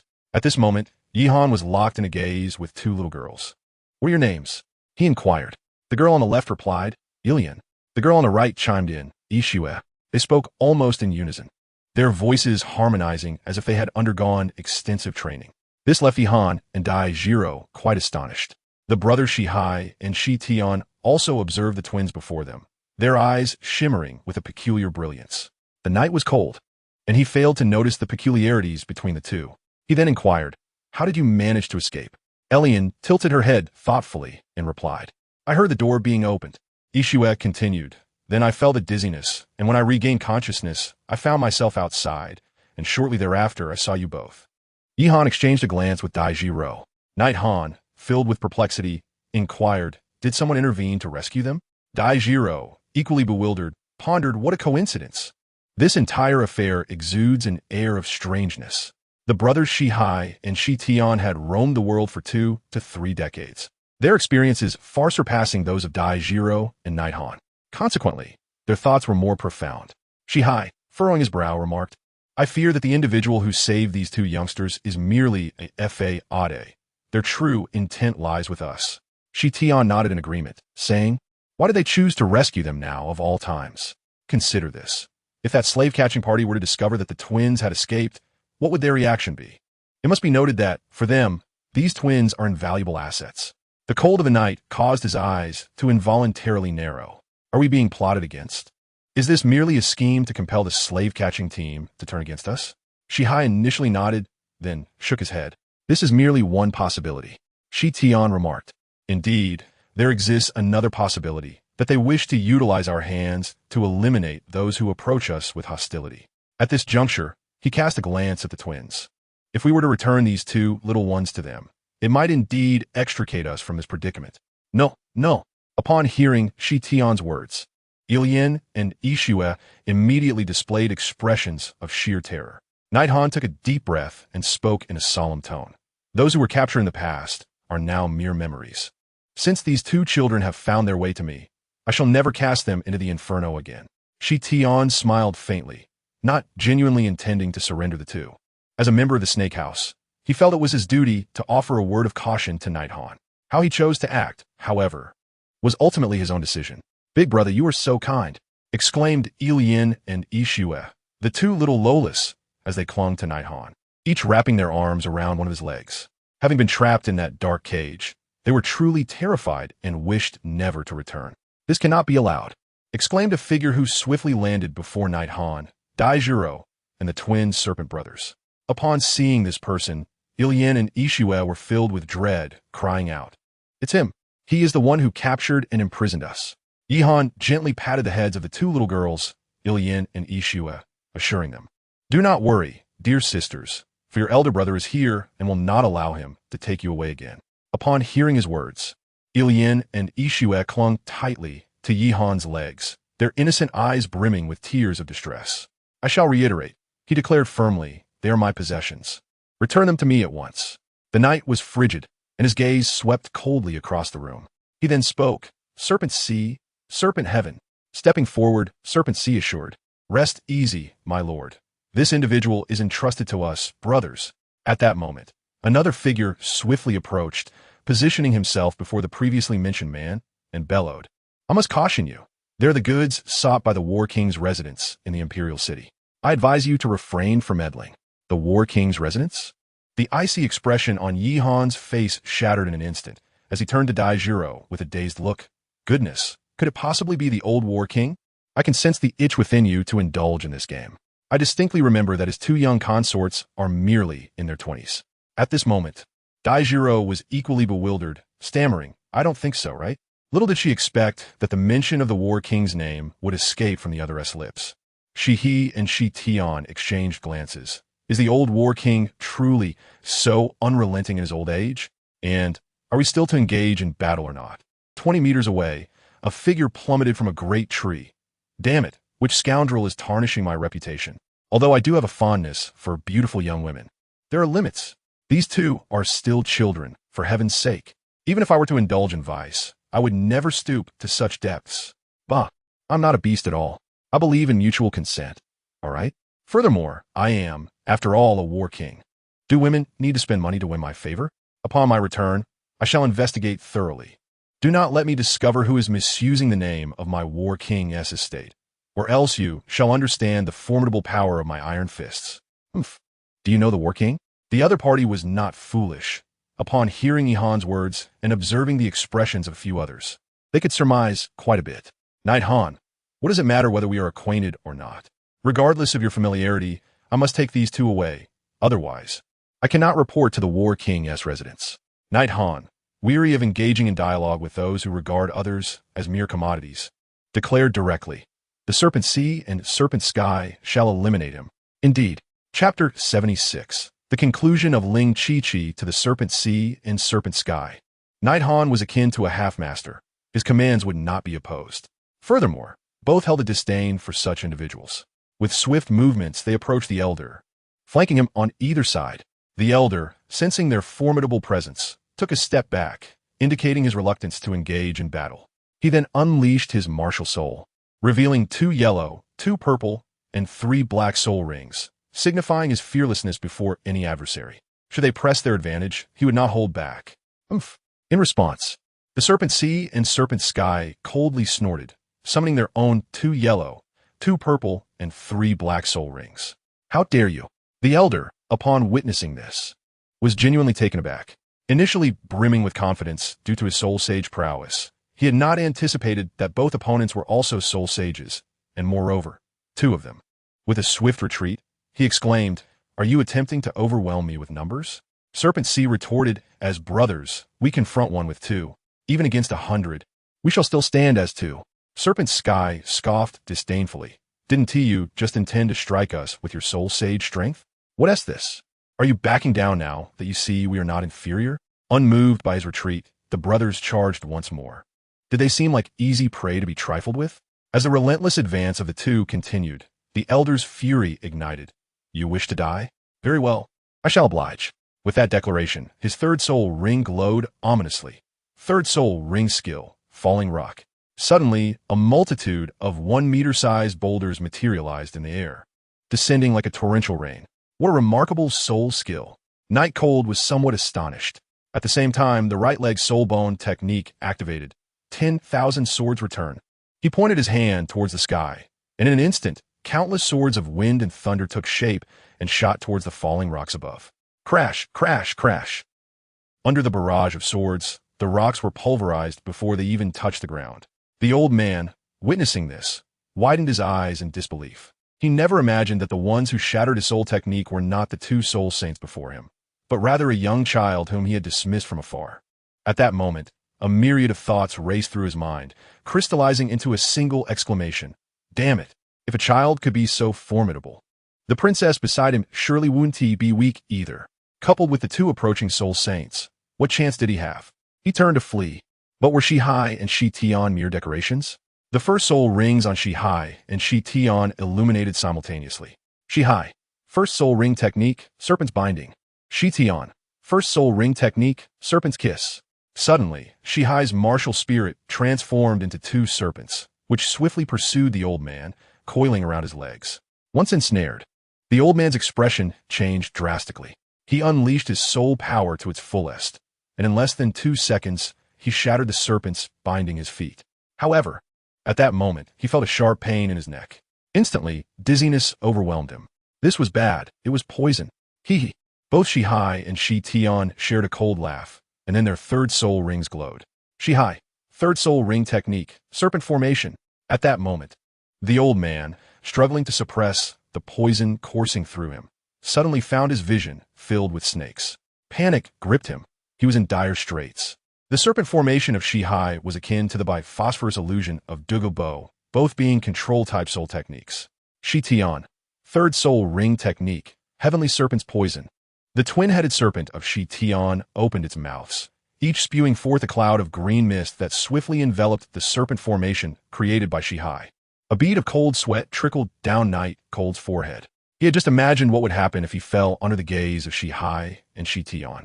It would undoubtedly be a tragedy. One controlled, the other continuously administering poison. It was a revolting fate. Meanwhile, the old man trapped within the formation, seeing himself surrounded by the toxic mist, immediately held his breath. But the next moment he staggered and fell, his eyes filled with disbelief. How could this be? I was clearly holding my breath. Once again poisoned, the toxins he had previously suppressed erupted within him. Shi-Tian, my poison cannot be evaded by merely holding your breath. Even if just a trace touches you, you shall kneel. As the serpent formation and poisonous mist dissipated, the old man's lips turned a deep shade of purple. His eyes darkened, and his countenance became pallid. Blood flowed from his nostrils, dark as ink. Master, master. The anxious figure rushed to the elder's side, supporting him. The elder understood that his fate was sealed. There was no escape from the impending doom. Though typically cold-hearted, witnessing the unwavering loyalty of his kin softened his heart for the rarest of moments. He pushed the newcomer away, saying, "Ling Chi-Chi, you must." Yet, before he could utter the final syllable, a sharp pain pierced his chest. The very kin he had believed to be moved by his loyalty, Ling Qiqi, had plunged a dagger ruthlessly into his heart. Why? Why? You ask why? Ha ha ha. Indeed, we are but insignificant insects before you, the exalted patriarch. Death is but a trivial matter. Yet, I cannot forget the horrific visage of my sister before her demise, and thus, I shall ensure that the entire Ling family pays for her sacrifice. Ha ha ha. What astonishes me most is that in the end, you shall perish by my hand. How exhilarating, truly exhilarating.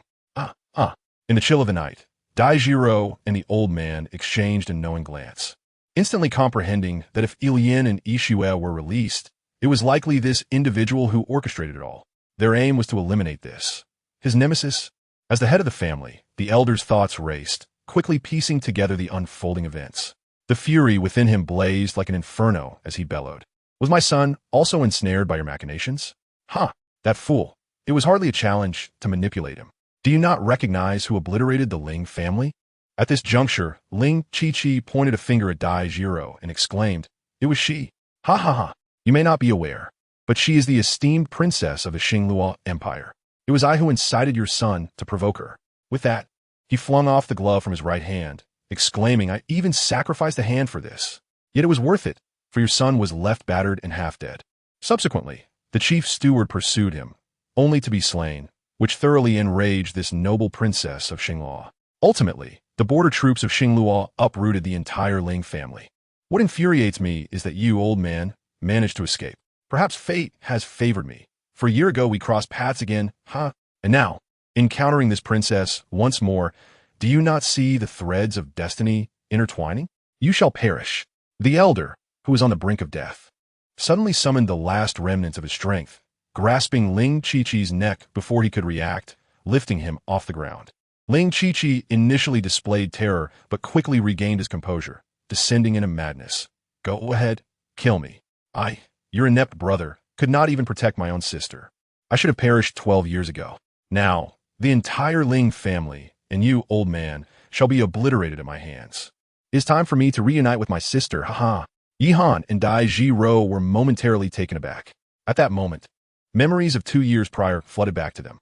Within the confines of that hotel, they had incapacitated one individual, severely injured another, and wounded several more. Ultimately, even their adversary's mentor had been given a lesson. Furthermore, the enigmatic Soul Emperor who had unexpectedly intervened during their confrontation with Ikao and Tianya. What was the motive behind his aggression? In hindsight, it appears that all these events were orchestrated by this individual seeking vengeance for his sister. Is he pitiable? Indeed. Yet, Yihan and Daijiro felt no sympathy whatsoever. Had it not been for their formidable strength, they might have long since been reduced to mere bones. Let us depart. Yihan and Daijiro dragged Ilian and Ishue away. They did not kill the two, nor did they harbor any intention of rescue. Since everything stemmed from the grievances between them, it was only fitting that they settle their accounts themselves. Ultimately, Ling Qiqi perished at the hands of the elder. However, the elder, too, succumbed to the venom of the serpent and the fatal strike from Ling Qiqi, slowly collapsing to the ground. A feud that had endured for 13 years reached its definitive conclusion with the demise of both parties.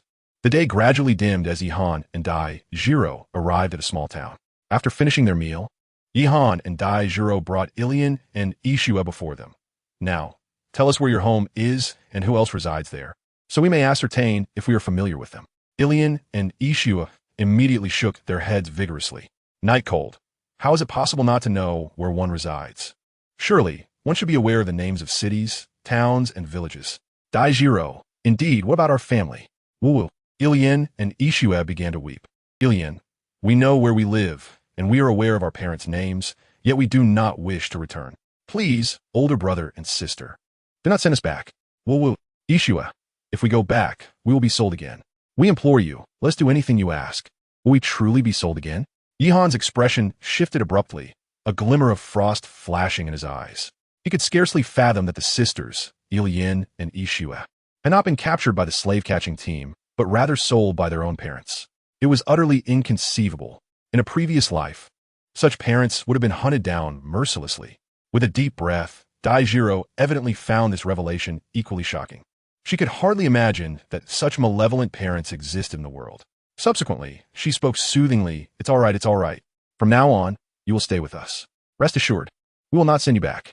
The two little girls, Ilian and Ishue, clung tightly to Yihan and Daijiro, as if this embrace could offer them a semblance of security. Observing the two of them weep inconsolably, Yihan felt a surge of compassion. He gently patted their heads and shifted the conversation. "Now, tell me how old you are. In due time, we can assist you in awakening your powers.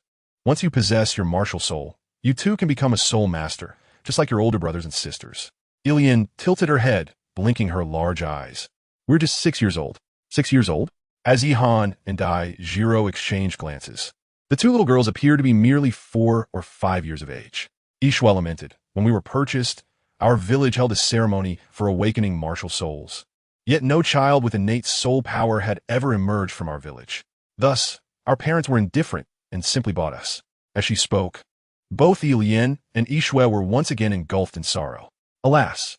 With a sigh, Yihan's eyes sparkled with excitement. "Since you have yet to awaken, let us facilitate your awakening now," he declared. "Awaken?"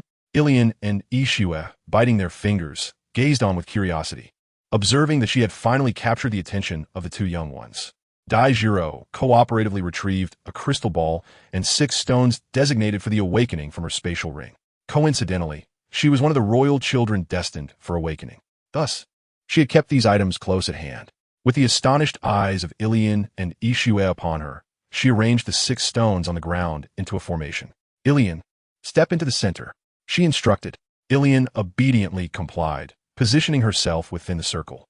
Subsequently, Daijiro infused her soul energy into the formation, and specks of golden light suddenly flickered before swiftly entering Ilian's body. As the night grew colder, Yihan gently urged, "Eileen, close your eyes and relax. Slowly attune yourself to the burgeoning power within your body." Eileen, with a hint of innocence, nodded and then shut her eyes. On the side, Ishue watched anxiously, fully aware that this was a pivotal moment that could alter her sister's life.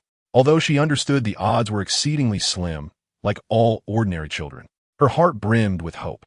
At that moment, an extraordinary transformation occurred within Eileen.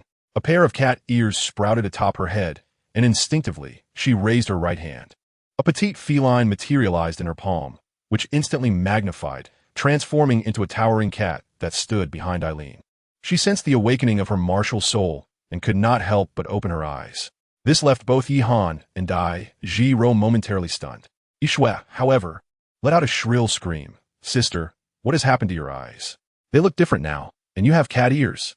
Indeed, Eileen's eyes, once a deep wine red, had altered.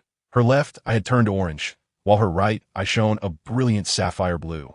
The previously wine-colored pupils had transformed into small black orbs, creating an appearance that was both bizarre and captivating. The yin-yang eyes. Yihan suddenly realized his mouth agape in astonishment. The striking heterochromia of his eyes evoked memories of a cat owned by a senior in his past life, an uncanny resemblance indeed. Ishue observed the expressions of the three and timidly inquired, "What is wrong with my eyes?" Daijiro waved her hand reassuringly, saying, "It's nothing, nothing at all. Please, retract your martial soul and let us see." "Oh." Ishue swiftly withdrew her martial soul. Initially, she believed that upon its retraction, her appearance would return to normal. However, the cat ears and heterochromatic eyes remained unchanged. Daijiro opened her mouth in surprise and remarked, "Is this a mutation of the martial soul?" Such occurrences are as rare as martial soul anomalies. It appears that during the awakening, the martial soul caused a transformation in the body, bestowing it with certain characteristics of the martial soul itself. As the night grew cold, his hands began to tremble. Alas, what to do? The mere sight of it stirred a desire within him. Contemplating this, Yihan extended his wicked hand. Slap! Daitsiru, unamuzid. Swatted it away with a swift motion. Upon witnessing this, Ilian couldn't help but break into a grin, revealing a pair of playful little fangs that peeked out mischievously. It was only then that Yihan and Daijiro discovered that her teeth had also undergone a transformation. Yihan's hand trembled once more. The allure surged, instantly multiplying by 300%. Elon blinked, then willingly leaned her head beneath Yihan's hand. How obedient! Yihan placed his hand gently on her head, stroking it with a certain enthusiasm that evoked an indescribable sense of pleasure.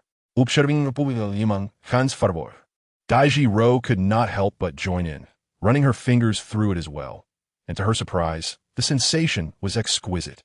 Nevertheless, she remained mindful of her primary task, positioning the crystal ball before Yilain. Place your hands upon it, concentrate, and channel the energy within your body into it. In the biting cold of the night, reluctantly, she withdrew her hand.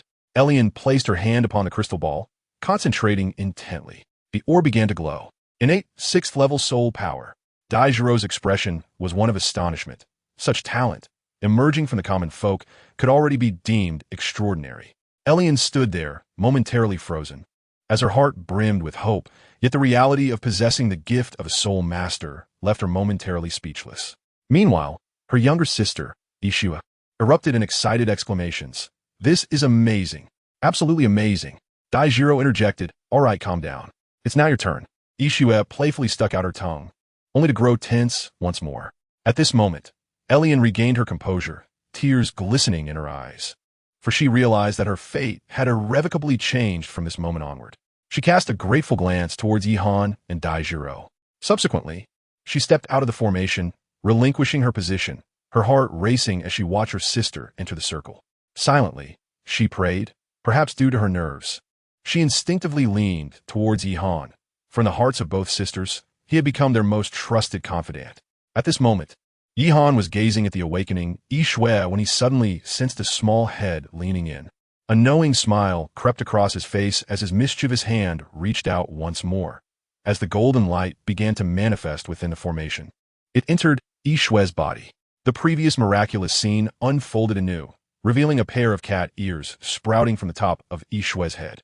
Could it be? Douluo and Yihan exchanged astonished glances. In that instant, Ishua instinctively raised her right hand, and a petite cat materialized in her palm. Almost instantly, it enlarged, transforming into a towering feline that stood protectively behind her. The same martial spirit. They swallowed hard, a premonition dawning within them, and fixated their gaze intently on Ishua. As Ishua opened her eyes, one glimmered orange while the other sparkled a deep sapphire blue. Douluo and Yihan simultaneously murmured. Indeed, suddenly, a sense of something amiss washed over them, prompting them to glance toward Elian. The left eye was orange and the right blue, while Ishua's eyes mirrored the opposite, left blue and right orange. Yihan opened his mouth in astonishment. Goodness, these two sisters are truly remarkable. Elian, equally taken aback, realized that she had never seen her own reflection until now. Upon witnessing her sister's appearance, she instantly understood why Yihan and the others had been so astonished earlier. Douluo took a moment to compose herself and instructed Ishua, "Come, place your hand upon the crystal orb and concentrate." Another innate 6th-level soul power. What a remarkable coincidence. Both of them couldn't help but think of the Serpent Brothers, Shihai and Shi Tian, who were also twins with the same mutated twin-headed serpent martial spirit and identical innate soul power. When the brothers cultivated together, their unique synergy enhanced their training speed, allowing them to surpass even those prodigies with innate 7th or 8th level powers. If these sisters also possessed a similar complementary cultivation talent as the Serpent Brothers, their cultivation speed would undoubtedly multiply. If that were the case, these two little ones would indeed be true geniuses. However, in this regard, they lacked understanding and decided to have the Serpent Brothers observe them closely the following day. The next morning, awakening from a deep slumber in the chill of the night, he discovered an unusual heaviness in his legs. No, they were completely numb. What would be the cause? Douluo was known for her tranquil slumber. It was he who often stirred restlessly, encroaching upon her space. Yet, he had never experienced a reversal of such a situation. Groggily, he opened his eyes, only to find two tiny kittens nestled upon his legs, using them as a cozy pillow, blissfully asleep. They had booked a double room, which featured 2 beds. He and Douluo shared one, while the kittens occupied the other. But what was this predicament? When had they climbed over? At that moment, he noticed the little ears atop their heads twitching slightly, then stirring once more. Night cold.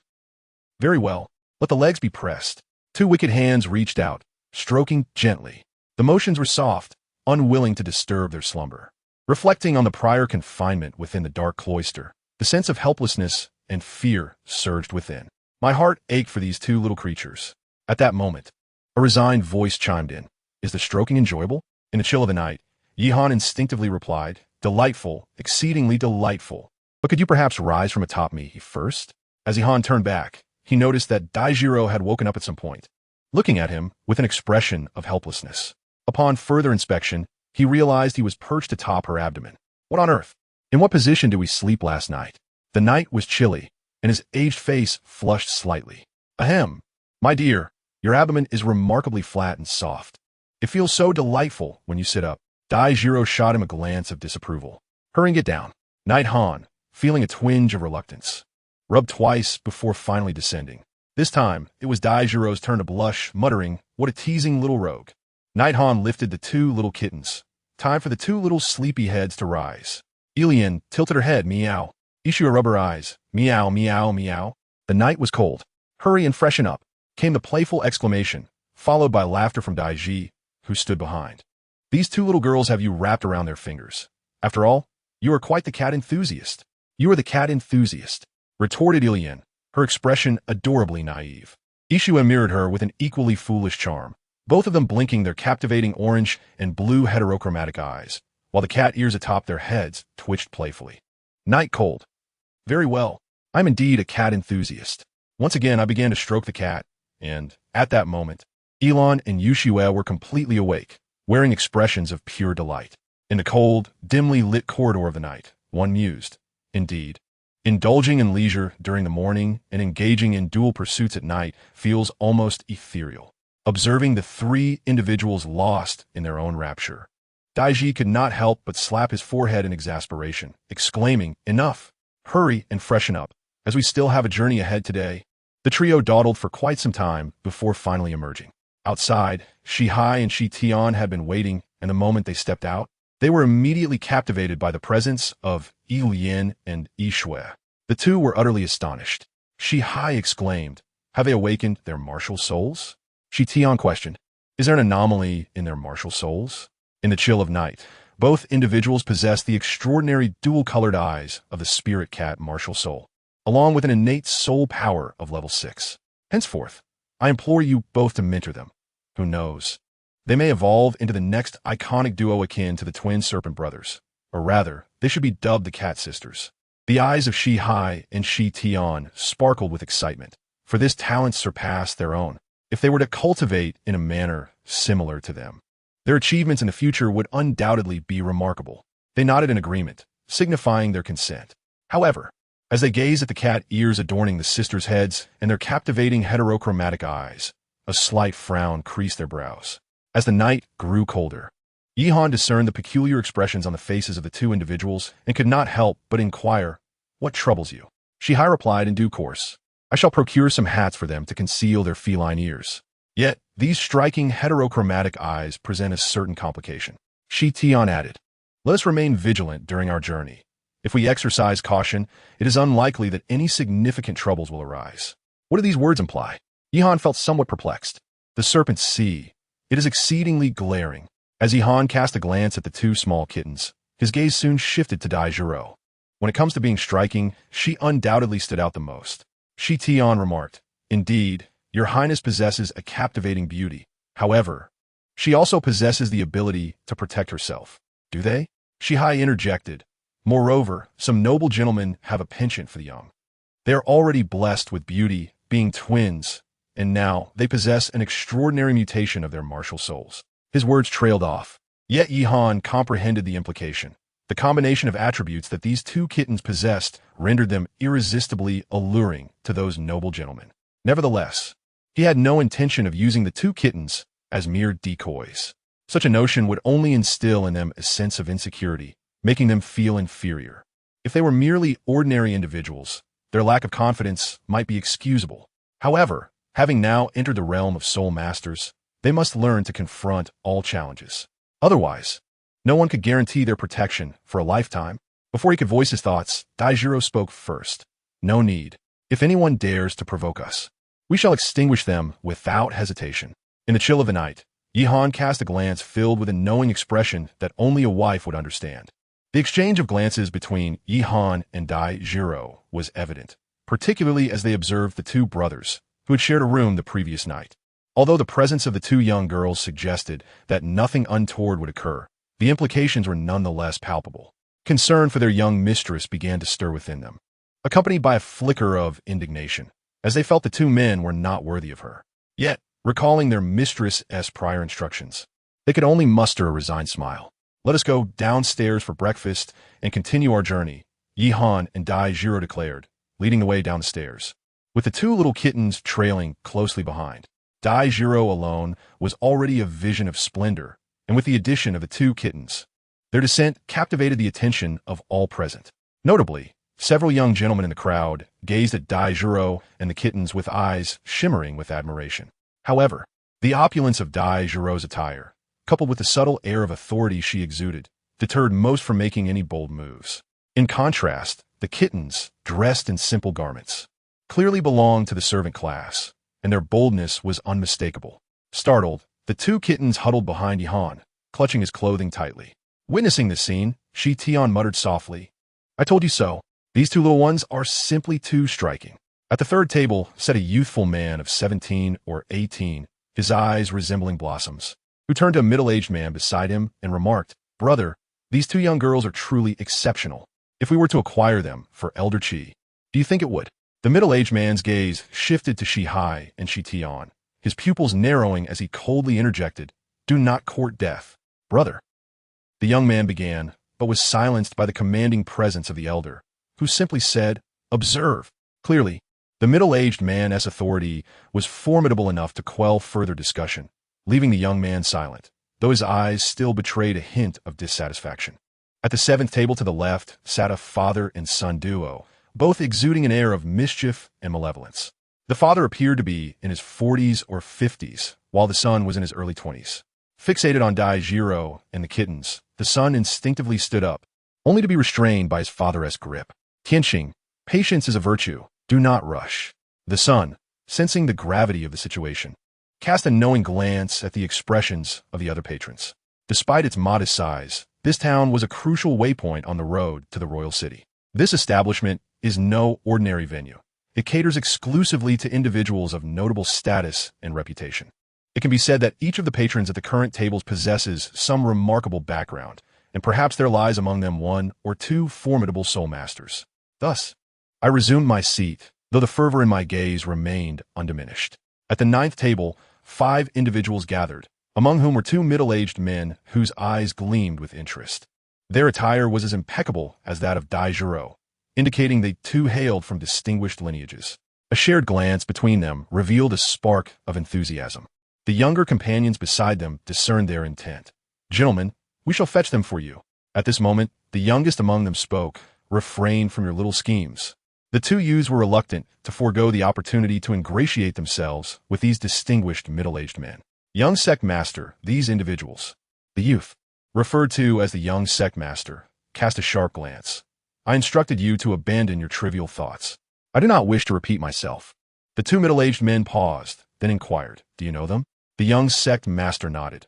"I am acquainted with the woman among them. Her status is exalted, and you would do well to avoid her." The pupils of the 2 men constricted. Seasoned by the storms of life, they understood the implications.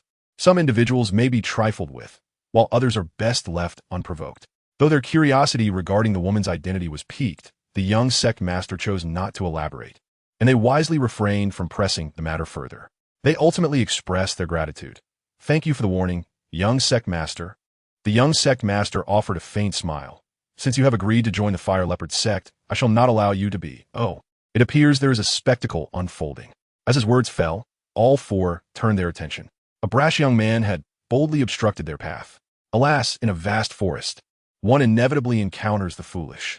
The leader looked down upon Yi Han with disdain, declaring, "Hey kid, step aside." Knight Han furrowed his brows and coldly inquired, "What is it?" "Step aside. We have taken a liking to this woman and her 2 children, you." As the night grew colder, Yi Han's eyes turned icy. Aware that trouble had come seeking him, he showed no hesitation. Before his adversary could finish speaking, he delivered a powerful punch, striking a man squarely in the abdomen, causing him to double over in agony and collapse to the ground. Following this, a sweeping kick was aimed at another foe. A sharp crack echoed as a bone fractured, bending the man's leg at an unnatural angle.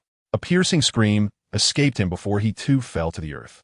The last remaining assailant, his face etched with terror, was utterly unprepared for the ferocity displayed by the seemingly young Yihan. Stammering, he pointed a shaking finger at him, attempting to assert, "Do you know who I am?" But before he could finish his sentence, Yihan sent him flying with a single kick. "I care not for who you are. You shall not obstruct my path." The young man with peach blossom eyes could only stand in stunned silence, murmuring to himself, "Goodness, this kid is even more audacious than I am." After the altercation, Yihan and his companions took their seats and ordered a few light snacks, their demeanor remarkably serene, showing no signs of the violence that had just transpired. The man who had been kicked away, now several meters distant, pointed at Yihan with a trembling finger, threatening, You just wait." Yet his cowardice was evident as he dared not assist his fallen comrades, quickly retreating in search of reinforcements. Meanwhile, the first man Yihan had struck, having risen to his feet, gingerly supported his broken comrade and cautiously distanced himself from Yihan and his group, his eyes betraying a deep-seated fear. Soon, their orders arrived, and a server cautioned them they belonged to a powerful Soul Master family in town, the strongest among them being a Soul Emperor. Should you find yourselves unable to contend with them, it would be wise to leave at once. As the night grew colder, a faint smile graced Yihan's lips. "Thank you for the reminder, but a Soul Emperor does not capture our attention." The waiter chuckled in response. "Then I wish you all a delightful meal." Once seated, Daijiro savored her breakfast when she suddenly noticed a familiar figure at the adjacent table. "Oh, isn't that little leopard? It's been years since we last met, and you haven't even bothered to greet me? Do you believe yourself to be sufficiently strong, or do you think that I can no longer throw a punch?" The night was cold. He could not help but follow Daijiro's gaze. There sat 5 individuals at a table, 2 middle-aged men, 2 youths, and 1 young boy. Notably, the boy exuded an air of superiority, though his expression was somewhat grim at that moment. The other 4 individuals wore faces of astonishment and shock, for they were well aware of the boy's identity as the deputy master of the Fire Leopard sect, one of the 7 prominent sects in the realm. The status of a deputy master was undeniably exalted. Now, witnessing the young woman's audacious words, they began to comprehend the earlier remark made by the deputy master, which implied a sense of untouchability. The demeanor she displayed clearly suggested that she held the deputy master in disdain. Reflecting on their earlier misguided intentions, they could not help but break into a cold sweat. After a considerable pause, the deputy master remarked, "How could I possibly disregard you? I merely failed to pay attention for a moment."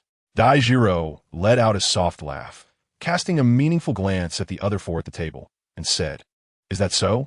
Ilyin and Ishue, noticing Daijiro's encounter with an acquaintance, perked up their cat ears, filled with curiosity.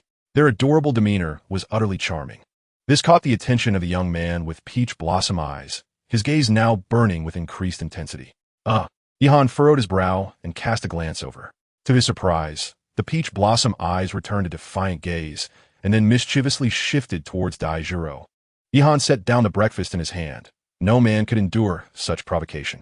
Daijiro curiously inquired, "What is the matter?" The night was chilly. "Have you finished your meal?" Night Cold inquired. Shi Tian and Shi Hai swallowed their breakfast in one gulp. "We're done," responded the 2. Eileen and Ixia mimicked them, hastily consuming their food as well. However, the breakfast was somewhat large for their petite mouths, causing their cheeks to puff out adorably. Night Cold couldn't resist ruffling their hair affectionately. Turning to the waiter, he said, "Apologies, but seems a confrontation is about to ensue here. Rest assured, we shall compensate you double for any damages." With that, he extended his finger towards the one with peach blossom eyes and declared, "Return of the 10,000 swords." Instantly, an astonishing multitude of thunderous swords materialized, nearly filling the entire space. The sight was enough to startle Peach Blossom Eyes, who almost leapt from his seat. However, in the next moment, a middle-aged man seized him and swiftly exited the tavern. He had warned him against provoking danger, yet here they were. The middle-aged man's face was dark with fury, if not for the fact that the person in his grasp was his younger brother. He would have annihilated him on the spot. A cacophony of swords whistled through the air, hurtling towards the 2 men. The speed of the wind and thunder swords was matched only by their destructive power. In less than a breath, the multitude of swords pierced through the tavern's walls, confronting the brothers directly. "Bastard!" The elder brother cursed, not entirely sure whom he was directing his anger at. "Wuhuan manifestation," he shouted, and a majestic purple lion appeared behind him. Simultaneously, 5 spirit rings, 2 yellow, 2 purple, and 1 black, rose from his form. With the 4th glowing instantly, Fourth Spirit Ring Technique. Lion King's protective shield. A violet barrier enveloped him. Meanwhile, Peach Blossom eyes stared in terror at the oncoming storm of swords, quickly hiding behind his brother for protection. Clang, clang, clang. It must be said that the return of the 10,000 swords was indeed a legendary technique from a spirit bone of 100,000 years. Night Cold unleashed it with all his might, expending nearly all of his soul power in the process. Within 3 breaths, the protective barrier was shattered. In a flash, he bolted away, but poor Peach Blossom Eyes, who had been sheltered behind him, was suddenly exposed to the onslaught of swords. He couldn't even summon his spirit in time before succumbing to the lethal barrage. In his eyes, fear mingled with confusion. He could hardly believe that his brother would abandon him. How could he dare? Their father had explicitly instructed that no harm must come to him, even if it meant sacrificing the elder brother. The elder, now 20 meters away, briefly displayed a glimmer of horror in his gaze. He was acutely aware that upon his return, he would undoubtedly be met with the inexorable wrath of his father. Yet, simultaneously, a sense of relief washed over him. This perpetually troublesome younger brother had become a burden he could no longer bear. Over the past decade, he had lost count of the times he had had to clean up after him. Just moments ago, he had indeed possessed the opportunity to escape alongside him. But for reasons unknown, he had ultimately refrained from doing so. Perhaps this was the most genuine sentiment residing deep within his heart. He cast a fleeting glance at the group of night wanderers in the tavern before. In an instant, he vanished from the sight of the crowd once more. Night Han furrowed his brow, deeply understanding the significance of eradicating threats after the incident involving Ling Chi-Chi. However, he had not anticipated that his adversary possessed the ability to shift instantaneously, a skill that undoubtedly facilitated escape. In this place, he was unmatched in pursuit. Yet, at this moment, his soul power was severely depleted. He needed to recuperate. Having lost the initiative, any chance of pursuit was now rendered impossible. Gulp, gulp. He swiftly consumed 3 bottles of soul liquor, restoring his expended energy. At the table of the Fire Leopard Sect's young master, 2 young men widened their eyes in astonishment. Damn. To break through a Soul King's defensive technique in a single blow, this lad possesses extraordinary talent. How old can he be? The young master squinted, murmuring to himself.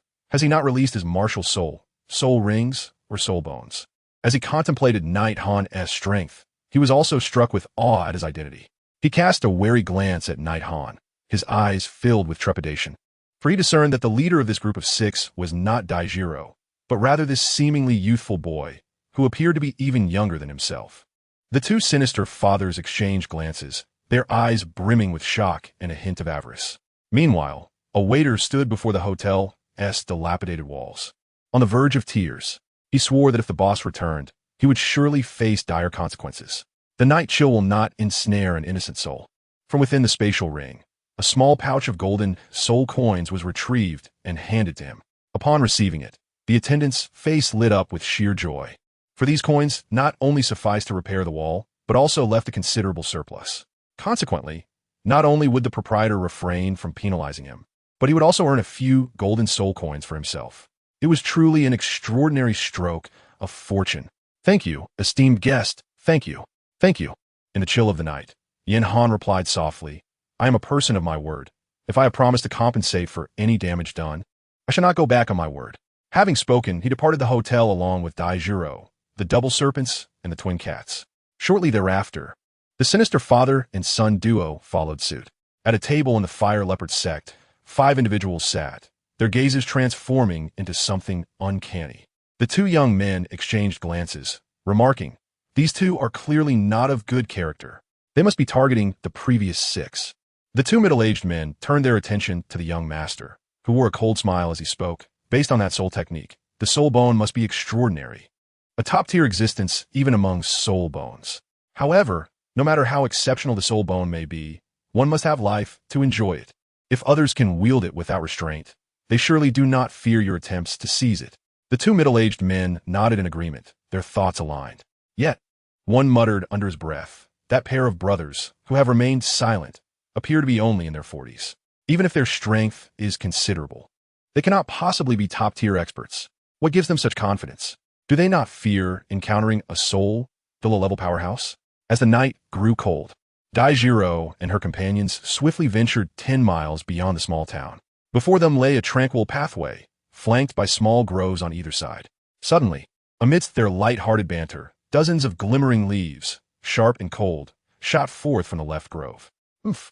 After trailing them all this way, have they finally been unable to restrain themselves from striking?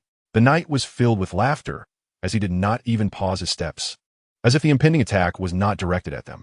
Daijiro was equally unfazed.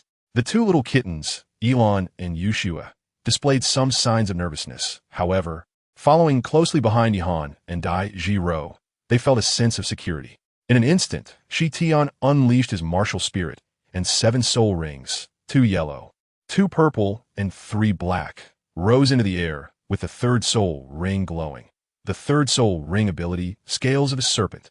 From the double-headed serpent martial spirit of Shi Tian, countless scales radiated outward, forming a protective barrier.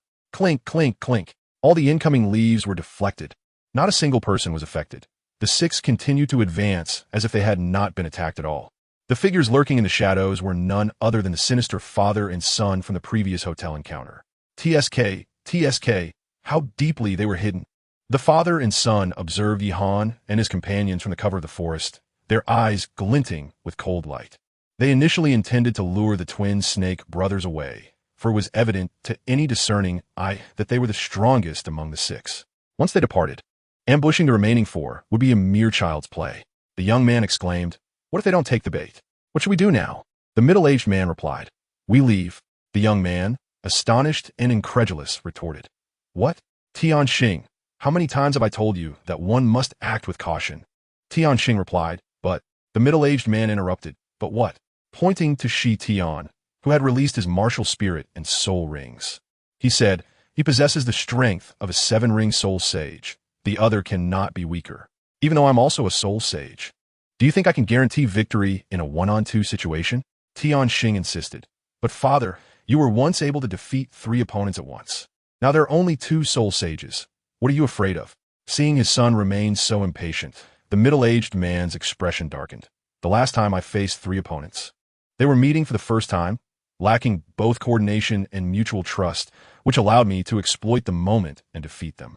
However, these 2 before us are identical in appearance and similar in age. They are clearly blood brothers. Their synergy is unparalleled by any outsider. Once a fight ensues, it would be far more perilous than my previous encounter with 3. Even if I successfully lure them away, do you truly believe you can seize the opportunity? Let alone that young girl in her teens.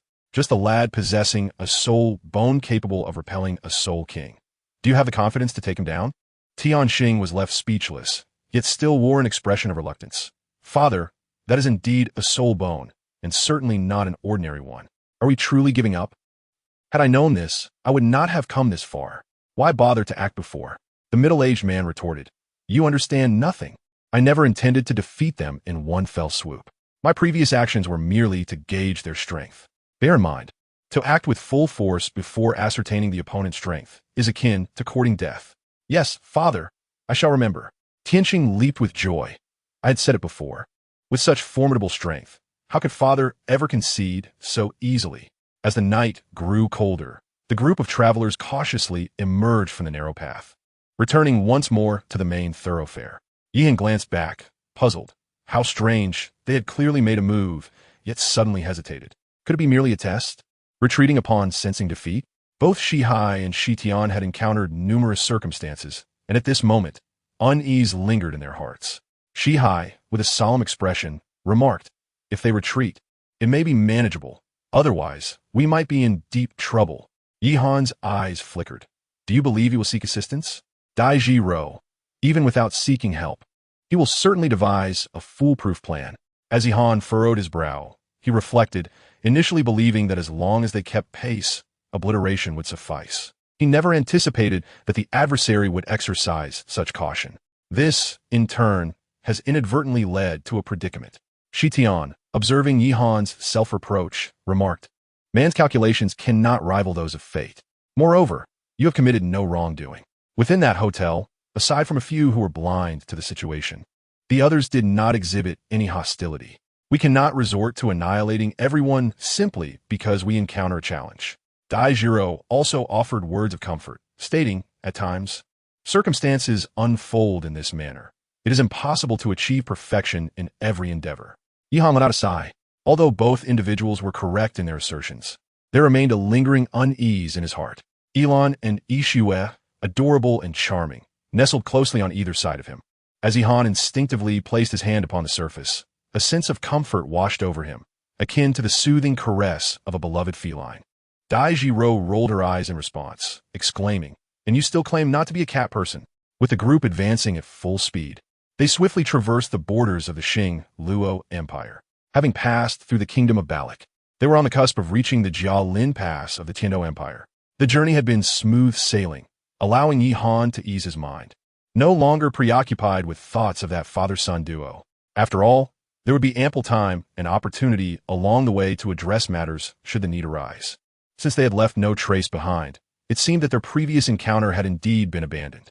Meanwhile, a party of 6 pursued them toward Jialin Pass. At the forefront was a strikingly beautiful young woman, exuding an aura of sanctity. Behind her were 2 distinguished elders, followed closely by 3 middle-aged men whose serious expressions suggested a sense of restraint in the presence of their leading figures. Being adults, their pace was considerably swifter than that of Yihan's group. Upon reaching Jialin Pass, they caught up with Yihan and his companions, and both parties were drawn to one another, exchanging glances. The first figure to capture Yihan's attention was the leading lady, clad in an elegant golden palace gown. The long dress appeared to be woven from golden threads, lacking excessive embellishments, yet exuding a timeless sophistication. The golden collar framed her slender, snow-white neck, while her long golden hair fell loosely down her back, unkempt yet contrasting strikingly with her meticulously tailored attire. Her golden eyes were as tranquil as still waters, devoid of any discernible energy fluctuations, presenting her as an ordinary individual. However, within those golden depths, Yihan sensed an indescribable quality, a divine essence that seemed to transcend the mundane, a hallmark of the angel martial soul as sacredness. Coupled with her flawless, snow-like skin and breathtaking beauty, she was undoubtedly among the most exquisite women in the world. As the night grew colder, the pupils of Yihan involuntarily constricted. Such an aura, such an unparalleled beauty, and that divine presence. Surely there exists but one individual across the entire continent, Qian Renshua, the possessor of the 6-winged angel martial soul. Indeed, considering the time, she was about to assist the crown prince of the Heavendo Empire, although this was merely a fade. After familiarizing herself with the prince's every word and action over the years, she would ultimately eliminate him and take his place. In the end, by infiltrating the side of the Snow Knight Emperor and gaining his complete trust over several years, she would successfully poison him. Were it not for Tang San, who bore the halo of a protagonist, she might have already replaced him and ascended as the new emperor of the Heavendo Empire. She was certainly not merely a beautiful vase, but a scheming and cunning empress of formidable caliber. Subsequently, Yihan's gaze shifted to the 2 elders behind Qian Renshua. If it was indeed Qian Renshua, then these 2 must be the elders assigned to her by the Qindao sect, the serpent spear Dao, Shilong, and the needle porcupine Douluo, Shui.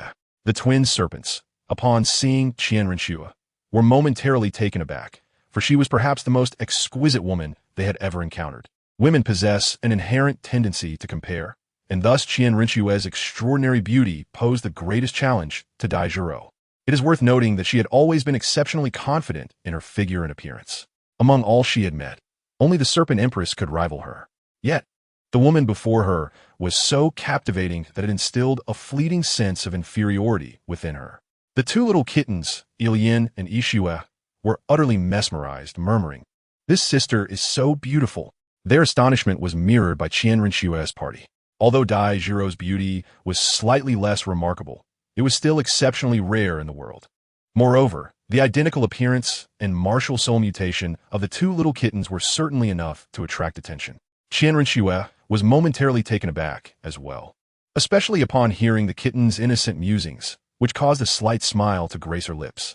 Her smile seemed to possess an enchanting power. Even Daijiro, a woman herself, and Yihan, who instinctively harbored wariness towards Qian Renshua, found themselves momentarily captivated. The serpent spear Douluo, Shilong, and the needle porcupine Douluo, Shui, were assessing the twin serpents. Their eyes narrowed slightly as they whispered, "Your Highness, these 2 are the twin serpents of the 7 Treasure Glazed Tile School."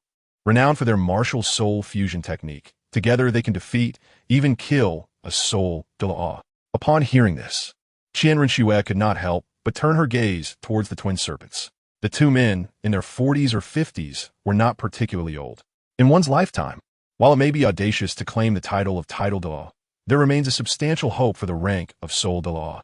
However, with their combined martial soul fusion technique, they could potentially rival an ordinary title Douluo. Such individuals have already earned the right to capture her attention and merit her special consideration. As Yihan emerged from the captivating smile of Qian Renxue, his wariness intensified. He spoke, "Let us proceed through the gate." Daijiro offered a polite nod to Qian Renxue before following suit. The two little kittens and the twin snake brothers trailed closely behind. At this moment, both Qian Renxue and her companions, Shi Long and Si Shui, were taken aback. They had not anticipated that this group of 6 was led by Yihan.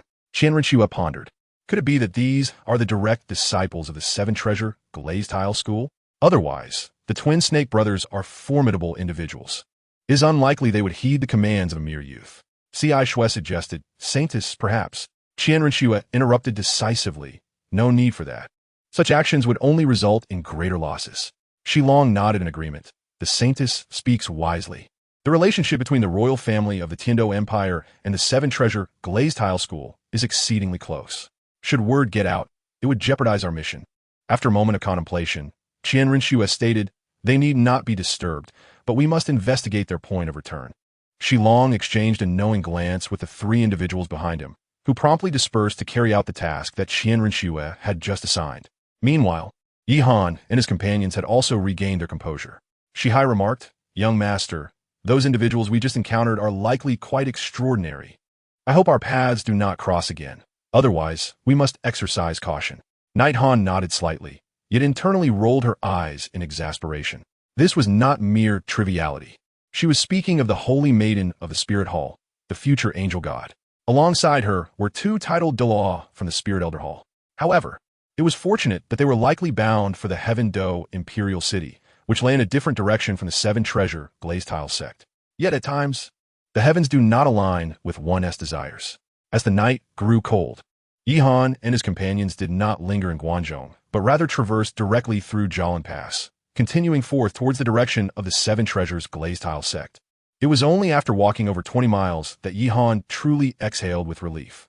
Although he had previously surmised that Qian Renxue was headed towards the Tianluo Imperial City, he remained on edge until he could ascertain that she was not traveling alongside him. After all, the formidable presence of the titled Douluos, Shi Long and Si Shui, weighed heavily upon him. It was at this moment that Yihan found the leisure to indulge in the playful company of 2 little kittens. However, it seemed that fate was determined to thwart his enjoyment today. Before he could even savor the delightful moment, a group of 6 individuals brazenly approached them from the opposite direction. Night Han's hand paused momentarily, yet he did not feel an overwhelming sense of anxiety. After all, encountering others on the road was inevitable. However, as the figures drew nearer, his heart began to race once more. Among the 6 individuals, 2 were familiar to him from a previous encounter. That was in a hotel within the Kingdom of Balak, and he surmised that the ambush in the woods was orchestrated by them. Indeed, it was that sinister pair of father and son.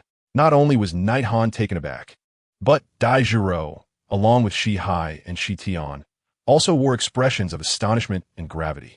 They had never anticipated that these 2 would strike again after entering the Heavenly Empire. The last encounter had been a stealthy probe of their strength, but now they approached brazenly. Did they believe they had us at their mercy? Shi Hai and Shi Tian exchanged glances, pondering whether they had underestimated their opponents. As the night grew colder, before they had fully entered, Yihan swiftly retrieved 8 gourds from the spatial soul-guiding device and handed them to the twin serpent brothers. 8 in total, 4 for each. Among these 4, 2 were meant for replenishing stamina, while the other 2 were for healing injuries. This was a precautionary measure. As for Daijiro, she always kept some on her person, so Yihan did not provide her with any additional gourds. Ilian, Ishue, you 2 stand behind Shi Hai and Shi Tian. Remember, no matter what happens, you must not stray even half a step from their side. Do you understand? Yes. Ilian and Ishue obediently moved beside Shi Hai and Shi Tian, firmly grasping the corners of their garments. From malevolent father-son duo, Tian Xing, brimming with pride and arrogance. Burst into laughter, TSK, TSK. Who would have thought we would make an appearance? Surprised, are you? Delightful. I assent it. The night was cold, and with a chilling smile, Yi Ming remarked, "Are you so certain you can overpower us? Be cautious, lest you break a tooth. In that case, it would be your demise. I, Yi Ming, never engage in battles without assurance. Standing before you today truly signifies that I have you at my mercy." It was then that the father of Tianqing spoke up, gesturing with his hands. "Come, let them witness our strength." With a swift motion, 6 individuals unleashed their martial spirits and soul rings. Leading the group, Yi Ming unfurled a pair of delicate wings, akin to paper, and with a gentle tremor, ascended into the air. His martial spirit revealed itself to be a blood-patterned, soul-devouring mosquito, adorned with 2 yellow, 2 purple, and 3 black soul rings, marking him as a 7-ring soul sage. Beside him stood 3 elderly figures. The first, similarly sprouting wings, bore a different martial spirit, a bloodthirsty fly. His soul rings comprised 1 white, 2 yellow, 2 purple, and 2 black, also designating him as a 7-ring soul sage.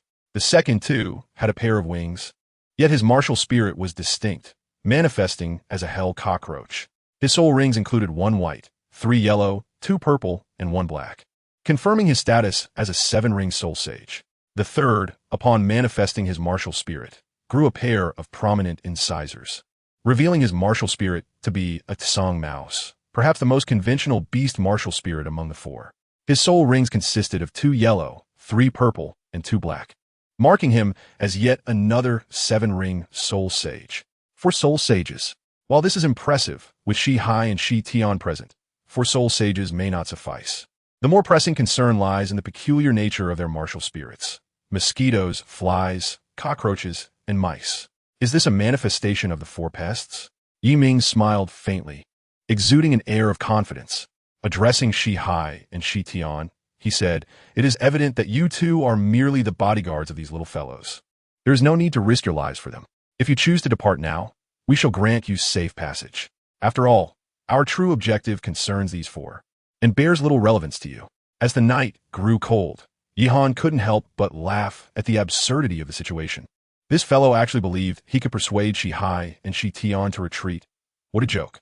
Upon revealing their true strength, Shi Hai and Shi Tian exchanged knowing smiles, feeling a sense of relief. Their eyes turned toward Yi Ming, filled with disdain. "Enough of this nonsense. Let us witness the prowess of you 4. Yi Ming's expression darkened instantly at their words. "You must understand, we have 4 soul saints on our side, and once we engage in battle, your demise is inevitable. If not for our desire to avoid unnecessary conflict, I wouldn't even bother conversing with you." 2 yellow, 2 purple, and 3 black soul rings ascended from Shi Hai and Shi Tian. Shi Tian pointed at Yi Ming. "Are you not the one rambling now? If you wish to fight, then let us engage. If not, then be gone. Since you are so eager for death, we shall oblige. Remember, it is the 4 harbingers who will take your lives today." Yi Ming, Wen Tian, Wu Chang, Fat Mouse. With a powerful shout, the 4 intertwined their soul power, their martial souls soaring forth, coalescing above their heads into a massive, formidable entity. An aura of malevolence emanated from it, exerting pressure over a 100-meter radius. The martial soul fusion technique of 4. Dai Jiro's mouth fell agape in astonishment, a flicker of fear creeping into her heart. Why do Shi Hai and Shi Tian hold such renown? It is precisely because, when united, they can wield a martial soul fusion technique that rivals that of a soul Douluo. Now, before her very eyes, a martial soul fusion technique executed by 4 soul saints had emerged, its power surely eclipsing that of Shi Hai and Shi Tian. In the chill of the night, Yi Han's face twitched uncontrollably, internally exclaiming, "What on earth? They truly are the 4 plagues." They even conjured up a 4-person martial soul fusion technique. 4 plagues invade the world. How impressive. However, he was soon startled into near disbelief, his expression shifting to one of alarm. Wait a moment. A 4-person martial soul fusion technique? Has the art of fusion become so common that anyone can produce a 4-person fusion technique at will? Good grief. How is one to survive in such circumstances? Yi Ming, Wen Tian, Wu Chang, and Fat Mouse were quite pleased with the expressions of Yi Han and Dai Jiro, reveling in their own delight. Yet, they remained oblivious to the fact that Shi Hai and Shi Tian were merely surprised at first, soon revealing expressions of amusement. Shihai remarked, "If it were anyone else, you might have deceived them. However, you should not attempt to flaunt your prowess before us." Shi Tian added, "Allow us to demonstrate a genuine martial soul fusion technique." Together, Shihai and Shi Tian initiated their technique, martial soul fusion. Twin serpents transform into dragons. Their martial souls swiftly entwined, transforming into a colossal four-headed dragon. With a thunderous roar, the four heads unleashed a formidable dragon might, instantly shattering the previous oppressive aura exerted by Yi Ming and his companions, which had been formidable yet feeble in comparison. Yi Ming, Wen Tian, Wu Chang, and Fat Mouse found their triumphant expressions frozen in place. Yet with no choice but to act, they launched their four beings directly at Shihai and Shi Tian. The latter, undeterred, waved their hands in unison, sending the four-headed dragon charging forth. The two titanic beasts collided with a resounding crash in the air. However, upon impact, the four-headed dragon of Shihai and Shi Tian swiftly gained the upper hand, gradually overwhelming the four plagues amalgamation. Goodness, that startled me. At this moment, Yihan realized he had nearly been deceived. The so-called Mudma was merely a quartet combination technique, rather than a genuine four-person martial soul fusion art. Just then, the two figures across from him broke into sinister smiles. Martial soul manifestation. The final elder summoned a fearsome crimson bullet ant behind him.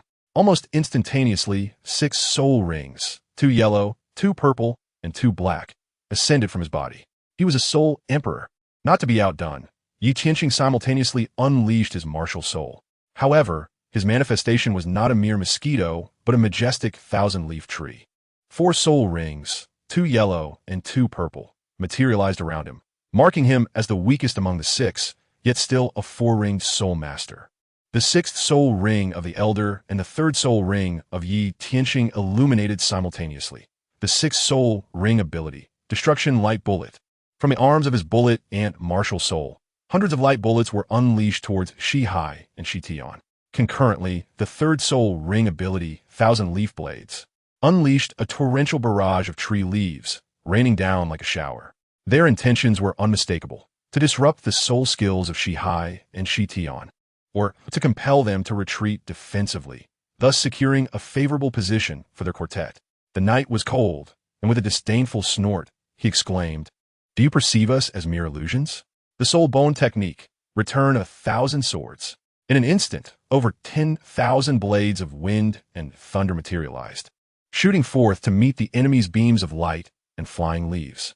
A resounding boom echoed. Both the beams of light and the flying leaves were swiftly shattered, with the remaining thunderous swords maintaining their momentum, continuing their relentless advance toward the two adversaries. What level of soul bone does this little brat possess? Yi Tian Fan gasped in astonishment, his eyes nearly bulging from their sockets. Although he had previously known that this child could breach the defense of a soul ring, the current situation involved a joint assault from a soul emperor and a soul sect master. It was an outrageous display of power, almost inhuman. The elder nearly bit his own tongue in disbelief, yet he reacted with remarkable swiftness, his 3rd soul ring illuminating brightly. 3rd soul ring technique, Dual Arm Barrier. His robust arms, empowered by his martial spirit, expanded several times in size, crossing before him to form a formidable shield that deflected the remaining blades of wind and thunder. As the night grew cold, Yihan swiftly consumed 3 gourds of liquor, replenishing the substantial soul energy expended by the sword of wind and thunder. In the blink of an eye, he vanished from his location, reappearing behind Yi Qianqing and his companions. He poured the contents of an orange gourd into his mouth, instantly releasing a potent aroma of alcohol that enveloped the 6 individuals present, including the 4 evils and the elder. Despite the fact that all 4 possessed greater strength than Yihan, they were not impervious to its effects. Yi Qianqing, who was barely a tier above Yihan, felt a disorienting heaviness in his head and struggled to maintain his balance. The elder fared somewhat better, though he too experienced a dizzying sensation reminiscent of consuming an excessive amount of strong liquor. Yet, he managed to remain upright. A sense of urgency gripped the elder as he caught Yi Qianqing, who was on the verge of collapsing, and swiftly transported them 10 meters away. While the elder could flee, the 4 evils, engaged in a stalemate with Shihai and Shi Tian, found themselves unable to escape. Though stronger than the elder, The four evils were not immune to the debilitating effects, which severely limited their capabilities.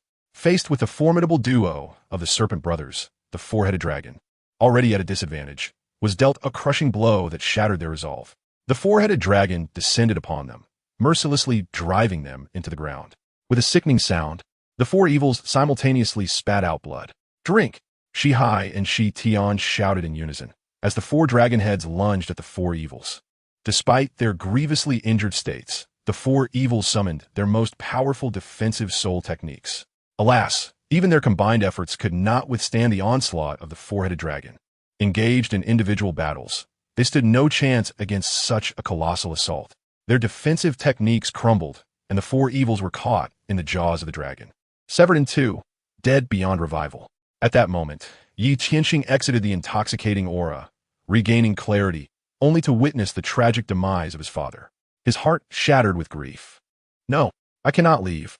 Yi Tianxing's gaze bore into Shi Hai and Shi Tian, his thirst for vengeance burning fiercely.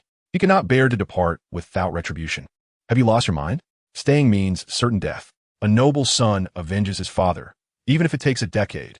If you do not leave now, you may never escape. You will pay for this. I swear to avenge my father." As he spoke, his thousand-leaf tree martial soul trembled, releasing a flurry of leaves that transformed into a canopy, lifting Yi Qianxing and the elder into the air. Attempting to flee? Have you inquired whether it is permissible? Remember, instantaneous displacement is not limited to forward and backward. It encompasses upward movements as well. In an instant, Yi Han vanished from his original position, only to reappear high above, at an altitude of 100 meters, precisely above Yi Tianxing and the elder. The multitude of swords, a convergence of countless wind and thunder blades, re-emerged to envelop both Yi Tianxing and the elder within their ominous embrace. As these blades descended like a relentless rain, both Yi Tianxing and the elder found themselves plunged into a dire predicament, their hearts gripped by trepidation. However, the elder was unwilling to concede defeat so easily. He activated his third soul ring, the third soul ring technique, dual arm barrier. Alas, the assault from Yi Han was merely a diversion, preventing their immediate escape. The serpentine tide below, along with the celestial serpent, were the true harbingers of death. For colossal dragons under their command surged from below towards Yi Tianxing and the elder. With the onslaught of these four beasts, there was no hope of defense. In mere moments, they succumbed beneath the might of the four-headed dragon. Chapter 85. The emergence of the War King just moments prior. When Yi Qianxing employed his flight soul technique, none of his soul rings emitted any unusual luminescence. What does this signify? It indicates that this particular soul technique is derived from a soul bone. A soul bone could either be forcibly severed from the body part it inhabits, or, upon the death of an individual, it naturally detaches from a body. This narrative element is designed to avoid the gruesome implications of murder and corpse desecration. Night Cold's gaze remained fixed on the descending Yi Tianxing, where a pale blue soul bone dangled from his right arm, following his descent. As for the elderly man, he was entirely disregarded by Night Cold. Shi Hai and Shi Tian exchanged faint smiles. As brothers, we have already acquired the ability to soar through the skies with our soul skills. Thus you may share this soul bone between the two of you. Upon hearing the words, Yi Han could not help but cast a glance at Dai Zhiro.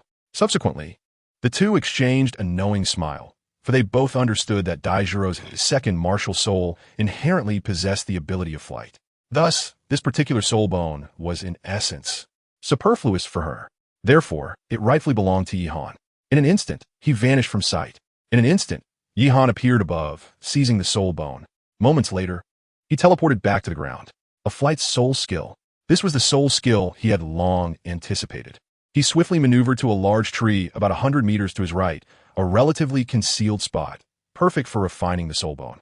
Shi Hai, Shi Tian, and Dai Zhiro, accompanied by Yi Lian and Yi Shui, promptly followed him, forming a protective perimeter around Yi Han. However, they remained oblivious to the fact that in the distance, Qian Rinxue and the titled Douluo Shi Long and Si Shui were witnessing everything unfold. Qian Rinxue's expression was inscrutable. What remarkable luck! He has obtained a soul bone coveted by all soul masters. A flicker of murderous intent flashed in Shi Long's eyes. Not just that. Previously, this young man used teleportation and the myriad flying sword's soul skill without even releasing his martial soul or soul rings. He might possess 2 soul bones. Indeed, at his age, I was still fervently cultivating. Not to mention possessing them. I didn't even know what a soul bone was. Shui felt a mix of emotions, some sentimentality, yet more envy. However, the predominant feeling was one of murderous intent. With the addition of the newly acquired soul bone, this young man now possessed 3 in total. 3 soul bones. Even for him, an elder of the Spirit Hall and a titled Douluo, he only possessed 1. If these 3 soul bones were to fall into his hands, his power would undoubtedly surge. At that moment, Shui posed a question. This young man used teleportation and wielded a sword-type soul skill, who then crafted the gourd he drank from and passed to the twin serpent brothers. What type of soul master is he? A food-type support? A battle soul master? Shui expressed a thought. Perhaps the gourd was created by her.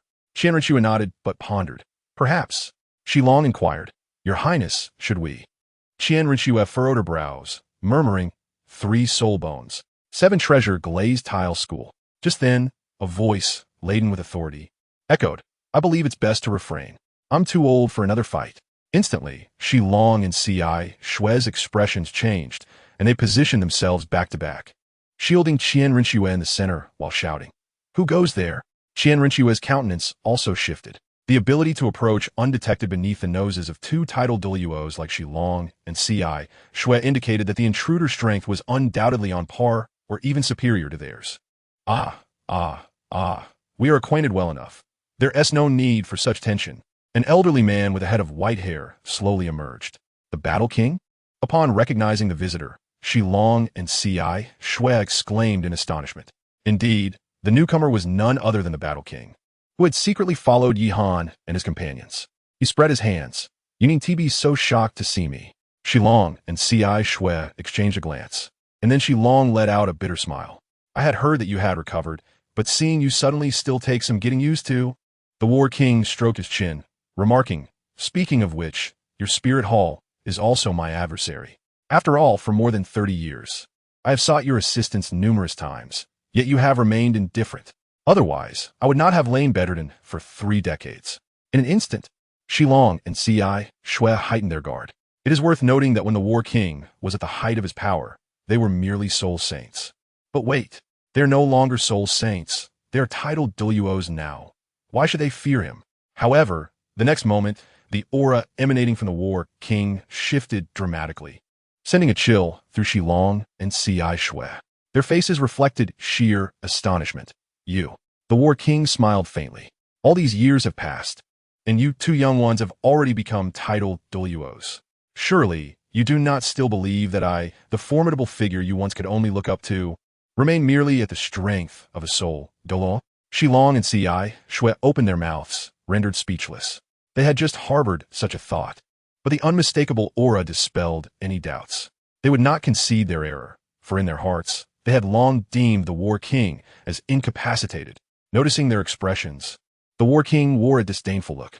Should I say you're foolish or simply too naive? Do not forget, I am the War King. Even if my body is incapacitated, my spirit has never faltered. I am still the same person. I have never changed. Shilong and Shui's pupils constricted sharply, and they exchanged a glance at Shui. They were unafraid of a confrontation. They believed that even if the War King had entered the ranks of titled Douluos before them, they could still triumph in a 2-against-1 scenario. However, the Holy Maiden must not be endangered. Thus, it will be preferable to avoid conflict if possible. Shui appeared less tense than Shilong and Shui. War King, your hesitance to strike immediately indicates that you truly do not wish to fight. Allow me to inform you, we do not desire conflict either. I am merely curious. Who is it that warrants your personal protection? The War King narrowed his eyes, gazing at Shui. Instantly, Shilong and Shui grew anxious. Yet, the War King chuckled softly, seeing how nervous you 2 are. I gather your identity is quite distinguished. Shilong and Shui became even more apprehensive, closely guarding Shui. The War King cast a disdainful glance at them. You 2 are even less capable than this young girl. She is correct. Had I intended to strike, I would have done so at once. Turning to Shui, he continued, do not overthink, little girl. I am here simply because our princess of Luo is within. It is not as complicated as you might imagine. Shui's eyes flickered with contemplation. Caught between the starry Battle King and the 7 treasure glazed tile sect of Heaven Do, prompting her to ponder deeply. Yet at this moment, it seemed trivial, as he too bore the weight of a mission. Causing a commotion would be unwise. She resolved to report this matter to the elder hall, trusting that her grandfather, Douluo, would handle it appropriately. Chapter 86. Beautiful ladies, have you eaten? Let us depart. Qianringshu commanded. Shilong and Xishue, while maintaining vigilance towards the Battle King, followed closely behind her, anxious that the Battle King might erupt at any moment. The Battle King remained stationary, his expression still cheerful. Yet a glimmer of seriousness crossed his gaze. He murmured to himself, "What manner of youth possesses the ability to command the obedience of both Shilong and Xishue? The titled Douluos?" His mind was awash with thoughts of the esteemed figures among the younger generation of the Spirit Hall. Moments later, the Battle King's eyes widened in realization. Could it be her? Well then, this time, it is not merely your intentions that I suspect. I too harbor doubts regarding your schemes. Half an hour later, Yihan successfully refined the soul bone. The instant he opened his eyes, a smile broke across his face. The right arm soul bone technique, object flight, was indeed perfectly suited for him. Yi Tianxing's martial spirit was the 1,000 leaves tree, and this soul skill could lift him into the air upon countless leaves. Now, in Yihan's possession, it became even more formidable, as he wielded 2 martial spirits. This soul bone could be applied to both of his martial spirits. Flying upon a sword was no longer a mere dream. Moreover, he could emulate Tai Guai Li from the 8 Immortals, soaring through the skies upon a gourd. How splendid! However, he must keep his dual martial spirits concealed for the time being. Thus, the opportunity to fly on a sword would have to be seized when solitude prevailed. For now, experiencing life as Tai Guai Li was quite delightful. A radiant aura shimmered around Yihan, and the martial spirit in his hand transformed into a gourd large enough to serve as a bed. The gourd was divided into 2 sections. The front was smaller, accommodating 2 individuals comfortably, while the rear was larger, capable of seating 4. Observing the levitating gourd, Daijiro, Shihai, and Hai Tian were all taken aback, clearly understanding that it could easily carry more than 1 person. Yet, recalling how Yi Tianxing had previously flown with that elder, they were left in awe. The 2 little kittens, Ilian and Ishue, gazed on with wide-eyed curiosity. "Night's chill. Do you wish to soar?" Ilan and Yushua nodded eagerly. As the night grew colder, Yihan gently lifted Daijiro, cradling her in his arms along with a small kitten, and settled himself at the forefront. Turning his gaze toward Shihai and Shitian, he invited, "Come up as well. It is the perfect opportunity to test the duration of my flight soul technique." Exchanging glances, Shihai and Shitian responded with a smile, "Very well." With that, they leapt up and took their places at the rear. "Night-Han, rise!" The gourd immediately soared into the air. In the shadows, the War King, witnessing this spectacle, was utterly astounded. It was his first encounter with a food-type soul master capable of flight, and, astonishingly, carrying several others along. Initially, Night-Han ascended slowly and at a modest height, wary of startling Ilian and Ishue. However, to his surprise, the 2 little kittens were utterly unfazed and even brimming with excitement. With that, Night-Han cast aside all reservations and surged forward at full speed, ascending ever higher. They could now see for miles, with the entirety of the ground laid bare before them. Soon, 3 figures on the ground captured their attention. Night-Han was taken aback, secretly pondering, "Aren't those Qianringshu and Shilong, Bloodstab? How did they get ahead of us?" On the ground, Shilong and Bloodstab also sensed something. Glancing up momentarily, their eyes widened in astonishment, and they could only utter a single exclamation. "What the heck?" Qianringshu noticed their unusual reaction and followed their gaze, unable to resist looking as well. In the air, Night-Han thought, "Oh my, it seems they're staring at me." His teacher had always taught them to be polite, so he promptly waved at the trio of Qianringshu below and called out cheerfully, "Ladies, have you eaten yet?" before soaring past them. As they watched the flying gourd fade into the distance, Qianringshu felt a twitch at the corner of her eye. Shilong and Bloodstab clenched their fists. Shilong gritted his teeth and said, "I should have slapped him dead just now." Bloodstab felt the same way. Who was Qianringshu? The saintess of the Spear Hall. She had never been so teased before. It was utterly intolerable. If they could fly, there would be no need for Qianringshu to speak. She would simply ascend and swat that detestable fellow down. Suddenly, Daijiro couldn't help but burst into laughter, then shot a glare at Night-Han. "You just keep being cheeky. One day, if they beat you to death, I'll pretend I didn't toSee anything." Night Cold, Nonsense. How could you be so cheeky? When you encounter someone, a simple greeting is merely a matter of courtesy. After saying this, he lowered his head and addressed Yishue, saying, Yishue, you must learn well from your brother. Strive to be a person of good manners, just like me. Yishue, along with the gentle embrace of Dai Jiro holding Elan, nodded seriously in agreement. Thud. Dai Jiro lightly tapped Night Cold on the head, admonishing, it's one thing for you to be cheeky, but do not lead Elan and Yishue astray. After half an hour, Night Cold and his companions descended from the sky. At this moment, his soul energy was nearly depleted. Phew! In the chill of night, Yihan imbibed 3 gourds of soul wine, replenishing his soul energy.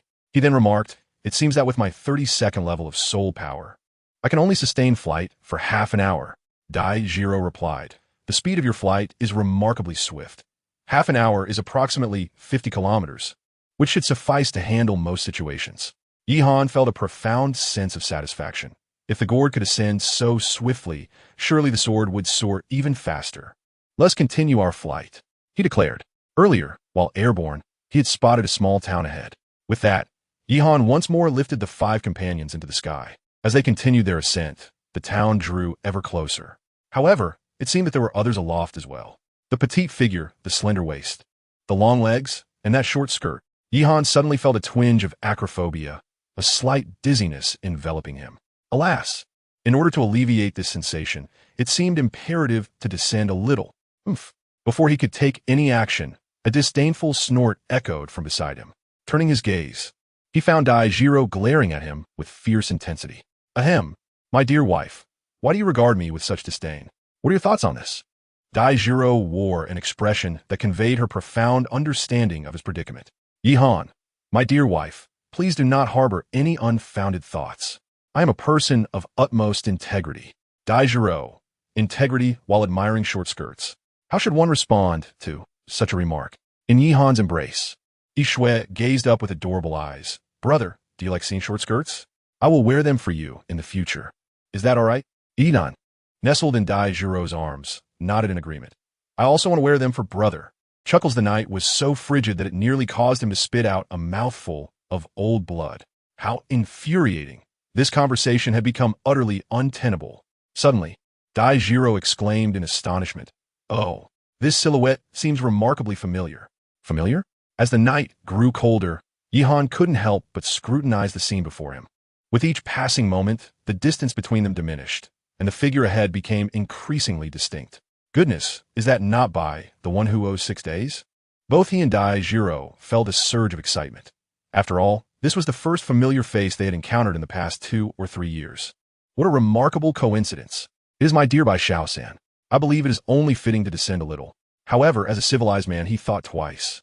A fleeting glance at the serpentine figures of Shi Hai and Shi Tian behind him betrayed his true intentions. Finally, with a surge of speed, he pursued. Xiaosan, long time no see. Care for a ride? Startled by the sudden voice, Bai Jingjing, who had been soaring through the air, almost forgot to flap her wings. It took her a moment to regain her composure. But soon, she exclaimed in astonishment, Dai Erji? Instinctively, she glanced down beneath her. Indeed, they were in midair. How could Dai Erji also be? Oh my, what a colossal gourd. Nighthan rolled his eyes in exasperation, exclaiming, only now do you notice such a large gourd? Could it be that saying truly holds? The eyes are wide, but the vision is narrow. It was only then that Bai Jing directed her gaze towards Nighthan. Oh, is this not our little husband? The moment the words left her lips, she became momentarily stunned, her body trembling slightly, and her delicate face turned ashen. Goodness, I thought you were already dead. I distinctly recall burying you alongside Sister Dai and the others. Could it be that I'm seeing a ghost? Fear gripped her heart. It was no surprise. For having personally buried someone, encountering them again while they were still very much alive would indeed be a frightful experience. Nighthan and Dai Jiro displayed expressions of guilt on their faces. After all, at that time, Nighthan had feigned death to escape. Thus the need for a more convincing act. The other 3 poisons among the 5 poisons were also kept hidden. That apology, it was a situation of necessity, hence the act of feigned death. Feigned death. Just then, an arrow crackling with lightning surged from the ground, aimed directly at Bai Jingjing. From the back, Shi Hai shouted a warning. Be careful. Yihan swiftly seized Bai Jingjing, pulling her close. The arrow narrowly grazed past Bai Jingjing, instilling a profound fear within her. She bit her lip, tears welling in her eyes. "You scoundrel! How dare you continue to pursue me?" The knight was frigid as he swiftly ascended with her. At the same time, he inquired, "What is happening? Are we still being pursued?" Bai Jingjing gritted her teeth and exclaimed, "Is it not that scoundrel? The young master of the Wind Sword sect? It's infuriating. I can hardly contain my rage. Knight Han, you are indeed a lady, yet you resort to such coarse language." Bai Jingjing, "A lady? What nonsense! If I were not at a disadvantage, I would have long desired to take a life." Dai Jiro, upon hearing this, darkened her expression and exclaimed, "That young master of the Wind Sword sect, what has he done to you? Speak, and we shall go vanquish him." Bai Jingjing was momentarily taken aback, her cheeks flushing as she hurriedly clarified, "Second sister, you misunderstand. He simply confessed to me the first time he laid eyes on me." "What?" Yihan and Dai Jiro were both utterly bewildered. After regaining their composure, Dai Jiro fell silent for a moment before speaking. "The Wind Sword sect is one of the 7 sects. The young master must be quite impressive. A fitting match for you." Bai Jingjing retorted, "A fitting match? Nonsense." Yihan interjected, "Could it be that you rejected him, and then he, consumed by love, turned to hatred, relentlessly pursues you?" I was taken aback. "How melodramatic!"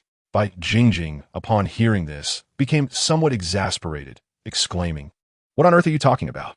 What is even in your mind? The one pursuing me is his fiancée, that fool, who professed her love to me right beside him." Dai Jiro wore a look of disbelief, as if she had just heard the most absurd tale. The night was cold, leaving Yihan in a state of utter astonishment, with only an exclamation of disbelief to articulate his current feelings. Is the young master of the Wind Sword sect truly a fool? To declare his affections for another woman in the presence of his fiancée is utterly preposterous. I can't help but wonder, has this fellow been rendered incapable by his betrothed? Bai Jingjing's gaze flickered nervously. Among those who knew her best, none surpassed Dai Jiro.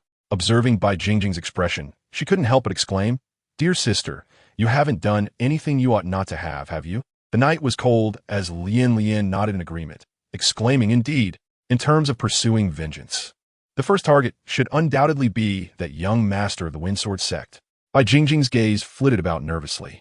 If her earlier suspicions were merely conjectures, then Jiro Dai had now confirmed with absolute certainty that this fierce girl had certainly done something. Unable to restrain herself, she shouted, "Just say it. What exactly happened?" Bai Jingjing's face flushed deeper as she timidly replied, "I simply couldn't resist seeing that young master's insufferable expression, and I accidentally kicked him. Just a kick? Is that truly worthy of being hunted down?" Jiro Dai retorted vehemently.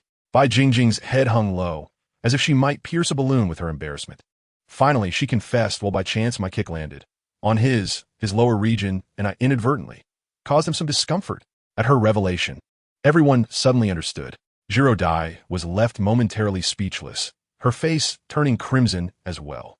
However, she glared fiercely at Bai Jingjing, exclaiming inwardly, "Good heavens, what a predicament!" As the chill of the night seeped in, Yihan instinctively tightened her legs, casting a wary and fearful glance at Bai Jingjing. "Have you truly rendered your fiancé incapable?" she exclaimed. "How remarkable you are, sister.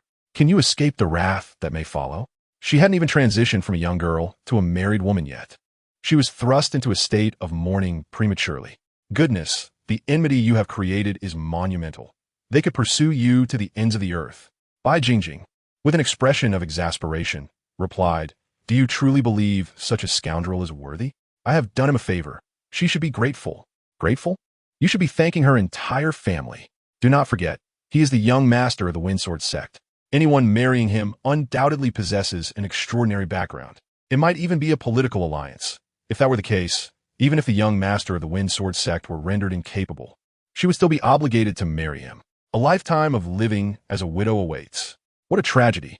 With an injured expression, Bai Jingjing's eyes shimmered with unshed tears as she turned to Dai Jiro and Yihan, her voice soft and trembling. "What should we do now?" To which Dai Jiro responded, "To feign cuteness is indeed shameful." Yihan scoffed, "What pretense of fragility? When you incapacitate others, where is your supposed weakness? Such audacity." After taking a deep breath, Yihan inquired, "How many of them are there, and what are their strengths?" "2 soul saints, along with the vice master of the Wind Sword sect, who possesses only the strength of a soul master, and his fiancée, Had it not been for that kick that left everyone dumbfounded, I surely would not have escaped. How can you still speak? Daijiro was utterly speechless. Bai Jingjing shrugged her shoulders. I, too, am quite innocent in this matter. Yihan had grown indifferent toward her. If it were merely two soul saints, it would indeed be manageable. With the presence of the two brothers, Shi Hai and Shi Tian, Yihan felt quite emboldened. Bai Jingjing appeared utterly confused. Was this not a direct path to annihilation? Stammering, she inquired, Are we truly descending? Nighthan rolled her eyes in exasperation. What nonsense! Do you think they would rest until they have repaired your useless self? Chapter 88. Tolerance is great what? This can actually be repaired? Bai Jingjing looked utterly bewildered. If it were truly possible to mend it, would she have been subjected to such relentless pursuit? They had chased her all the way from Balak to the Heaven Do Empire. Reflecting on these days, tears streamed down her face. Night cold. There is no wound that a gourd of wine cannot mend. If there is, then let us have another gourd. Daijiro, descend, and then proclaim my name. The Windsword sect is a sect of my starry empire, and I must be afforded the respect of dialogue. Understood. The Night Chill commanded the gourd to descend. Standing at the rear of the gourd, Shi Hai and Shi Tian both infused their soul power into their voices, declaring, The illustrious crown princess Daijiro of the Xingluo Empire is here. I implore the young master of the Fengjian sect to come forth and meet us. The individuals on the ground offered no response. However, during their descent, they encountered no further assaults from flying arrows. Upon reaching the ground, they discovered 4 figures awaiting them beneath a grand tree, 2 elders and 2 youths, 1 male and 1 female in each pair. The gaze of the cold night fell directly upon the young man. He was tall and well-built, with striking sword-like brows and starry eyes, adorned in flowing brocade garments that rendered him a figure of elegance. However, alas, even the most graceful of beings can falter, no matter how refined his appearance. He remained but a mere shadow of a once great man. The young man stepped forward at once, declaring, Jian Lingfeng pays his respects to Her Highness, the Crown Princess. Nighthan's face twitched slightly at the mention of Jian Lingfeng. That surname. No wonder he could declare his feelings for another woman in front of his fiancée. Truly audacious. The woman then stepped forward, respectfully stating, I am Yurong. Greetings to Your Highness, the princess. Yurong? Such a bold name. Nighthan couldn't help but scrutinize the young lady. The most striking aspect of her was her astonishing beauty that transcended her years. Her delicate willow-shaped brows were meticulously groomed, and her long eyelashes fluttered like tiny brushes, framing a pair of exceptionally bright and captivating eyes that seemed to sparkle with life, coupled with her slender waist and long legs. She was undoubtedly a beauty, scoring above 85, though slightly less than Daijiro. Her only flaw, she was a rather pampered princess. At that moment, Nighthan felt inclined to ask, My lady, though you are young, how dare you call yourself your own? Daijiro pointed to Bai Jingjing, saying, She was my teammate during my studies in Balak. At this point, her expression grew peculiar, unsure of how to proceed, finally adding, I am here to mediate. As the saying goes, it is better to resolve enmities than to deepen them. Upon seeing Bai Jingjing, Jian Lingfeng instinctively tightened his legs, his face turning as pale as a ghost, his eyes filled with dread, as though recalling something terrifying. Yu Rong glared at Bai Jingjing, coldly stating, Your Highness, I respect your status, but the 2 elderly gentlemen behind them shared equally grim expressions, their glares at Bai Jingjing almost fiery. Were it not for Daijiro's status, they would have likely slapped Bai Jingjing into a pulp by now. Upon hearing Yu Rong's fiery remarks, the 2 elders appeared ready to engage in a confrontation. In the chilly night, Yihan stepped forward with a smile, exclaiming, I am a support, possessing a unique soul technique adept at resolving all manner of ailments. I have heard that the young master is unwell, and I present this gourd as a token of my goodwill. Yurong responded, Jian Lingfeng inquired, What? The 2 elderly men remained silent, yet they were not fools. They could discern the implications behind Yihan's words. In an instant, all 4 were filled with excitement. Jian Lingfeng even felt that the pain was not as unbearable as before. The night was cold, yet there was no time for idle chatter.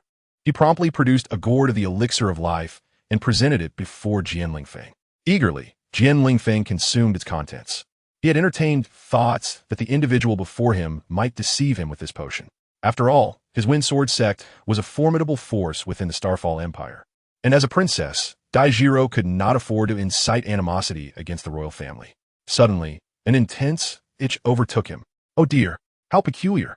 He found himself squirming, crossing his legs and fidgeting while his lips emitted soft sounds of discomfort. The atmosphere shifted dramatically, and the gazes of those around him became somewhat peculiar. Noticing their expressions, Jian Lingfeng felt a wave of embarrassment wash over him as he exclaimed, "Truly, it is unbearably itchy." The night was cold, and yet her cheeks were flushed, not out of shyness, but rather from the effort of stifling laughter. Ahem. Well, the itch is a good sign, indicating a swift recovery. Just bear with it. It will pass soon. In truth, who among those present was not suppressing their amusement at this moment? Observe, the fiancée of Jian Lingfeng. Her inner fury had long since evaporated, rendered ineffective by Jian Lingfeng's comical demeanor. Her face was not only crimson, but her entire body trembled with restrained mirth. Suddenly, Yurong could no longer contain herself and burst into laughter. Ha ha ha. Her laughter was infectious, prompting everyone else to join in, unable to hold back their own amusement. Moments later, Jian Lingfeng had fully regained his composure. However, his face remained an indelible shade of black. Alas, that scene would likely haunt him as a blemish for the rest of his life. As the night chill passed, he remarked, "My dear brother, it seems you're no longer troubled. In light of the bond between my younger brother and the gentle Zhe, might we not let bygones be bygones regarding my family's third party? After all, you are the esteemed consort of the Grand Princess." Jian Lingfeng realized the implication, for only this individual would dare refer to the Grand Princess as my Zhe. Yihan nodded slightly. "It is indeed I." After the initial shock, Jian Lingfeng felt somewhat troubled. He cast a glance at Bai Jingjing. This was no minor grievance, but a profound enmity that could not be reconciled. In the chill of the night, Yihan proclaimed, "A man must possess a grand demeanor. If it comes to matters of contention, if she refrains from striking, I shall still retaliate." Jian Lingfeng furrowed his brows in confusion. "What do you mean by that?" He continued, "She is my mistress, my beloved. If you dare profess your feelings to my woman, is it not only natural for me to obliterate you, your woman? Are you not a prince consort?" Jian Lingfeng replied, utterly bewildered. As Yihan approached Bai Jingjing, he gave her a meaningful glance, signaling, "I am merely warding off misfortune for you. Do not misunderstand." He then wrapped an arm around her, initially intending to embrace her waist. His youthful stature and shorter height compelled his hand to lower. Bai Jingjing's cheeks flushed as she sensed the placement of his hand behind her, feeling a mix of annoyance and embarrassment. She shot him a look that seemed to say, "You are merely seizing this opportunity to take advantage of me." A shiver ran through her as she glared at Yihan, but he remained unfazed. With no recourse, Bai Jingjing turned her gaze to Dai Jiro, her eyes filled with an unspoken plea, as if to say, "Could you please intervene?" Dai Jiro chuckled lightly, rolling her eyes in response, conveying with her gaze, "What business is it of mine?" He is not at a loss. Bai Jingjing felt utterly wronged, muttering to herself, "I call my little husband merely in jest." What is going on? Yurong stood in stunned silence. Previously, she had thought that Jian Lingfeng's actions in front of Bai Jingjing were already outrageous enough. Now, to witness a scoundrel embracing another woman in front of his wife was a complete upheaval of her worldview. Idolizing him, Jian Lingfeng gazed in admiration, his eyes darting around in excitement. He then pulled Yihan aside and whispered, "Your Highness, my admiration for you flows like the mighty river. Could you share how you manage to embrace two at once and enjoy such blessings? If you teach me this art, I shall consider the matter settled. Furthermore, from henceforth, I, Jian Lingfeng, will undoubtedly follow your lead." As the night grew cold, he spread his hands in resignation, lamenting, "What about someone like me, who currently lacks the means?" Adorable antics, cheerful greetings, relentless persistence. In a word, shameless. At this juncture, he paused, his demeanor exuding righteousness. Yet his voice turned rather lewd as he whispered, "As for you, you must be around 18 or 19, right? At this age, one possesses the sacred wisdom of 3-character and 6-character mantras." At this moment, Jian Lingfeng's eyes sparkled with excitement. 3 characters. Primer favor simplicity. Night's chill. Sleep seduce her. Jian Lingfeng wore a skeptical expression. Is that for real? You truly do not understand. Women are creatures of emotion. With the passage of time, they inevitably develop feelings. Once feelings arise, intelligence wanes, and then they will heed your every word. Yihan wore a serious expression, while Jian Lingfeng appeared troubled. I tend to prefer someone more mature. You know what I mean? As the chill of a night caused a drop of cold sweat to trickle down his forehead, he mused to himself, "Indeed, it seems that men are drawn to maturity. Only children are captivated by appearances."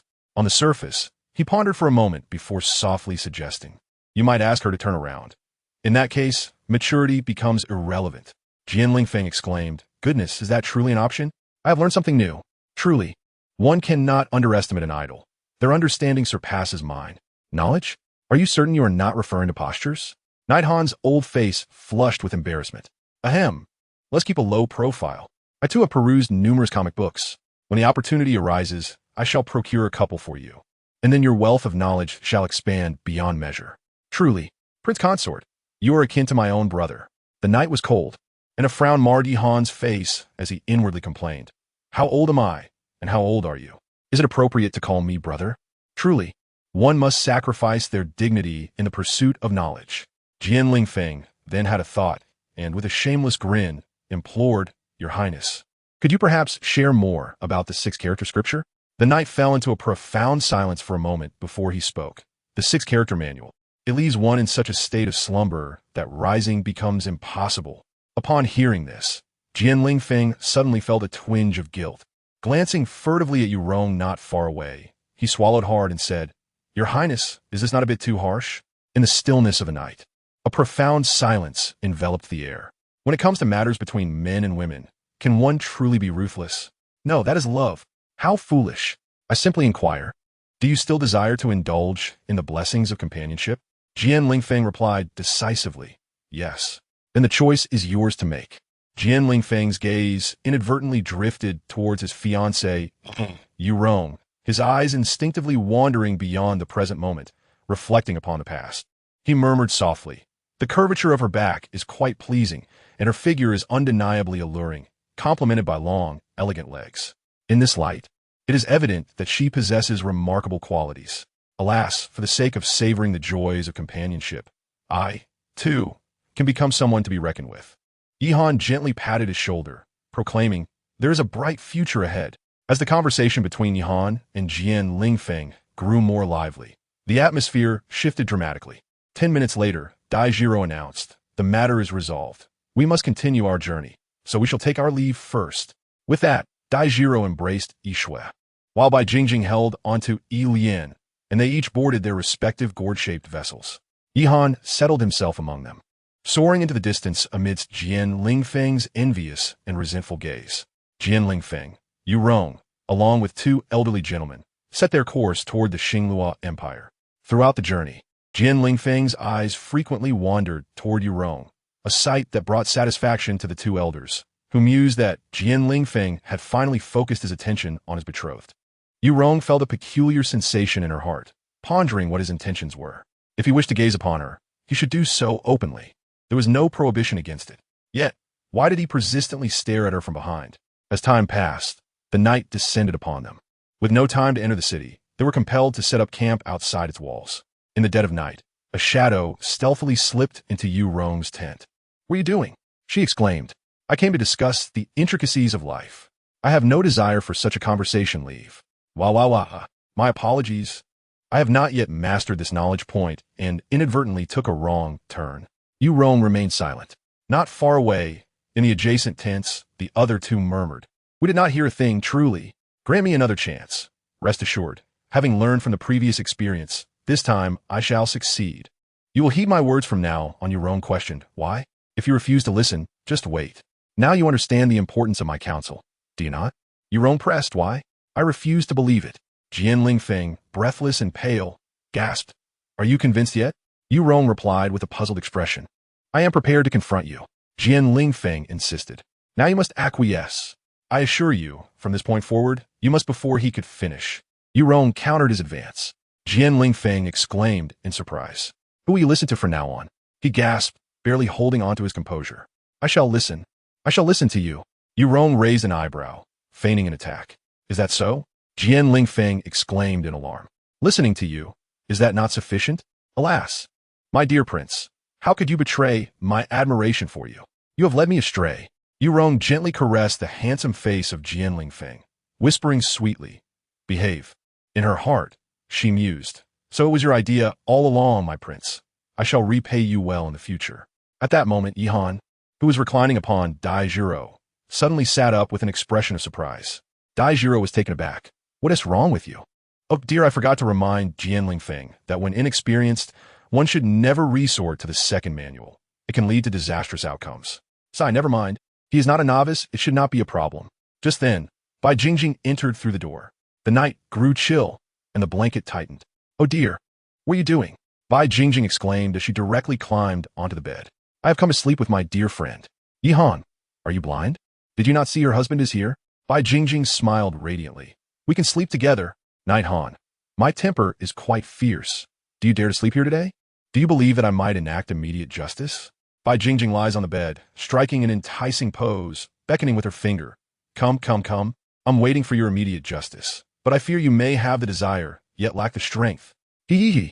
The phrase desire, yet lack the strength echoes incessantly in Night Han's mind.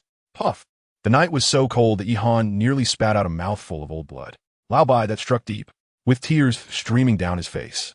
Ihan found himself on a different bed, indulging in the delightful company of two little kittens. His spirits began to lift. Daijiro observed the smug smile on Bai Jingjing's face, her expression somewhat peculiar. Are you certain you wish to sleep here? Sister reminded you, do not regret it. Bai Jingjing, embracing Daijiro, laughed. Regret? What for? I haven't slept with sister in years.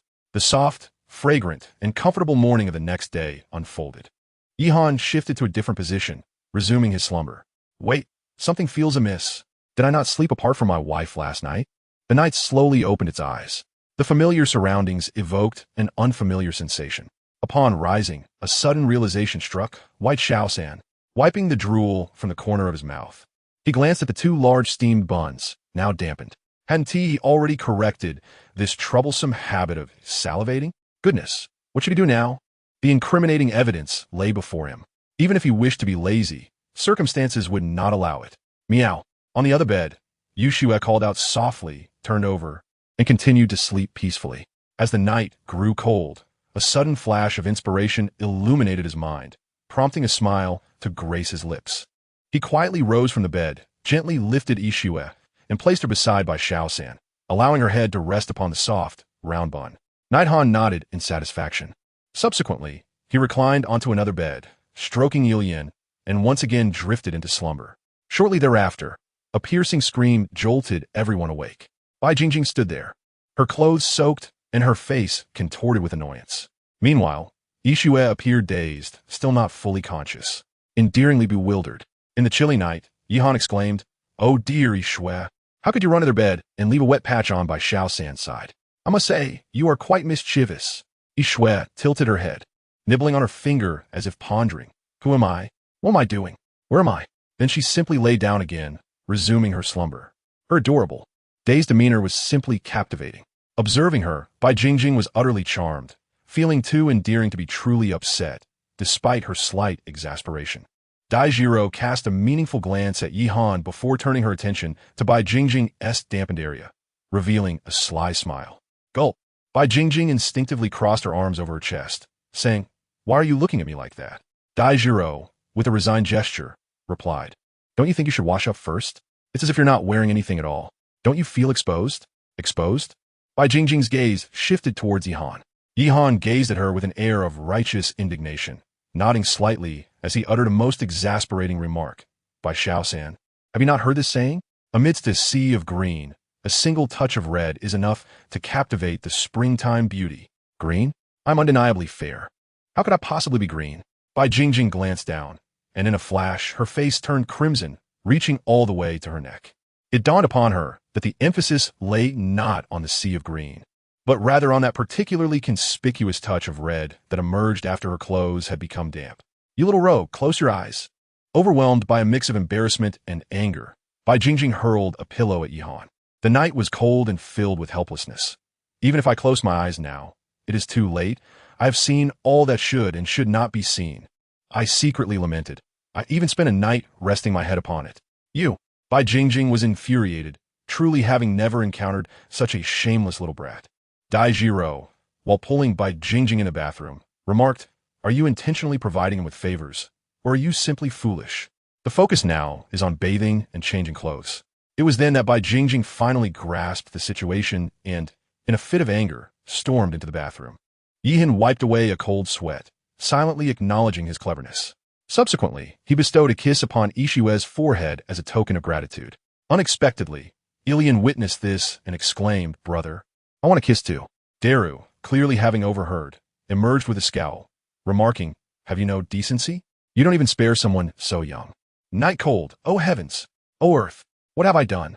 He could swear that his affection for these two kittens was purely one of fondness, with no ulterior motives whatsoever. Dai Jiro cast a glance at Bai Jingjing, who was grooming herself in the bathroom, and remarked with a playful tone, "Haven't you committed enough mischief?" Night Han was suddenly filled with a sense of unease. An hour later, he, accompanied by a group of individuals, soared towards the Seven Treasure glazed tile school once more. Throughout the journey, Bai Jingjing could not shake off the events of the morning. Her gaze fixed upon Night Han, her face a mask of fury. Her teeth clenched in frustration. The night was chilly, and a cold sweat trickled down my brow. Merely glancing at the scene had left me in this state. If she were to discover that I had slept through the night, resting my head upon the very same pillow, she would surely have been furious. At that moment, the duo behind me, Shi Hai and Shi Tian, simultaneously shouted a warning. "Be cautious. Martial soul manifestation." In an instant, they unleashed their martial souls, and the 7 soul rings adorning their forms began to rise.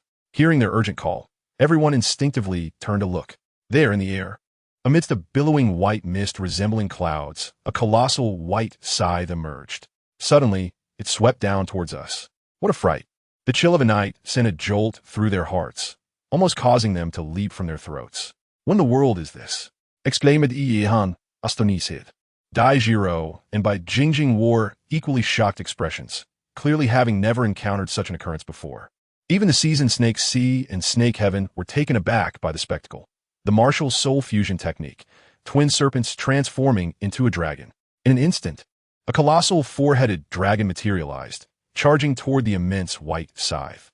The 4 heads of the dragon clamped down tightly on the scythe. Yet in that fleeting moment, the faces of Snake Sea and Snake Heaven turned pale. The night was chillingly terrifying, for it was known that the duo of Shi Hai and Shi Tian could rival even the might of a soul Douluo, perhaps even emerge victorious. Yet now, after a mere contact, it felt as though they had sustained grievous injuries. Clearly, the strength of a newcomer was far beyond imagination. Without a moment's hesitation, he descended rapidly. A cold snort echoed through the white mist, as a white scythe ignited with a brilliant flame. The 4-headed dragon swiftly dissolved beneath the intensity of the fire. In a deafening explosion, it shattered completely.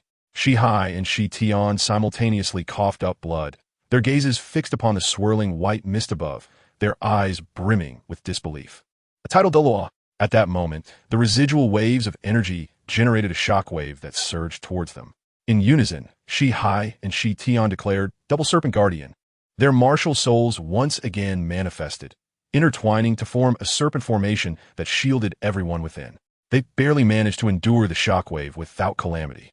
However, the white scythe sliced through the air, landing squarely upon the double serpent guardian. With a catastrophic sound, the guardian shattered instantly. Once more, Shi Hai and Shi Tian expelled blood, their vitality waning. Simultaneously, the clash between offense and defense generated a force that, although largely absorbed by them, left a remnant that even a 3-ringed soul master could not withstand. The gourd they sat upon also shattered, sending everyone plummeting from the sky, though fortunately, they were only a few meters from the ground. For soul masters, such a height was hardly significant. Despite being gravely injured, the brothers Shi Hai and Shi Tian landed firmly. However, the tidal Douluo hovering above clearly had no intention of letting them off so easily. As the white mist dissipated, a figure clad in white robe, white attire, and white shoes appeared before the crowd, his face obscured by a white mask. Age was indiscernible, and his voice, if silent, could not reveal whether he was male or female. At this juncture, Yihan had already administered the life elixir to Shi Hai and Shi Tian, who drank it without hesitation.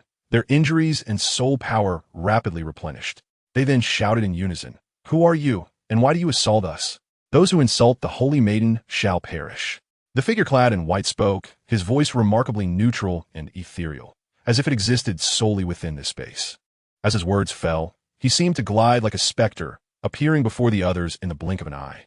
With a sweeping motion of the white scythe in his hand, the blade's sharp edge was directed towards the two individuals, Shi Hai and Shi Tian, and the unfortunate Yi Han who lingered behind them. The speed was so prodigious that even Shi Hai and Shi Tian struggled to react, let alone the mere three-ringed soul master, Yi Han. He could only watch in horror as the blade approached him ever closer, an ominous aura locking onto him, rendering him incapable of even the slightest teleportation. At that moment, he felt nothing but terror and despair. Yet just then, Dai Ji Ro positioned herself in front of him, swiftly pushing Yi Han away. With a swift motion, the white scythe's sharp edge pierced through Dai Ji Ro's body. She coughed forth a spurt of blood. No observing Dai Ji Ro's impaled form, Yi Han felt a greater terror and despair than if he had endured the blow himself. The scythe vanished, and Dai Ji Ro's body slumped lifelessly. Shi Hai and Shi Tian were filled with rage. Martial soul fusion skill, twin serpents transforming into dragons. Simultaneously, their seventh soul rings illuminated. The seventh soul ring skill, martial soul true body. Under this martial soul true body, the fusion skill, twin serpents transforming into dragons, reached its zenith, doubling in size. Under their control, it surged directly towards the figure in white.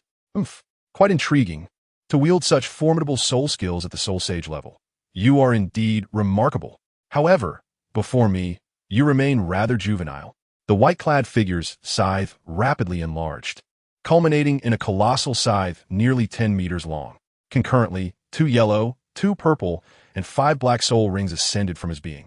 The fourth soul ring radiated a fierce glow. Fourth soul ring skill, Reap. This soul skill was characterized by its unparalleled sharpness. Instantly, the four-headed behemoths of Shi Hai and Shi Tian were severed as if they were mere stalks of wheat. All 4 dragon heads fell as the colossal dragons dissipated, their momentum unabated gasp. Shi Hai and Shi Tian gazed in terror at the approaching scythe blade, overwhelmed by its swiftness, rendering them incapable of response. Just as the scythe was about to strike, a blood-red scythe suddenly materialized, intercepting it. toSee sure. Cease this at once. Shi Hai and Shi Tian turned to see. Emerging from the air, a black mist that had appeared unbeknownst to them. The blood-red scythe had emerged from this very fog. toSee sure remained silent for a moment. You see sure, why are you here? The right Deadpool smiled faintly and remarked, shouldn't that question come from me? As for why I am here, can you truly not comprehend? For the sake of our decades-long bond, allow me to offer a reminder. We, the Deadpools, pledge our loyalty solely to the deity and the air. Left Deadpool, this is both the first and the last time. My intentions are clear. Whether you choose to eliminate these individuals or cease your actions is entirely up to you. After speaking, the dark mist and the blood-red scythe vanished, leaving only the silent left Deadpool, whose eyes flickered with turmoil, his expression contorted in struggle, ultimately culminating in a sigh. He transformed into a wisp of white mist, disappearing without a trace. At that moment, tears filled Yi Han's eyes as he desperately poured the elixir of life into Dai Ji Ro's mouth. You cannot be harmed. You must not be harmed. After 3 gourds of the potion, he managed to pull Dai Ji Ro back from the brink of death. Dai Ji Ro smiled softly. I am fine. Yet, the events that had just transpired were far too grave to be dismissed with a mere assurance.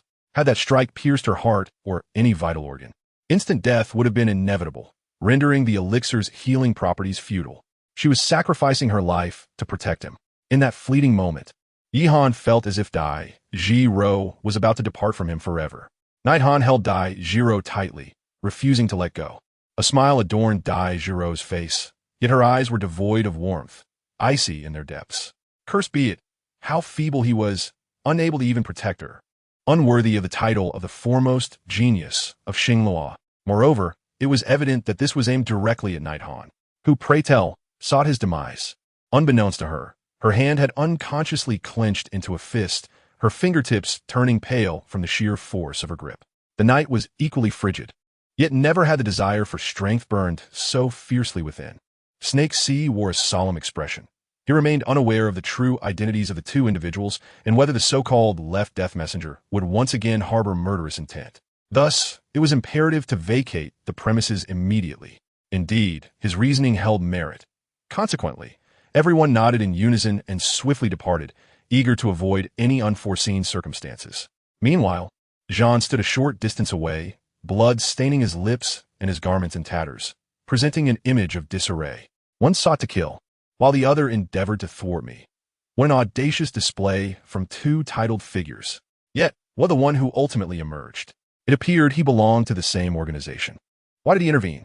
Moreover, his target was none other than Nightcold.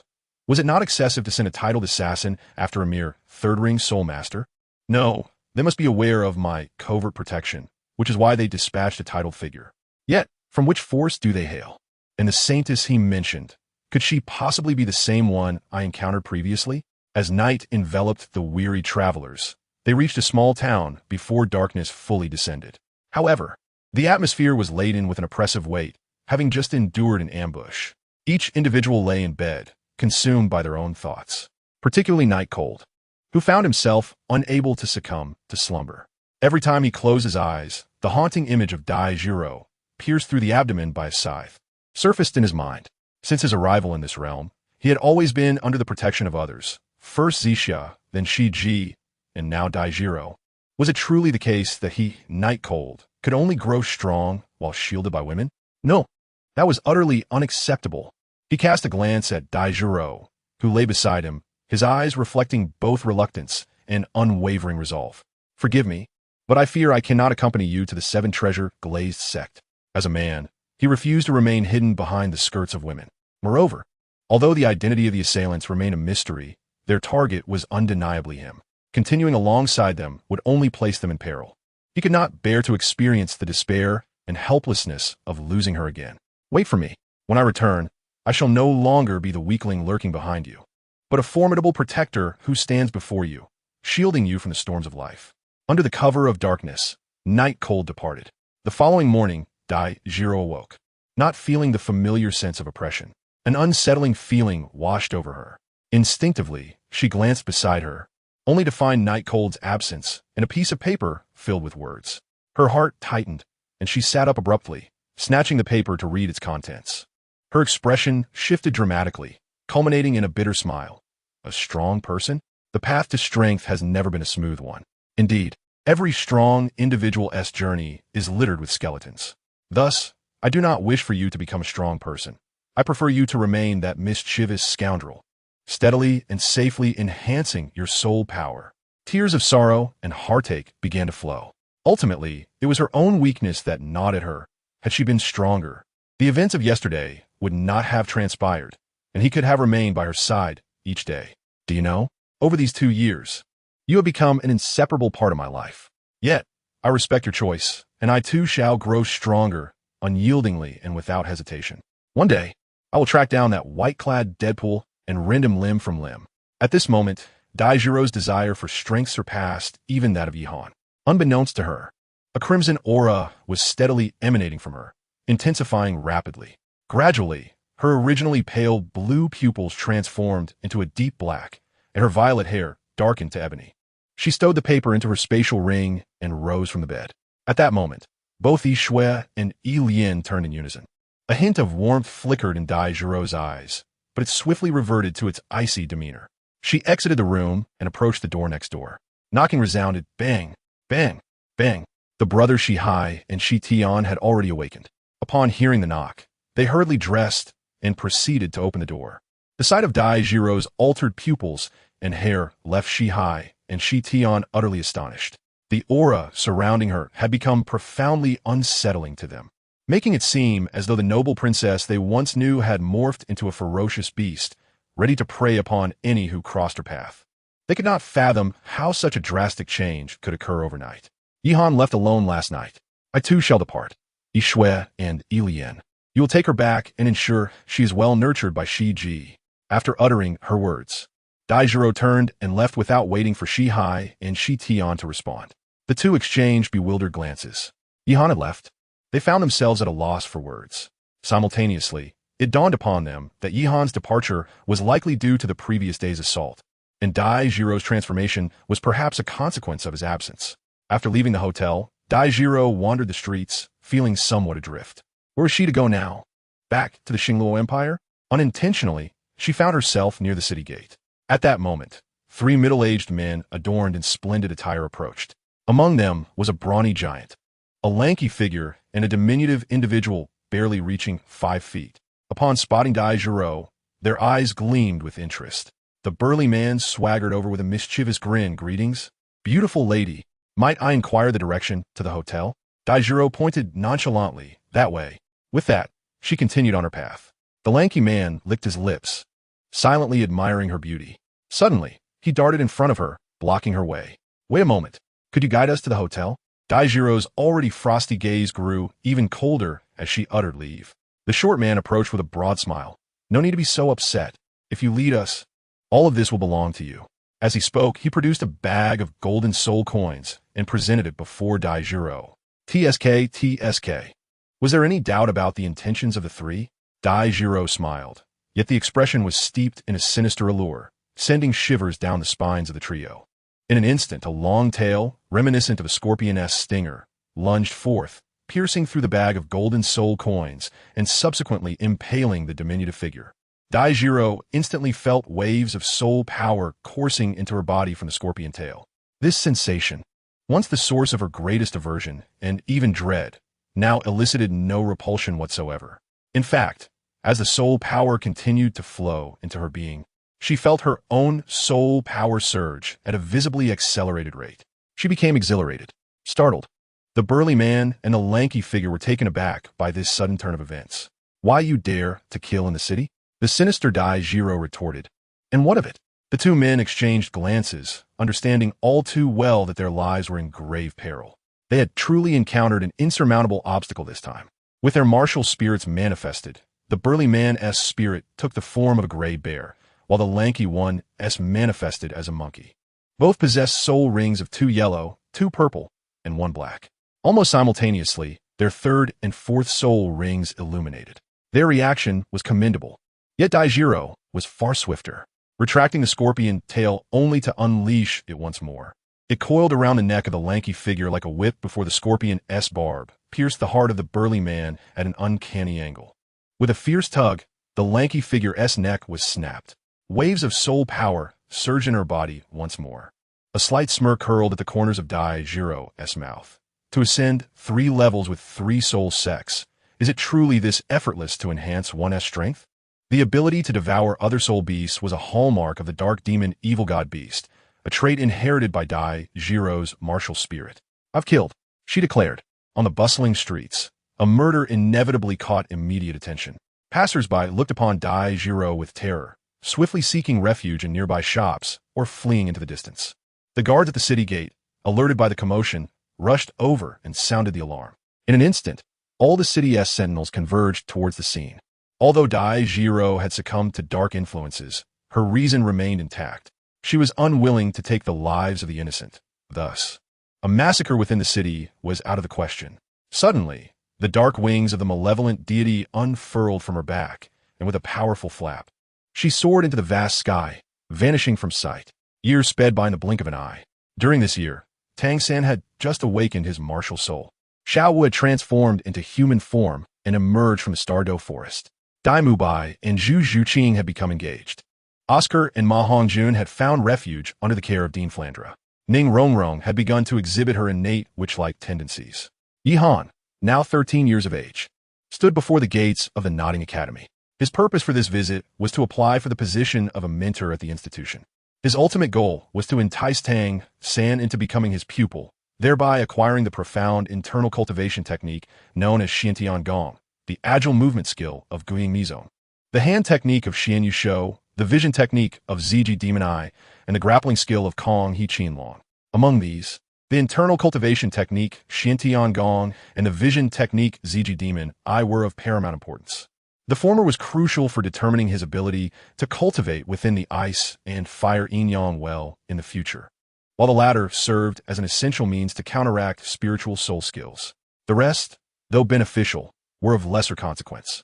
However, there existed an even greater priority, the mastery of concealed weapons. This encompassed not only the fabrication and utilization of various hidden weapons, but also extensive knowledge of pharmacology. Only through understanding these intricacies could he hope to claim the array of medicinal substances surrounding the ice and fire yin-yang well, once belonging to Douluo otherwise.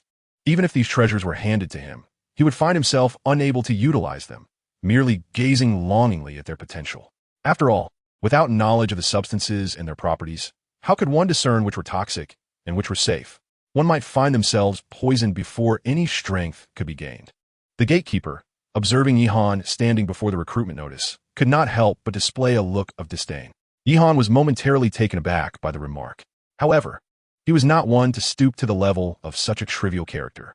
He approached the gatekeeper with measured steps and declared, "I am here to apply for the position of a mentor. Please report this." The gatekeeper erupted into laughter, scrutinizing Yihan from head to toe before sneering. "How old are you to claim you are here for a mentor's position? Are you not aware that the most junior mentor at Notting Academy must possess at least the strength of a soul respect of the third ring? Our dean, no less, is a soul king." The night was cold, and a smile crept across his face. Indeed, this gatekeeper was a person of limited vision, much like Brother Tao. Setting aside his attire, which was beyond the means of an ordinary individual, it was evident that any applicant would likely be a soul master. Even the weakest soul master would pose an insurmountable challenge for a mere gatekeeper. Contemplating this, he couldn't help but respond coldly, "I'm already 18. Do you truly believe I lack the prowess of a three-ringed soul master? It is unavoidable that my true abilities will be revealed during the application process. And with a mere 13-year-old possessing the strength of a four-ringed soul master, it would undoubtedly draw attention. To circumvent such unnecessary complications, I must resort to misrepresenting my age. Were it not for the lingering baby fat on my face, still echoing the visage of youth. My current height of 172 centimeters would scarcely raise suspicion when I claim to be 18. The gatekeeper fell silent for a moment before erupting into laughter once more. "Ha ha ha. Child, you truly have a knack for humor. In our academy, there are graduates in their 20s, yet they barely manage to break through to the rank of a two-ringed great soul master. And here you are, an 18-year-old, proclaiming yourself a three-ringed soul master. Do you consider yourself a genius? If you were indeed a prodigy, you would have been recruited by the Spirit Hall long ago, rather than needing to attend school here. Child, do not jest. Go home and find your mother." Naihan. Well, I must admit, this gatekeeper possesses some discernment. Indeed, if one were a genius, they would either be whisked away by the Spirit Hall or courted by renowned academies. Moreover, aside from Tang San and Xiao Wu, the students of Notting are indeed rather inept. It seems that the strongest among them, the esteemed Xiao, barely possesses a single ring, and a mere white 10-year spirit ring at that. Truly a pitiful sight. Yet, how dare you, a mere gatekeeper, flaunt your bravado before me? 4 spirit rings, 2 yellow, 1 purple, and 1 black, rose majestically around him. He then offered a faint smile. "I apologize. I am not merely a 3-ring spirit sage, but rather a 4-ring spirit master. Pray tell, do I possess the qualifications to apply at Notting?" The gatekeeper stood there, utterly dumbfounded, especially upon noticing the black 10,000-year spirit ring adorning Naihan. He trembled uncontrollably. After a considerable moment, he regained his senses and immediately bent his body low, nearly prostrating himself. He endeavored to appear as humble as possible, his eyes brimming with fear and unease. Continuously apologizing, he implored, "My lord, I beg your pardon. Forgive me. It is the fault of a blind fool. Please, consider my humble situation, with both elders and children relying on me, and spare my life." What on earth is happening? At that moment, 3 middle-aged men emerged from the courtyard. Perhaps they were drawn by the commotion, or perhaps they were simply on their way out. However, upon their arrival, they were greeted by a blinding sight of darkness. Instantly, their mouths gaped wider than those of the gatekeeper, their eyes nearly popping from their sockets. The 4th spirit ring is a 10,000-year ring? How can this be? Heaven above, am I hallucinating? Naihan immediately recognized the individual on the left among the 3 who emerged. It was Master Yu Xiaojiang. The one in the middle sported a bushy beard, while the one on the right was a middle-aged woman wearing glasses. Observing their reactions, Naihan felt a surge of amusement within. With the millennium-old bone from the exterior, the 6,000-year-old left leg bone, the 100,000-year-old right leg bone, and the millennium-old right arm bone obtained from Yi Tianxing, he possessed 4 soul bones in total. This significantly enhanced the strength of his body, making the 4th soul ring of a millennium not particularly challenging for him. "Greetings, I am Naihan, here to apply for a position as a mentor at the Notting Academy. Would you be so kind as to notify the principal?" The bearded gentleman in the middle immediately stepped forward with a broad smile. "Hello, hello. I am indeed the principal of the academy. We are immensely honored and delighted by your potential addition to our team. He was no fool. Such a young soul master undoubtedly had a remarkable background, far beyond the reach of a mere principal of a low-tier academy. Hence, even though he possessed the strength of a soul king, he maintained a humble demeanor. After speaking, he promptly introduced, "These two are Yu Xiaojiang and Wang Li. Yu Xiaojiang, known as the Master, serves as our academy's advisor, while Wang Li is one of our esteemed mentors." As the night grew colder, Yihan politely greeted hello. After a moment of astonishment, the Master regained his composure and replied with a calm, "Hello." Wang Li, however, was considerably more enthusiastic, her face beaming with a smile as she said, "It is a great honor to work alongside you." The dean interjected, "I apologize, but the Master and I have pressing matters to attend to. Please allow Wang Li to show you around the academy." Nighthon nodded slightly. "Wang Li, please." Watching Nighthon and Wang Li gradually walk away, the Master furrowed his brow. "This person is of extraordinary origin. Are you truly allowing him to serve as a mentor at the academy?" The dean chuckled. "Do you believe there's anything our academy could offer that would entice him? Or do we possess the luxury of refusal? Indeed, with a talent of his caliber, we should be eager to cultivate a good relationship rather than offend him. Regardless of his reasons for being here, he will undoubtedly not turn away from us." The Master smiled faintly. "You always perceive things so clearly. Perhaps I am the one being overly cautious." At this moment, the gatekeeper realized he might have stirred up significant trouble. With a pleading expression, Dean, you need not come tomorrow. It is not that I do not wish to assist you, but while that individual may overlook your transgressions, I cannot afford to keep you. A person capable of becoming a dean is undeniably astute. Others may not say much, but it reflects their magnanimity. If matters on our side are not handled properly, it indicates a lack of attitude. He is not foolish. If this gatekeeper had not caused a disturbance, would Nighthon have released his soul ring in front of him? "What? You wish to take on work-study students?" The dean's expression was one of astonishment. It is essential to recognize that Nighthon's strength and status would suffice to mentor those privileged students in the advanced classes. He simply could not comprehend why Nighthon would make such a choice. Yihan nodded slightly, affirming, "Indeed, I shall take charge of the work-study students of this realm. I humbly request your support, Dean." His words, though courteous, conveyed an unmistakable air of authority. The dean, astute and perceptive, felt no discomfort from Yihan's demeanor. Instead, he responded with a broad smile, "Very well, Mentor Yihan. I shall relay the message. From this day forth, you shall be the mentor of the work-study students of this realm." Yet, inwardly, he pondered with curiosity. Could there be some significant figures among these work-study students? Night cold. Thank you. Time passes swiftly, and the work-study students from the original text have begun to arrive one after another. Just now, the little dancer and Tang San's younger brother, Wang Sheng, have already reported in. Are Tang San and the little dancer far behind? Knock, knock, knock. Indeed. As Night Cold patiently awaited in the office, the sound of knocking echoed once more. "Hello, I am a work-study student Tang San here to report. May I inquire if the mentor is present? Has he finally arrived?"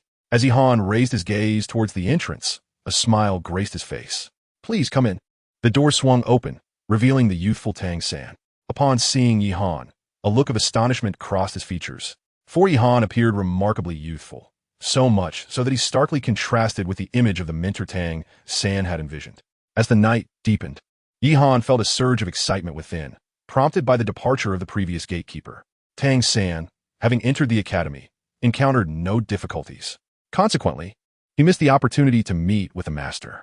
From this, it can be discerned that the narrative is indeed malleable. "Tang San, is it? Greetings, I am your mentor." "Yihan," Tang San replied. "Hello, Mentor Yihan. Here is my student identification." Yihan took over and pretended to examine it. "Your martial spirit is blue silvergrass?" Tang San replied, "Indeed. How intriguing that such a martial spirit as blue silvergrass possesses innate full soul power." At this point, Yihan suddenly raised his head and fixed his gaze upon Tang San. "Are you concealing something?" "Huh?" Tang San was taken aback, silently pondering where he might have revealed a flaw. "Night Cold, you possess dual martial souls, do you not?" Upon hearing Night Cold words, Tang San was taken aback, pondering if he had inadvertently revealed a flaw. His gaze towards Night Cold shifted significantly. To be frank, upon first witnessing Night Cold's youthfulness, he had felt a tinge of condescension.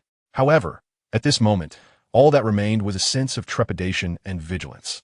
His left wrist had discreetly lifted as a reaction. Indeed, such a response, how amusing. As the night grew colder, Yihan could hardly contain his laughter. It is important to note that Tang San is an exceedingly proud and cautious individual. In the original narrative, his ability to impress the master stemmed from the fact that others were oblivious to his true nature. Yet, the master was able to discern at a glance that he possessed a second martial soul. On the surface, Yihan merely smiled faintly and remarked, "Are you not curious as to how I know you are a twin martial soul? It is due to this certificate. The blue silvergrass, a rather mediocre martial soul, achieving innate soul power of levels 1 or 2 is already a miracle. Innate full soul power? That is inconceivable. I once investigated 647 individuals with the blue silvergrass martial soul, of which only 16 possess soul power, a probability of less than 3%. Moreover, none of these 16 individuals exceeded level 1 in soul power, while you, on the other hand, boast an innate full soul power of level 10. The magnitude of innate soul power is directly proportional to the quality of the martial soul. Clearly, the blue silvergrass cannot meet these criteria. Thus, I am certain you must possess another martial soul, and one that is exceptionally powerful." In a bid to intimidate Tang San, Yihan shamelessly invoked the master's words. Tang San's gaze gradually calmed as he countered, "There are exceptions to every rule. Why can I not be one such exception?" "An exception, indeed, exists," Yihan replied, "as a mutation in the martial soul could potentially enhance your blue silvergrass significantly. However, your martial soul is merely an ordinary blue silvergrass." Tang San fell silent, then inquired, "What, then, is a mutation of the martial soul?" As the night grew colder, a sense of joy blossomed within Yihan, for it was evident that the moment had nearly arrived. Thus, he patiently elucidated, "Let's first discuss the matter of how martial souls are inherited. A person's martial soul is directly linked to the martial souls of their parents. Typically, one inherits the martial soul from either the father or the mother, which represents a familial transmission of martial souls. However, there are exceptions known as variant martial souls. These also originate from the parents' martial souls. Yet due to certain mutations between the paternal and maternal martial souls, the inheritor's martial soul may manifest a transformation, resulting in an entirely new martial soul. Variant martial souls can potentially be exceptionally powerful, even exhibiting innate full soul power. Nonetheless, the majority of variant martial souls tend to be diminutive in strength. They resemble the offspring of close relatives, where the likelihood of being intellectually impaired is significant, yet there exists the possibility of producing a sage far exceeding the norm. At this juncture, Yihan added, "Considering you possess dual martial souls, it stands to reason that you have inherited the martial souls of both your parents. One cannot deny that you are indeed a remarkably fortunate individual." Tang San fell silent for a moment, during which he overlooked Yihan's age, for in his eyes, Yihan was undoubtedly a man of profound knowledge. Suddenly, he took a step back, then knelt on both knees before Yihan, respectfully bowing 3 times. "Master Yihan," Tang San addressed with reverence, "I beseech you to accept me as your disciple." "It is done." "Ha ha ha." Yihan was so excited that he nearly leaped from his seat, yet he feigned a look of astonishment on his face. He promptly helped Tang San to his feet, saying, "There is no need for such a grand display of respect." "And becoming a disciple? Are you certain?" It is important to understand that becoming a disciple entails. As Yihan had yet to finish speaking, Tang San, with a serious expression and a tone of solemnity, declared, "Once a teacher, forever a father. You deserve my reverence." The customs of Douluo continent evidently differed from those of Tang San's first life, and thus he did not consider his gesture of respect excessive. "Excellent." Yihan laughed unabashedly. "Since you have become my disciple, I shall not treat you poorly." As she spoke, she retrieved 2 rings from her spatial soul guide. This is a spatial soul guide, one with a capacity of 10 cubic meters and the other with 20 cubic meters. You can use them to store some trivial items. The concept of a soul guide was entirely new to Tang San. Although he was still unclear about its true meaning, Yihan's explanation had already left him profoundly astonished.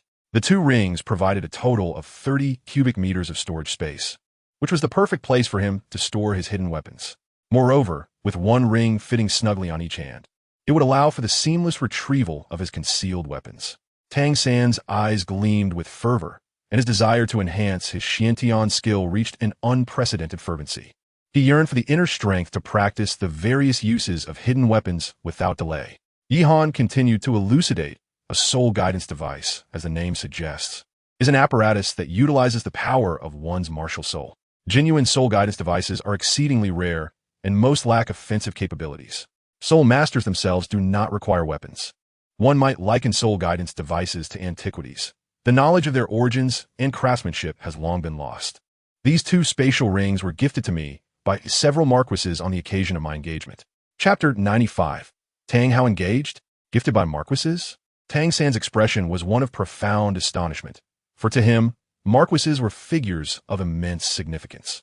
Simultaneously, he was taken aback by Yi Han's stature.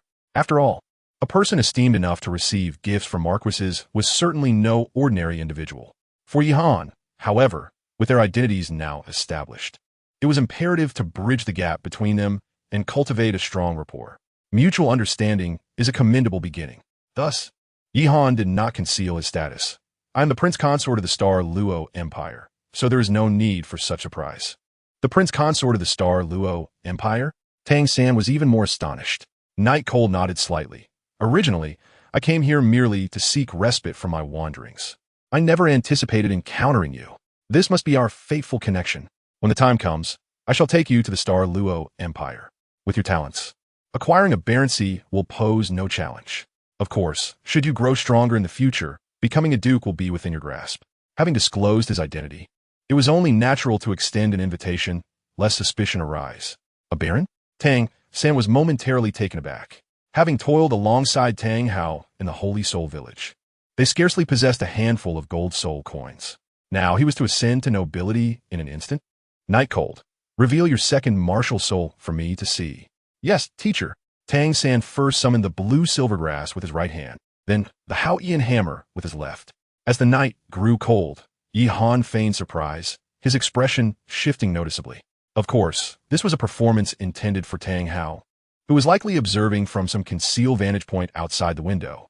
After a prolonged silence, with a grave demeanor, he cautioned, Tang San, you must remember two crucial points. First, under no circumstances should you reveal the martial spirit of your left hand, unless absolutely necessary.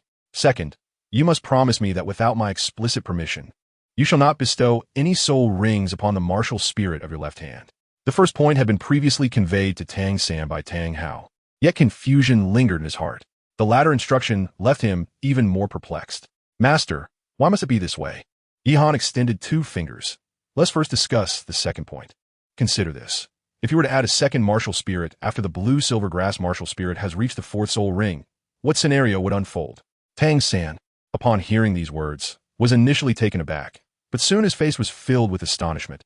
A martial spirit possessing 9 soul rings, each over 10,000 years old. Yi Han, indeed.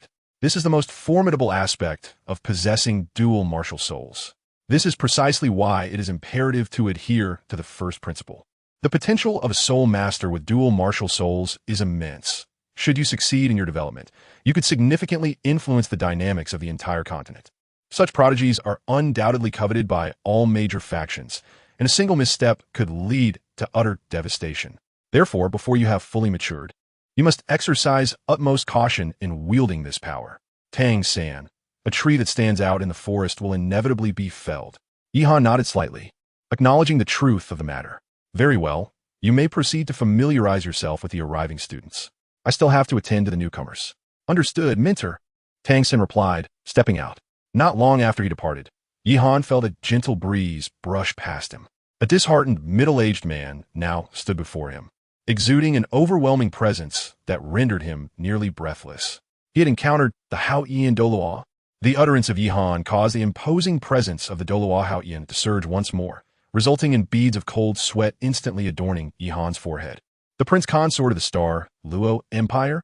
Has he come here to recuperate after a weary venture? Do you perceive me as a fool? You would be wise to elucidate why you have approached the mistress. Otherwise, you shall find it impossible to leave this office today. Gulp. Night Han swallowed hard, while secretly marveling. Truly deserving of the title of Hao-Ian Douluo, merely the pressure of his aura has rendered me utterly helpless. Impressive. As the night grew colder, I took a deep breath, striving to compose myself. I came for Tang San, yet my motivations are not solely for him. A few days ago, upon my arrival in Nodding City, I encountered a rather amusing tale that emanated from the Spirit Hall. They were tasked with awakening spirit masters from the villages beyond the city, and, astonishingly, they stumbled upon an anomaly, someone with innate full spirit power, yet possessing the blue silvergrass as their spirit. However, to my ears, the implications were far more profound. If such an individual truly exists, they could very well be a genius with dual spirits. As the prince consort of the star Douluo Empire, I certainly could not overlook such extraordinary talent. Consequently, I made discreet inquiries to ascertain the truth of this matter. To my surprise, I indeed discovered the existence of such a person. Tang Hao, so you have also learned that little San will be attending school in Nodding, and thus you await his arrival here. Knight Han, with a resigned smile, remarked. Indeed, to this end, I even went so far as to employ phrases from the 10 core competencies of martial spirits penned by the master to deceive. However, I never anticipated that Tang San's second martial spirit would be the Haoyan hammer of the Haoyan clan. At that moment, I felt as though I had been struck by lightning. Tang Hao, recalling the expression Knight Han had when he first beheld the Haoyan hammer, noticed a slight diminution of the cold glint in his eyes. He then inquired, "Oh, how? Then, did you come to know that I am the Haoyan? Knight's chill. To clarify, I have no intention of offending the Haoyan Douluo. During my time in the star Douluo Empire, I once heard the royal family's evil Douluo recount a poignant love story. Thus, upon witnessing Tang San's martial soul manifest as blue silvergrass and the Haoyan hammer, I comprehended the underlying truth. Upon hearing these words, Tang Hao's expression shifted dramatically. Indeed, he had made quite a spectacle of this matter. While ordinary soul masters may remain oblivious to the details, as an elder of the star Douluo Empire, the evil Douluo was undoubtedly one of the informed parties. In an instant, all of Tang Hao's doubts dissipated, and he turned to exit the room. Simultaneously, he declared, "Leave this place. You are ill-suited to be the teacher of a mistress. Moreover, maintain confidentiality. Should this information be leaked, even the evil Douluo would be unable to protect you." In the cold of night, Yi Han remarked, "How Tian Douluo is not the most suitable mentor in your heart, the master. However, I believe I possess greater advantages. If you doubt me, simply turn around and take a look." Upon hearing this, Tang Hao felt a flicker of curiosity and turned back momentarily. Yet, that brief glance left him utterly frozen in place. You too possess dual martial souls? To persuade and deceive someone like Tang Hao requires a blend of authenticity and earnestness. Indeed, I, too, am endowed with dual martial souls. This is my distinct advantage. As it stands, aside from Tang San and myself, only 3 dual martial soul masters exist. The first 2 have perished due to the conflicts between their martial souls and spirit rings. Only Bai Bai Dong of the Spirit Hall has survived and thrived. However, neither Tang San nor I could ever join the Spirit Hall, thus precluding us from acquiring her successful experiences. Nonetheless, I can serve as Tang San's guide, helping him avoid unnecessary detours. By the way, you are the first person, aside from my wife and father-in-law, to learn of my dual martial souls. Therefore, I kindly ask you to keep this a secret. Tang Hao's expression finally shifted, for he could not deny the sincerity in Yi Han's words. The final statement truly struck a chord within him. As Tang Hao showed signs of wavering, Yi Han seized the moment to intensify his appeal. In recent years, the Spirit Hall has grown increasingly audacious, now nearly overshadowing the authority of the 2 great empires. Do you believe the empires can endure this? Consider, over a decade ago, the borders of the empires often witnessed minor skirmishes, providing excuses for war. Thus, battles erupted now and then. But now, not only are there no provocations at the borders, but should any genuine incidents occur, the 2 empires would swiftly suppress them. Such a significant shift speaks volumes. As the prince consort of the Douluo Empire, I can assure you that a confrontation between the 2 empires and the Spirit Hall is inevitable. It is merely a matter of time. And remember, the enemy of my enemy is my friend. It became evident to Tang Hao that Yi Han was implying that both he and Tang San would inevitably face the Spirit Hall, with the entire Douluo Empire as their most reliable ally. He could not help but regard Yi Han with a deeper gaze before gracefully departing, leaving behind a single statement: "Do not mention my visit to Shaosan." In the chill of night, Yi Han felt a surge of joy, for it was evident that Tang Hao had consented, perhaps even choosing to observe from the shadows for a while longer. After Tang Hao's departure, Yi Han procured a blanket from outside and made his way to the 7th dormitory. "Tang San, you have yet to prepare your bedding, have you? This is for you." Tang San felt a warmth in his heart and expressed his gratitude, saying, "Thank you, teacher." He then patted Tang San on the shoulder and suggested, come with me to the second floor for a meal. However, Tang San felt it inappropriate and replied, no, teacher, I prefer to dine with my roommates. Night Cold, not insisting further, smiled faintly and said, all right, but please wait for me at the entrance after the meal. The scene just witnessed was observed by Wang Sheng, who was in the dormitory. Curiously, he approached Tang San and inquired, do you know Mentor Night Cold? Tang San nodded and replied, he is my teacher. Wang Sheng was instantly taken aback, exclaiming, no way. Have you really become a disciple of Mentor Night Cold? Goodness, you've struck it lucky, you know. He is, apart from the principal, the most formidable figure in our academy. What's more, he is remarkably young, and his future achievements will undoubtedly surpass those of the principal. You've truly latched onto an extraordinarily powerful ally. Other roommates soon gathered around, exclaiming, if only we had such fortune, we would probably wake up laughing from our dreams. Tang San was momentarily stunned. He truly had not anticipated that Night Cold held such significant renown within the academy. After sharing a simple meal with his roommates, he quickly made his way to the entrance of the cafeteria. He did not enter, but instead stood quietly, awaiting Night Cold. After a wait of nearly half an hour, Night Cold finally emerged from the cafeteria. Yihan, come with me. Today, I will take you to hunt for your very first soul beast. Truly, Tang San was thrilled. He never anticipated that Yihan had summoned him for this purpose. As the night grew cold, Yihan led Tang San out of the academy. Tang San inquired, Master, where shall we venture to hunt soul beasts? We shall proceed to the soul hunting forest, located 400 miles northeast of Notting City. It is a realm where the Empire raises soul beasts, and you are certain to find one that suits you. With that, he presented something to Tang San. Yihan retrieved several books from the Spatial Soul Guide. Tang San took one and observed, the core competitiveness of the 10 great martial souls? Yihan nodded. This is the knowledge imparted by our esteemed master at the academy. Do not be deceived by his current circumstances at a modest institution. He is renowned throughout the entire continent, celebrated as the invincible theorist. Tang San felt a twinge of confusion. Invincible in theory? His martial soul is an aberrant one, having mutated unfavorably, and it seems unlikely he will ever transcend to the rank of a 3-ring soul master. Consequently, he dedicates all his efforts to the study of martial souls and soul beasts, ultimately compiling this comprehensive work on the 10 core competitive advantages of martial souls. Setting aside other matters, the descriptions of soul beasts within these 10 core advantages are remarkably detailed.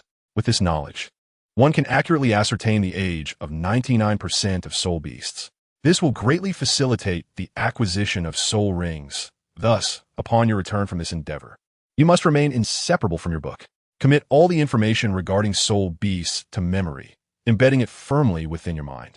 Tang San replied, yes, master. He was now fervently eager to comprehend everything about this world.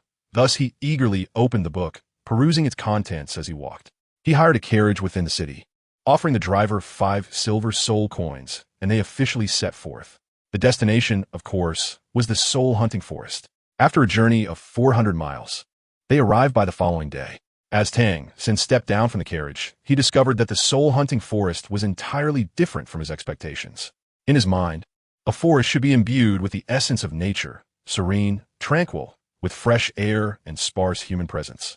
However, the scene before him, at least on the outskirts, resembled a vast marketplace. Outside the forest, numerous buildings, or perhaps shops, were erected. The clamor of vendors filled the air, and a network of rudimentary paths crisscrossed the area. The bustling atmosphere causing Tang San to furrow his brow. Master, what did those individuals shouting about forming groups mean? Yihan elucidated that soul beasts are not so easily hunted. Some inherently powerful soul beasts, despite having a relatively short cultivation period, still possess formidable offensive capabilities. This so-called group hunting of soul beasts involves multiple individuals collaborating, each targeting the soul beasts they require to obtain soul rings. With the assistance of others, one merely needs to deliver the final blow to the soul beast. This method is the most prevalent and safest way to hunt soul beasts across the continent. However, remember this. A competent team must be forged through time and numerous battles to achieve a harmonious synergy. Otherwise, they are merely a disorganized mob. Furthermore, in any region of the continent where soul rings are sought, humans are far more terrifying than soul beasts. Especially in such hastily assembled teams, there may be individuals who, for various reasons, may turn against their companions with ruthless intent. Thus, Unless one has a trustworthy team, it is preferable to act alone rather than mingle with others. Otherwise, in the depths of the forest, one must remain vigilant, not only against the potential emergence of soul beasts, but also against the treachery of nearby allies. It truly is a perilous predicament, where a single misstep could lead to demise. Tang San respectfully replied, "Yes, master, I shall remember." Yihan did not deliberately lower his voice. Thus, nearly everyone he passed could hear his words. One by one, they glared at him with anger. Among them, a towering figure nearly 2 meters tall stepped forward and exclaimed, "You insolent scoundrel, what nonsense are you spouting? Guess what Tang San's first soul skill might be?" Chapter 97. Tang San's soul skill veered off course. As Yihan slowly turned around upon hearing the words, he calmly instructed, "Tang San, step back a bit." Tang San, being quite astute, instantly discerned that a confrontation was imminent. His instinct urged him to stand alongside Yihan. However, upon observing Yihan's composed demeanor, he quickly grasped the situation. As the night grew cold, Yihan displayed remarkable composure. Hence, he observed the unfolding drama from a distance of 7 or 8 meters. It is worth noting that since his arrival in this realm, he had never witnessed how a soul master engaged in battle. Suddenly, the burly man, towering at 2 meters, was taken aback by Yihan's directive for Tang San to retreat. He then erupted into hearty laughter. "Ha ha, little fellow, you don't actually intend to challenge me, do you? I advise you to kneel and concede." With that, he brandished his fist, resembling a large sandbag. "Do you see this massive fist of mine? If it lands, your bones will surely shatter." A faint smile graced the lips of the woman, her tone dripping with disdain as she replied, "Oh, is that so? If you can withstand even a second in my grasp, I shall concede defeat." The burly man, taken aback, wore a peculiar expression as he retorted, "A second? Ha ha, you must be jesting. With your frail physique, you hardly stand a chance against me." His words trailed off unfinished. In the chill of the night, a vibrant orange gourd appeared in Yihan's hand. Subsequently, he proceeded to consume the wine within it, draining it entirely. A fragrant aroma of alcohol wafted through the air, enveloping a 2-meter-tall man within a 3-meter radius. In an instant, the man's legs buckled, and he collapsed to the ground, snoring loudly. Meanwhile, those 3 meters away remained utterly oblivious to the unfolding events, gazing at Yihan and the sprawling figure of the 2-meter man with expressions of bewilderment. Tang San, equally perplexed, could only observe as Yihan drank from the gourd. Yet, he could not fathom how it was that while Yihan indulged in the drink, the 2-meter man had succumbed. What the hell? At that moment, the 2 companions of the fallen giant finally grasped the situation. They simultaneously activated their martial spirits, unleashing their soul rings, 1 white, 1 yellow, and 1 purple. The second and third soul rings illuminated, clearly indicating their intent to launch a soul skill attack. However, Yihan was quicker than both of them, executing a swift displacement in an instant. As Yihan vanished from his original position, he reappeared behind the 2 individuals. A sudden wave of intoxicating aroma enveloped the air. Thud thud. Before the duo could successfully unleash their soul techniques, they followed in the footsteps of the burly man, collapsing swiftly to the ground. This was the ingenious combination of soul techniques that Yihan had meticulously devised. The technique, aptly named Drunken Flash, involved first consuming the mesmerizing elixir produced by the third soul technique. Then, utilizing instantaneous teleportation, he would swiftly appear beside his adversaries. Since the intoxicating wine was categorized as a food-type soul technique, it could be prepared in advance. Upon consumption, it unleashed an aura that rendered individuals inebriated, all while allowing the continued use of other soul techniques. The drunken elixir, once ingested, exuded a fragrant aroma, captivating anyone within a 3-meter radius for 5 seconds. Those of lower rank would succumb to its effects instantaneously. Against adversaries of equal rank, the potency would diminish, leading to a state of mild inebriation, characterized by dizziness and blurred vision. For each additional rank of the enemy, the efficacy would wane. Conversely, for each rank Yihan possessed, the range would extend by 1 meter and the duration by 1 second. With the influence of the drunken elixir, anyone whose strength fell beneath Yihan's would be incapacitated in an instant upon his approach. Armed with this combination technique, he felt largely unfazed by the prospect of battling multiple foes.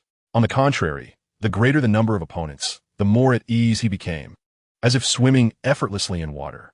Gulp. The onlookers could not help but swallow nervously. witnessing how these two had not even been afforded the chance to strike before being bested by Yihan. What was even more daunting was that they had yet to comprehend the nature of Yihan's assault. The unknown is indeed the most fearsome of all. The gazes of the crowd shifted, transforming from anger and resentment into a palpable sense of reverence. No longer did they exhibit eagerness, but rather a sense of trepidation. As the night chill swept across the room, not a single soul dared to meet his gaze. 5 seconds passed, fleeting in an instant. Yihan had no intention of continuing to entangle with these insignificant beings, had it not been for the towering figure of the 2-meter giant who sought trouble. He would have dismissed them with a mere glance. After all, the soul-hunting forest was a domain where the Empire nurtured soul beasts, and within its confines, one would not encounter particularly formidable soul beasts. Thus, those who roamed here were undoubtedly the most inferior among soul masters. Yihan turned away, continuing towards the soul-hunting forest, with Tang Sen closely following behind. Through this encounter, Yihan's standing in Tang San's heart was once again elevated. The two swiftly arrived at the entrance of the soul-hunting forest, where they were met by a guard who promptly stepped forward to obstruct their passage upon seeing Yihan and Tang San approach. Yihan handed over a token, which he had procured from the courtyard. The captain of the soldiers, upon seeing the token, promptly commanded his men to clear a path, allowing Yihan to escort Tang San inside. As they traversed through the iron bars into the depths of the forest, the cacophony from outside faded away. The air transformed into the refreshing essence that Tang San had envisioned, invigorating his spirit. He couldn't help but take several deep breaths. Meanwhile, Yihan did not hasten forward. Instead, he produced 2 flasks, the soul wine and the life elixir, and presented them to Tang San. These were crafted for their master. One restores half of one's soul power, while the other heals wounds. Just in case, keep a few flasks on you. Tang San was taken aback. He had not anticipated that Yihan, who exuded an imposing presence, was actually a support type. Furthermore, one was for replenishing soul power and the other for healing, truly indispensable for soul hunters. The two proceeded slowly deeper into the forest. Night cold had traversed many forests beneath the stars, holding little regard for the soul-hunting forest, thus wearing an expression of indifference. However, Tang San was brimming with curiosity, for this was his inaugural venture into the woods to hunt soul beasts. A peculiar sound, akin to a squeak, echoed not far from them. Both turned their gazes in unison, spotting a mouse adorned with fiery patterns darting from a patch of grass. This was a 10-year-old fire cloud mouse. Do not startle it. Let us proceed, Night Cold advised as they continued onward. The fire cloud mouse possesses considerable aggression. At times, it may attack even when unprovoked. Do not underestimate its size. If it were 1,000-year-old, the rabble outside would stand no chance against it. Many might even face annihilation. Did you notice its fiery markings? A 10-year-old exhibits red, a 100-year-old displays orange, a 1,000-year-old shows yellow, and a 10,000-year-old is purple. Yet in the soul-hunting forest, a 10,000-year-old soul beast is a mere impossibility. One may encounter, at most, a 1,000-year-old. As he spoke, Night Cold's nose twitched in surprise. There seems to be an inexplicable fragrance in the air. It is it. Who would have thought we would encounter such a soul beast in the soul-hunting forest? How intriguing. As the night grew cold, he turned his gaze towards Tang San, his expression taking on a somewhat peculiar quality. Oh, Tang San, my dear Tang San, I assure you, my intentions are solely for your benefit. I have exerted great effort for your sake. If we manage to capture this soul beast, who knows what possibilities may unfold? Tang San, being a master of poison, was acutely sensitive to scents. A glance at him, with his quivering nose, would reveal as much. As the night grew colder, Yihan turned towards the direction from which the alluring scent wafted, exclaiming, "Let us go. It is the fragrance of a flower of desire." The flower of desire? Tang San furrowed his brow, for upon hearing the name, he discerned that this flower was one of questionable repute. Yihan revealed a genuine smile from the depths of his heart. Indeed, this is a plant-type soul beast, known as the flower of desire. In truth, it is a vine-like soul beast, distinguished by its blossoms that emit an extraordinary fragrance, thus earning its name. It is remarkably suited to your blue-silver grass martial soul. To be honest, I am quite surprised to encounter a plant-type soul beast here. It is well known that such creatures are far rarer than their counterparts. Therefore, it seems you have stumbled upon a stroke of luck. Tang San followed Yihan, steadily advancing towards the source of the scent. With each step, the aroma intensified. Tang San felt his very blood beginning to boil. as an expert in toxins. If he were to remain oblivious to the nature of this fragrance, he would indeed be a fool. He could not help but voice his thoughts. Teacher, if I were to obtain this flower of desire, would the resulting soul skill also emit such a fragrance? At this point, a bead of cold sweat trickled down Tang San's forehead. If that were the case, it would be akin to becoming a walking embodiment of the harmony of yin and yang. Could it be so cruel? In that moment, Tang San even began to question whether his decision to take Yihan as his mentor was a grave mistake. As the night grew colder, Yihan offered a faint smile, pondering the significance of their abilities. What does it matter? It rarely serves a purpose in our daily lives. Only during the release of soul techniques does it hold any potential. Could such a possibility truly exist? Tang San's expression darkened, though it was an improvement from his earlier thoughts. However, once he employed a soul technique, he feared the repercussions. Would others perceive him as the world's foremost fool? Surely, his illustrious reputation would not be tarnished at the hands of his teacher. Observing Tang San's shifting demeanor, Yihan mused that this fellow was far too clever for his own good, necessitating a diversion of conversation. Ahem, Tang San, are you not curious about the soul technique I previously employed? The one that allowed me to incapacitate my opponent without physical contact? Upon hearing this, Tang San's interest was evidently piqued. He could not deny his curiosity. Allow me to explain. This technique is derived from the third soul skill within my martial spirit, obtained from the hunt of a millennial-old bewitching wine tree. The distinctive trait of this tree is its constant emanation of a fragrant aroma, which irresistibly draws in certain soul beasts. Once they enter its 3-meter radius, the scent intensifies. Weaker soul beasts succumb to inebriation in an instant. Those who remain within that vicinity are rendered perpetually unconscious, ultimately becoming nourishment for the tree. Tang San's thoughts drifted back to the individuals who had inexplicably collapsed during Yihan's battle, particularly those who had even begun to snore afterwards. A sudden realization struck him. So, the soul technique acquired from the slaying of the bewitching wine tree serves to intoxicate anyone within a 3-meter radius?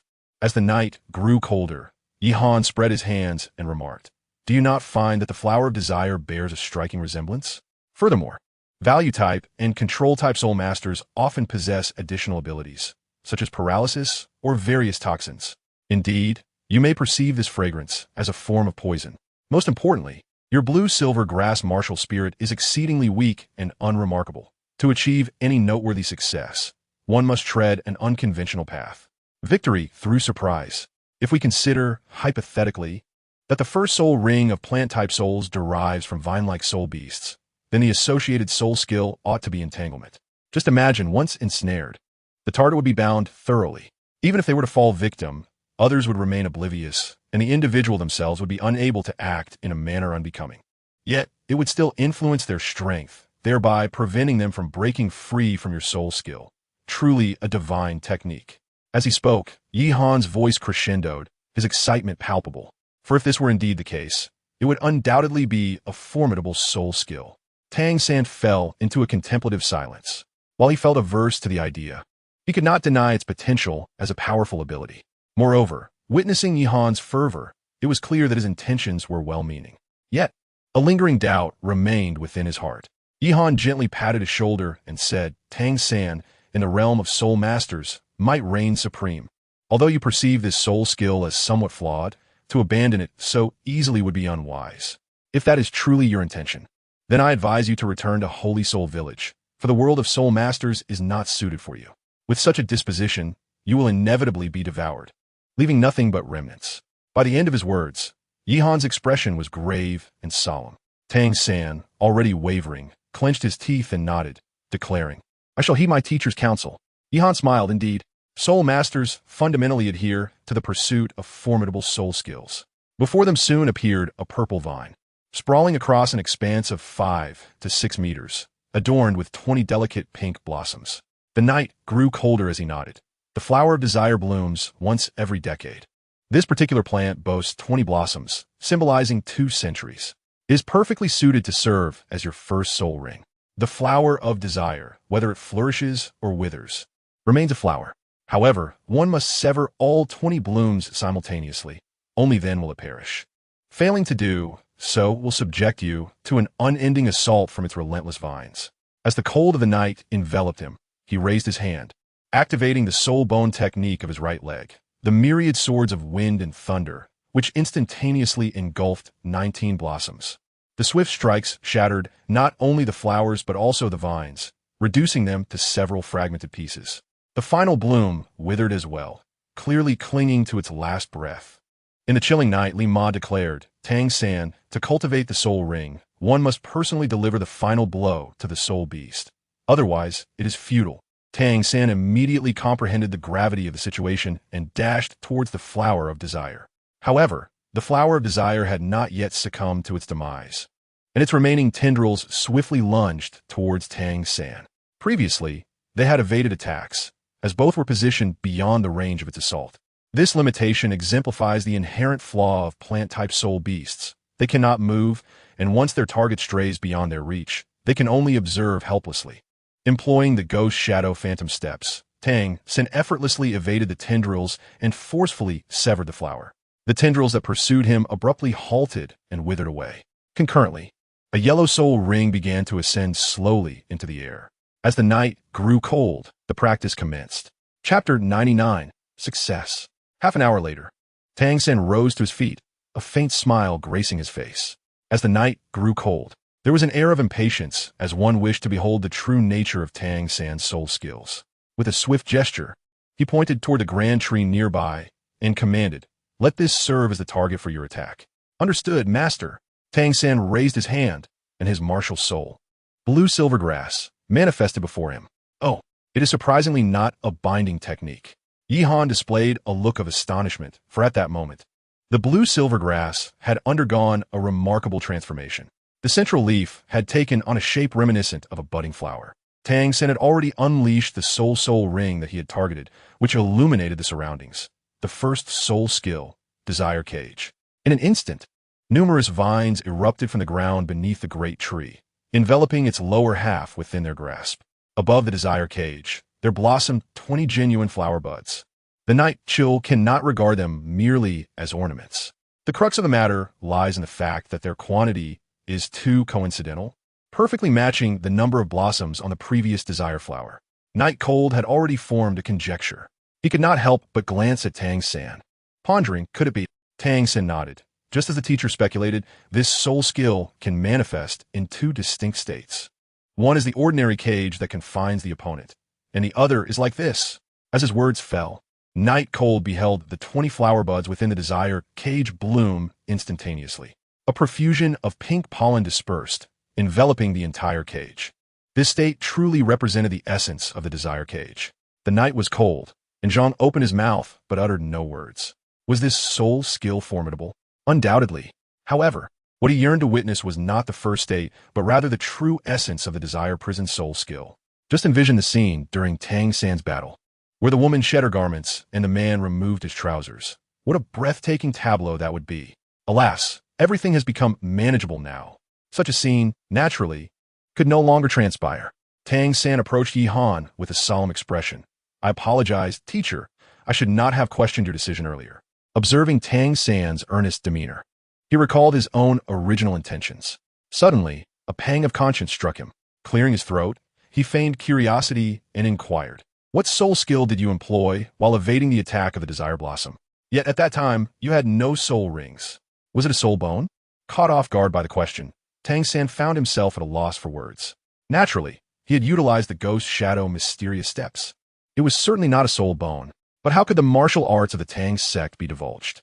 Perhaps in the future, but at this moment, he harbored no such intention. Nevertheless, with his teacher's inquiry, he felt compelled to respond, his expression betraying a hint of internal conflict. Unable to reach a decision, he deftly shifted the topic. "Teacher, what exactly is a soul bone?" Indeed, he was exceedingly eager to uncover the answer to this question. As the night grew colder, Yi Han pondered for a moment before earnestly elucidating. Soul bones are extraordinarily unique entities. In fact, they are the most coveted treasures of soul masters, akin to soul rings. Yet they diverge significantly in nature. The probability of encountering a soul bone is a mere 1 in 1,000, or even less. Typically, only exceptionally powerful soul beasts, who face extraordinary circumstances at the time of their demise, have the chance to yield a soul bone upon death, unlike the more common soul rings that are produced by every soul beast. Consequently, soul bones become exceedingly rare and immensely valuable. Most importantly, the principal distinction between soul bones and soul rings lies in the fact that, unlike soul rings, which can only be utilized by the one who slays the corresponding soul beast, soul bones can be obtained and even sold. One may procure the desired soul bone in certain specialized locations. Regardless of its perceived ordinariness, every soul bone commands a staggering price, often existing in a realm of value without a market. Even the most inferior Millennium soul bone approaches 100,000 gold soul coins, while 10,000-year ones can reach several hundred thousand, or even millions, an unattainable dream for many. This accessibility and exorbitant worth have resulted in dire consequences, namely, the heinous act of murder for the sake of soul bones. Just moments ago, you witnessed the soul technique I employed to incapacitate the flower of desire. That too originated from soul bone. Throughout these past years, I have faced countless assassination attempts due to this very reason. Thus, heed my sanguine counsel. Before you possess sufficient strength, if you acquire a soul bone, it is imperative to maintain strict confidentiality. Only disclose this information to those you trust implicitly. Anyone else who discovers your secret must be silenced. Tang Sen murmured in response, but you have confided in me.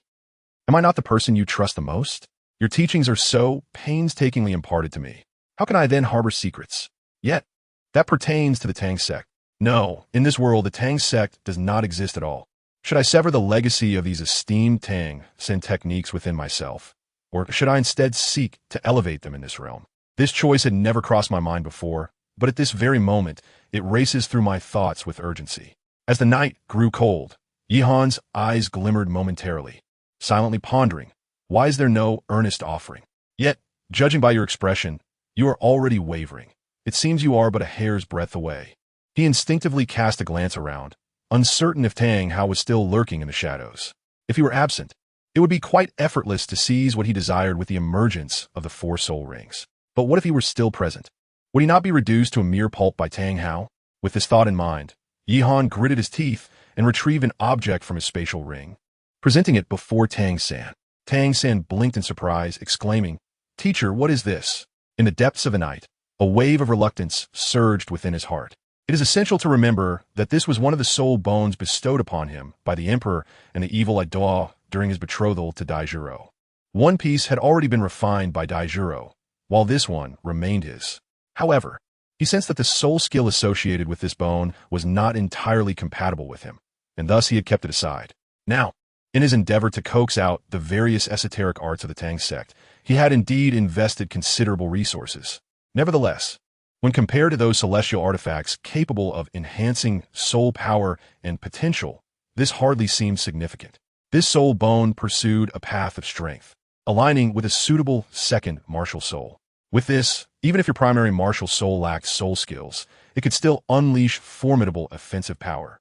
Tang Sen stood there, stunned. "Master, this is incredibly precious." Knight Han straightened his expression and said, "Have you never heard the saying that one must not refuse a gift from an elder?" Tang San gritted his teeth and accepted it. Looking at the soul bone in his hand, he suddenly felt a surge of shame. His mentor had devoted himself wholeheartedly to him, even bestowing upon him a soul bone worth hundreds of thousands of gold soul coins without a flicker of hesitation. Yet, he had been preoccupied with trivial concerns. It was truly inexcusable. "Master, the technique I previously employed was a form of movement known as the Shadow Phantom technique. However, it requires the accompaniment of a Xiantian skill to be effective. Upon returning to the academy, I shall document the cultivation method." In the chill of the night, excitement surged within, nearly causing one to leap with joy, secretly reflecting, "This soul bone is truly worth the investment." Yet on the surface, a facade of confusion was maintained. Body technique? Xiantian skill? Is it not a soul bone? Tang Sen shook his head, clarifying, "It is not a soul bone. Please consider it a unique soul skill." "Oh, is that so? I must admit, I have not encountered such a situation before." At this juncture, a deliberate curiosity graced their countenance. "Aside from these two, are there any others?" Prompted by the inquiry and contemplating the inevitable revelation of the Xiantian skill and the ghostly shadow path, Tang San concluded there was no need for further concealment. Thus, he nodded and replied, "There are also the purple extreme demon eye, the Xian Jade hand, and various concealed weaponry and potions. Upon returning to the academy, I shall present them all to you." Night Cold revealed a look of gratitude.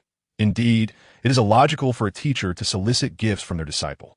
However, you must understand that as a supportive soul master, your agility significantly enhances my survivability in battle. Although I possess a soul bone technique that allows for instantaneous movement, it is far too taxing on my soul power. Upon hearing this, Tang San felt a pang of guilt. Indeed, the teacher is meant to assist, and agility serves as a crucial safeguard for one's life. In light of the teacher's generosity, I find myself lacking in appreciation. 2 days later, the two returned to the academy. By the third day, Tang San entrusted the entire Xiantian treasure record into Night Cold's hands. Night Han's hands trembled with excitement. Were it not for Tang San's presence, he might have shouted aloud. Mastery of martial arts is not merely a matter of practice. With Tang San here, how could Night Han consider departing before fully mastering his skills? 3 years have swiftly passed. He has completely absorbed the Xiantian treasure record and gained thorough knowledge of various medicinal substances and their properties. Although he devoted the majority of his energy to the Xiantian treasure record during these 3 years, his soul power has also reached level 50. This year, while Tang San is merely 9, Night Han has already turned 16. A level 50 at the age of 16 is indeed remarkable. Yet Night Han feels a tinge of dissatisfaction. Nevertheless, the most pressing matter now is to hunt for soul rings and subsequently locate the ice and fire yin-yang well. With the aid of celestial-grade treasures, reaching level 60 within a short time should pose no significant challenge. Just then, Tang San entered. Master, have you called for me? Yihan nodded slightly. Indeed, I have reached level 50 and must now seek a soul ring. Moreover, I have other matters to attend to. It is unlikely that I shall return to nodding. After speaking, Yihan handed over a map. This indicates the address of an academy. After your graduation, take Xiao Wu with you. Tang San refrained from asking further questions. Although a sense of reluctance filled his heart, he understood the truth. Given Yihan's stature, it was unimaginable for him to remain in nodding for 3 years unless it was for his sake. It is the teacher, nonetheless. He felt a tinge of curiosity regarding the academy Yihan had mentioned. The Sunset Forest, the Eye of Ice and Fire. Yihan have arrived. A month later, he stood before a small town on the outskirts of the Sunset Forest. Just as he was about to enter the town to replenish his supplies for an extended stay in the forest, someone rushed up from behind him, calling out loudly. Yihan, stop right there. Night chill. He was taken aback, filled with astonishment. He truly did not anticipate encountering someone who recognized him in this place. Without hesitation, he swiftly turned around, only to behold a person in their early 20s, approaching him with a countenance full of rage. Yihan felt somewhat bewildered, for he truly could not recall who this person was. He could not help but inquire, have we met? Are we acquainted? Upon hearing this, the other party became infuriated. Roaring, I am Jian Lingfeng. Jian Lingfeng? Who might that be? The night was still cold, and Yihan felt somewhat bewildered, for it had been quite some time since he was pressed for time. After all, they had only met once. However, he soon recalled, exclaiming in realization, I remember now. You are the young master of the Windsword sect. Very well, very well. I'm glad you remember. Now, I must ask you one question. What grievance or enmity do you hold against me that you would go to such lengths to ensnare me? The night grew colder and more bewildering, prompting me to inquire. What have I wronged you with? Jian Lingfeng's anger surged anew. Have you forgotten the 2 methods you entrusted to me back then? As the night grew cold, a sense of unease enveloped me. Surely, you wouldn't resort to that method at the outset. Finally, I timidly inquired, is your fiancée all right? Jian Lingfeng bellowed. Nonsense. I am the one with troubles. From that day forth, I have not dared to lift my gaze before her. Tell me, why did you deceive me? What? Hold on. I simply want to ask, did you employ that method? As the night grew cold, a peculiar expression suddenly crossed Yihan's face. Jian Lingfeng instinctively replied, the second one. Yihan, whose demeanor was already peculiar, became even more so in that instant, his gaze involuntarily drifting towards Jian Lingfeng's crown. Though Jian Lingfeng possessed a certain naivety, he was by no means foolish. The evident concern etched on Yihan's face signified a problem. Consequently, prompted by Yihan's stare, Jian Lingfeng instinctively reached up to touch the top of his head. Phew! Yihan exhaled a breath of cold air and then posed a final question. If I may be so bold, when was the first time for you? Jian Lingfeng nodded, but immediately sensed something amiss and promptly inquired, what do you mean by that? The night is cold, and the expression is inexplicable.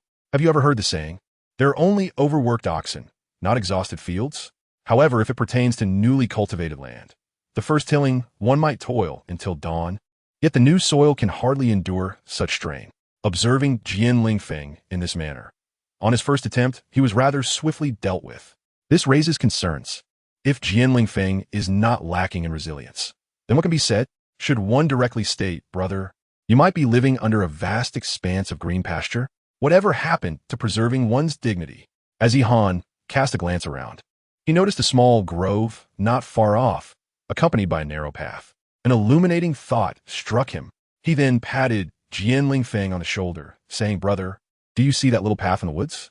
Jian Lingfeng appeared utterly perplexed. Once, a renowned figure named Ward Eagleband had proclaimed, the shadowy path you long for is adorned with dew at dawn and dusk. When you find it easy to traverse, you must realize that it is not your prowess, but rather that others have paved the way for you. Jian Lingfeng, having previously detected the layered implications in Yi Han's words, now grasped the profound significance behind this latest remark. In an instant, he was plunged into deep reminiscence. Then, as if struck by a sudden realization, his complexion turned pale, his fists clenched tightly, and his teeth ground audibly. At that moment, a clear, youthful voice rang out, Daddy! A small boy dashed towards Jian Lingfeng with great speed. Han glanced once more at the golden crown of hair atop Jian Lingfeng's head. He vaguely recalled that Jian Lingfeng's wife, Rong Nida, seemed to possess a mane of fiery red locks. Indeed, it appeared he had stumbled upon knowledge that was perhaps best left undiscovered. At this moment, Jian Lingfeng's gaze fell upon Han, his expression decidedly unfriendly. The night was cold, leaving Yi Han in a state of bewilderment. However, he quickly regained his composure, realizing that he too possessed a mane of sky-blue hair. In an instant, a multitude of exclamations surged within him, transforming into a million expressions of disbelief. Instinctively, he uttered, Goodness, it wasn't me. Jian Lingfeng, his expression clouded, silently thought, What on earth? I was merely irked by your hair. What do you mean it wasn't you? Nevertheless, he found himself disinclined to dwell on this matter. His gaze shifted back to the child, his face remaining impassive, yet his eyes betrayed a tumult of emotions. Previously, he had not perceived anything amiss, but now, the more he observed, the less the child resembled him.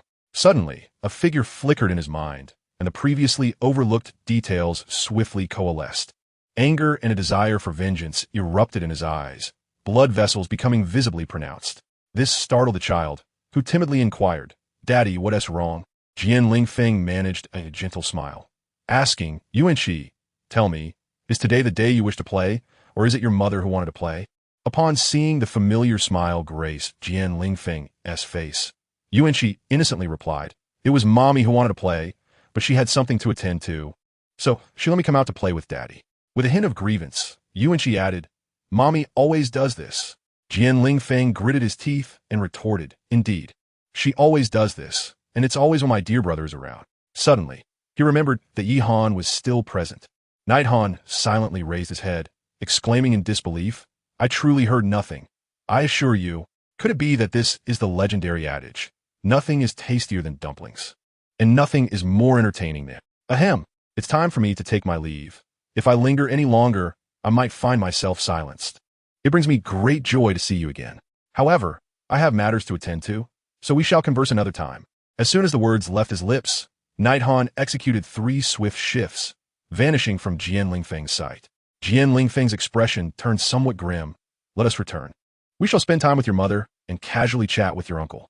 Yi Han could never have anticipated the commotion that this serendipitous encounter would unleash, nor the multitude of individuals it would entangle. However, such matters were of no concern to him. He had already positioned himself 300 meters away. At the moment of his arrival, 3 figures stood before him. The man was strikingly handsome, yet his complexion was alarmingly pale, with dark circles tinged in shades of purple beneath his eyes. The woman, captivatingly alluring, also bore a pallid visage, accompanied by similarly darkened eye bags. As the night grew colder, I narrowed my eyes, pondering, Am I poisoned? No, it is merely a stranger. Whether he is poisoned or not bears no significance to me. The crux of the matter lies in the man's emerald hair. Goodness, did I really engage with this hue today? Ultimately, it is a girl of about 15 or 16 years of age. Yi Han was momentarily perplexed. Why does it seem that I'm also affected by the poison? Additionally, this girl looks remarkably familiar. As Ihan scrutinized the trio, they gazed back at him with expressions of wariness and inquired, "Who are you?" The knight grew cold as he shrugged his shoulders and said, "I apologize, I merely passed by." With that, he swiftly vanished in an instant, for he had no desire to court unnecessary trouble. Upon entering the city, he found himself at a restaurant and stepped inside. The attendant immediately approached him, inquiring, "Esteemed guest, would you like to stay or partake in a meal? I require provisions for 100, along with water. I must have it within the hour." As the knight grew colder, he concluded his words and tossed a pouch of gold spirit coins to him. This was his preparation for the forthcoming quest for the dual essence of ice and fire. 100 portions? The attendant was momentarily taken aback, but upon receiving the bag and glimpsing its contents, a smile instantly illuminated his face. As long as the establishment could profit, he had no concern for the customer's intentions behind such a request. "Dear guest, please hold on for a moment. I shall make the necessary arrangements right away. I assure you it will be completed within the hour." In the chill of the night, Yihan casually chose a seat, then waved his hand dismissively. "Go ahead." Shortly thereafter, the trio he had just encountered entered the dining establishment. They exchanged glances, then fell into silence, each disregarding the other's presence. After all, they were merely strangers who had crossed paths by chance. Suddenly, the man began to cough violently. The woman immediately supported him with one hand, while gently patting his back with the other, as if her touch could alleviate his suffering. The young girl looked on with concern to ease her worries. The man mustered his strength to assure her, "It's nothing." Despite their sparse conversation, the familial bond among the three was profoundly moving. However, the restaurant was not occupied solely by Yihan and this family of three. While some were touched by the scene, others felt irritation. A middle-aged man scowled and exclaimed, "Damn it, why does a sickly person have to come in here? Can't a person have a meal in peace? Get out." The girl shot him an angry glare. Her mother, however, was far more direct. In a swift motion, she appeared before the middle-aged man and delivered a powerful kick that sent him flying out of the restaurant. Coughing violently, she then turned to help her husband sit down, rushing to support him. "Mom." At that moment, the man who had been ejected struggled to his feet, shouting, "You vile woman, how dare you strike me? Just wait." With a disdainful snort, the mother retorted, "Humph. If it weren't for, it would be as easy to squash you as a mere bug." The young girl quickly interjected, "Mom, please don't say anything more. Let me help you over to rest for a while." Perhaps incited by the mother's words, another patron in the restaurant stood up. "A bug? Huh. A nearly dying woman has quite the audacity." The middle-aged man spoke again, "Lonner, don't bother with them. Finding your father is what matters most." The girl shot another glare at the instigator before guiding her mother to sit beside her father. However, the couple appeared to be nearing their limit, coughing incessantly after sitting down. The girl, filled with urgency, felt tears welling in her eyes, but held them back, fearing it would distress her parents. Simultaneously, she gently patted their backs with both hands, aware that it offered little in terms of real comfort. Sigh. Nighthon let out a soft sigh, then produced a jade vial, which he deftly placed upon the table of the three individuals. He declared, "This is a superior antidote, capable of counteracting most poisons. However, your afflictions run deep, and it may be futile to hope for complete relief. Yet, it can temporarily suppress the toxins within you, providing some respite. Of course, should you doubt my intentions, feel free to dismiss my interference and discard altogether." Historically, he was not one to meddle in the affairs of others, but he was moved by the filial piety of a young girl. The trio was momentarily taken aback. "On our first encounter, surely you would not wish us harm without cause." "Thank you." The middle-aged man, having spoken, swiftly consumed a pill before his wife and daughter could react. The woman's face filled with urgency. The young girl was equally anxious, pondering the absurdity of a notion that one would not harm others upon first meeting. After all, the two earlier individuals had also been strangers, yet they had spoken impudently. Had it not been for their formidable strength, the consequences might have been dire. The middle-aged man waved his hand dismissively at the pair, indicating that all was well. This was not a matter of carelessness. Rather, he understood the gravity of the poison that afflicted him and his wife, questioning whether they could endure until they found his father. Thus, even if the antidote were a ruse, he felt compelled to take the chance. If he were mistaken, he could merely depart a moment earlier. But if it proved effective, he could secure precious time for himself and his wife. Moreover, having already provoked someone, it seemed unlikely they would let the matter rest. Trouble would surely come seeking them. And if the poison were not subdued, they might meet their demise at the hands of those who sought retribution before the poison took its toll. In truth, he had no other options. For the sake of his wife and child, he had to take the gamble. Ultimately, fortune favored him. Moments later, he felt the poison within him begin to wane and be suppressed. At the very least, he could now unleash his martial spirit and soul skills. Unlike before when he had been rendered incapable of even lifting a hand. He stood promptly, bowing to Knight Han. "Thank you, young sir. This immense favor shall not be forgotten by my wife and me. If there is gratitude to be expressed, let it be for your dutiful daughter. Had it not been for her filial heart, I would not have meddled in your affairs." The coldness exhibited by Yi Han was palpable. For him, once this family of three stepped out of the restaurant, it seemed they would never cross paths again. The other party paused momentarily, but soon poured another pill for his wife to take. Before long, the woman regained her composure. She stood up, and together with the young girl, they bowed deeply to Yi Han. Whether to accept their gratitude was Yi Han's prerogative. Expressing thanks was theirs alone. The young girl observed Yi Han with a gaze filled with emotion, shimmering with an extraordinary light. Taking a step forward, her expression was tinged with hesitation. Yet her eyes radiated determination. "Could I possibly request another bottle for my parents' safety?" I. The middle-aged man interjected sternly. "Yinner, don't be foolish. This young man has already saved both your mother and me with just one bottle." The knight was cold as he gazed at the young girl, offering a gentle smile. "I've already given you one vial. I do not mind parting with another." As he spoke, he reached once more into his possession and handed her another bottle.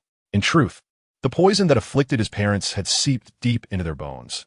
No matter how effective the antidote, its potency would inevitably wane. One vial contained 10 pills, and dividing them between two individuals meant they could each take 5, a threshold that was nearly reached. However, he refrained from voicing this reality, wishing instead to provide the devoted daughter with some solace. The girl looked up at him, her face alight with gratitude. "Thank you so much. May I ask your name? I shall surely repay your kindness in the future." Yi Han gently shook his head, remarking that their fleeting encounter was merely a trivial affair, hence unnecessary. The young girl, seeing that Yi Han remained silent, could only bow once more before returning to her parents. An hour later, 100 portions of food and water were laid out before Yi Han. To the astonishment of the onlookers, with a mere wave of his hand, a towering mound of diverse delicacies instantly vanished. Was it a spatial soul guide? Previously, Yi Han had only taken some gold soul coins and a few vials, drawing little attention from others. However, this time, it was impossible for anyone to overlook the spectacle. Earlier, after the family of three had retreated, a previously silent observer's eyes flickered with greed. Not just them, but others felt the same. Though the spatial soul guide may not be worth an exorbitant fortune, it certainly commanded a value exceeding 10,000 gold soul coins. The crucial point was its rarity. The family exchanged glances, silently lamenting their predicament. They had revealed their wealth. Yet, Yi Han maintained an air of indifference. It was not that he was unaware of the wisdom in concealing one's wealth when venturing out. Rather, he understood that any soul master with a modicum of strength would not resort to violence over a mere spatial soul guide, as it was simply not worth it. Those who became greedy over such an artifact were unlikely to be formidable opponents, easily dealt with by Yi Han. Thus, he wielded it without restraint. However, he had no time to concern himself with these minor players. Raising his right hand, a gourd materialized within his grasp. Subsequently, the soul bone technique of his right arm was activated, causing the gourd, which was no larger than his palm, to expand dramatically and float in the air. As the night grew cold, he leapt into the air, swiftly departing from the restaurant and soaring skyward, vanishing from the sight of the astonished onlookers. The speed of flight in the air far surpassed that of a leisurely stroll on the ground. After half an hour, he entered the realm of the Sunset Forest. This time, he sought to obtain the 5th spirit ring, undoubtedly from a soul beast over 10,000 years old, which necessitated venturing deep within the forest. Additionally, another objective, the Eye of Ice and Fire, lay at the very heart of the Sunset Forest. Thus, he refrained from descending, continuing to fly rapidly through the skies. Another half hour passed, and he found himself in close proximity to the center of the Demon Eye tree. Just as he intended to descend, an overwhelming pressure suddenly enveloped him, forcing him to lie flat upon the gourd. In that instant, he found it impossible even to sit up. What on earth is happening? As the cold night enveloped him, a sense of unease gripped his heart, accompanied by profound bewilderment. After all, he was in midair. Any assailant would surely have to be a soul beast capable of flight. Yet, to his astonishment, Not a single trace of such a creature was visible in the sky. It felt as though he had encountered a specter. Without delay, he dispelled his flight soul technique and activated his right leg's bone soul skill. Instantaneous shift. After 3 swift movements, he found himself 300 meters away, and the weight upon him vanished in an instant. The night chill descended upon the apex of a tree. Gazing into the expanse, one could still discern the absence of any soul beasts in the sky.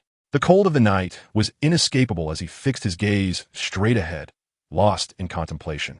If not in the air, then it must be on the ground.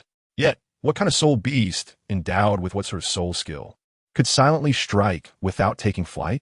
He recalled the previous incident when he had been pinned beneath the gourd, unable even to rise. Could it be a soul skill related to gravity? No, that couldn't be right. If it were indeed gravity, he would not merely have been trapped under the gourd, but rather both he and the gourd would have plummeted to the ground. If it is not gravity, then what could it possibly be? As the night grew colder, a glimmer of excitement flickered in Yihan's eyes as he murmured to himself, "Perhaps my 5th soul ring is within reach." The night chill advanced gradually, despite his ability to escape with instantaneous movement. However, he dared not let his guard down. After traversing 100 meters, a gentle breeze swept past, bringing with it a pungent odor that struck him head-on. In the chill of the night, his pupils constricted. What a pungent scent of blood! Could it be that a soul beast lurks nearby? Or perhaps a human has met their demise? No, that cannot be right. Such a strong and overwhelming stench of blood cannot simply arise from 1 or 2 days. It suggests a far greater occurrence. The den of a soul beast? Yet typically, soul beasts consume their prey where they hunt it, unless it has given birth. Thus, it must bring its catch back for its young. Or perhaps it is unable to move, which implies that this is a plant-like soul beast. As Yihan took a step forward into the chilling night, the scent of blood grew increasingly pungent. After traversing a few towering trees, he halted in his tracks, his complexion shifting dramatically. The soil ahead had long since transformed into a deep reddish brown, interspersed with pools of fresh blood that refused to congeal, while the oppressive gloom above lingered unyieldingly. Occasionally, dismembered limbs of both humans and soul beasts lay exposed upon the ground. The chill of the night heightened the sense of vigilance, while simultaneously casting a discerning gaze upon the surroundings. No trace of any soul beast could be discerned. Ahead, obscured by a few trees, lay a distant realm concealed from view. However, night cold felt a certainty. With just one more step, he would breach the attack range of this soul beast. He could also surmise that it was a plant-type soul beast, for only such entities could conjure a scene reminiscent of a hellish battlefield. 100,000 years, right leg bone, first soul skill, return of 10,000 swords. At that moment, a torrent of wind and thunder coalesced around Night Cold, manifesting as an overwhelming multitude of swords forged from the very elements themselves. He intended to obliterate all obstructions to his sight. Go! The myriad swords of wind and thunder surged forth, and wherever they passed, trees were reduced to mere splinters. In an instant, which shavings filled the air, concurrently, a piercing shriek echoed. Eek! As the debris settled, the once obscure terrain became clearer, devoid of trees. Night Cold finally beheld the true essence of the scene before him. The central figure of this infernal arena was none other than a colossal tree adorned with a single, enormous eye. Night Cold could not help but exclaim, "The Demon I'm Magic Tree is indeed it." But wait, shouldn't the Demon I'm Magic Tree clan reside in the Starry Forest? How could it also be found in the Sunset Forest? Could it be the result of my own butterfly effect as a time traveler? While many may not recognize the Demon I'm Magic Tree, the clan's leader is a sovereign within the Starry Forest. Ranked 5th among the 10 fearsome beasts, the king of myriad demons surpasses even the dark golden claw bear king. Of course, the Demon I'm Magic Tree before him pales in comparison to the king of myriad demons, yet remains a relatively rare and advanced plant-type soul beast. Observing closely, he noted several fresh wounds near the enormous eye, evidently inflicted by his earlier Thunderblade. At this moment, the colossal eye of the Demon I'm Magic Tree was fixated intently on Night Cold, clearly marking him as its target for vengeance. Its gigantic eyes began to shimmer with an unusual brilliance. Goodness! In that moment, Yihan once again felt the eerie gravity pressing down upon him, forcing him to the ground. Lying there, he discerned an unsettling truth. He was rendered incapable of rising due to the oppressive force. If this were genuine gravity, the relatively soft earth amidst the trees would surely bear distinct imprints. Yet that was not the case. The brilliance emanating from the giant eye of the demon tree indicated a revelation he could no longer ignore. This is fundamentally a form of spiritual soul skill. This gravity is directed at the mind, creating a sensation of weight without being true gravity. One could perceive this soul skill as a manifestation of mental pressure. Remarkable, my dear brother. Come forth and become my soul ring. Ha ha ha. The purple extreme demon eye. The icy chill in her eyes transformed into a hue of deep violet. In an instant, the weight that had burdened her vanished. It must be said that this technique is undeniably a trump card against psychic soul abilities. It is no wonder that in the original narrative, only Tang San, possessing the strength of a soul master, was capable of breaking Shen Yan's illusionary soul skill. Night Han rose to his feet, his gaze towards the demonic eye tree burning with intensity. With the power of 100,000 years, his right leg bone, he unleashed his second soul skill, Sword Chi Clone. This technique bore similarities to BB Dong's first martial spirit, the Death Spider Emperor, specifically the 8th soul skill, Spider Emperor Clone. Both summoned replicas possessed 100% of the original's might, lacking intelligence and requiring control. Furthermore, this complete power encompassed not only physical strength but also the essence of soul skills, excluding the 8th and 9th soul skills. However, for Night Han, this was inconsequential, as he was still merely at the 4th ring, far from reaching the 8th or 9th. Behold, at Night Han's side, 2 identical clones materialized, one to the left and one to the right. Go! Under his command, the 2 clones charged into the attack range of the demonic eye tree. This was not merely a mental assault, but a physical onslaught. The branches of the demonic eye tree began to thrash violently, transforming into countless tendrils aimed directly at the 2 clones. The left clone, guided by Night Han, pointed a single finger, summoning a multitude of wind and thunder swords, which swiftly confronted the myriad branches. The thunderous roar resounded as the wind and thunder swords obliterated the countless tendrils into fragments. Nevertheless, the wind and thunder swords were nearly depleted and could not inflict significant damage upon the demonic eye tree.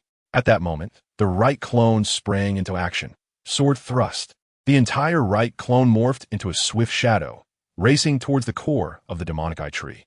In response, the tree let out a shriek, and a multitude of roots erupted from the ground, forming a barrier to shield itself from the oncoming clone.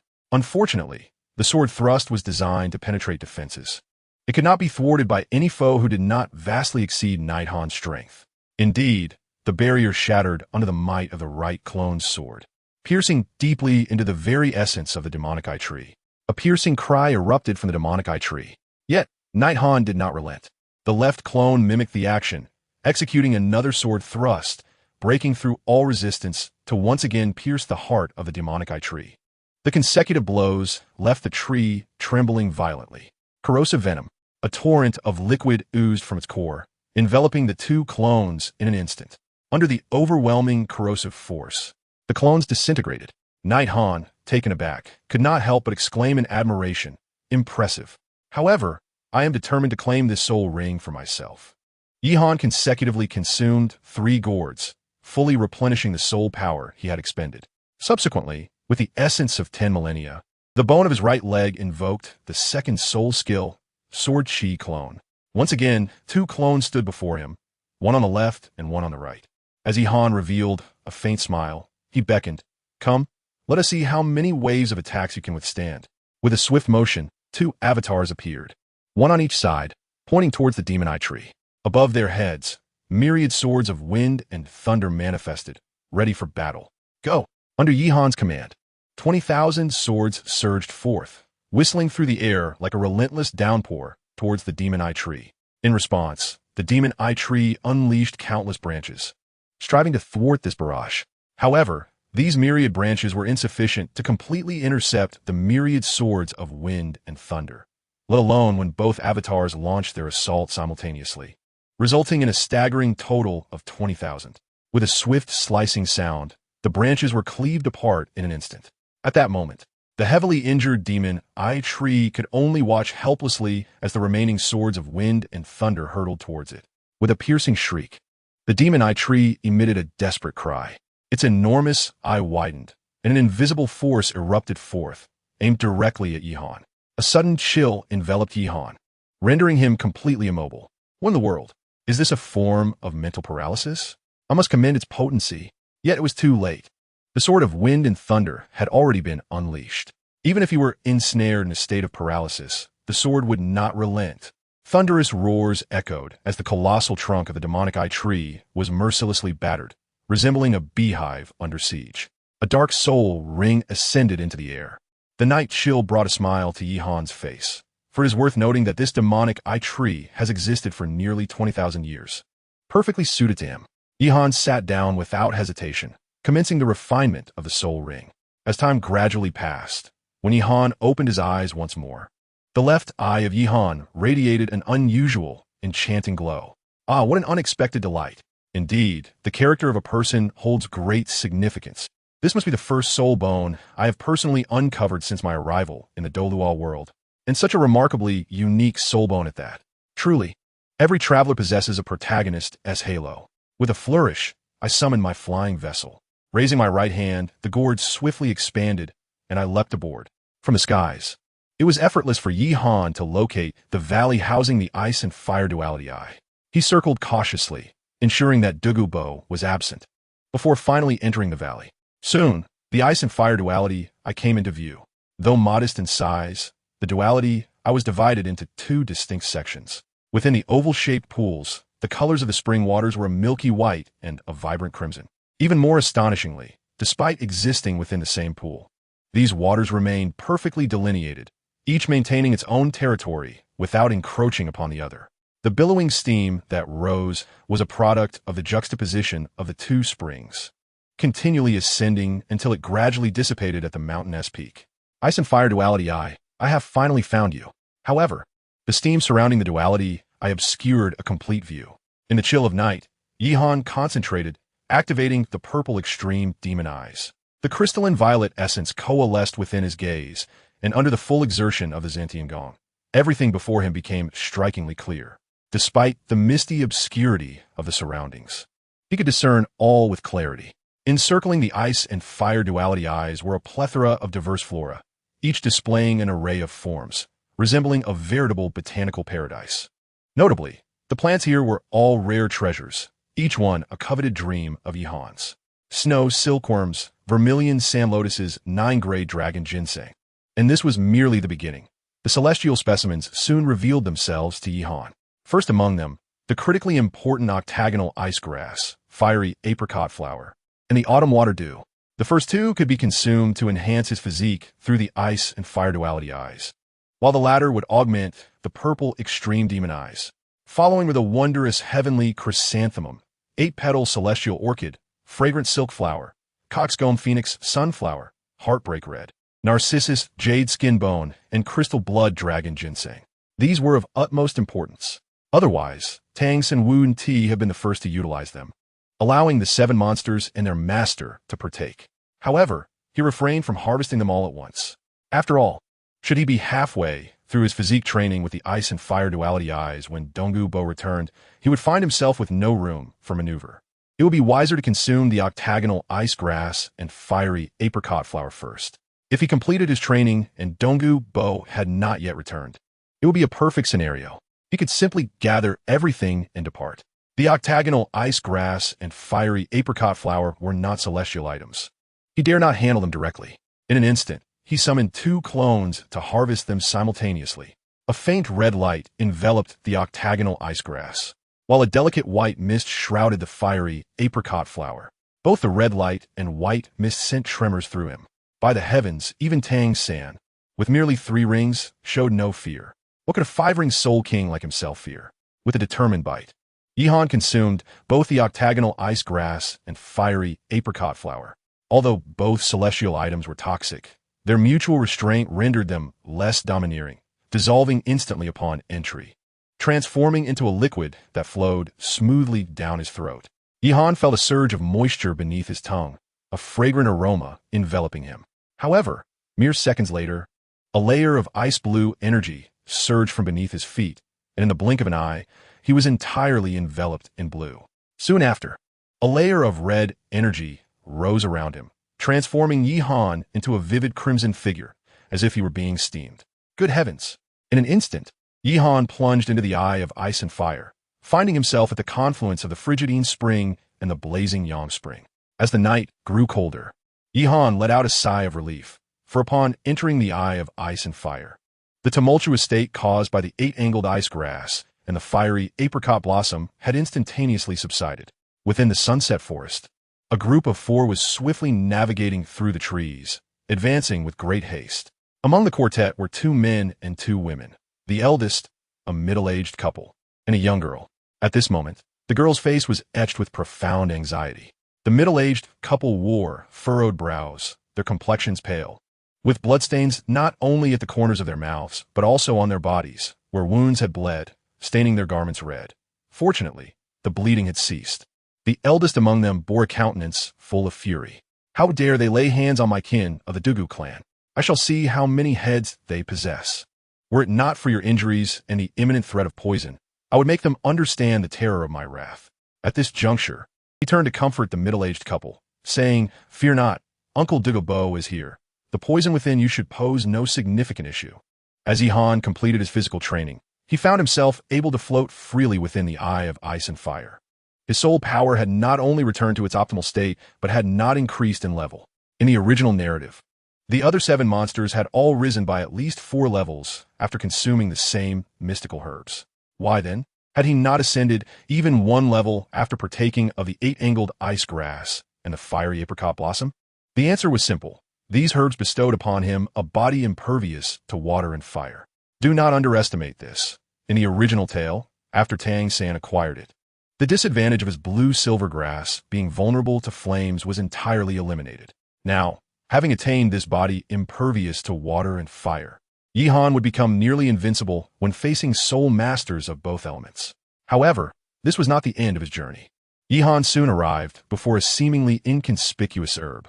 This herb was entirely emerald green, and peculiarly, at its center were 3 snow-white leaves adorned with droplets of water, reminiscent of morning dew. Indeed, this was the autumn water dew. Consuming it would grant him the ability to cultivate the golden eye of insight, allowing him to perceive extraordinary wonders from afar. After Tang San ingested this herb, his purple extreme demon eye reached unprecedented heights, enabling him to see through Xiao Wu's true form. During his previous battle with the demon eye tree, the capabilities of the purple extreme demon eye had already been fully manifested. Yihan was confident that once he consumed this autumn water dew, no mental-type soul master would ever pose a threat to him again. Like the 8-angled ice grass and the fiery apricot blossom, the autumn water dew was also an auxiliary mystical herb, yet its powers were indeed extraordinarily formidable. As Yihan settled down, he swallowed the autumn water dew. Instantly, the dew transformed into a warm current that surged into his eyes. However, an extraordinary phenomenon occurred. His left eye absorbed the entirety of this warmth in an instant. What on earth was happening? At this moment, within Yihan's left eye resided the external bone of the demon eye magic tree, the demon eye itself. The soul bone of the demon eye was originally as ancient as the demon eye magic tree, exceeding 30,000 years, nearing 40,000. Yet now, 40,000, 50,000, the soul bone of the demon eye began to slowly emerge from his left eye, gravitating towards his glabella. 60,000. It seemed to reach 60,000 years, and the growth ceased. The demon eye had not yet centered upon his glabella. At that moment, a violet light surged from Yihan's eyes. The demon eye and his dual eyes established a connection. The previously stationary demon eye began to once again inch towards the center of his glabella. Ultimately, it settled precisely at the midpoint of his brow. The demon eye gradually closed, leaving behind a purple eye symbol upon Yihan's forehead. In the chill of the night, Yihan opened his mouth but found no words to utter. For this moment not only marked a significant enhancement of the demon eye soul bone, but also allowed the purple extreme demon eye to ascend to the realm of the mustard seed. It was a tremendous gain. The 9-grade purple herb, a delicate lavender-hued celestial plant, resembling a mushroom at its pinnacle, yet fundamentally a type of lingji. This herb boasts a full purple body, with a stem akin to jade, supporting 9 leaves. It possesses the ability to fortify the foundation and enhance vitality. The 8-petal celestial orchid, a variant of celestial orchid with 8 petals, known for its mild medicinal properties and ease of absorption, providing robust foundational support and vitality enhancement. The extraordinary fuzzy chrysanthemum, a magnificent chrysanthemum, resplendent in a rich purple hue, Remarkably, each petal appears delightfully fuzzy, forming a cohesive blossom that exudes no fragrance. The central pistil rises above the petals by a substantial half-foot, shimmering with a subtle golden glow. This is a neutral celestial herb, nourishing the limbs and invigorating the 8 meridians, capable of cultivating an indestructible body. The water fairy's jade-like bone, a pristine white flower resembling the purity of a blue lotus. Its functions include soothing tendons and strengthening bones while facilitating the flow of qi through the 7 channels and 8 meridians. Alas, holding these 4 celestial herbs in his heart, Yihan began to comprehend the greatness of Tang San. Both the 9-grade purple herb and the 8-petal celestial orchid are exceptional for strengthening the foundation and enhancing vitality. Devoid of any side effects, consuming them in abundance poses no issue.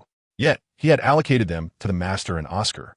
As for the extraordinary fuzzy chrysanthemum and the water fairy's jade-like bone, one promotes the circulation of blood through the 8 meridians, while the other facilitates the flow of qi through the 7 channels, demonstrating a complementary relationship.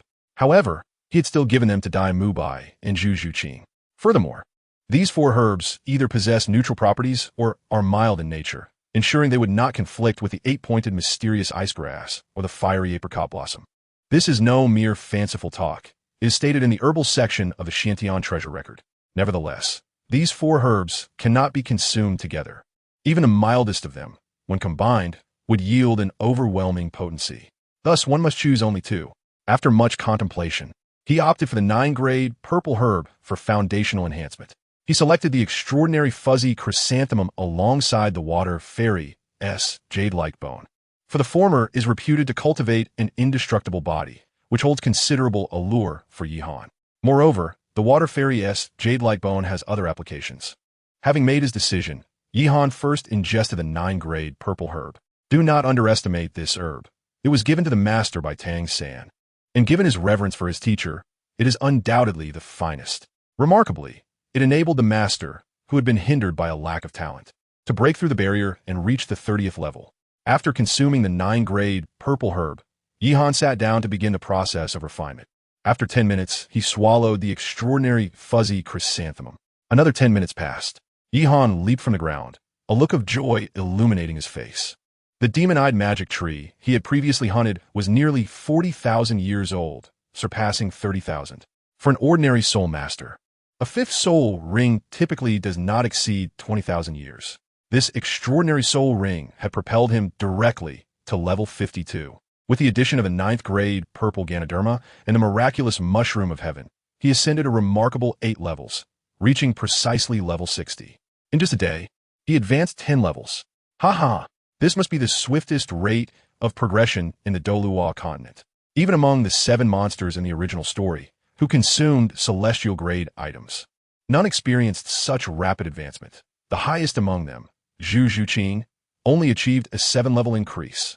Now that all his objectives had been met, he naturally began to fervently gather resources.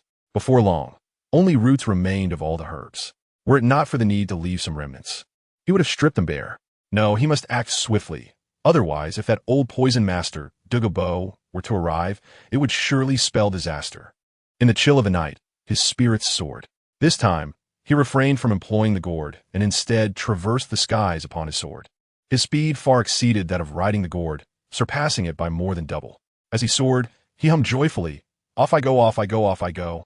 Meanwhile, for individuals desperately ascended, catching a fleeting glimpse of the sword's glimmer overhead, accompanied by the particularly cheerful refrain of "Off, I go, off, I go, off I go." Douluo mused, "Why does it feel like someone is fleeing after committing misdeeds?" The middle-aged couple pondered, "Is this how the youth of today glide about?" The young girl remarked, "That silhouette seems so familiar." Half an hour later, Douluo, along with the trio, arrived at the location of the Eye of Ice and Fire.